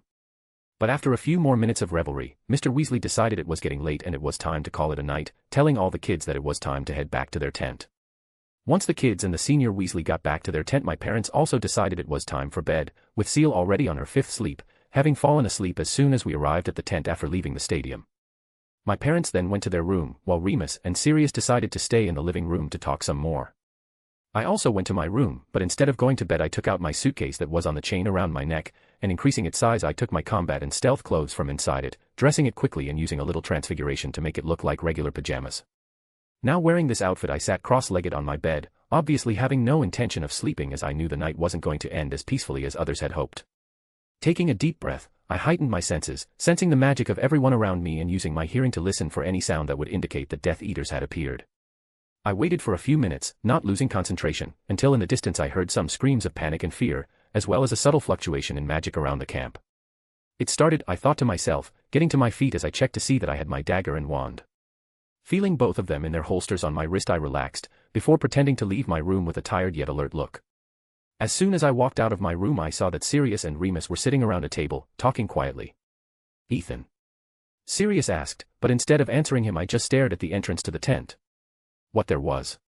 Remus asked me. "Are you not listening?" I asked back, still not taking my eyes off the entryway. "Listening to what?" Sirius asked, and then began to listen for sounds outside, with Remus doing the same. Of course, there was obviously a lot of noise coming from outside from the fans who were still cheering, but using their canine hearing Sirius and Remus were able to pick up some screams in the background that didn't seem to be of joy or celebration. Having faced a war before, the two easily realized that these screams meant trouble, and after glancing quickly at each other they immediately got to their feet. "Ethan, go wake up your parents," Sirius said, and I nodded before going to do it. Arriving at my parents' room I walked in, noticing that the two of them were sleeping with Seal between them. Before going to wake them up I went towards their coats, which were hanging up, and I put a black crystal in the pocket of each coat. And these crystals were special portkeys, which I had learned to make from Nick. The only difference between this type of portkey and the others is that the more magic you accumulate in it, the stronger it becomes, to the point that it can even pass through some anti-portkeys wards. And I accumulated a lot of magic in these crystals, having already planned to use them for this situation, and luckily the wards that covered the camp weren't very powerful. Finishing putting the crystals in their coats' pockets, I nodded to myself before heading over to my parents. "Mom. Dad. Wake up. I woke them up, shaking them lightly. The two then opened their groggy eyes, before looking at me in confusion. Ethan. What's going on? Why did you wake us up? My dad asked, rubbing his eye. Something's going on out there, we need to get out of here now, I said, letting a certain urgency creep into my voice so they realized the gravity of the situation. And listening to me not a second later the two were already on their feet, and I sighed in relief to see them taking their coats and putting them on. My dad then took Seal in his arms, who woke up confused. And together the four of us went back to the living room, where we found only Remus. Where's Sirius? I asked. He went outside to see what the situation is, Remus replied, and in the next instant Sirius walked through the doorway, with a faint look of panic and anger. Sirius, what's going on? My mom asked nervously. Our Death Eaters, he replied, and immediately the atmosphere turned heavy inside the tent. What? Remus asked in a strained voice. That's exactly what you heard. Some people dressed as Death Eaters have shown up and are attacking the tents and the muggles, Sirius said, looking at my parents at the end of the sentence. We can't stay here. We have to get to the other side of the camp where the wards don't work, then we'll be able to apparate, he continued. This isn't going to work, it's going to be too dangerous for my parents to be out there in the middle of all these wizards and Death Eaters, I said. So what do you suggest? Sirius asked honestly, knowing that in situations like this I would do better than him. I suggest this, I started to say, before turning to my parents, activate. I said out loud, causing a few confused looks to be directed at me. Only those looks of confusion changed to surprise as soon as everyone noticed that my parents' coat pockets started to shine. Ethan, what are you? My dad started to say, but I cut him off. We don't have time for this, I said, you guys are going to show up at the house so hold Seal tight, and don't worry, I'm on my way. Wait. What the? But before my mom could finish her sentence, she, as well as my dad and Seal, disappeared in a bright flash that was sucked into a vortex, with an audible pop. And once my parents were gone, it was just Sirius, Remus, and me in the tent, with both of them looking at me in surprise. What are you looking at? We don't have time to stare at each other, I said, before snapping my fingers, using wandless magic to summon all things my family and I brought. Was that a portkey? Remus asked, and I nodded. Yes it was, I replied, looking down at our bags at my feet, Linley. I called. Master Ethan called Linley, the little elf asked, appearing in front of me. Yes, could you take all this stuff back to our place, I asked, and she nodded before snapping her fingers, making all the bags and items on the floor disappear. Great, now you can go back, I said but Linley kept looking at me. Master Ethan, Mistress Sarah, and Master Joshua looked very worried when they showed up at the house, she told me, looking confused and nervous. Sighing with a slight smile, I crouched down to the little elf's height. Don't worry Linley, it's just a small urgent matter, I said, patting her on the head, and please, when you get back tell my parents that I'm fine, and that I'm going to find a safe place to hide. Okay, Linley will do it, the elf nodded, before disappearing in a snap. Shaking my head I got up, before turning to Remus and Sirius. You were lying, weren't you? Sirius asked with a slight frown, you're not going to look for a safe place and you're not going to hide. Sigh, I'm going to look for a safe place, but before that I have to see if my friends are okay, I said. But that's going to be dangerous, Remus said worriedly. You don't have to worry about me, I can handle myself, I said, I don't intend to mess with these Death Eaters, I just want to see that my friends are all right. And besides, I'm sure you want to see if the other children and Harry are fine. And listening to me Remus opened his mouth to say something else in an attempt to make me reconsider, but Sirius put a hand on his shoulder. Okay, he said with a sigh, shocking Remus. Padfoot. Don't worry Remus, if there's anyone here that we don't have to worry about in this situation it's Ethan, he said confidently but then looked at me, that said I know I can't stop you but please, prioritize your safety and try not to get into combat with Death Eaters. You can be an amazing wizard, but they are very dangerous. And listening to him I nodded. Okay, I understand, I said. But you could see a glint in the depths of my eyes, which did not hide the wildness of my magic, which was asking to be released. I know it's going to be dangerous. For them, I thought. Chapter 317, Chapter. As soon as I broke away from Sirius and Remus I started to make my way through the tents, using my agility and dexterity to dodge the panicked witches and wizards. I really wanted to look for some Death Eaters right away, but I was worried about Luna and my other friends, so I scurried off looking for them. I knew where most of them were, and when I passed in front of their tents I didn't feel anyone, which meant they had already escaped, which was a relief. Walking a little further I could find other of my friends fleeing with their relatives, and seeing that the diners were nowhere near them I nodded, before heading to the last stall I needed to check. Passing some panicked people and more empty tents I finally arrived in front of the Lovegood's tent, finding Luna helping her father to put some items in a chest. Luna. I called her, approaching her. Ethan, the blonde girl turned to me, somewhat surprised. What are you doing here? She asked. I came to see if you were okay, I replied, looking her up and down for any injuries or anything. Hearing my answer, Luna stared at me for a few seconds. Did you come all this way, just to see if I'm okay? She asked, in a tone of voice I couldn't decipher. Of course, I said, before looking at her strangely to see that she was still staring at me. Are you really okay? I asked again. And with a happy look Luna then started to smile in a way that made me feel weird. I'm fine, actually, I'm feeling great, she said, looking at me with her head tilted. Oh, well, that's good, I said awkwardly. Luna's emotions have always been confused, but now I really can't understand her, I thought, but even so I was relieved. Luna dear, are you finished putting away the haunted cleaners yet? A voice came from inside the tent, and in the next second a man with long dirty blonde hair wearing strange clothes came out of the tent, with a small box under his right arm. Huh? Oh yeah. I'm done, Luna replied without taking her eyes off me. And her father, Xenophilius, looked at his daughter in confusion before noticing my presence. And for the second time that day I got the famous stare from an overprotective parent, something that might not be considered much but is still weird nonetheless. You're Ethan, right? Mr. Lovegood asked me. Yes sir, I replied. And with that Mr. Lovegood looked me up and down before nodding.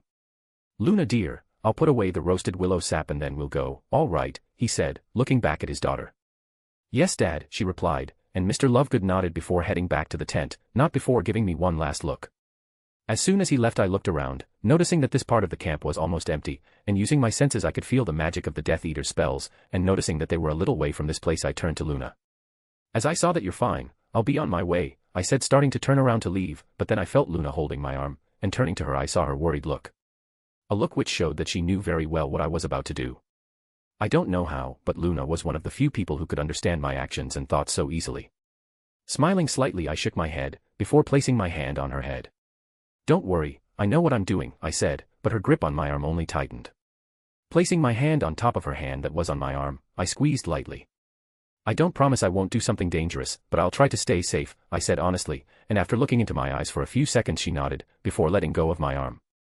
Don't hurt yourself, or else the wound-licking mosses will come after you, she said softly, and I nodded. Fine, and please be safe, I said, and received a slight smile in return. And after that I turned around, giving Luna one last nod before continuing to walk, quickly disappearing into the crowd. As soon as I separated from Luna I started running through the tents until I reached a place surrounded by trees, where I cancelled the transfiguration on my clothes. Now feeling more free and prepared, I started to run, at a speed difficult to follow with the naked eye. And instead of running in the same direction as all the other scared people I started going in the opposite direction, specifically targeting the Death Eaters who were terrorizing everyone. The closer I got to where I felt the waves of magic, the more I heard screams of fear and pain, with all the bad feelings numbing my senses. And following those feelings, I arrived in an area with some burnt tents. Looking forward I could see two Death Eaters laughing as they rocked a man back and forth like a tug of war, while a woman and a boy watched as they sat on the floor and hugged each other. The woman, probably the wife of the men being tortured, was crying, asking them to stop as she hugged her son, preventing him from seeing his father being thrown around like a rag doll. And seeing this I felt angry, before taking a deep breath, and using the flames and smoke coming from the tents as cover I circled these two diners, analyzing the situation. Realizing that they were fully engaged in mocking and torturing the men, I held up my hands, pointing at them. Then, surprising the two Death Eaters, the fabric of the burnt tents broke into threads, which advanced towards them, trapping their arms. What? One of the Death Eaters, who was the tallest, asked, looking confused at the wires on his arm. And when they turned to look back I snapped my fingers, and flames began to climb the wires towards them. Arg. Fuck. What the hell, they exclaimed, losing their spell concentration and letting go of the men. And taking advantage of this moment of distraction I advanced, with my hood covering my face. Coming out from behind a tent I quickly ran towards the smallest Death Eater, and coming in front of him I punched him in the belly. When he doubled over in pain and out of breath I grabbed his arm, kneeing him in the elbow, ignoring the crack that sounded. With a cry of pain that same Death Eater let go of the wand he was holding, and I quickly caught it before it fell to the ground, casting a protego on my back, stopping a potentially lethal spell the other Death Eater cast on me. You damn, this Death Eater shouted, raising his wand to cast another spell. Sensing his magical fluctuations and knowing that this wand movement belonged to the cutting spell I pulled the other Death Eater and placed him in front of me like a shield. And as soon as the spell hit this Death Eater a cut was made in his chest, and I quickly tossed him aside, enjoying the other Death Eater's startled and panicked look. Bombarda, I threw on the ground in front of me, causing a lot of earth and dirt to rise, covering the view of the other Death Eater who had to protect his face. That won't work on me, this Death Eater thought, waving his wand and dispersing the dirt, clearing his vision, however the only thing he saw was the family of 3 who were together with a scared look and his companion bleeding on the floor. Huh. Where is he? He wondered, but then when he felt something approaching him from behind it was too late. Have a nice trip to hell, I said in an emotionless voice, pointing the wand I'd taken from his partner at his neck. Sectum sempra, and with that I swiped my wand across his neck, causing a big deep cut that started to spurt blood. And not caring about this Death Eater, I released him, leaving him to choke on his blood as I walked calmly over to his partner, who was trying to crawl away. Please, help me, he begged between his moans of pain. And without saying anything and totally ignoring his plea, I cast a low-powered explosive spell on this Death Eater's head, killing him instantly. And looking at these 2 bodies, I still had a blank expression, but I could feel that inside I was excited. I had just killed 2 men who were Death Eaters, one of the worst scum in the wizarding world, and this time, instead of feeling disgust or any bad feelings, I felt joy and satisfaction. And my joy came from a deep feeling, which unlike the last time I killed, was more animalistic, as if I were enjoying a hunt for my prey. I don't have time to think about this, I thought, still hearing screams in the distance. And with a sigh I turned to the family of 3, with the father, who was still suffering from torture, protecting his family, while watching me warily. Don't worry, I'm not here to hurt you, I said in a muffled voice to hide my identity. But even with me saying that, the men and woman still didn't let their guard down, and I could only sigh.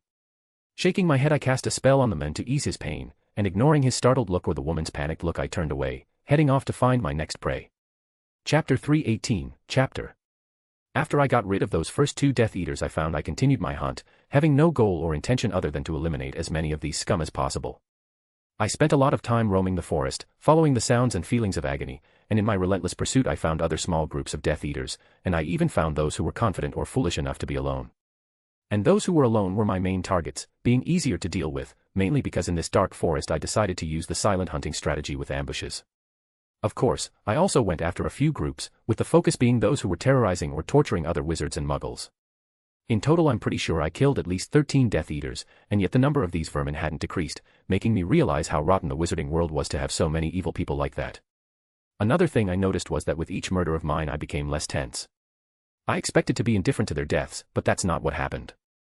The more I killed these Death Eaters the more I craved another victim, and with each dark wizard I encountered and attacked, I acted more violently. And at a certain point, I started to realize that I wasn't killing them quickly anymore. Now I was toying with them, cornering them before I made them suffer with any painful spell I knew. And hearing their cry of pain, and their looks of despair brought me immense satisfaction. I knew there was something wrong with me, but I didn't care, as I never once thought of attacking an innocent person, and to tell you the truth, I couldn't see any of these monsters I killed as human beings. Dumbledore could question and despise my methods, but unlike him I could feel what was deepest in people, being their feelings, emotions, and even thoughts. And when I come across an innocent and fragile person, being hurt by someone disgusting and vile, I reserve the right to act in any way I want, and do whatever is necessary to make that human trash suffer 10 times as much as their victims suffered. But leaving these matters of morals aside, I continued looking for prey, and using my senses I felt a large group of magical signatures not far from me, and their emotions told me that they were afraid and angry, and realizing that they were in danger, I immediately accelerated towards them, honing my physical skills to the maximum to arrive as soon as possible. In front of a large burning pink and yellow tent was a group of women, from old people to children, and they were all sitting on the ground leaning against each other, with the women holding the children and placing them protectively at the back of the group. Some women had expressions of fear, which came mainly from the younger ones, while the others either showed anger and hatred or pain, as some of these women had some injuries on their bodies. And in front of these women was a group of 4 men wearing black robes and white masks. These men, obviously Death Eaters, were pointing their wands at these women, amusement and malice in their gazes. "We still have some time before the Aurors start acting," one of the men, who had a youthful voice, said, looking at his companions. "Sigh, too bad, I wanted to find some more filthy muggles to test my spells," a Death Eater to the left of the group said in disappointment. "Don't look so sad," the middle one, who was further ahead started talking, "we may not have time to hunt more muggles, but we have these creatures in front of us to have fun with." And with that sentence the second Death Eater chuckled lightly. "Oh, you're right," he said, trembling with anticipation. And his companions didn't say anything to his strangeness, having already gotten used to his somewhat sadistic personality. Some of the women who knew English looked at the men in fright, but some gathered their courage and began preparing to attack. 3 women then rose to their feet, feathers growing on their arms as balls of flame erupted from their hands. But before they could do anything ropes came out of nowhere and trapped their arms, and as they tried to shake themselves free the men in front, who appeared to be the leader, spoke. "Oh, if I were you I wouldn't do that. Or we might end up missing the target and hitting those little Velas behind you," he said in a conversational tone, pointing his wand at the little girls hidden protectively in the other women's arms. And listening to them, these three Velas gained expressions of panic, before lowering their heads. "Please don't hurt them," one of them said in English. I don't know. "They seem interested in becoming our guinea pigs," he said, cocking his head. And with that sentence the other Velas also started begging him not to do anything with the children, with some speaking in English, others in Bulgarian and a small part in French. And ignoring these women's pleas, the leader of this group of Death Eaters turned to his sadistic friend. "So what do you think?" he asked. "Well," the sadist started to say, with everyone being able to hear the cheerful tone in his voice, "an experiment is never complete if there aren't guinea pigs of different species, gender, and ages to test." And with that, a look of horror came over the Vela's face, which only added to the delight of these diners. "Monstrum apprisable," one of the Vela growled in French, with a frown on her face that didn't hide her nervousness. I may not be fluent in French, but I'm sure she's cussing you out," the Death Eater who had been quiet from the start said. "Oh, that hurts," the sadistic Death Eater began to say, before raising his wand pointing at the group of women in front of him, "but it doesn't matter. Soon these offenses and insults will turn into screams and cries." And realizing that the men in front of them weren't planning to let any of them free, not even the children, the bravest women began to gather magic in their palms to summon their fireballs, intending to make one last attack to at least save some of the girls. But as soon as some of them started to get up they froze, feeling a chill creep up their spines. They then felt pressure descend on them, with a feeling in the back of their minds telling them not to get up, as if their Vela instincts were warning them of immense danger. And with that frightening feeling these Velas began to sweat and shake, feeling that their breathing was difficult. And the Death Eaters who noticed their actions burst out laughing. "See, they were so angry and brave before, but now they're shaking with fear like scared little mice," the youngest Death Eater said. "Yes, it looks like they finally understood their place as lesser creatures," the lead Death Eater laughed, and from his voice it was clear that he was finding the scene very amusing. The quieter Death Eater also let out a few light chuckles, but then he noticed that the Vela's gaze was no longer on his sadistic colleague or in the sparks that were coming out of the tip of his wand. In fact he noticed that they weren't even looking at them, and following their gaze he noticed that they were looking behind them, and he then started to turn around slowly. What the guh? What is it? Did you choke on your own saliva? The young Death Eater asked his friend, turning to face him. But the vision he saw was of his companion standing, with several spikes of ice piercing his body. "Fucking hell," he exclaimed, drawing the attention of the other two, who turned as well. "What's going? What the fuck?" the leader said, looking stunned at the Death Eater who had now started to stagger, with a lot of blood leaking from his mask showing that he was vomiting blood. This Death Eater then looked at his friends one last time before falling to the ground, taking his last breath. The three remaining Death Eaters stared at their colleague's lifeless body for a few seconds, until they lifted their heads and looked in my direction. And the sight in front of them scared them, because the image of a man dressed completely in black with blood-stained combat clothes, with a hood covering his face leaving only a part of a white mask visible would obviously scare anyone. But beyond those above details, what scared them the most was the magical pressure that was leaking out of me and my amber eyes that glowed dangerously in this dark night. "One down," I said in a muffled, low voice, almost like a growl. And the three Death Eaters continued to stare blankly at me, and that made me feel satisfied. 3 to go, and with that I advanced on them. Chapter 319, Chapter. As soon as they realized I was advancing on them, the three remaining Death Eaters finally snapped out of their dazed states, taking out their wands and pointing them at me.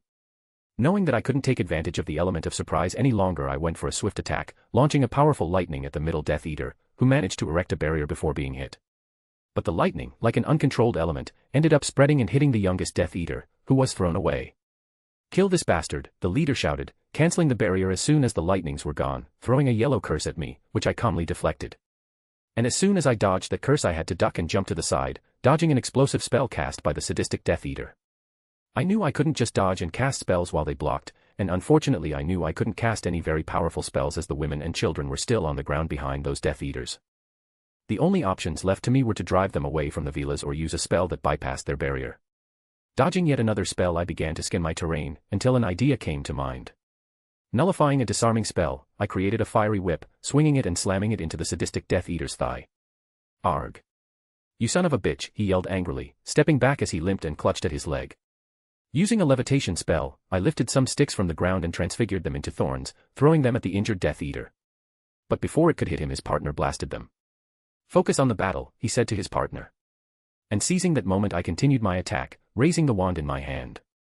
But my senses warned me of danger, and I rolled to the side, before skidding to a stop on my knees, looking to the side only to see the youngest Death Eater on his feet. He was holding his useless arm, which was bleeding and burnt, while his Death Eater robe was charred and smoking. Oh, apparently the lightning wasn't that powerful, I thought, but I couldn't complete my thoughts because I had to raise a barrier to protect myself from 2 lethal spells. "Let's go." We're 3 against 1, we just need to keep pushing this bastard, the leader instructed, not stopping his attacks. But just as they continued their attack, I continued mine, always paying attention to my surroundings and the villa in the background. And while I was casting spells and dodging, I was using wandless magic to transfigure the grass, leaves, sticks and anything else that was on the ground into sand. Since these Death Eaters were obviously unaware of my ability to use wandless magic, they paid no attention to my hand, let alone the terrain below them. Damn it. There are 3 of us. Why can't we kill this little shit? The sadist exclaimed irritably, creating a barrier to stop my slashing spell, but he didn't expect a second spell that landed on his shoulder. Fuck, he snarled, if it goes on like this we'll end up being outclassed. So far we haven't even managed to hit this sneaky bastard. I kept attacking and dodging their spells, frowning when I saw they weren't moving away from the hostages, probably also realizing that I was holding back so I wouldn't hurt them in the crossfire. Bombarda, the wounded young Death Eater exclaimed, and I saw his spell coming towards me. And with an amazing display of my magical control I caught his spell on the end of the wand I was using and deflected it away. What a hell, one of the Death Eaters exclaimed in amazement. Seeing this I didn't lose concentration, and prepared to continue our battle, but then I noticed a hiss coming from the wand, and looking at it I noticed that it was starting to crack. Damn, this wand isn't holding up because it's not compatible with me, I frowned. But then I looked down at the ground, feeling the tiny grains of sand with my senses, and with that I let a small smile creep across my face. And with new conviction I stopped holding back so much, and began a new round of spells, targeting especially the youngest Death Eater who was already injured. Do you think that's enough to defeat us? He asked with an arrogant tone. Yes, I think so, I replied flatly, and hidden from the Death Eater's eyes I held up 2 fingers on my hand that wasn't holding a wand. Hey, you arrogant bug, the young Death Eater said in irritation, raising his hand. However, before he could do anything the earth beneath him deformed, and some roots appeared and quickly and aggressively pierced his body. Ugh, he grunted in surprise and pain, looking down at his body. And soon after that the roots returned to the earth, dropping the body limply to the ground, with the Death Eater never moving again. Shit. The leader muttered, a little tense, who the hell is this guy, he wondered. And his question was answered with more spells being cast on him. I think that's enough, I thought, dodging to the side, before creating a barrier. And as soon as I cancelled the barrier I raised my wand again, a fire spell coming on the tip of my tongue. However, instead of a spell coming out only sparks came out of the tip of the wand, and looking at it I could see that the cracks had widened, reaching the core of the wand. Damn, I thought. And in that moment when the wand failed, the leader Death Eater took the opportunity to cast a disarming spell at me, and I could have dodged it, but I decided to let him hit me. And with the defective wand, unsurprisingly, the spell landed in my hand, and the wand went flying out of my hand, before falling uselessly to the ground. And as soon as he managed to disarm me a feeling of joy came over him, and seeing this I dropped my hands. Sigh. You gave us a lot of work, the leader said, finally feeling some relief. It just means you guys are weak, I scoffed. Oh, so even in that situation you think you have the right to make fun of us, the leader asked, mildly amused, but I could also sense that he was irritated. Yes, after all, this battle isn't over yet, I said, letting my magic flow through my hands. Huh, but without your wand what are you going to do? The sadistic Death Eater chuckled, you're no worse than a muggle now. And who said I need a wand to do spells? I asked, and before they could even think about what I said I held up both my hands. And to the shock of the 2 Death Eaters, sand rose from the ground and grabbed their arms and legs, trapping them tightly. But what? When, the sadist looked confused, trying and failing to break free. What the fuck? The leader Death Eater asked no one in particular, looking in surprise and panic at the sand that trapped him. It's over for you, I said, raising my hand as I controlled the sand to cover them. No. Arg. The leader tried to say, but he was choking on the sand that was going up his face and getting into his mouth and nose, preventing him from breathing. Wait. Do you know who I am? The sadistic Death Eater started to say, but I ignored him. Please, forgive me. He tried to beg. And seeing the panic and fear in their eyes I remained indifferent, and as soon as the sand finished covering their bodies completely I clasped my hands together. Goodbye worms, I squeezed my hands. And with that the sand covering the 2 Death Eaters in front of me contracted, pressing down on them and crushing and pulverizing them. Feeling that their magic was dispersing and no longer hearing their heartbeat, I let go of my hands, making sand with blood, organs, and bones fall to the ground. And ignoring the grotesque scene in front of me I relaxed my body. This was the first time I used the spell I created inspired by Gara's sand burial in real combat, and I couldn't be happier with the result. It's over, I thought, looking at the Velas who looked terrified at me. Don't worry, I'm here to help, I said, but they continued to stare at me for a while until I realized that I was still letting my magic out, which was putting pressure on them. Controlling my magic back in my body I could see them relax. The women then began tending to their injured friends, still keeping a wary eye in my direction. Since I've already taken care of this group, then I'll continue my hunt, I thought to myself. However, as soon as I turned around, a green light lit up the forest, and turning around I looked up, which was where the light was coming from. And high up in the sky was a dark skull with a snake sticking out of its mouth as it was lit by an emerald glow. The dark mark, I thought, so Barty Jr. managed to escape his father's control just like in canon. Now just wait for his master to go look for him in his house. And with one last nod I turned and started to leave. Well then I guess that means my work is done here, I sighed, a little tired, more mentally than physically. Now I just need to worry about my parents' reaction to my little trick. And thinking about it I couldn't help but sigh wearily, knowing that facing my parents' questioning would be a more difficult battle than facing the Death Eaters. Chapter 320, Chapter. I think this is far enough away, I said to myself, already being deep in the forest away from all the confusion that was going on in the camp because of the black mark. Feeling that no one was near me, and also feeling that I was out of the wards, I cast a cleansing spell on myself, getting all the sweat and blood off my clothes. Right after that I also transfigured my clothes back into my pajamas, and giving myself a final check I nodded. Yeah, now it doesn't look like I was participating in a massacre, I muttered, before looking up, seeing the black mark glowing emerald in the star-filled night sky. It may have a bad meaning, but the dark mark really does have an imposing presence. I think that's what happens when you have a connection with one of the greatest Dark Lords that ever lived, and saying that I looked one last time for the creepy skull in the sky before sighing, shaking my head. Well, let's stop thinking about it. I have bigger problems waiting for me, I thought of my worried parents. A grimace came over my face. I'm so screwed, I thought.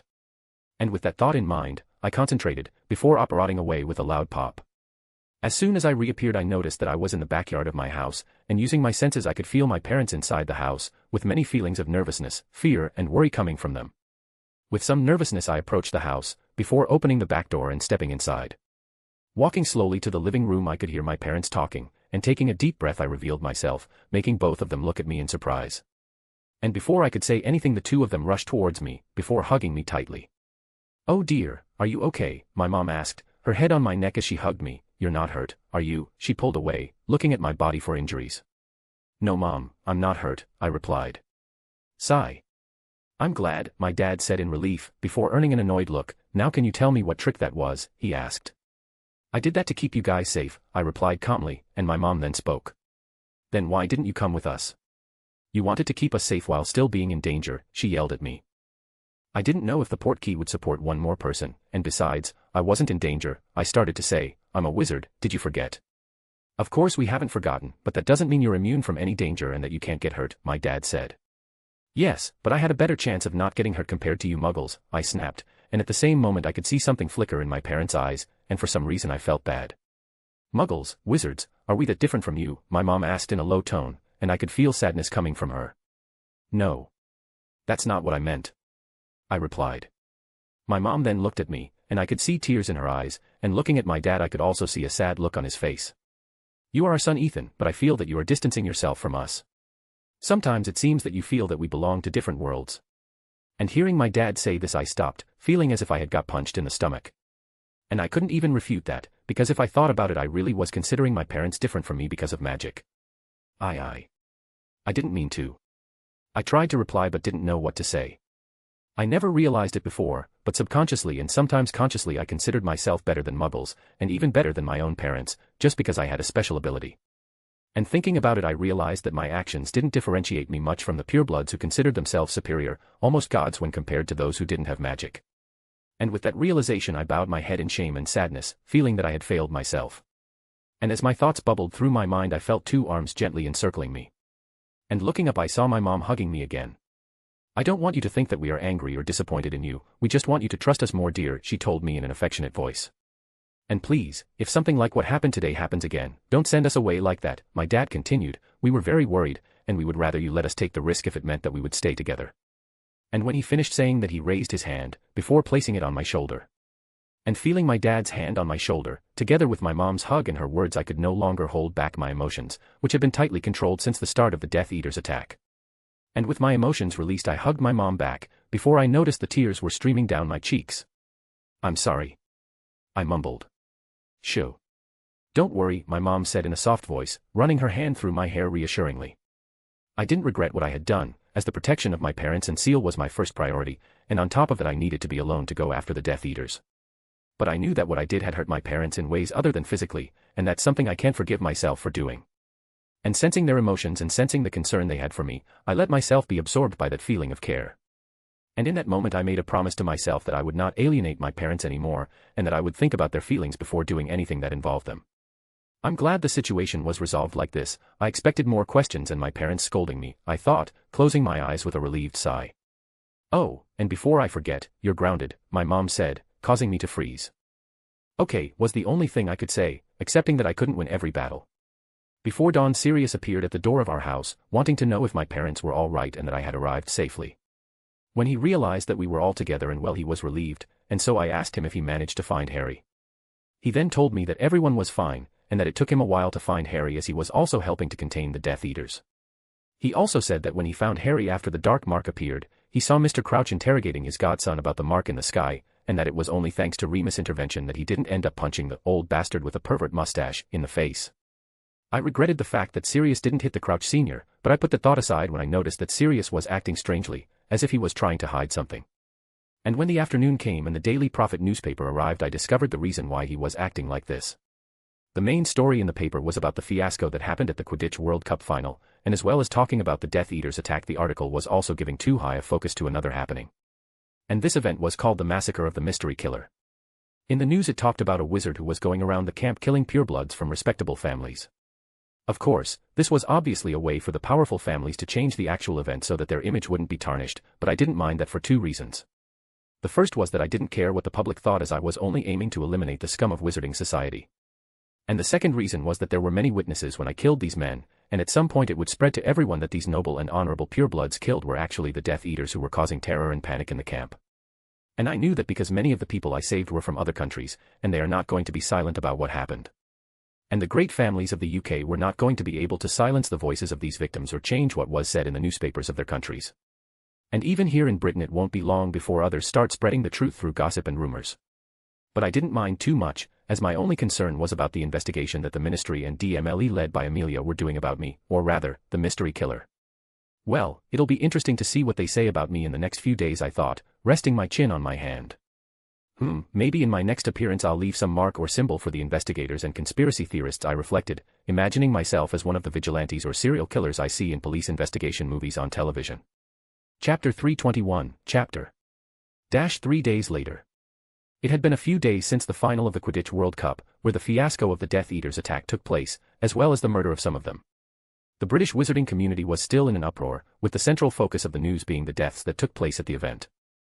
And the reason for this confusion over the deaths was because, just as I had predicted, people began to find out through gossip and hearsay that the respectable purebloods who died were actually part of the group of racist fools who were causing terror and panic in the place.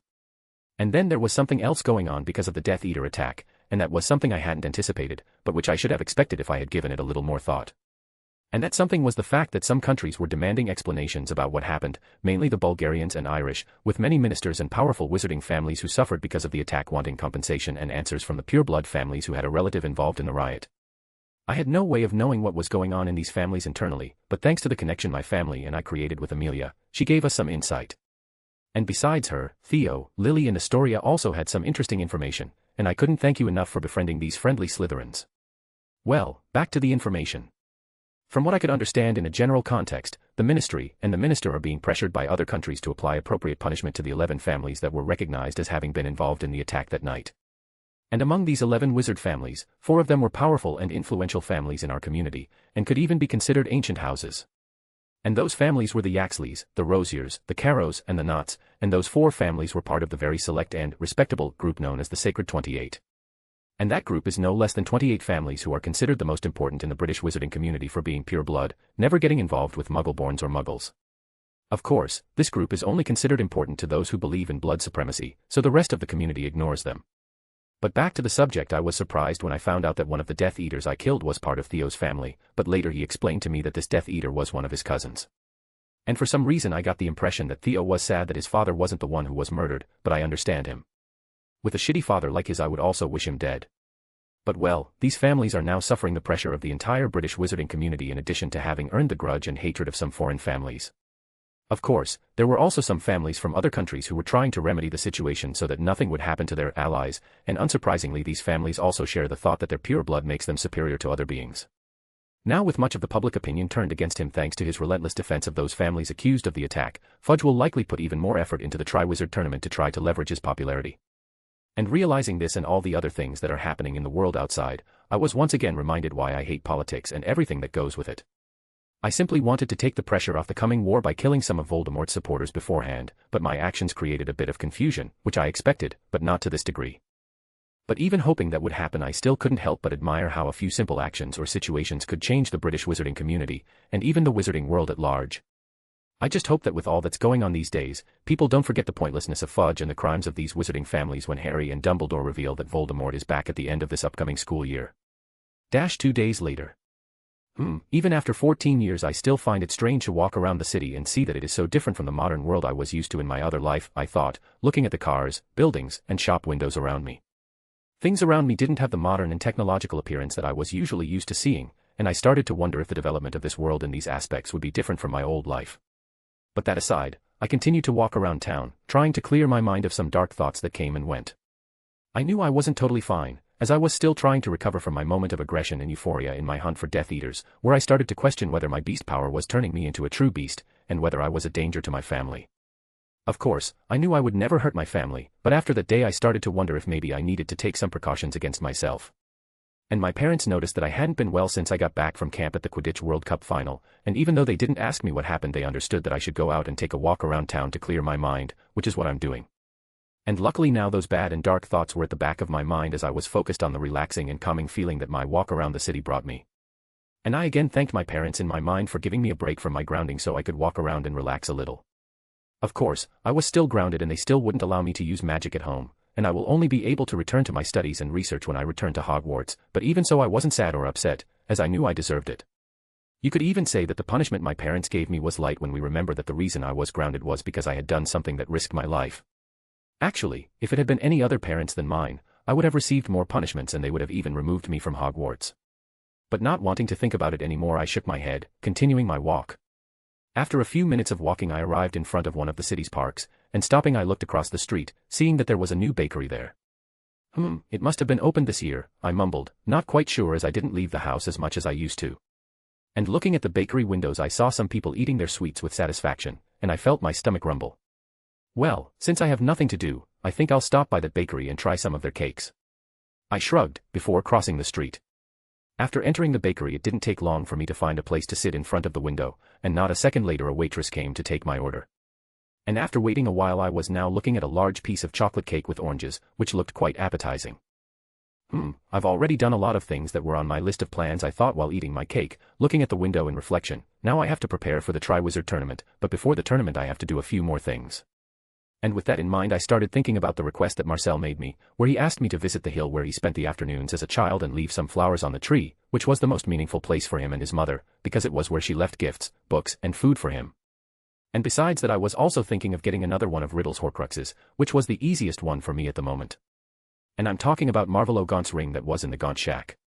The only problem I could find when going to get this Horcrux is that I didn't know if I had the necessary skills to break the wards and curses that Riddle put in the shack. Maybe the Elder Key that Penny gave me can make the wards unusable, I thought. I'm 80% sure that the Elder Key can help me in this situation, since Penny who created it, and I'm sure that she's better than Riddle when it comes to runes and wards, no matter how genius he is.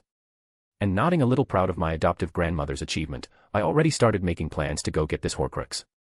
Chapter 322, Chapter. 2 more days had passed, and today was the day I was going to go to the Gaunt shack to get another Horcrux for my Riddle Souls puzzle. And it's funny to think that I was collecting the pieces of a Dark Lord's fragmented soul as if they were limited editions of some famous and rare item. I had already organized everything that would be needed for this quest, and I also did some light research on the location of the Gaunt shack and its surroundings. I couldn't gather much information, but from the little I found I realized that I would have no problem invading the shack's grounds, since almost everything around it was deserted, without neighbors or even people just walking around the place. But that aside, I continued preparing my equipment in my room, tucking the Elder Key in my pocket under a shrinking spell. Okay, I have my wand, not that I intend to use it, and I'm also carrying my goblin silver dagger dipped in basilisk venom, I thought, quoting in my mind all the items I was taking for this dangerous adventure. The Elder Key is prepared, and I also have an advanced port key in case I need to escape urgently and I can't apparate.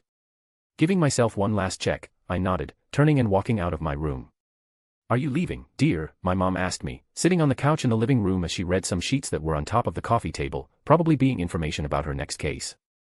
Yes, I'm going to take a walk, and maybe stop by the mall to pick up some new clothes for myself, I replied. And Seal, who was watching TV and listening to me, turned to me before getting up and running towards me. I can go with you, she asked with twinkling eyes. And seeing my cute 6-year-old sister's expectant eyes, I felt a little guilty, knowing that I was lying and that I couldn't take her on this walk. Well, I started to say, however I looked down and saw Seal making puppy dog eyes, almost breaking my resistance. I then looked at my mom, only to see that she was looking at me with a questioningly raised eyebrow, and I realized that it would be very suspicious for me to deny Seal's request when I said I was just going for a walk. And looking back at my sister I sighed, before letting a soft smile spread across my face. Okay, but only if you behave yourself, I said, and she squealed happily. I promise I will behave and obey you, big brother, she said, before turning with a smile and running to the stairs and starting up them. Huh? Where are you going? I asked confused. And not even stopping she replied loudly, I'm going to put on my favorite shoes, and as she finished saying that I could only hear her hurried footsteps arriving upstairs as she headed to her room. And seeing this I shook my head with a wry smile. Well, it's still early, so I guess it won't mess up my plans if I take her for a walk, as I can go to the Gaunt Shack in the afternoon, I thought, sitting down next to my mom, with her looking at me. What? I asked. Nothing, she answered me, going back to looking at her notes, and I shrugged a little confused. I'm sure Ethan is up to something, my mom thought suspiciously, with me unaware of her thoughts. A little later. After taking Seal for a walk around the city and going to the mall to do some shopping, we returned home, with her happily hugging the new doll I bought for her. I then left the clothes I bought in my room, and seeing that Seal was playing in her room fully concentrated I left the house again, under my mom's analytical gaze. I knew my mom had noticed that I wanted to go out alone, but for some reason she didn't ask me what I was going to do or even try to stop me. And relieved with that, I continued on my way, arriving in a secluded alley and apparating to the closest spot to the Gaunt Shack. Appearing in the middle of a forest on the outskirts of the village of Little Hangleton, I began to walk around, using my senses to sense any magical abnormalities nearby. After walking a little I started to feel a magic nearby, and following it I could see in the distance among many trees and trunks an old and broken shack, covered by moss and roots of the trees that grew around it. And the closer I got to this shack the more I could feel a familiar magic that I had only felt in my first year coming from Quarrelmort. And in addition to Tom's magic, I could also feel the despicable and grotesque magic of his Horcrux, confirming that I was in the right place. And I didn't know if it was because of the curse he put on the ring, or because the stone in the ring was one of the Deathly Hallows, but the magic that came from inside the shack was much stronger than I expected. But putting that to the back of my mind I approached the shack, stopping at the edge of where I felt its wards were. The power that is coming from these wards is powerful. It would be very difficult to break or pass through them with the time and limited knowledge I have of wards and runes, I commented aloud to myself, looking around. I then continued to stare at the shack before a thought popped into my head. The Riddle's mansion is very close to here, and Voldy is probably there, I muttered, before frowning, will he feel anything if I mess with those wards? And with that question in my mind I grimaced, activating my magic vision to look at the wards and curses, finding the place full of magic. He shouldn't feel anything since he's at his weakest and friliest form, but I have to make sure, I mused, looking towards the door of the shack as I thought about how I would go about confirming my assumption. Looks like this ward was also made to keep out other creatures, I said, looking at a somewhat familiar intricate rune, deciphering its function. Realizing this I thought for a moment, before nodding, that might work. And with an idea in mind I looked around, looking for something, and finding that something I approached him. That something was a rather large spider that was in a tree, and approaching this spider I caught it, using my beast talk to control it. Ordering the spider to go towards the shack, I dropped it to the ground, seeing it go towards the wards, obeying my command. The spider then arrived in front of the wards, and as soon as it touched it was incinerated, disappearing immediately and leaving behind only a slight smell of burning and some ashes. Fuck, I thought, impressed and a little scared by the power and danger of the ward. But not thinking too much about it I quickly walked away from the shack, going as far away as possible where I could still get a good view of the shack's entrance. And with me hiding in a far corner behind some trees I waited to see if anyone would show up to check out the sudden activity on the wards. And I waited for at least 30 minutes, using my magic sensor to sense any wizards that might be approaching this location, and after no one came I could confirm that Voldemort wasn't monitoring the shack, and I sighed in relief. Well then, that confirms my guess, which means I can move on to the next step of the plan, I said to myself, approaching the shack again. I then, earning a serious look, prepared to get another piece of Riddle's soul, taking the Elder Key out of my pocket and returning it to its normal size. Let's then get our fourth Horcrux and our own Deathly Hallow, the Resurrection Stone. Chapter 323, Chapter. Crouching on the ground I placed the Elder Key next to the wards, almost touching it, and then I activated it. The Elder Key, now activated, began absorbing the wards and even the curses placed to protect the shack, and after a few minutes, which could be considered a long time, the Elder Key finished absorbing everything. Using my magic vision I looked forward, no longer feeling any magic blocking my way into the shack, and now the only magic I felt was coming from inside the shack. Nodding satisfied I took the Elder Key, looking at it and seeing its runes glowing with a dark greenish light. It didn't shine like that last time, I thought confused, maybe it's because of the dark magic of the curses. I wondered. And since I didn't know the answer and wouldn't find out so quickly I shrugged, putting the Elder Key in my pocket. And looking around one last time to see if there was anyone around or some other ward or spell, I turned towards the shack, taking a step towards it. Passing the line that previously stood the barriers I sighed in relief to see that nothing happened, and with that I headed towards the broken door on its hinges. Pushing open the door carefully, I entered the shack, seeing that the interior looked worse than the outside. The place was dark and cold, and filled with mold and moss, with many rusty utensils lying around. There were roots sticking out of the ground and branches sticking through the broken windows. The place was decrepit and run down, and it made me question whether these were necessary criteria for all dark wizards if they wanted to hide their precious and important possessions. Why doesn't any dark wizard keep his treasures or black magic items somewhere clean and sunny? I asked no one in particular, wrinkling my nose at the bothersome smells of the place. A note to myself. In case I become a dark wizard and want to hide something, I'll leave it in a cozy beach house surrounded by flowers and docile animals, I said to myself, nodding. Shaking my head, I refocused on why I was here, which was the Horcrux. As I remembered, the ring was hidden under the floorboards, however that information was not necessary as I could sense where the Horcrux was from the moment I entered the shack. Going towards the Horcrux I crouched down, still with my magic vision activated, seeing a great mass of magic in a single place, as if it were a strong and dense dark shadow. Passing my hand on the floor I could feel a shiver go up my arm, causing me a slight discomfort. But not thinking too much of it I tried looking for some gap in the floorboards, and finding none I put a little force on my hand, pressing down. And with that little pressure I managed to crack the floorboard, and putting my hand through the cracks I pulled the wood out of the floor effortlessly. And as soon as I ripped off the floorboards the first thing I saw was a golden box covered in dirt. Analyzing the box and finding nothing unusual about it, I carefully picked it up. Getting up with the box in hand, I brushed off what little dirt there was on it. It was easier than I expected, I thought, and immediately frowned as I resisted the urge to palm my forehead. I just said the forbidden words. And knowing that I had just defied the universe I raised my other hand, placed it on top of the lid of the box, and carefully and very slowly I began to open it.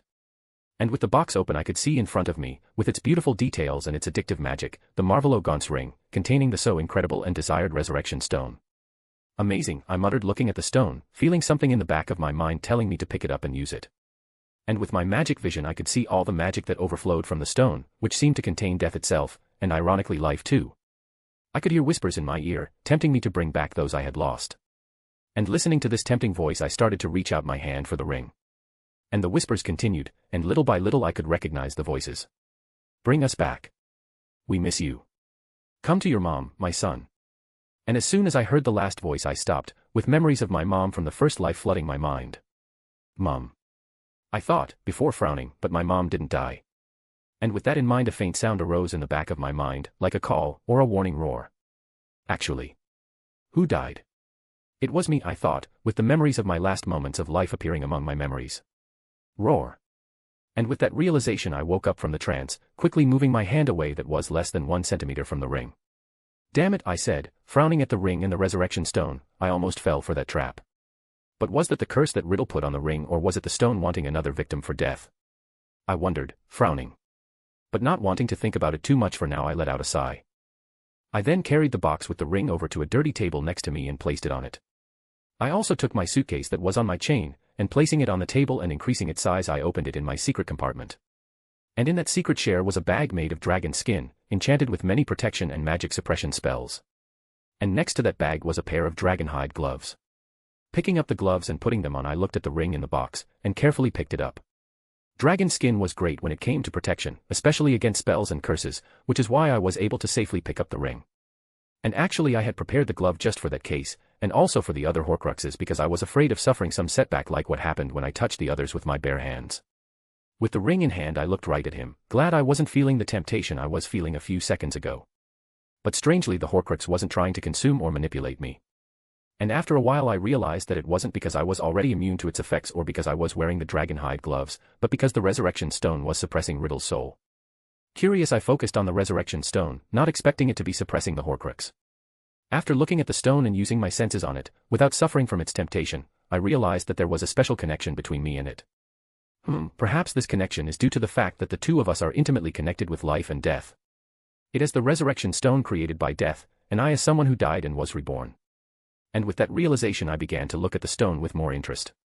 I never had a particular interest in the Deathly Hallows, but now that I realized the connection I had with one of the Hallows, a new interest was awakened in me. Interesting, I mumbled, but then sighed, knowing that I couldn't properly and accurately analyze the stone yet because of the curse and Riddle's soul in it. And with that I took the dragon hide bag, opening it and throwing the ring inside, and looking inside I could see the other Horcruxes I had. The diary, the locket, the diadem, and now the ring.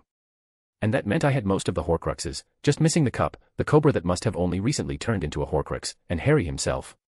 Well, I guess with that my work here is done, I said to myself, closing my suitcase after putting everything back. After attaching my suitcase to my chain I looked around, before my gaze fell to the floor, with me seeing the pieces of broken floorboard next to a hole in the floor, which previously hid the box with the ring. With the now empty ring box in hand I approached the hole, depositing the box in it and throwing some dirt to cover it. Looking at the floorboard parts one waved my hand over it. Reparo, I said lightly, watching the wood mend itself. Taking this part of the floorboard I set it into place, and nodding satisfied to my work I got to my feet, brushing the dirt from my hands. Seeing that everything was back in place and it looked like no one had entered the shack I left, and arriving outside, away from the lines of the wards, I reactivated the Elder Key, releasing the absorbed wards and curses. Seeing nothing wrong with the wards I started to back away from the shack, and as soon as I was far enough away I let the tension out of my shoulders. Mission complete, I sighed in relief. But after that sigh I stopped to think of something. Since I'm already in the vicinity of Little Hangleton, why don't I go near Riddle's house to confirm if Voldemort is there? I wondered, before looking down the path I knew would lead me to the Dark Lord's current lair and hideout. Well, I still have time, I shrugged. And with that I started heading towards Riddle's Mansion. Chapter 324, Chapter. After walking for a few minutes I came out of the woods and came across a road, and following that road I started heading towards the populated part of the Little Hangleton village. As soon as I arrived in the populated part of the village I could feel the emotions and feelings of the villagers, and the difference was very big compared to the total lack of human emotions in the forest of Shackgaunt. Looking around I couldn't tell there was any difference between Little Hangleton and any other village I'd ever seen, which is why my appearance brought Northwest strangeness to the place. Who would have thought that this little place would have a connection to one of the greatest and cruelest Dark Lords of all time, I thought, shaking my head as I realized that most people were unaware of the secrets this place hid. And with that I remember that even the wizarding world is unaware of Voldemort's origins, which is surprising considering that any investigation would be easy using magic. Well, either Riddle is very good at hiding his background and origin, or someone is preventing these investigations, because I'm sure the Ministry and even some wizarding families have tried to research him, I reflected, coming to the conclusion that these assumptions were probably correct considering how corrupt this world was. But leaving these useless thoughts aside, I continued on my way, stopping every now and then to ask some locals where the Riddle's mansion was. And following the direction that the residents pointed me I arrived in front of a hill, and looking at the top of it I could see a large mansion. It's just the air that the mansion brought, you could tell that it was abandoned, even if it was still well cared for. So this is where you hide, Riddle, I mumbled, looking at the mansion with a cold and serious gaze. Not getting past the gates and walls of the manor, I began to sneak around it, heading in a secluded direction, away from prying eyes. Going to the far left side of the wall that protected the mansion, I looked around until I spotted a large tree. And approaching the tree I climbed it, climbing to its highest point that gave me a view of the mansion over the walls, and crouching on a thick branch I turned towards the mansion, using my magic vision. Looking at the second floor I could see 4 magic signatures. 2 of them were no big deal, being like any other wizard's magic, only a little darker, showing that they've given into the dark arts. The other magic signature was very weak, as if it could disappear at any moment, but even though it was weak, it was still the darkest and most vile, being the most corrupted magic I had ever seen in my life. And the 4th magic signature had the same characteristics as a cursed person and an animagus, only different. The animagus has a human magic signature, as even in animal form it was still a witch or wizard, but in them there was still a small remnant of magic that resembled the magic that emanated from some animals. However, that magical signature was almost entirely animal, with only a small part being human. And if that alone wasn't weird enough, there was yet another magical signature overlapping this creature's. And with a single thought I could recognize the 3 human magical signatures emanating from the mansion, with one of them being Pettigrew's, the faintest and very dark being Voldemort's, and the last being someone I'd only met in the VIP box at the Quidditch World Cup, Barty Crouch Jr. So Riddle managed to rescue his trusty Death Eater, I thought, frowning but still feeling a sense of relief as it probably meant they could still go ahead with their plan to replace Moody as teacher this year. And looking back at the animal magic signature, I got serious, so that last being must be Nagini, and that magic that's overlapping hers and a piece of Voldemort's soul. So that means he finally made his 7th Horcrux, and just like in canon it's still Nagini. And knowing that I let out a slight sigh of relief. Great, so that means my knowledge of Horcruxes is still intact. I'm really impressed with Riddle's arrogance in turning a living being into his last Horcrux. But that's even better for me, as killing something is easier than destroying an item, and with that in mind I nodded to myself. Giving one last look at the mansion, I jumped out of the tree, landing perfectly on my feet. Well, with that I think I've done everything I wanted to do today, I said to myself, walking away from the mansion walls without looking back, knowing that my visit to this house would never be discovered by the Dark Wizard trio. Re-entering the village's forest, I went as far as possible, before operating to a forest in a park that was close to my house. Coming out of this forest and stretching my body, I let out a long sigh, relieved that everything turned out well. Feeling like resting, but still not wanting to go to the house, I walked over to one of the park benches, sitting on it and leaning back, looking up to see that the afternoon was almost over. And looking up at the orange sky of the sunset, I started to think about my adventure today, letting the relaxing and cool night air that was approaching hit my face. Well, I have to say, today's walk has earned me a lot, I joked, running my hand over my suitcase that was on the chain around my neck, which was where the Horcruxes were kept. I have 4 Horcruxes, and with today's adventure I was able to confirm that Nagini has become one, so with Harry I know where the location of 2 more is I thought, counting on my fingers. Now the only Horcrux that is an unknown in my plans is the Hufflepuff cup. I'm not 100% sure the cup is in Bellatrix's vault at Gringotts, and even if it is there, I still have no idea how to get it. Placing my hand on my chin I began to think. Sirius is the Black Lord, and he has some power over Bellatrix now. If he uses his power as the Lord of the Black family, which is the family she belongs to, he has the right to interfere in her dealings with Gringotts, or so the laws say. Frowning, I remembered the neutral and somewhat spiteful personality of the goblins against wizards. Well, I still don't know if the goblins would help or allow Sirius to confiscate Bellatrix's vaults, not least because I think that goes beyond his limits as lord of her family. In that case, then the option of asking Sirius for help is out of the question, not least because I don't know how I would explain to him that I wanted an item in his cousin's vault, I thought, clucking my tongue. I could tell him about the Voldy's Horcruxes, saying that I found one by accident, which is a good excuse as the 3 Horcruxes I have besides the ring were easily obtained in common places. And I could also tell him that I found out what Horcruxes were with the help of some books, and as he knows my studious personality and love of books, he will probably believe me. However, that wouldn't explain how I knew there was a Horcrux in Bellatrix's vault, and that would raise a lot of questions, and those questions would raise other questions about things other than Horcruxes that I wouldn't want to explain. And the more I thought about it the more I frowned, realizing the problem without solution that lay in front of me. Sighing, I let my head fall back, looking up at the sky that I didn't realize had darkened. And as I looked up at the sky I started to think about the events of the canon. And with that in mind, I finally came to a somewhat extreme and crazy conclusion. Well, it looks like I'm going to have to get the cup the hard way, I thought, sighing wearily, but with new determination and the start of a plan. I'll have to break in and rob Gringotts. Chapter 325, Chapter 3 days later, the Burrow. 3 days had passed since my quest to get another Horcrux, and I spent those days relaxing at home. I was able to relax as I had completed my mission perfectly, getting some important information in the meantime. Plus I also didn't have to worry about not knowing whether Crouch Jr. was with Voldemort or not, which took a weight off my shoulders. And besides those facts, I also couldn't train my magic as I was still grounded, not that I was upset about that, as having some time just for myself to rest was good, both for my mental and physical health. I was also able to read some books that I had received as gifts for my birthdays and past Christmases, and these books did not involve my studies and were simple fantasy, science fiction, and even romance books. I also spent a lot of my time with Seal, who was missing spending time with me since we couldn't see and play as much as we used to because of my school. And in that time with Seal I ended up confirming that she didn't have any of the magical abilities that I did, something I thought could run in the family, like Parseltongue. I knew that the chances of her having beast power were slim, but I still hoped that she, as the second wizard in the family having a blood connection to me, would at least have a weaker version of those abilities. However, I couldn't find anything that showed this, which meant that either she didn't have these abilities or that they weren't awakened yet, which was unlikely. But that was also a relief, as it was very difficult for me to control my abilities, even with a more mature mind, and I wouldn't want Seal to go through the trouble of having to control her empathy or senses. Of course, those skills weren't necessary for Seal to get into trouble, as she still had her accidental magic attacks. And unfortunately for my parents and I, most of these accidental magics were more like pranks than anything else, and we always became Seal's targets. Ironically, the only person who could play a prank on me turned out to be my little sister, who still did it unconsciously, or at least I think it's unconsciously. But changing the subject and leaving my rest time at home aside, let's focus on the present.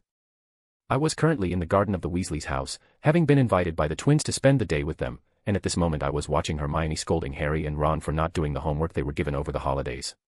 And it was obvious the difference in Hermione's treatment of the two, as while she spoke calmly and somewhat affectionately to Harry, she spoke impatiently and exasperatedly to Ron. Of course, I wasn't the only one who noticed this from the knowing looks the twins were giving her, or the sadly accepting look Ginny was giving Harry, who was smiling slightly at Hermione. Sigh, young romance, I thought, shaking my head with a slight amused smile.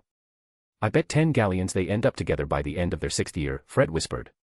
Well, and I bet they'll realize they're perfect for each other by the end of next year, George nodded. Oh, I'll join in the fun too, I said turning to them. I bet they'll be a couple by just after Christmas, I stated. And hearing me say it with such conviction and certainty brought the twins to a halt, with them looking at me suspiciously. Okay, George said slowly, eyeing me analytically. Great, I said with a smile, these are going to be the easiest 20 galleons I've ever earned. And saying that I looked back at the golden trio, an excited and somewhat frightening smile on my face. You know, Fred, I think we just walked into a trap, George commented. Yes, I had the same feeling, Fred said, looking at me with narrowed eyes. And as they reflected on their future loss of that bet and the loss of 20 galleons, I kept looking at the golden trio. My little lovebirds, let's see if the Yule Ball won't make you realize that you're in love with each other, I thought, laughing internally evilly. And Hermione and Harry, who was reviewing some parchment with notes on charms, stopped, looking around as they wondered why they were having such a bad feeling. What was that feeling, they wondered. After a morning of lots of games and fun with the Weasleys plus Hermione and Harry, I decided to take a walk around the village, as I had never explored the area beyond their house. Walking a little way through the fields of the little village of Ottery St. Catchpole, I saw a hill in the distance with a stream flowing at its base, and on top of that hill was a strange structure. Getting a little closer to the structure I noticed that it was a large black tower, similar to a gigantic chess piece. It's next to the burrow, it looks like a chess rook, and it's on top of a hill. I started to think, putting a hand on my chin before the realization hit me, this is Luna's house. And realizing this I looked at the structure in front of me with curiosity. This house is strange, but it really suits Luna, I thought, looking at the quirky tower and its garden full of beautiful flowers. Should I go say hi to Luna? I wondered, but then I felt Luna's magical signature coming from the back of the house approaching where I was standing. And shortly afterwards I saw my dreamy friend appearing from inside the garden with an edition of the Quibbler in her hands, playing with a tulip that she had in her blouse. And it didn't take long for Luna to notice that she had company, and as soon as she looked at me a surprised look came over her face, before it changed to joy and she came bouncing happily towards me. Ethan Knight, she said happily, getting in front of me. Hi Luna Lovegood, I said, waving at her with an amused smile at her way of calling me. What are you doing here, she asked, before cocking her head, have you come to visit? And listening to his question I could hear the anticipation in his quiet, curious voice. Well. I started to think of an answer, before shrugging. Yes, I came to visit you, I said with a smile. Cool, she said smiling, I've never had a friend visit before. Oh. I said, realizing how sad that sounded, even though she said it matter-of-factly. But seeing that she wasn't sad about the situation I decided not to think about it too much, and just raised my hand and patted her on the head. Well, in that case then don't worry anymore, because whenever I have the opportunity one will come visit you, I said, and besides, you can also come to my place whenever you want. Really, she asked. Yes, and I'll even take you on a city tour to the places I go for fun. Yay, she cheered, and I laughed seeing that, remembering my innocent sister. I think I'll also introduce her to Seal, I thought, I'm 100% sure the two of them will get along great, I nodded with a fond smile. Well, since you're going to take me for a tour when I come to visit you, I guess I have an obligation to take you for a tour now that you're here, Luna said, excited at the prospect of being my guide. That would be great, I said. And before I could even finish the end of my sentence Luna grabbed my arm, pulling me along as she started talking happily about the places she wanted to take me and the creatures she wanted to show me. And seeing her joy I could only smile as I shook my head. I guess it's becoming the norm for me to be dragged around by her, not that I'm complaining, I thought. Chapter 326, Chapter. So where are you going to take me first? I asked Luna. As we're already here, I wanted to show you my garden, she said happily, leading me to the same garden she was in just now. The garden was beautiful and very well maintained, with many different flowers with sunflowers, daisies, and lavender being the main ones, and there were even a few magical flowers that I recognized from herbology and potions books. And in the middle of the garden there was a circular area in the grass without flowers, with a few cushions and stones on the ground, and I quickly realized that this was where Luna had been reading her edition of the Quibbler earlier. It's really beautiful here, I said looking around, seeing Luna bend down to pet a tulip. Thank you, she said with a smile, since my mom died I've been taking care of the gardens. And listening to her talk about her late mother, I looked at her worriedly, but she didn't convey any emotion of sadness, just longing. Actually, some flowers I planted and cultivated myself, she continued, pointing to a part of the garden that had some flowers that were still growing and a cactus. Oh. They're also really pretty, and I'm sure when these flowers are in full bloom they will be even more beautiful and amazing, I said, glancing lightly at a magical plant that was beckoning to me. That's still weird, I thought, waving the plant back. I still think there's something missing here, she said. Like what? I asked with a raised eyebrow. I don't know, I'm thinking of planting some strawberries, and maybe some watermelons here, she replied after thinking for a few seconds. Watermelons. Yes, and maybe a pudding tree, she replied happily. Pudding tree. But you know that's. I started to say, with Luna turning to me with her eyes shining in innocence, you know what, a pudding tree would be great here, I said.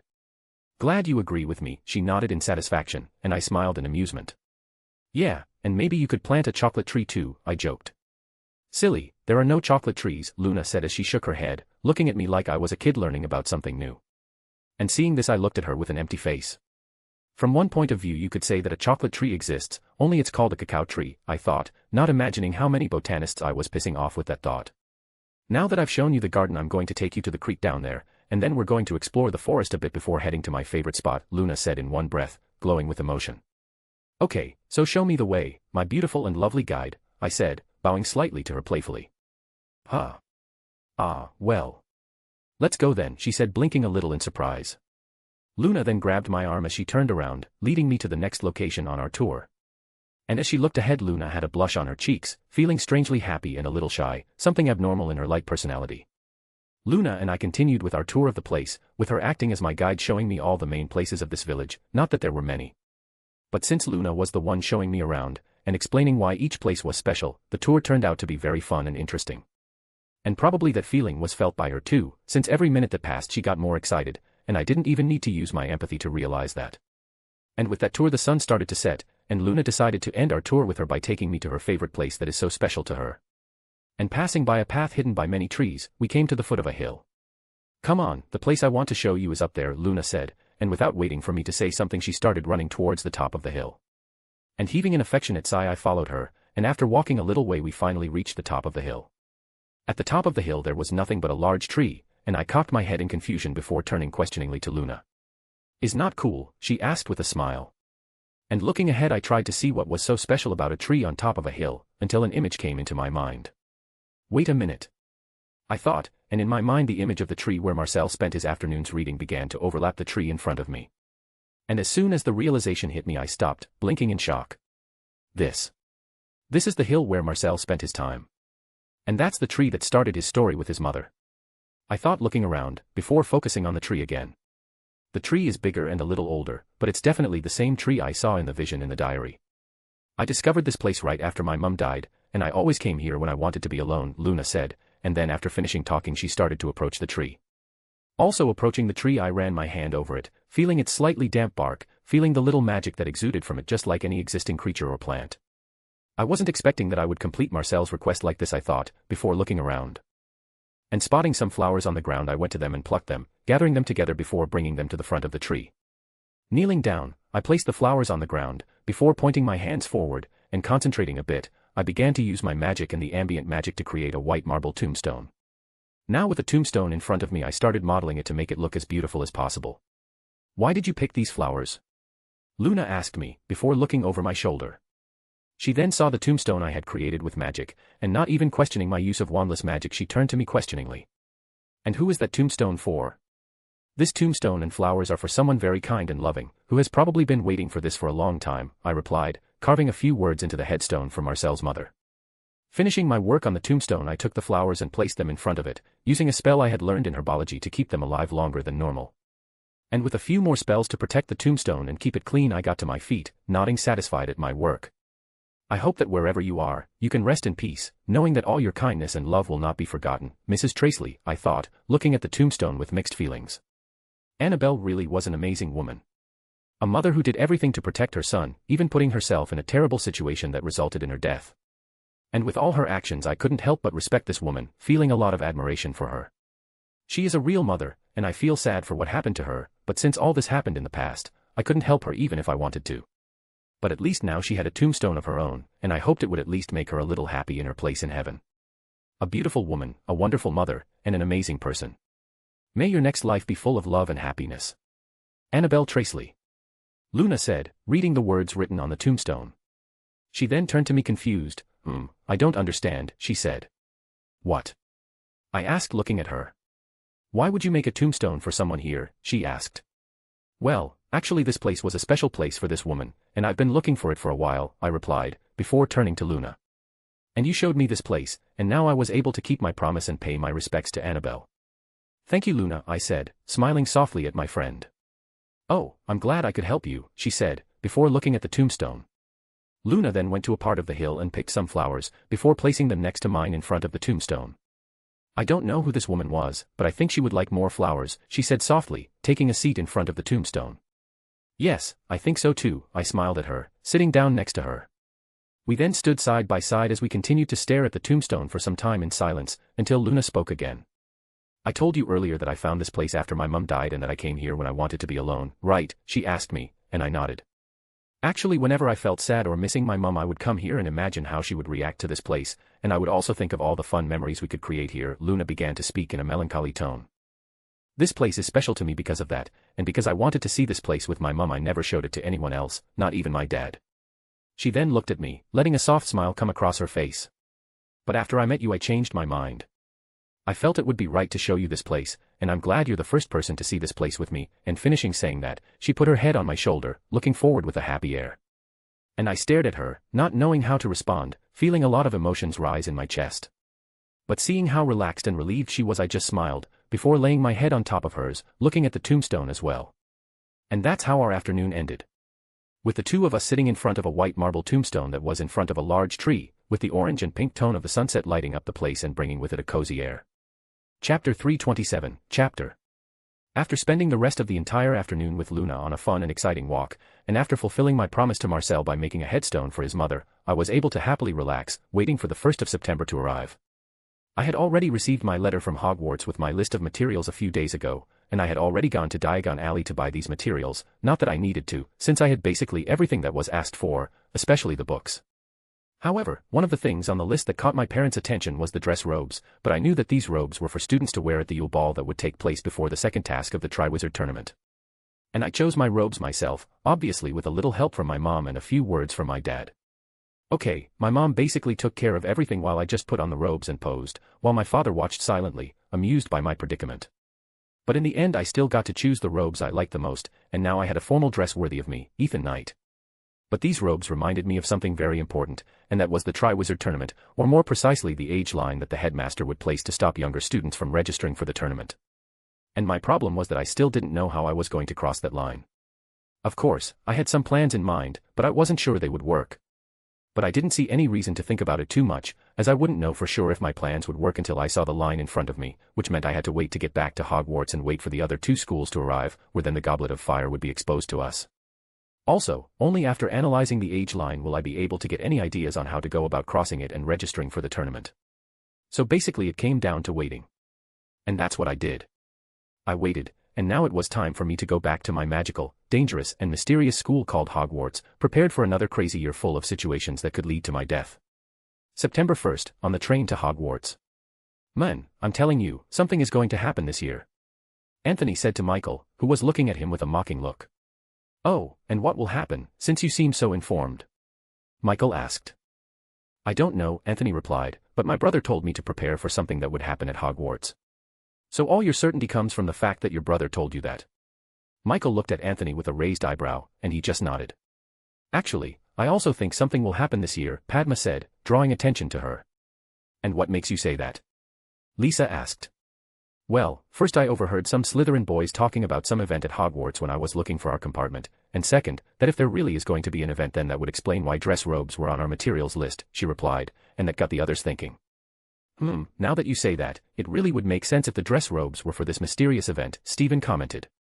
Well, the question now is, what event is this? Sue asked, which caused everyone to fall into a pensive moment again. And seeing all of them reflecting and wondering what event was going to happen at school, I just smiled softly, imagining their reaction when the headmaster talks about the tournament. Leaving them talking about the mysterious event, I looked to the compartment window, seeing the scenery outside passing by quickly. I already plan to participate in the tournament, and I have a lot of ideas on how to complete the tasks I thought, but there's something I missed. How am I going to deal with Skeeter? I wondered, frowning. I know that her main target will be Harry and also Fleur to a lesser extent, but as I've already made up my mind that I'd show some skills in the tournament to impress everyone and build a reputation, then the chances of her turning her poisonous quill to me are also high. And with an even more furrowed brow, I placed my elbow on the windowsill, resting my cheek on my hand as I continued to look outside, realizing that it was getting dark. Maybe I should threaten Skeeter with the information that I know she is an illegal animagus. I reflected. Or should I wait for her to turn into a beetle and follow me so I can crush her? That way I would be preventing myself from any future problems she might cause me or my friends, and I thought about it for a few seconds before sighing. No, I don't know if I would be able to kill her. Killing a Death Eater is different from killing a sensationalist journalist, even if that journalist is a venomous and greedy person who wouldn't think twice about destroying someone's life with her articles. And with all this, I'm starting to think that killing her wouldn't be so bad. When I read the books and watched the movies of the saga, there were only two people I really disliked and even hated, and those people were Skeeter and Umbridge, and that said a lot when we had someone like Pettigrew and Voldemort in the story. But now that I'm inside this world, which is totally real, I don't know if I should continue with this hatred of mine. Of course, that only goes for Skeeter, who I've seen and even manipulated to help me get rid of Lockhart, but I didn't talk to her so I could draw better conclusions. Now Umbridge, I really don't intend to give her any chance. Whether I hate her because of her character in the book or not makes no difference to me, as she is someone I really want and intend to kill. Just the things I read in the Daily Prophet about the laws she wanted to create made me realize that she's just as despicable here as she is in the books. Feeling some irritation rise inside me, I took a deep breath, trying to calm myself, and getting the rose toad out of my mind, I went back to thinking about the problem with Skeeter. And while I was thinking about this, the door of the compartment I was in was opened, and in front of it was Susan. "Hi everyone," she said, before looking up at me and smiling softly, nodding her head. "Hi, hey, good to see you, Susan," the others greeted her. And as my friend spoke to Susan, I blinked slightly. Wait. I stopped, and an imaginary light bulb could be seen lighting up above my head. Why should I bother threatening Skeeter if I can just get rid of her by handing her over to the head of DMLE for a crime? I asked no one in particular. And realizing that I could easily solve one of my problems, a small smile started to creep onto my face, which I hid by turning my face towards the window. A threat only works if I want the threatened person around to control them or if I can't get rid of them, but that's not the case with Skeeter, I thought, with a twinkle in my eyes. The sooner I get rid of this woman and put her in prison, the less I have to worry about her dishonest and false articles, and a smile that could scare most people came across my face. And while these many thoughts were running through my mind, Susan, who noticed that I turned my face away as soon as I saw her, started looking at me with concern. Did I do something to piss him off? She asked herself a little worriedly, not knowing that she had actually just helped me solve a problem. And so the rest of the trip followed, with a boy looking at the window with a Machiavellian smile while a red-haired girl looked at him worried and a little nervous. Chapter 328, Chapter. After arriving at Hogsmeade Station and seeing the poor future first-years go to the boats to suffer in the cold of the Black Lake, my friends and I headed towards the carriages along with all the other students. "Hey big boy," I said, patting the Thestral who was going to lead our carriage. And Luna, who came up beside me, took out a piece of dried meat from who knows where and gave it to him. "What?" she asked, seeing me looking at her with a raised eyebrow, continuing to feed the creature in front of her. And shaking my head I smiled wryly, before getting into the carriage. I didn't know Luna could see Thestrals," Stephen commented, and when Luna got into the carriage he opened his mouth to say something to her, only to receive an elbow in his side, courtesy of Sue. "Ow," he groaned, rubbing his side with a pained expression, before looking at Sue in annoyance. And ignoring his gaze she just stared at him, gesturing with her eyes at Luna and then at me, who was looking at him with a blank expression. And without understanding, Stephen looked at us confused, until Sue whispered to him. "Did you forget the criteria for seeing a Thestral?" she asked. The criteria isn't. And remembering the specific part where someone needed to have seen their own death, realization hit Stephen. And realizing his mistake he looked a bit surprised and sad at Luna, who was oblivious to everything that was happening in favor of looking out the window happily. Realizing that it would be unwise to ask Luna about who the person she saw die was, Stephen returned to his quiet spot, but not before giving me an apologetic look. Good thing Sue didn't let him continue with his question, I thought, a silencing charm on the tip of my tongue. And turning to Luna I saw her still looking out the window while mumbling something, and I wasn't the only one who noticed this strange action of hers. Luna. What are you doing?" Lisa asked, making the blonde girl turn to her. "Oh, I'm counting the trees outside," she replied.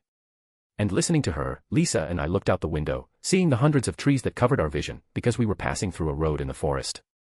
Lisa and I then looked at each other, before I shrugged. "Well, that's interesting," Lisa said awkwardly. "Isn't it?" Luna said excitedly, turning to look outside with a smile, leaving a confused Lisa looking at her strangely. And I could hear, thanks to my powerful senses, Luna muttering softly, 1,342, 1,343, 1,300. Is she really counting the trees? I wondered, before realizing it was Luna I was talking about. Well, this is actually quite normal compared to the other things she does, I thought, still listening to her murmurs, already being in tree number 1412.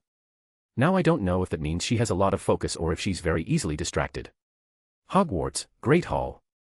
After a carriage ride to the Hogwarts grounds, we all made our way to the Great Hall, and after a few minutes of waiting, the first years walked through the doors of the Great Hall following Professor McGonagall like ducklings. And smiling at that nostalgic and somewhat funny scene, Professor McGonagall brought the sorting hat to start the sorting ceremony. After all the first years were sorted into their houses, the headmaster started the feast, with everyone starting to eat the delicious food prepared by the school's house elves. Well, not everyone, as I could see Hermione at the Gryffindor table frowning at the plates in front of her. So she found out about the elves, I thought, before shrugging. Well, I just hope she doesn't piss me off that I have an elf in my house. And finishing thinking about it, I went back to eating in silence, sometimes stopping to answer some of my friends or add something to their conversation. And so the minutes passed, and after the desserts disappeared from the table signifying that the feast was over, the headmaster rose from his great throne in the center of the staff table, calling all attention to him. What is he wearing? I overheard one of the first years sorted into Ravenclaw ask his classmate. I've asked myself that question since my first day, little first year, I thought, trying and failing to ignore the cyan robe with orange polka dots that the headmaster was wearing. Well, now that we've all eaten and drunk, he began to say, smiling at everyone, I would like to draw your attention to some important announcements. After that he started talking about the school's ground rules, terrifying some of the new students by saying that the Forbidden Forest, full of dangerous and mysterious creatures that could kill an adult wizard in less than a second in a painful way, was, in a simple way of saying, forbidden. And when he said that, he made sure to look directly at me, and I just smiled innocently as I nodded at him. And at his side I could see Professor McGonagall watching our short interaction as she sighed and shook her head in exasperation. And now, with great regret, I must inform all of you that this year we will not be holding the Inter-House Quidditch Cup, and the headmaster didn't even finish his sentence before the Great Hall broke into an uproar. And looking around I could see that there were quite a few students looking calmly at the headmaster, and all of them were from influential families or important in the ministry. And with that knowledge it wasn't hard to see that they were calm because they knew why we wouldn't have the Quidditch Cup this year. And among those students I could see Malfoy looking at everyone who was yelling and complaining with a look of superiority. Seriously, can't he be less obvious? I wondered, rolling my eyes. Seeing the disturbance his news had caused, the headmaster opened his mouth again, his calm voice echoing off the walls of the Great Hall. The reason we won't have the Quidditch Cup this year is due to an event taking place in October and continuing through the end of the school year, which will consume a lot of time and energy from all teachers, but I'm sure all you will enjoy this event immensely, he said, and his eyes began to twinkle as he paused to add more suspense to his revelation. However, as this short pause followed I felt a magic approaching the doors of the Great Hall, and it was a magic I was already becoming familiar with. And I'm pleased to announce that this year, at Hogwarts, we... And before he could finish his sentence the doors to the Great Hall were abruptly opened, with the sound of thunder deafening my hearing. Damn dramatic effect, I thought, rubbing my ears.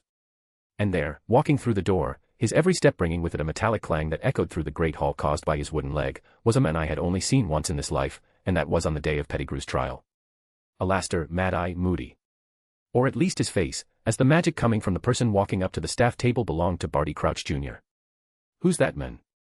Padma asked in a scared tone. How can someone have that many scars? Terry asked no one in particular, looking at Moody in horror. Where did that thunder sound come from? And Luna, showing again why she was one of the most sensible of the group besides me, asked the main question that everyone should have asked. But none of these questions could be answered easily, so they continued to stare tensely at the two strange old men as they shook hands. A smiling old man with terrible fashion sense who had an unnecessarily long beard, and a scowling old man who looked like he'd spent some vacation in a meat grinder. Well then, this is where the main plot truly begins, I thought. Chapter 329, Chapter. After the headmaster finished greeting Moody he gestured for the old auror to sit in the free seat on his right, and after the scarred man with a magical eye sat down the headmaster turned to all the students again. I would like to introduce you all to the new Defense Against the Dark Arts teacher, Professor Moody, he said in an excited tone into the silence of the Great Hall. But that silence didn't last long, as many people started whispering in disbelief. Some for not expecting the scary man to be our new DADA teacher, and another for recognizing the name Moody, the famous dark wizard hunter auror. Letting the conversation subside a bit, the headmaster continued with his announcement. As I was saying, he began to speak, we will be honored to host a very exciting and incredible event in the coming months, an event that has not been held for centuries. Seeing that all the students were now fully paying attention to him, ignoring Moody beside him, the headmaster cracked a smile on his old face. I am delighted to inform you that this year, we will be holding the Triwizard Tournament here at Hogwarts, and finally he opened his arms dramatically, delighting in the looks and surprised exclamations of the students. Almost all of the students were shocked by this news, even though most of them don't even know what the Triwizard Tournament is. And among those shocked by the news, there were those who were excited about a tournament happening at ***. Twins. ***school. The headmaster then proceeded to explain the functioning of the Triwizard Tournament and some of its most basic rules, also talking about its high mortality rate. And unsurprisingly, almost immediately the part about the high mortality rate was ignored by the school witches and wizards who suffered from a lack of common sense, with a tiny amount actually caring about that short piece of information. And those worried about that information soon forgot it as the headmaster spoke about the prize the champion would receive, the oh-so-amazing 1,000 galleons. "Damn, that's a lot of money," Terry remarked dumbfounded, with a hint of greed in his voice. And seeing everyone else nodding in agreement, I looked away, remembering that I spent close to 1,000 galleons on every visit I made to Diagon Alley. Even Malfoy, who should belong to one of the richest wizarding families, has a greedy look, I thought, looking at the boy who was almost drooling on the Slytherin table, showing all his pureblood dignity. Shaking my head, I looked back at the headmaster, just as he announced the age limit of 17 to participate in the tournament. An age limit? That's not fair. A fifth-year Ravenclaw exclaimed indignantly, receiving several nods of agreement. Yes. Everyone should be able to participate, a Slytherin shouted. And even my friends had pissed off looks, complaining about this unfair rule. And while everyone continued to complain, the headmaster continued, not paying much attention to the younger students' indignant exclamations and angry speeches. The delegations from Beauxbatons and Durmstrang will arrive towards the end of October and will stay with us for the remainder of the year, and I know that you will all show your good manners and respect the 2 foreign schools while they are here, and at this point the headmaster looked at all with a serious look, showing that he wasn't suggesting but ordering us to behave. And no one dared to meet the headmaster's gaze or contradict his words, and seeing this he nodded in satisfaction, continuing his speech. And I also know that you all will give your full support to the Hogwarts champion when he is chosen, regardless of which house he or she is from. And this time the students nodded, as they knew it was time to put house differences aside, as the enemies and rivals would be other schools. Well, that was the announcement. Now it's late, and I know you'll need to get up early for your classes tomorrow, so let's end our feast here. Let's go to sleep, everyone to your beds. And with a last wave of his hand, the headmaster shooed all the students away, who obediently stood up, still digesting the information they had just received. And in the middle of my group of Ravenclaw friends we went to our common room, with all the ravens talking or whispering to each other, excited about the tournament. After arriving in the common room instead of going to sleep as ordered by the headmaster, all the ravens split into groups, being very excited and expectant to get to sleep. And not even the prefects tried to send the students to their rooms, also involved in their conversations about the tournament and who would be the Hogwarts champion. I also didn't go straight to my room and spent some time chatting with my friends I hadn't seen over the holidays, also talking a bit with Roger and the rest of the Ravenclaw Quidditch team, who were a bit disappointed that they couldn't play this year. But after spending some time interacting and being socially active, I went to my room, and upon reaching it I changed it to my liking using magic just as I had done the other times in the last few school years. Finishing tidying up my room and changing into more comfortable clothes, I sat down on my bed, and lifting my hand I looked down at my atlas on my wrist. "Activate map," I said, stretching my arm forward. A dark ink then began to ooze from the stone that was in the center of the bracelet, which was glowing in a faint purple light. The ink landed on the floor in front of me before it began to move, forming a detailed map of Hogwarts on my floor. "Look for Alastor Moody," I said, and the map moved, until it focused on the office designated for the DADA teachers. Looking at the map I could see that Moody was motionless in a corner of the office, probably trapped inside the trunk. I then started looking around the office, not finding Barty Jr.'s name, and after using the Atlas search I found his name in the headmaster's office next to Dumbledore's name. A Death Eater impersonating one of your closest friends and you don't even realize it, I thought, shaking my head in disappointment. "Fine, but that works for my plans," I muttered, taking one last quick look at the map before canceling it. Seeing the paint disappear from the floor and the glow of my bracelet fading, I lay down on my bed, looking up at the ceiling which had some paintings of stars and galaxies, painted by me. I don't want to have to let Moody spend all that time in that trunk, but I still need Barty Jr. so he's going to have to wait a while, I thought. Besides, he's faced dark wizards and death more times than you can count, so spending a few months in a chest must be nothing to him. And if Moody were here and could hear my thoughts, he would definitely want to jinx me all the way across the continent. Meow. I heard Nyx meow, and looking to my side I saw her sitting up in bed looking confused at my pensive appearance. "Hi Nyx," I said to her, picking her up and placing her on my lap. Nyx then started to purr, and I figured she was probably bored having been in her cage all day on the train ride here only to be stuck in my room afterwards. Maybe her boredom will pass tomorrow when she takes a walk around the school, I thought, still petting her. Actually, I don't know if there's much interesting stuff for her to do at school compared to the students. The last time I saw her excited about something was when I asked her to look for Sirius last year. Continuing to run my hand through Nyx's smooth, soft fur, I stared at the wall in front of me, until an idea came to mind, causing me to turn to Nyx who was relaxing contentedly in my lap. Nix, what do you think about doing some spy work? I asked my cat, who simply tilted her head as if she was considering my question. A few seconds then passed with her in silence before she nodded. Meow, she meowed, and I could tell she was interested in the spy job. Great, I said smiling. Now I'll have a discreet way to spy on Barty Jr. to see what he's up to. Chapter 330, Chapter. Next day, morning.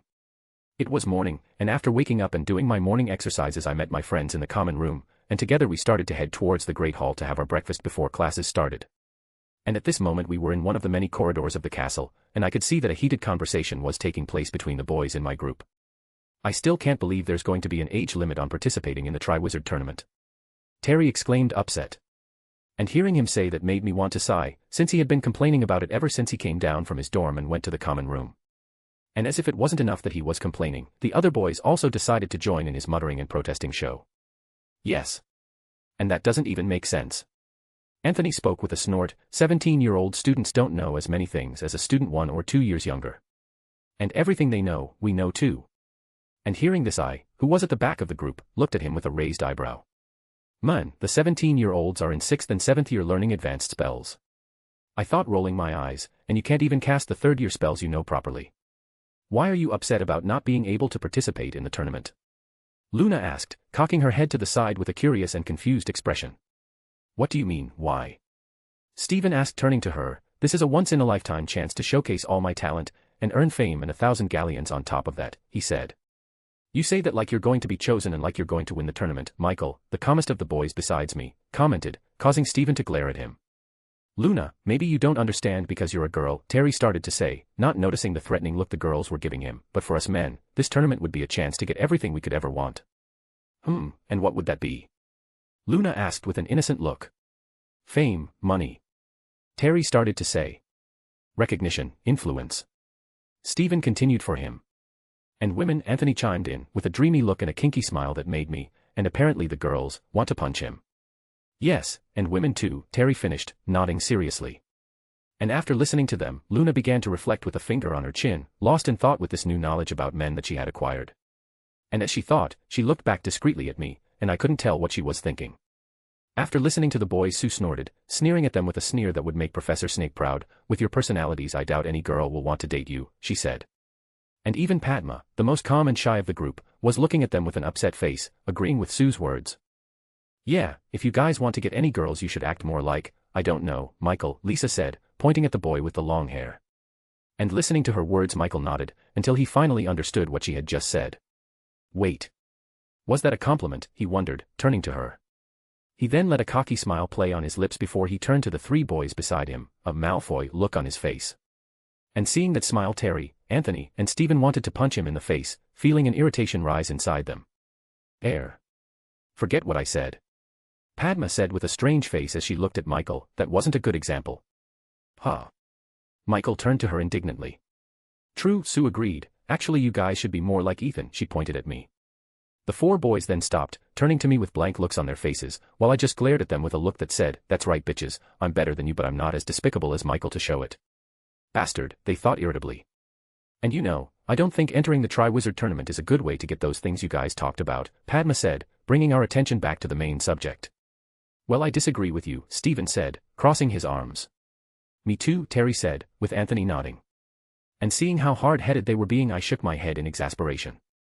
You know that in previous tournaments someone always died, and sometimes the deaths were more than dozens, right?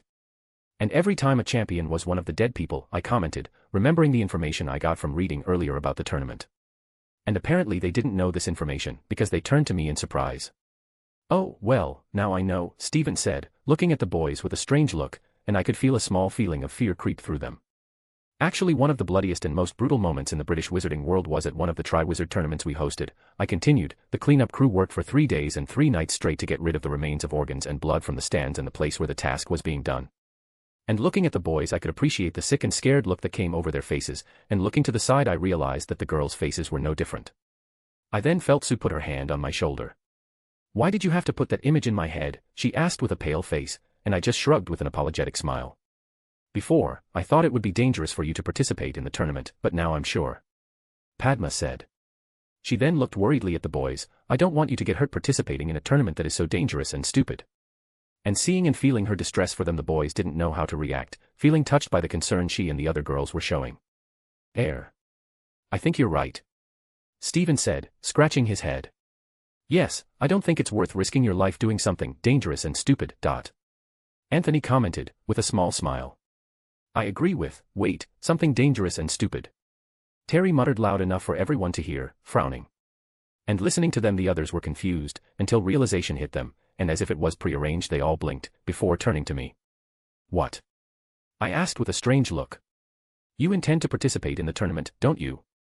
Sue asked rhetorically, a blank look on her face. And realizing there was no point in lying, I nodded, seeing the girls shake their heads in exasperation. And here I thought you weren't interested in that, Lisa mumbled. And why would you want to participate in the tournament when you yourself know how dangerous it is? Padma asked without understanding. Yeah, I don't see you caring about the fame or even the prize money, Stephen said, eyeing me curiously.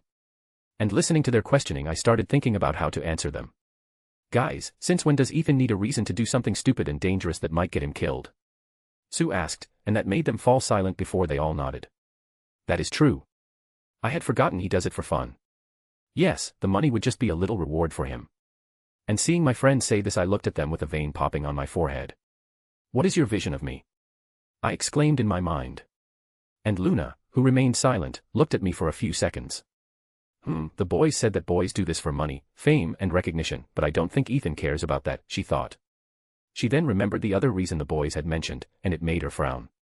Is he doing this for the women, she wondered, and unbeknownst to her a feeling of jealousy began to rise in her chest.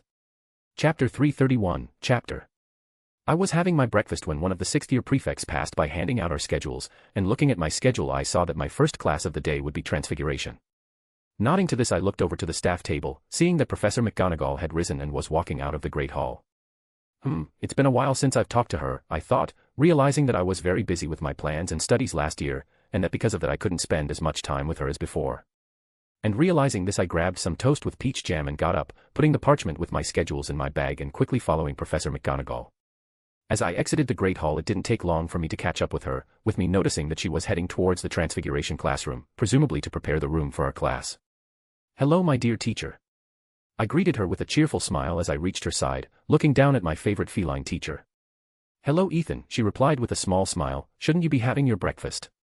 I've had enough already, and besides, I wanted to take the time before classes started to spend time with my favorite teacher, I replied, and I could see her stop in her tracks for a second, blinking in surprise. Favorite teacher, she asked, walking again. Yes, you are the teacher I like the most and you are the one I respect the most, I replied, totally serious. I think Professor Flitwick would be jealous if he heard that, she said, but she couldn't hide the smile on her face or her emotions of happiness. Well, maybe, I shrugged. I still like him and I think he's an amazing teacher, but you were the one who showed me the magical world, and the one who put up with my pranks and jokes that I know can be irritating, and also listened and answered my endless questions about Transfiguration. We continued walking, with Professor McGonagall digesting my words. Seeing her thoughtful look, I continued to speak. Actually, I could even consider you a member of my family considering how well you've adjusted to us, I joked. And to tell you the truth, you act serious and rigid sometimes, but I know very well how you have a soft heart and take care of us. Almost like a grandmother, I finished, with the two of us arriving in front of Transfiguration classroom. I didn't know you thought so highly of me, Professor McGonagall said, looking straight ahead awkwardly as she walked into the classroom, with me following her. Well, what can I say? It seems my serious Transfiguration teacher has a way of reaching the hearts of even the most troubled students, I said with a slight amused smile. I think so, she said, also smiling as she looked at me, and for what it's worth, I consider you my family too, even if you're a messy, flirtatious, always getting into confusing situations and into trouble, some even deadly. Wow, I said, looking at her in surprise, you have described all of my best qualities. Oh, sure, Professor McGonagall snorted in amusement. I then placed my bag on top of one of the tables, watching as Professor McGonagall cast a spell on the blackboard behind her desk, wiping it clean. And as she continued to tidy up the classroom, I noticed a dark blue mug with some red accents on top of her desk, and I remembered that this was the mug I had given her last Christmas. So I think you liked my present, I said, picking up the mug and turning it over, seeing the words, to the greatest and most amazing teacher ever, Minnie. From your best and most beautiful student written on it. I don't know what you're talking about, she said, taking the mug from my hands and gently placing it on her desk. Whatever you say. Minnie, I joked, earning a stern look from her. But I just continued to smile, as her feelings couldn't be hidden from me. The other students won't be here for a while, I changed the subject, looking at a lion-shaped clock, or was it a cat, on the wall? Yes, Professor McGonagall said, sitting down in her chair. We were then silent for a few seconds, with her looking at some parchments that were on top of her desk, probably being our curriculum for this year, and with me arranging my materials. After arranging my materials on my table I got bored, so I turned to Professor McGonagall. What? She asked, noticing my gaze. Nothing, I'm just bored, I replied. Has anyone ever told you that this could be a sign of hyperactivity? No, I replied cheerfully, and she rolled her eyes. Well, why don't you review the lessons I gave you last year? She asked me, still not taking her eyes off the parchments in front of her. I made it yesterday, I waved my hand dismissively. I then rested my elbows on the table as I brought my hands together, placing my chin on top of them. Since it's going to take a few minutes for the others to arrive, why don't we have a little chat? I have several questions for you, I said. You always have questions, Professor McGonagall said, but she put the parchments down anyway, looking at me as she waited for me to continue. Of course, I always enjoy learning, I said, pulling a parchment out of my bag. I then unrolled the parchment, which turned out to be larger than expected, with its size being almost 1 meter. And seeing this long parchment, Professor McGonagall looked at me with her mouth open, blinking in surprise. I think he's been spending too much time with Miss Granger, she thought. Today was quite an interesting day. I spent some time chatting with Professor McGonagall, then off to my ancient runes class, where I surprised Professor babbling with my essay on Egyptian runes. In fact, she was so pleasantly surprised that she even offered to teach me some more advanced lessons, as she realized that my understanding of runes far surpassed that of my classmates. And I, who obviously wasn't going to miss a chance to learn more so easily, accepted it, even though I knew that she wasn't as knowledgeable as Penny, who was my true teacher of runes. But that aside, and back to my first day of school, after lunch I also helped Hagrid with his Care of Magical Creatures class, where I happily stopped him from showing us his blast-ended scrut. I really like magical creatures, but these freaks that Hagrid created went against every law of nature known to me, and so I swore to myself that I would find a way to exterminate them all. I also read the Daily Prophet that was delivered this morning and saw the news that Skeeter wrote about Mr. Weasley, mocking and vilifying him, which made me hasten my plans to report her to Amelia. And with all these happenings the day was finally coming to an end. I was currently heading towards the Great Hall for dinner when a group of students walked past me chatting and whispering excitedly. And out of all their fast talking the only thing I could make out was Malfoy, Moody and Ferret. Wait. I stopped, a click sounding in my head as information came to my mind. Today was the day that Alastair Barty was going to turn Malfoy into a ferret. Actually, that must have just happened. And I missed that scene. I wailed, feeling the mischievous, sadistic part of me ache for missing out on a scene of public humiliation. And those who passed by to go to the Great Hall looked strangely at a Ravenclaw boy who was standing in the middle of the corridor with a regretful expression on his face as he stared into the air. However, people's strange looks diminished once they realized the boy was me, accepting it as another of my oddities. Can I convince Barty Jr. to transfigure Malfoy again? I wondered, and a part of me told me there was a chance he would agree to do this just to ease his sadistic and cruel thoughts. Chapter 332, Chapter. Thursday, day of the first DADA lesson. Today was the long-awaited day. The day we fourth-year students would have our first DADA class with Moody. Or should I call him Barty? Or Moody Jr.? Alastair Crouch. You know, to avoid any kind of confusion I'm going to call him Moody, since even though it's someone else using his appearance, he was still acting like Moody and everyone else thinks he's the crazy old Auror. But back to the point, as today would be our first DADA class with someone who was capable in the subject and who had great achievements involving fighting the dark arts, all the students were excited and expectant.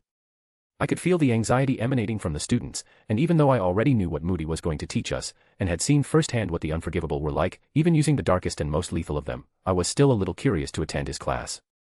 But unfortunately I would have to wait until the end of the afternoon to have my class, which will be joint with the Slytherins, and meanwhile the Gryffindors and Hufflepuffs will have had their lesson with Moody, where the Death Eater playing the paranoid old Auror will terrify Neville with his demonstration of the Cruciatus Curse and will make Harry shaken by talking and showing the Killing Curse. But I would expect no less from a psychopathic, sadistic Death Eater like Barty Crouch Jr. DADA classroom, penultimate class of the day. It was finally time for our long-awaited DADA class, and my classmates and I were already sitting in the classroom while we waited for Moody to arrive. But we Ravenclaws weren't the only ones to arrive early in class. The Slytherins, as excited as we were for a very obvious reason, were also in the room sitting and talking animatedly.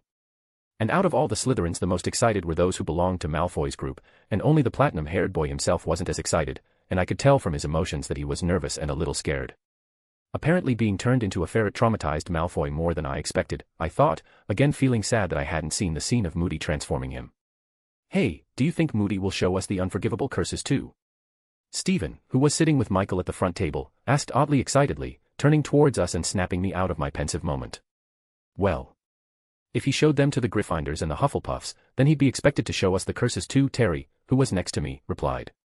Yes, but I heard that some teachers didn't like him speaking or showing us the unforgivables, Anthony said, joining in the conversation as he leaned forward, sitting with Padma at the table behind mine. In fact, Professor Sprout was quite upset because he scared some of her badgers. And how do you know that? Michael asked him with a raised eyebrow. Padma told me, he replied, pointing to our Indian friend who was deep in conversation with the other girls. And how does SHE know that? Mandy, was Anthony's only response. Oh, Michael said, knowing that when it came to gossip, our talkative friend would always be the first to know.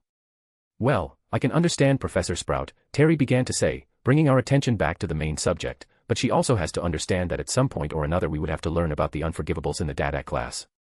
And it's better now with a competent teacher than someone as capable as, I don't know, Quirrell, he said, snorting derisively at the end. That's true, Stephen nodded, grimacing as he remembered our first stammering DADA teacher. They'd be surprised to learn that Quirrell knew a lot about defense against the dark arts, or rather just the dark arts.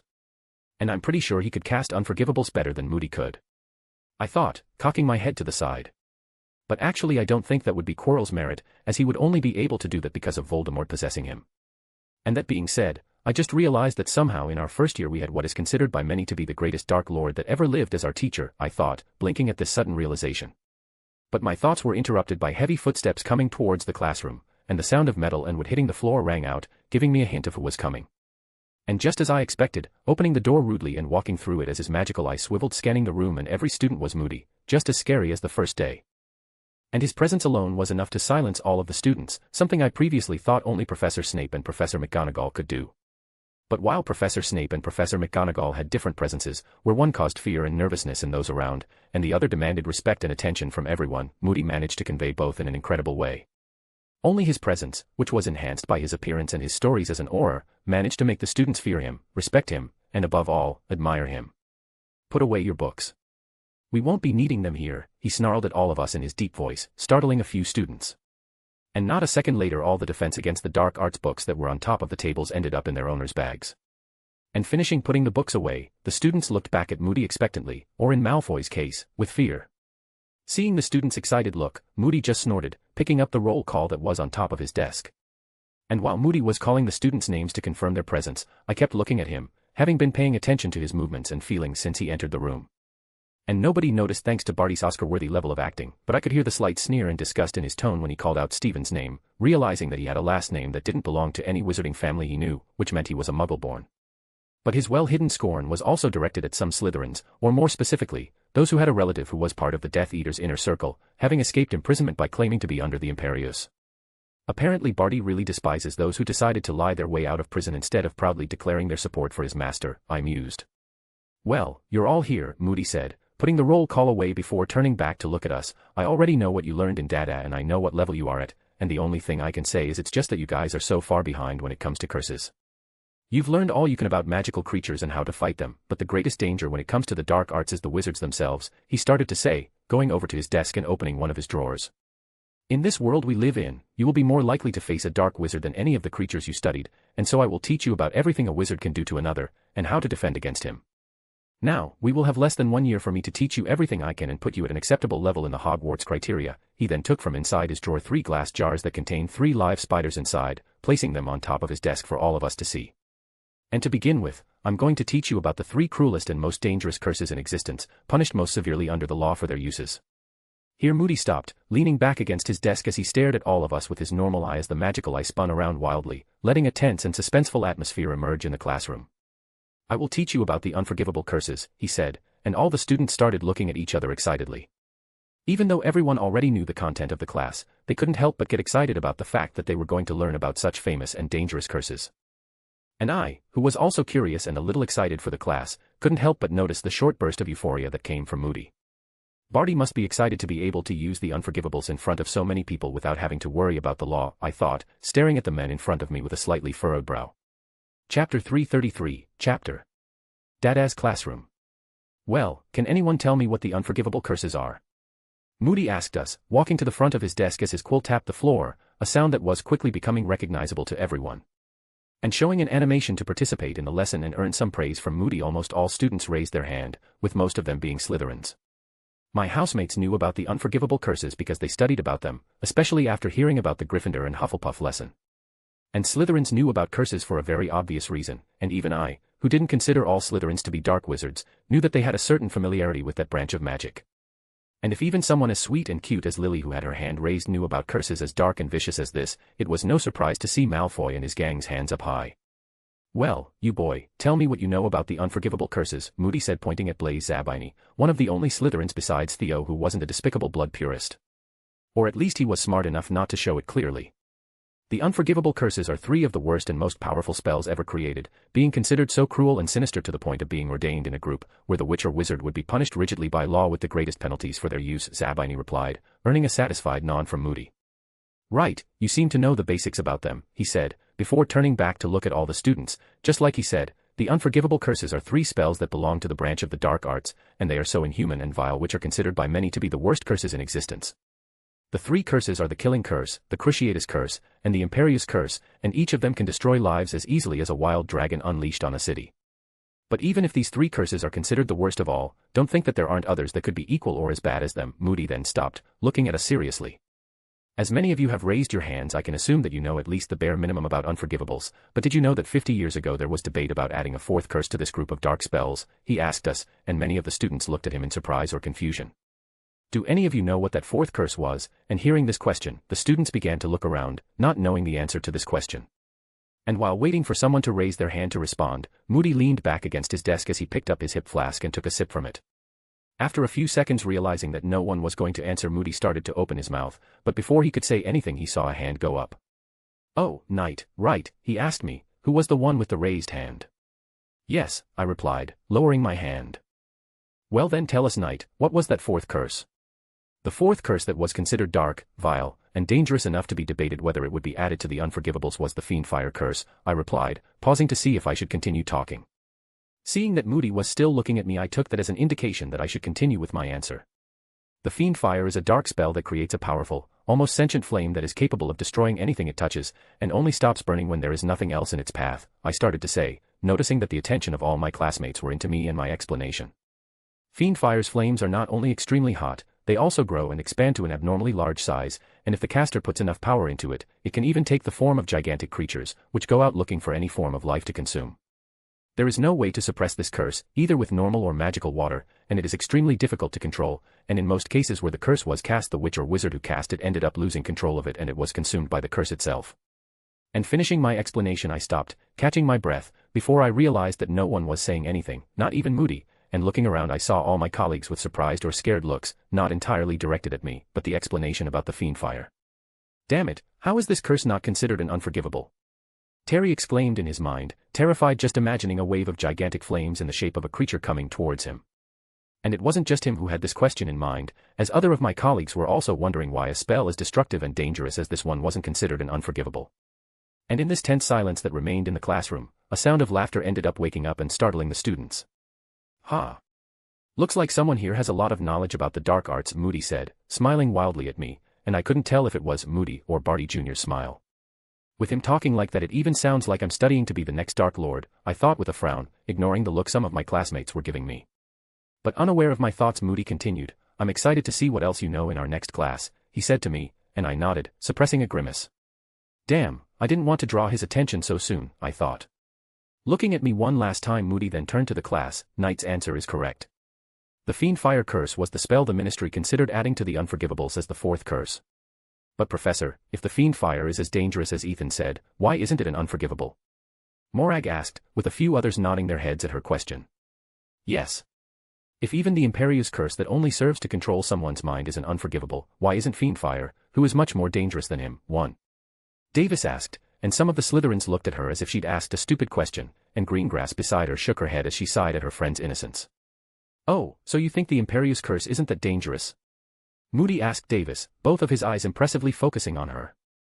And noticing Moody's look and hearing his tone of voice, Davis realized that maybe she'd said something stupid. "And no. That's not what I meant," Davis said, cringing in her seat at Moody's glare. And instead of saying anything to Davis, Moody just turned around and picked up one of the jar containing a spider that was on his desk. He then opened the jar, and without any hesitation took the large black spider inside and placed it on top of his desk, stepping back a little to give the whole class a good view of the arachnid. The spider, as soon as it saw that it was free, quickly tried to flee, but Moody didn't give it a chance. "Imperio," he said, and in front of everyone the spider suddenly stiffened before coming to a standstill. And no one could see what happened, but with my magic vision that I had activated beforehand I could see a beam of magic come out of Moody's wand and hit the spider, and now I could see that Moody's magic was suppressing and controlling the spider. I could see his magic tying itself to the spider, like strings on a puppet, and any feeling, thought, or sensation coming from the spider was obscured, and that made me a little uncomfortable. But what bothered me the most and made my senses fully alert was the magic that came from the Imperio's curse. Barty Jr.'s magic was dark and despicable, but I, who have been in the presence and even touched Voldemort's Horcruxes, did not feel the slightest discomfort with it, having already witnessed more vile magic. However, when a witch or wizard casts a spell, their magic is potentiated, acquiring some magical characteristics of the spell itself, since the spells themselves have their own magic. And I had just felt Barty Jr.'s dark magic 10 times more potent and cruel because of Unforgivable, which is already dark and dangerous in itself. And adding it all up I couldn't help but feel a bad feeling going through me. And right now I was feeling overwhelmed by that feeling, and I felt even worse remembering that there were 2 other Unforgivables worse and darker than the Imperius. Sigh. This is going to be a long class. Chapter 334, Chapter. I was still looking down at the cursed spider on top of the desk, which was still standing there waiting for Moody's orders, and I didn't even try to hide my displeased expression. But I was the only one showing any distaste for the situation, as all my colleagues were watching the spider intently, some curious and some excited to see what was going to happen. And Moody, seeing that he had everyone's attention, gave a light flick of his wand. The spider then began to squirm, before heading towards an open inkwell that was on the desk. The spider then began to collide with it, hitting its head violently on the inkpot. And seeing this I realized that Moody didn't intend to do the same thing he did with the Gryffindors and Hufflepuffs, where he put the spider to do funny things before revealing the truth of the situation, probably realizing that this class of now was not so naive in the face of the Unforgivables. And the students noticed it too, as their looks changed from curiosity and anticipation to fear and distress. And without caring about it Moody made the spider climb into the inkpot and dive into it, and after a few seconds the creature began to thrash around in agony inside the pot, drowning in the dark, slimy ink. And Davis, who knew Moody was only doing this to prove his point to her, looked on in horror at the scene. Noticing that no one else had a look of interest on their faces, Moody levitated the spider that was almost on its last moments of life from inside the pot, casting a quick cleansing spell on it before placing it on top of the desk again. And even though the spider was still under Moody's control, everyone could tell that it was in a lot of pain. "You say the Imperius curse isn't that dangerous after all," Moody started to say. "Total control over the target can make even the kindest and most honorable of men commit the greatest atrocities. A single cursed person can destroy your own family from the inside out, and with that same control, a person can be ordered to kill himself in the most painful way possible without batting an eyelid and with a blank look on his face." And after saying that Moody looked at the face of Davis, who lowered her head not daring to look him in the eyes, and I could feel a slight contempt coming from him. Glancing over the other students, he gauged their reactions to his demonstration and examples, realizing that he managed to make everyone understand the seriousness of such a curse, and why it wasn't unforgivable. Nodding to himself he continued, "But such a terrible curse is not unbeatable. Those with strong will and firm conviction can neutralize its effects, and that is what I will teach you." And when he said this some of my colleagues got a little excited, happy that there was a way around this curse. "But know that not everyone will be able to do it. There are those who are weak in mind." He looked at Malfoy and a few other Slytherins as he said this, a mocking look on his face. And everyone understood the meaning of that look, but not one Slytherin dared to say anything to defend their relatives who were cursed and controlled by the Imperius in the First Blood War. Not with someone as scary as Moody staring them down. Satisfied that he had made his point, Moody continued. "However, weak-minded wizards can survive this curse simply by choosing to avoid being hit by it, and this is something even some of the best wizards prefer to do, and that's another thing you'll be expected to learn in my class. Constant vigilance," he barked, startling a few students. Satisfied with his work, Moody waited a few seconds for everyone to absorb his words, and after a while he continued with his lesson. "But well, after seeing firsthand what the Imperius curse can do, does anyone still have any doubts as to whether or not it should be an unforgivable?" he asked, with everyone shaking their heads. But Lisa held up her hand, and he looked at her with a raised eyebrow. "Yes," he questioned. "But Professor Moody, we now know why the Imperius curse is an unforgivable, but I still don't understand why fiend fire isn't one," she said. "Well, Miss Turpin, the answer to that was in Knight's explanation," he said, and with her confused look he elaborated on his reply. "The reason fiend fire wasn't considered an unforgivable is because of its instability and savagery." "What does this mean?" Terry asked. "This means that because it is a very difficult spell to control after unleashed, often killing the caster himself, it was not able to be added to the unforgivable curses, which even though they were less destructive than it, still required little control." But Professor, that doesn't make sense, Pansy said with a confused expression. Shouldn't its being difficult to control be another reason for it to become an unforgivable? I don't think you understand the true meaning of being an unforgivable, Moody said, a little disappointed. He then looked around the room, seeing that no one seemed to understand what he meant, until his gaze fell on me, who was quiet. He looked at me for a few seconds, with me not looking away, until he smiled in satisfaction. And you, Knight, do you know the true meaning of being an unforgivable? He asked me. After being questioned, I continued to look at him for a few seconds, before sighing and answering, not speaking directly to him, but to my colleagues. Being an unforgivable curse doesn't mean the spell has to be destructive and uncontrollable, quite the contrary in fact. The Killing Curse, the Imperious Curse and the Cruciatus Curse are considered the three worst curses in existence for their degree of danger, their power, and how dark they are. Seeing that everyone was paying attention to my words, I continued. But even these criteria could be fulfilled by several other curses, but there are two more points in these curses that make them different from others. The damage that a single person could cause with them, and their intentions. The damage that a curse like the Fiend Fire can do is immense, but because it is uncontrollable, wizards are afraid to cast it, and those who cast it end up dying, being consumed and incinerated by the flames of the curse itself at some point. And in fact, only one very powerful wizard could cast it, and even he would have trouble controlling it. However, unlike Fiend Fire, the three unforgivables don't require a lot of control, just strong intent, focus and power, and they do almost as much damage as an infernal flame. After saying that, I looked around, noticing that even the Slytherins were fully focused on my explanation, not showing any displeasure that they were learning something from a Muggle-born. Now tell me, which is more dangerous and can do more harm in a society? An uncontrollable spell that can usually only be cast once before killing the caster, or three spells that can be used multiple times without any setbacks for the wizard who doesn't necessarily need to be gifted in magic? I asked in a calm but serious tone. And hearing my question, everyone looked at each other, starting to understand the meaning of being an unforgivable. But Anthony called me, and I looked at him, and the intent, he asked. That's the main part of these three curses, I said. We all obviously know how intention works in magic and spells, right? I asked, with all my colleagues but Crabbe and Goyle nodding. I say that the intent of these three curses is an important factor because to cast them you need to focus fully on them, and the intentions behind them are the most despicable and cruel possible, with many even saying that they go against the laws of magic and life, which is not 100% incorrect. Taking a moment to catch my breath, I looked at Moody, who was looking at me with much more interest than before, which gave me a slight chill. But since I had already gained his interest, I saw no point in trying to hide my knowledge. Well, since I've said this far I might as well finish my explanation, I thought, mentally shrugging. Chapter 335, Chapter.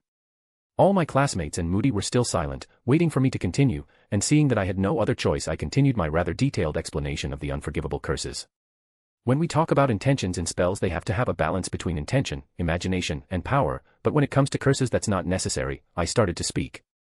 Curses, unlike common spells, can be cast using only the witch or wizard's intent, and this is the case with unforgivables, as the intent in them has to be simple and focused.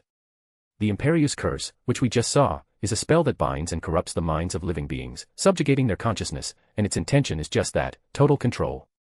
The Cruciatus Curse is a spell that inflicts extreme pain by injuring and causing irreparable damage to the body, with a focus on the target's suffering and the caster's sadistic satisfaction.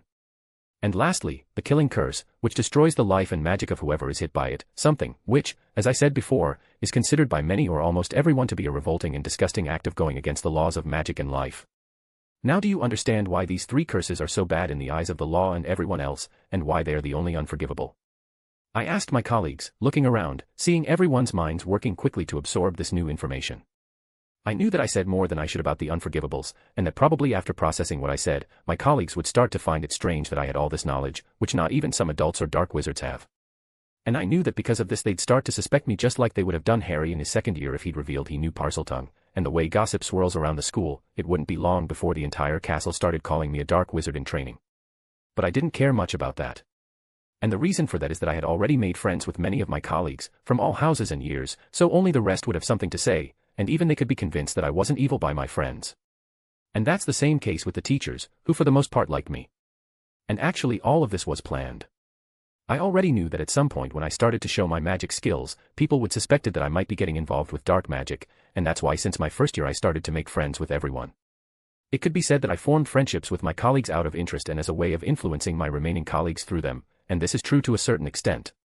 However, I really consider all of them my true friends, mainly because I can feel with my empath skills their true intentions and feelings, and they all seem to be genuine friends. So in a way I'm not using them, I'm just trusting my friends to see the truth of the situation and not judge me. And as all these thoughts raced through my mind, Moody, who had been quiet since the beginning of my explanation, started clapping his hands, and I could feel the surprise and admiration coming from him, even if he didn't want to. Good. That was a great explanation, he said genuinely, showing a satisfied expression. You've covered all the points and brought a little-known point of view on these curses. I'm really starting to enjoy having you as a student. And by the way he spoke and his emotions, I could tell that this phrase came from both Barty and Moody.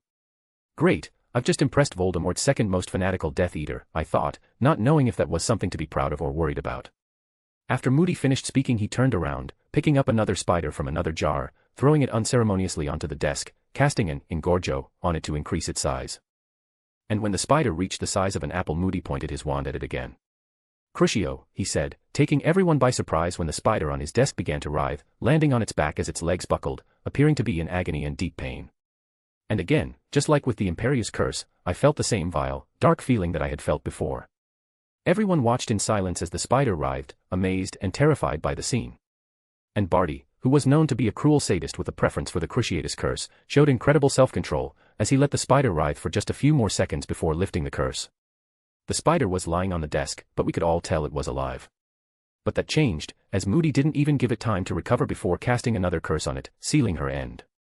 Avada Kedavra, he bellowed, and a sickly, familiar emerald green light shot from the tip of his wand, momentarily illuminating the room.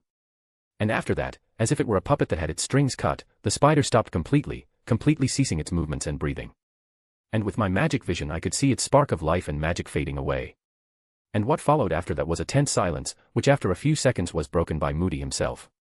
As you could see, those were the other two unforgivable curses.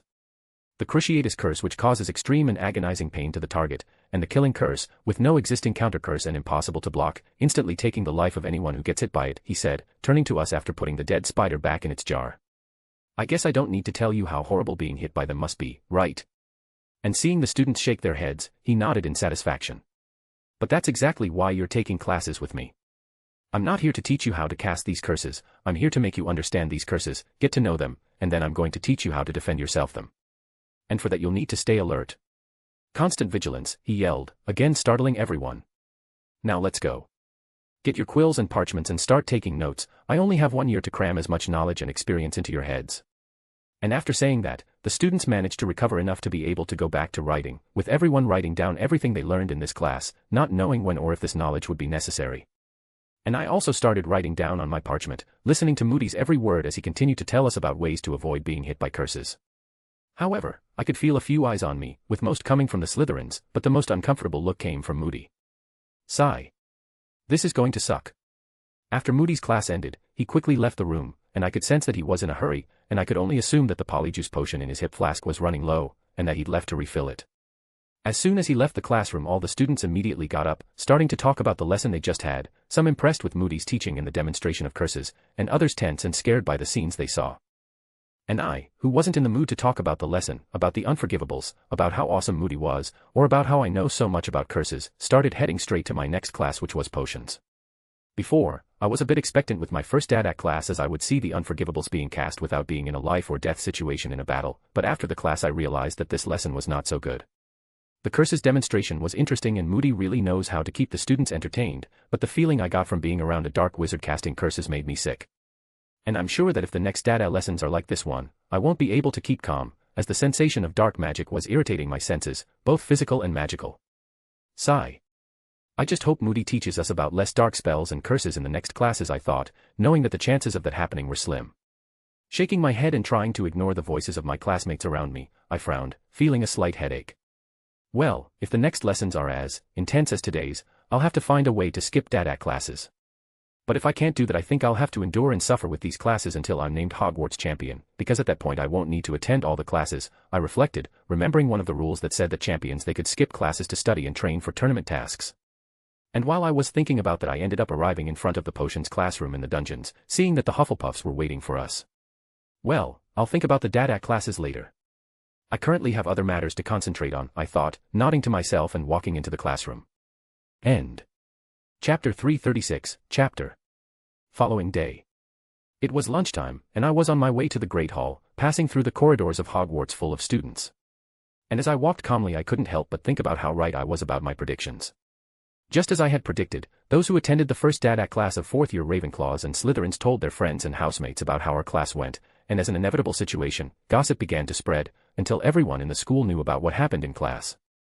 Usually a first class wouldn't be all that important to others, but what spread to everyone was my advanced and somewhat unexpected knowledge of the dark arts, or more specifically, the 3 unforgivables. And again, unsurprisingly, those who didn't know me or didn't like me began to make theories about it, the main one being that I was studying dark magic in secret and that I was a dark wizard. Well, they're not entirely wrong, I thought. I study some black magic and I've done things that could make everyone consider me a dark wizard. But they don't know that. But knowing I couldn't do anything about it, I continued walking, acting normally or as normally as Ethan Knight could, ignoring the stares and whispers. Thankfully those glances and whispers were coming from people who had little connection to me, and whose opinion I couldn't care less about. And I appreciated the fact that my friends didn't mind, talk, or question my obscure knowledge, which let me have a rest when I was with them. Well, almost all my friends. Oh, my lord. Would you like us to capture some lesser creature for your devious and incredibly cruel experiments? Fred asked me from my right side, following me while dressed in dark clothes with a black robe, looking at me with adoration like a loyal servant. And some of the people around us upon hearing his words quickly turned their faces away, not daring to look us in the eye. You guys realize you're scaring others, right? I asked, somewhat amused. Oh, forgive me, master. George said, bowing to me, we're going to get rid of these creatures so their scared looks won't bother you anymore. Yes, of course, I huffed, deciding to just accept it and join in the fun, but do it somewhere else. I don't want my castle floor covered in blood. Of course, my lord, the 2 said, bowing again. And that was all it took for a group of second-year girls who were walking towards us to stop, blinking at our words. But once they finally understood our conversation, they turned and walked into a random corridor, running away from the 3 freaks. And seeing this scene, the twins and I stopped, looking at the backs of the fleeing girls, before looking at each other. And after a few seconds of looking at each other, the 3 of us started laughing. Ha ha ha. I've only seen anyone scared like that my second year when Filch got caught in a prank that left him in his underpants in the middle of the Great Hall, Fred said, wiping a tear from his eye. Heh. Yeah, I remember that day. It was funny and terrifying. George said with a nostalgic air after catching his breath. And listening to them, I looked at them with interest. That looks like an interesting prank, I thought, imagining what that scene must have been like. But just the thought of Filch in his underpants was enough to make me sick, and so I shook my head to get those images out of my mind. Realizing that this prank was too dangerous to quote or even replicate, something I was sure the twins would do, I decided to change the subject. Well, changing the subject, may I ask where you found these clothes? I asked them, walking back. Oh, this. George asked, waving his long dark cloak. We stole it from Snape's wardrobe. And listening to his answer, I stopped again, looking at him with a blank stare. You know what, I'm not even going to ask how you did it, and I'm not even going to tell you what's going to happen to you when Snape finds out, I said, shaking my head. PFFF, he'll never find out it was us. Fred waved his hand dismissively. Yes, we've placed enough clues in his room for suspicion to fall on Barnes, George said, satisfied with their work. Barnes. David Barnes. I asked, and they nodded. Isn't he a 5th year of my house? I looked at them confused. Yes. George responded happily. And what did he do to you that you would throw this calamity on him? Well, we hear he made some nasty comments about our dear little sister, George started to reply. And like the awesome big brothers that we are, we decided he deserved a little punishment, Fred finished, a pissed-off, vengeful look on his face. And having Snape hunt him to the ends of the world with the intention of punishing and possibly torturing him both psychologically and physically is your form of punishment, I nodded, thinking this was a good plan. Well, if it were with my dear Seal, I would be sure to make Barnes suffer at my own hands, to the point where he would beg forgiveness, prostrating himself to me while whimpering, I thought, and just the thought of someone speaking something bad about my sister made me angry. But calming down, I shook my head. Well, I didn't expect the twins to go so easy on Barnes considering how protective of their family they are. Snape is cruel and sometimes dangerous, but even if he catches Barnes he will have to limit his punishments because of the headmaster, so he won't suffer as much. And a little disappointed with that, I looked back at the twins. Are they getting soft? I wondered. Actually, putting Snape after Barnes isn't our punishment for him, Fred said, as if reading my mind. Snape will just be the beginning. A light start considering what else we have planned for him. George then started to look at his brother, with the two exchanging cruel, bloodthirsty looks. And seeing that I smiled in satisfaction, I knew you wouldn't let me down. But instead of saying something they kept looking at each other, and turning to them I noticed their gaze, which together with their clothes gave them a more evil and dark air. And looking around I noticed that some first years who were in the hall began to move away from us. You know, if I didn't want to be considered a dark wizard, I'm not doing a good job hanging out with the twins, I thought. But meh, at least they're fun, I shrugged. Library. Classes for the day were over, and after exiting the dungeons after my potions class I headed straight for the library, intending to finish all my homework and essays that the teachers had given us this week. I was sitting at a table with some books around me, finishing my last homework, which was astronomy, in which Professor Sinistra asked us to calculate the rotations of Jupiter and its moons. As I finished putting in the last calculation on my homework I heard footsteps approaching me, and looking up I saw Hermione looking at me with a serious and determined look. But besides that look that made me alert, I also noticed a book in her arms that I recognized as one of the books I read in my first year when I wanted to study a little more about magical creatures, or more specifically, about house elves. But I put this book down as soon as I read its first chapter as it was totally biased and full of misinformation about the little-eared creatures. Glancing back at Hermione I saw her in front of me, her posture straight as she regarded me with a look that made me wary. "Hello Ethan," she said in a calm voice, "have you heard of the Free Elves Initiative?" End. Chapter 337, Chapter. After listening to Hermione's question I started to look at her strangely, and for some reason the image of an eye-patch-wearing spy from a top-secret world protection agency was superimposed on her image. "What?" I asked somewhat uncertainly. "Well, I don't know if you know, but I'm starting an organization to defend the rights of house elves as well as protest their treatment in our magical society," Hermione said, speaking with such dignity and conviction that I started to feel ask if she was training to run for president. "I see," I said, glaring at her, "and the name of this organization is Free Elves Initiative?" I asked, a little confused. I knew that at some point Hermione would try to create this elf rights group, and I expected the name would still be the oh-so-iconic and weird Spew, but now I was wondering what made her change the name. Not that I was complaining, as Free Elves Initiative was still a much better name than Spew. "Yes," she replied, showing me a blue and gray pin she was wearing that had the organization's name on it. "I thought about calling this organization the Society for the Promotion of Elfish Welfare, or Spew for short, but Harry told me that name wasn't a very good one," she said, with a little pout. "I can't imagine why," I said sarcastically. Harry being able to convince Hermione to change her mind about something can be considered one of his greatest achievements, I thought, knowing full well how stubborn the girl in front of me could be. "Well, I guess that's the power of love." "Why do I feel like you're being sarcastic?"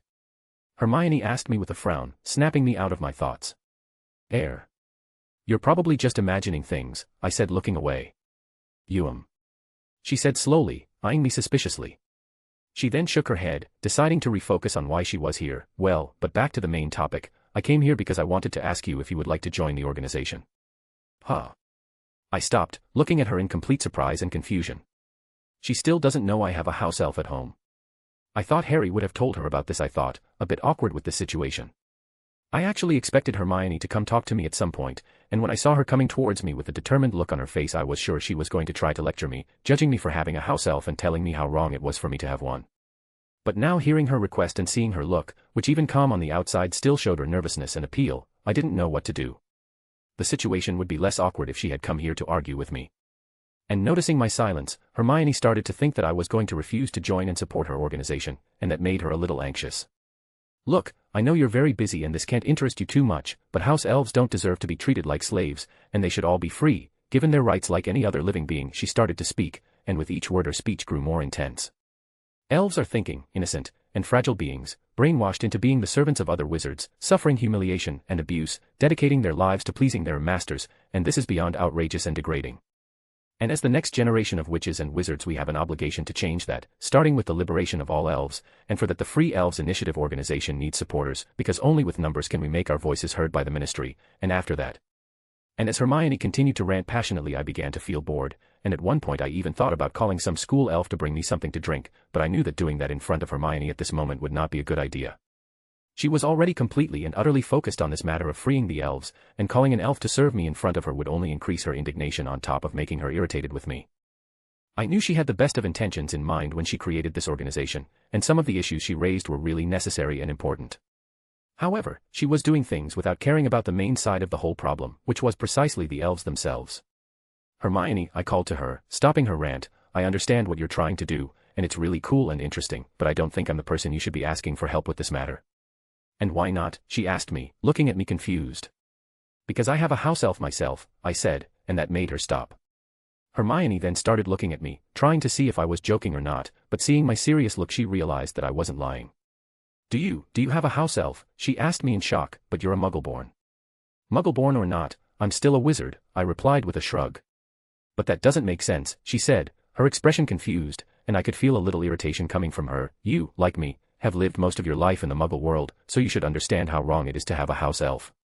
"Well, I wouldn't say it's wrong," I said, and that made her indignant. "I can understand why those who have always lived in the wizarding world would treat elves like slaves, as they were taught to think of them that way, but you weren't raised in the same ways they were," Hermione exclaimed with an angry expression, and Madame Pans, who was at her table reading a gossip magazine, glared at her, not that the bushy-haired girl noticed. "Yes, I wasn't raised in the ways of the wizarding world, but then having a house elf goes way beyond custom and tradition," I said calmly, not bothered by her fury.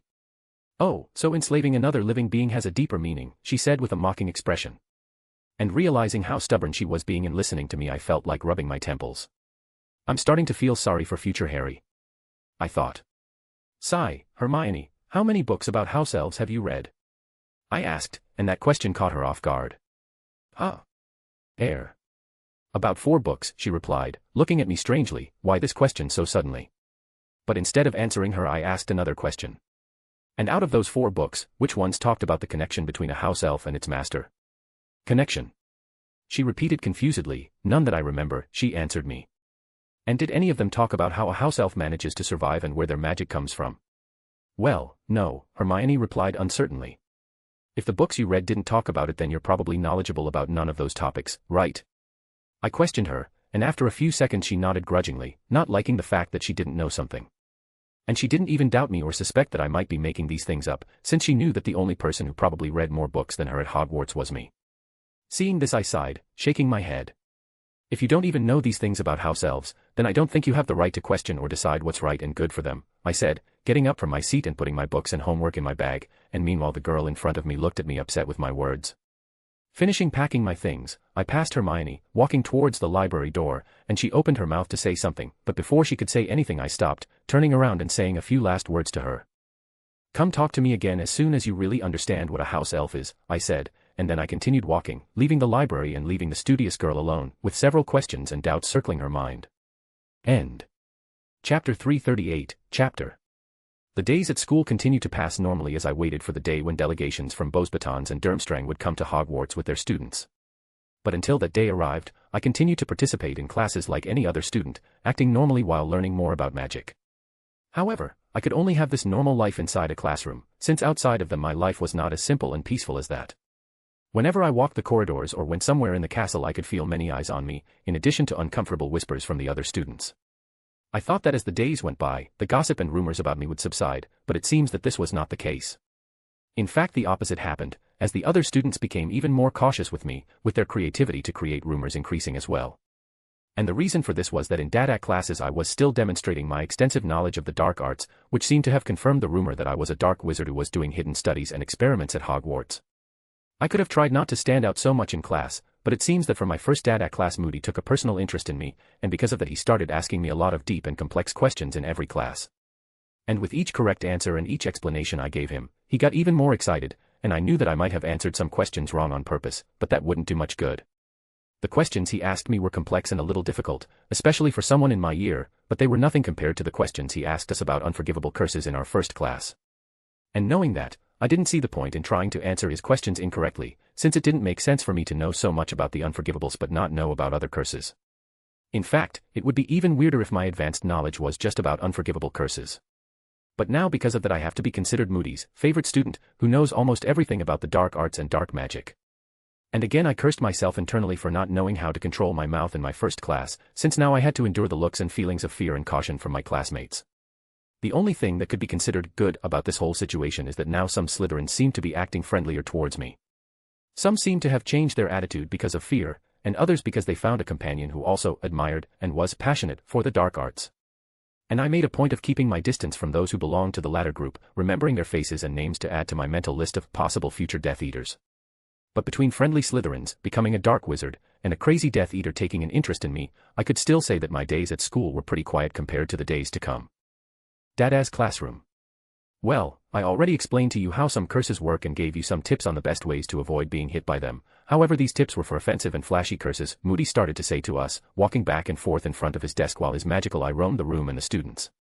There are many curses that are more subtle, and you don't realize you've been hit by one and are under it until it's too late. Pausing, Moody turned to us, and you've seen one of these curses before, and it's the worst of them all, also being one of the strongest. And I'm talking about the Imperious Curse. And as soon as he said that, some of the students who still remembered his demonstration in our first class grimaced, with Davis being the most affected. I'm sure you've already heard from your colleagues what lesson I'm going to teach you in this class, but I'm going to say it anyway. Moody said, taking out his wand and staring at us, and I could feel a faint satisfaction coming from him. In this class I'm going to cast the Imperious Curse on all of you so you'll know what it feels like to be under this spell, as well as build resistance against it. And as soon as he finished speaking, Lily held up her hand. Professor Moody, I read that being under the Imperious Curse for a prolonged time can cause severe mental damage to the victim. Is that true? The little girl asked. Oh, looks like someone else has been studying for my classes, Moody said, giving Lily a satisfied nod. And to your question, Miss Moon, yes, that's true. So this lesson is not going to be dangerous for us? Anthony asked worriedly.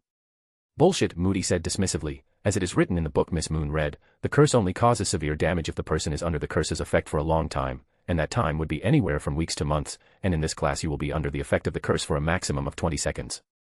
Oh, good, Anthony said in relief, and he might have been the only one to say something, but I could feel the relief coming from almost everyone in the classroom. Any more questions? Moody asked, looking at us, and seeing that no one had another question, he decided to get on with the lesson. Fine, he said, then let's get started with the lesson. As soon as I call your name you will rise and step forward, and then I will cast the curse on you. And remember to try to resist my commands as much as you can with all your willpower. And what followed shortly thereafter was an interesting and even comical lesson, with Moody cursing student after student, ordering them to do everything from dancing to imitating a seagull. Some of my classmates tried to resist the curse, with some standing still for about 2 seconds before obeying Moody, while others moved slowly, trying to regain control of their body, but in the end they all gave in. And among all of them, the ones that showed a stronger will than most, managing to resist even more, were Anthony, something that surprised me, Greengrass, and Malfoy. And of these three, the most impressive was Malfoy, who managed to resist for 4 seconds before starting to play an invisible violin. But after all my classmates, it was finally my turn, with me being the last to be called, probably something planned by Moody. When my name was called, all eyes fell on me, and I could feel a disconcerting excitement coming from Moody. But knowing there wasn't much I could do in this situation, I got up, also a little curious as to what it would be like to be under the Imperious Curse. Taking a step forward, I came face to face with Moody, standing still as I waited for him to cast the curse. And showing that he wasn't in the mood to wait, he immediately cast the curse on me. Imperious, Moody said, waving his wand, and I could feel the invisible curse exiting his wand and heading towards me. And as soon as the curse hit me, I felt a short, fleeting lightness in my mind, but quickly that feeling disappeared. I then stood there staring at Moody, who looked at me confused as I waited for him to try to control me. Is this what it feels like to be under the Imperious Curse? I wondered, looking down at myself. Strange. I don't feel anything and I don't feel different. Impressive, Moody said, snapping me out of my thoughts and making me look at him. And looking at him I could see his amazed look. You completely ignored the curse. In fact, it didn't even have an effect on you, he said. Ah. So that's why I didn't feel him in my mind trying to control me. I wondered. Well, maybe it's because my mind is already very well trained against these mental invasions because of the Horcruxes, I theorized, grimacing at the memories that came to my mind. But unaware of my thoughts, Moody turned to the class. You've just witnessed an impressive feat. He just threw the curse away like it was nothing, something even some well-trained aurors can't do, he said, before looking back at me. Congratulations, son, I was right to say that you would be an interesting student to teach, he told me, with a half-smile. You can go back to your seat. Thank you, teacher, I said, sitting up. And looking to the side I could see Terry staring at me dryly. Couldn't you be a little more normal, he asked me. Bitch, I'm Ethan Knight, I huffed, and besides everyone knows that normal isn't a word that makes it into the dictionary of people in the wizarding world. Well. You have a point. End. Chapter 339, Chapter. Ravenclaw Common Room, Saturday. Today was a day without classes or lessons, and after breakfast I went straight to the common room to finish the homework that Professor McGonagall had given us in her last class. Sitting alone at one of the tables in the common room, I was reading a parchment with my transfiguration essay on it, checking it to see if everything was in order. And while I was reviewing my homework, Anthony, Padma, and Sue entered the common room, with the two girls heading straight for our house private library while Anthony looked around, spotting me before walking towards me. Hey Ethan, you all came to deliver this letter to you, he said, taking a seat across from me as he handed me a letter with the House of Black crest on it. Hermes? I asked, taking the letter and opening it. I thought he was in the Ollery. Well, I passed the Ollery earlier today, and I didn't see any white owls there, Anthony said with a shrug. White owl? I asked with a confused look. Yes, isn't your owl the pretty one with the white feathers? He asked me, now also confused. That is Hedwig, Harry's owl, I said, looking strangely at my half-raven half-badger friend. Really? I always thought she was your owl, mostly because of the way she acts when she's with you, he said. The way she acts. Well, whenever you are in the Ollery she flies up to you and tries to get your attention, and when you pet her she always looks happy, Anthony replied, rubbing his chin thoughtfully. Oh, I didn't realize that. I said, but actually I obviously did, and I knew it was thanks to my beast talk. But now that I know other people noticed it too, I started to feel weird. I hope Harry doesn't know about this, or he might think I'm trying to steal his owl, I thought, snorting slightly amused but knowing it wasn't impossible to happen. Shaking my head to rid myself of that thought, I looked down at the open letter in my hands. I then started to read the letter, which at first was just Sirius asking me how I was doing in school, if I had ever received a detention, and if I had ever pranked Snevellis. But after that part the letter took on a more serious tone, with Sirius telling me that he was worried about Harry because of some weird dreams he was having. My dogman friend then asked me if I could help his godson with this problem, as I had a lot of knowledge about mind magic that could help Harry, and I had a special gift when it came to dealing with feelings and emotions. So apparently Sirius couldn't help Harry with his visions and his connection with Voldemort, I thought after I finished reading the letter, putting it in my pocket. I thought that being a free man and having more time to spend with Harry, Sirius would be able to find a way to help his godson, but apparently Harry's dreams and visions were a much more difficult problem to deal with than Sirius and I had expected. Well, there's not much we can do to break this connection between Harry and Tom, as they are connected by soul, but he can still suppress this connection by protecting his mind, I reflected, leaning back in my chair. There are still a few days left until the start of the Triwizard Tournament, so I think by then I can teach Harry the basics of occlumency. And with that thought I made up my mind, rising from my chair and stuffing my homework into my bag, and under the curious gaze of Anthony who had started doing his own homework, I left the common room.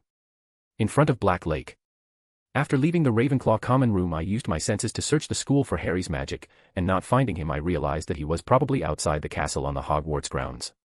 And using Atlas I found him with his two faithful friends, as expected, near the edge of the Black Lake.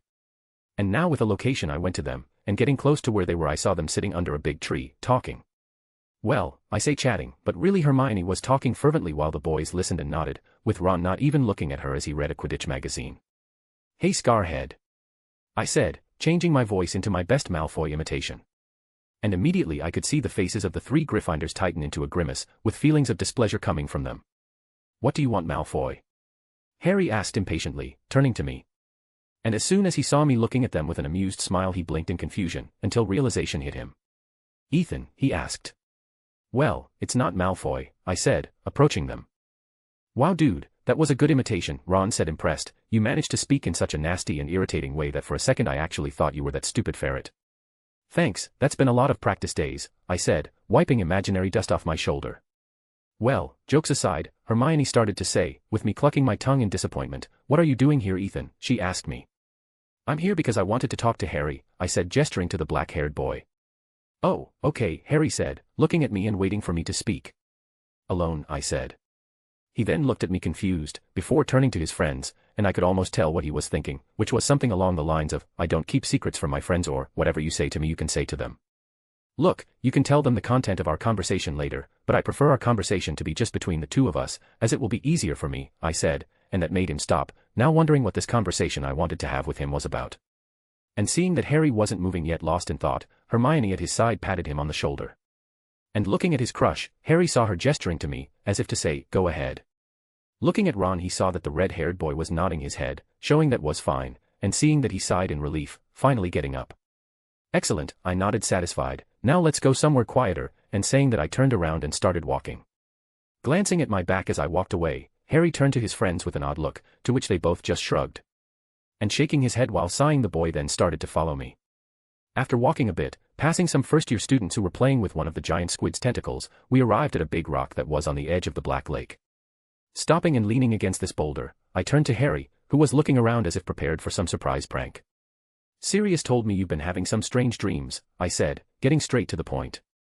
And that sentence was enough to fully awaken Harry's attention. He told, the boy in front of me asked with a frown.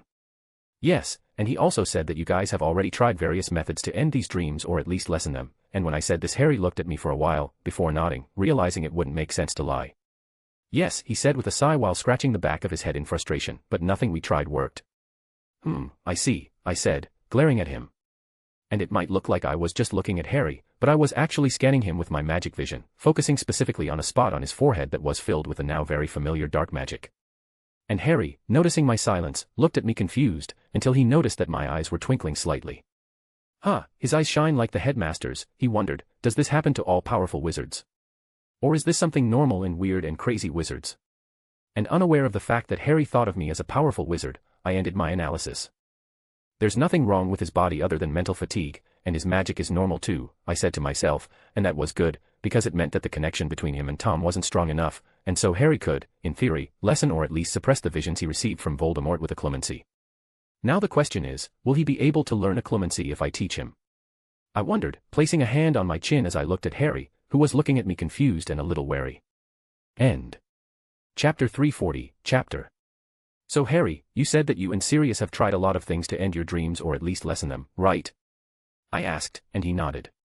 Yes, we've tried both Muggle and wizarding methods, but none of them have helped me, he replied, grimacing. Actually, after these methods I feel that the frequency and intensity of dreams has increased. And when did these dreams start? I asked again. I don't know. I think shortly after the end of our third year, he said, and I paused to reflect. Probably around the time Pettigrew was reunited with his master, I thought. Looking back at Harry, I asked him another question. Have you tried learning occlumency yet?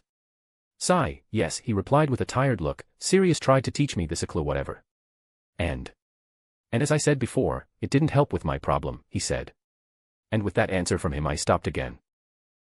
If he was learning occlumency from Sirius, then he should have at least built some wards in his mind, and that should lessen his connection with Voldemort, I thought, a bit confused. But why didn't occlumency help him? I wondered. And not knowing the answer to that, I decided to do a little test. I then looked into Harry's eyes, and using light legilimency I read his surface thoughts. And Harry, who didn't know why I was staring at him, felt something in the back of his mind, a nagging feeling that made him frown. And realizing that I stopped reading his mind, blinking. I guess your occlumency lessons weren't entirely for naught, I said. What do you mean? He asked me. Well, it seems that even if you weren't able to create barriers to protect your mind, you developed the ability to sense when your mind is being invaded, I replied, looking at him while nodding in satisfaction. Wait, so that feeling just now was you invading my mind? Harry asked, surprised, but also a little upset. Yes, I replied, but I only read your superficial thoughts. Oh, he said, somewhat relieved. But then the realization that I read his thoughts finally hit him, causing him to turn to me in surprise. Wait. You can read minds? He asked. Yes. I said, confused by his outburst. This is amazing. But how? Well, if there's a branch of magic focused on protecting your mind, obviously there's the opposite. I shrugged. Actually, those two branches are intertwined and work together, and the most powerful spells known to them are occlumency, which you tried to learn, and legilimency, which is what I just used. Wow, why had I never heard of this? Harry asked, now becoming interested in this branch of magic that involves the mind. One of the reasons must be because you've never been interested in studying magic, I said, and Harry looked down in embarrassment, knowing this to be true. And seeing that I shook my head with a wry smile, before continuing to speak. But another reason you've never heard of occlumency and legilimency is because those two magics are very advanced, something even adult wizards have a hard time learning. And because of that, teachers don't even talk about these magics, because most of them don't even know about them. Then how do you know so much about them? Harry asked me curiously. Because I read a lot of books, I shrugged, and I'm sure if you ask Hermione she'll know almost everything I know about the mind magics too. And hearing this, Harry stopped to reflect, realizing that this was very likely. But he then looked back at me, with many questions running through his mind.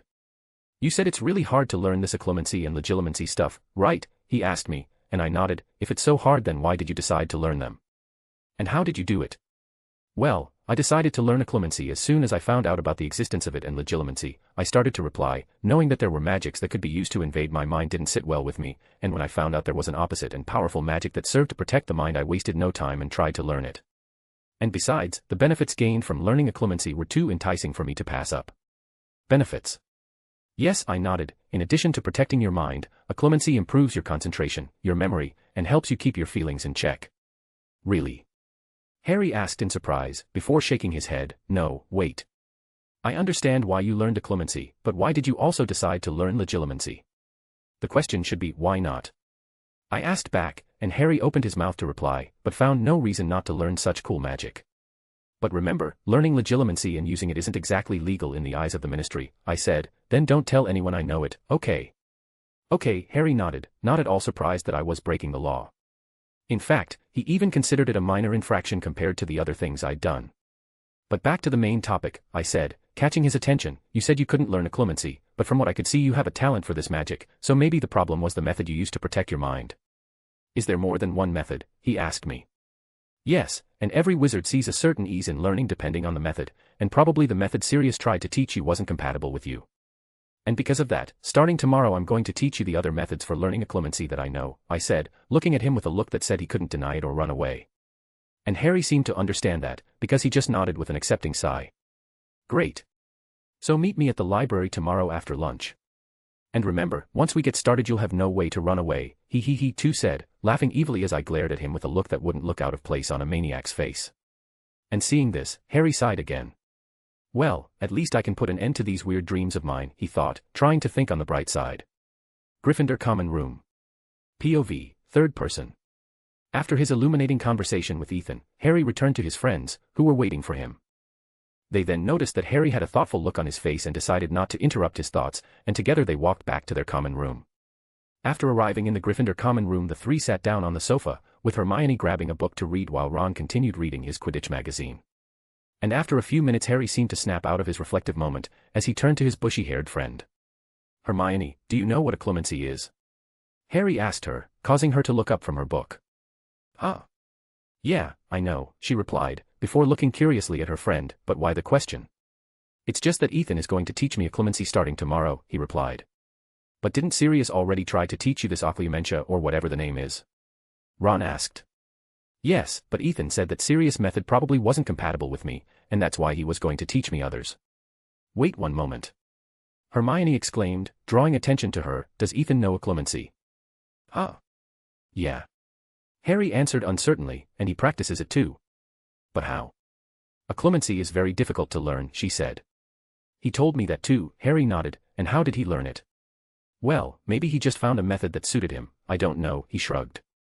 And with that answer Hermione frowned, biting her lip in thought. And after a few seconds she turned to Harry, looking a bit nervous. Do you think Ethan would be willing to teach me occlumency too? She asked with some expectation in her voice. I don't know, but I think he wouldn't have a problem with that, Harry after some thought. You think? Hermione asked hopefully. Yes, and between us, I think he likes to teach others, he replied. Great. I can't wait for these classes, she said excitedly, and seeing this Harry smiled slightly. And Ron, who saw that smile, looked between his black-haired friend and his studious friend, rubbing his chin in reflection with a knowing look. End.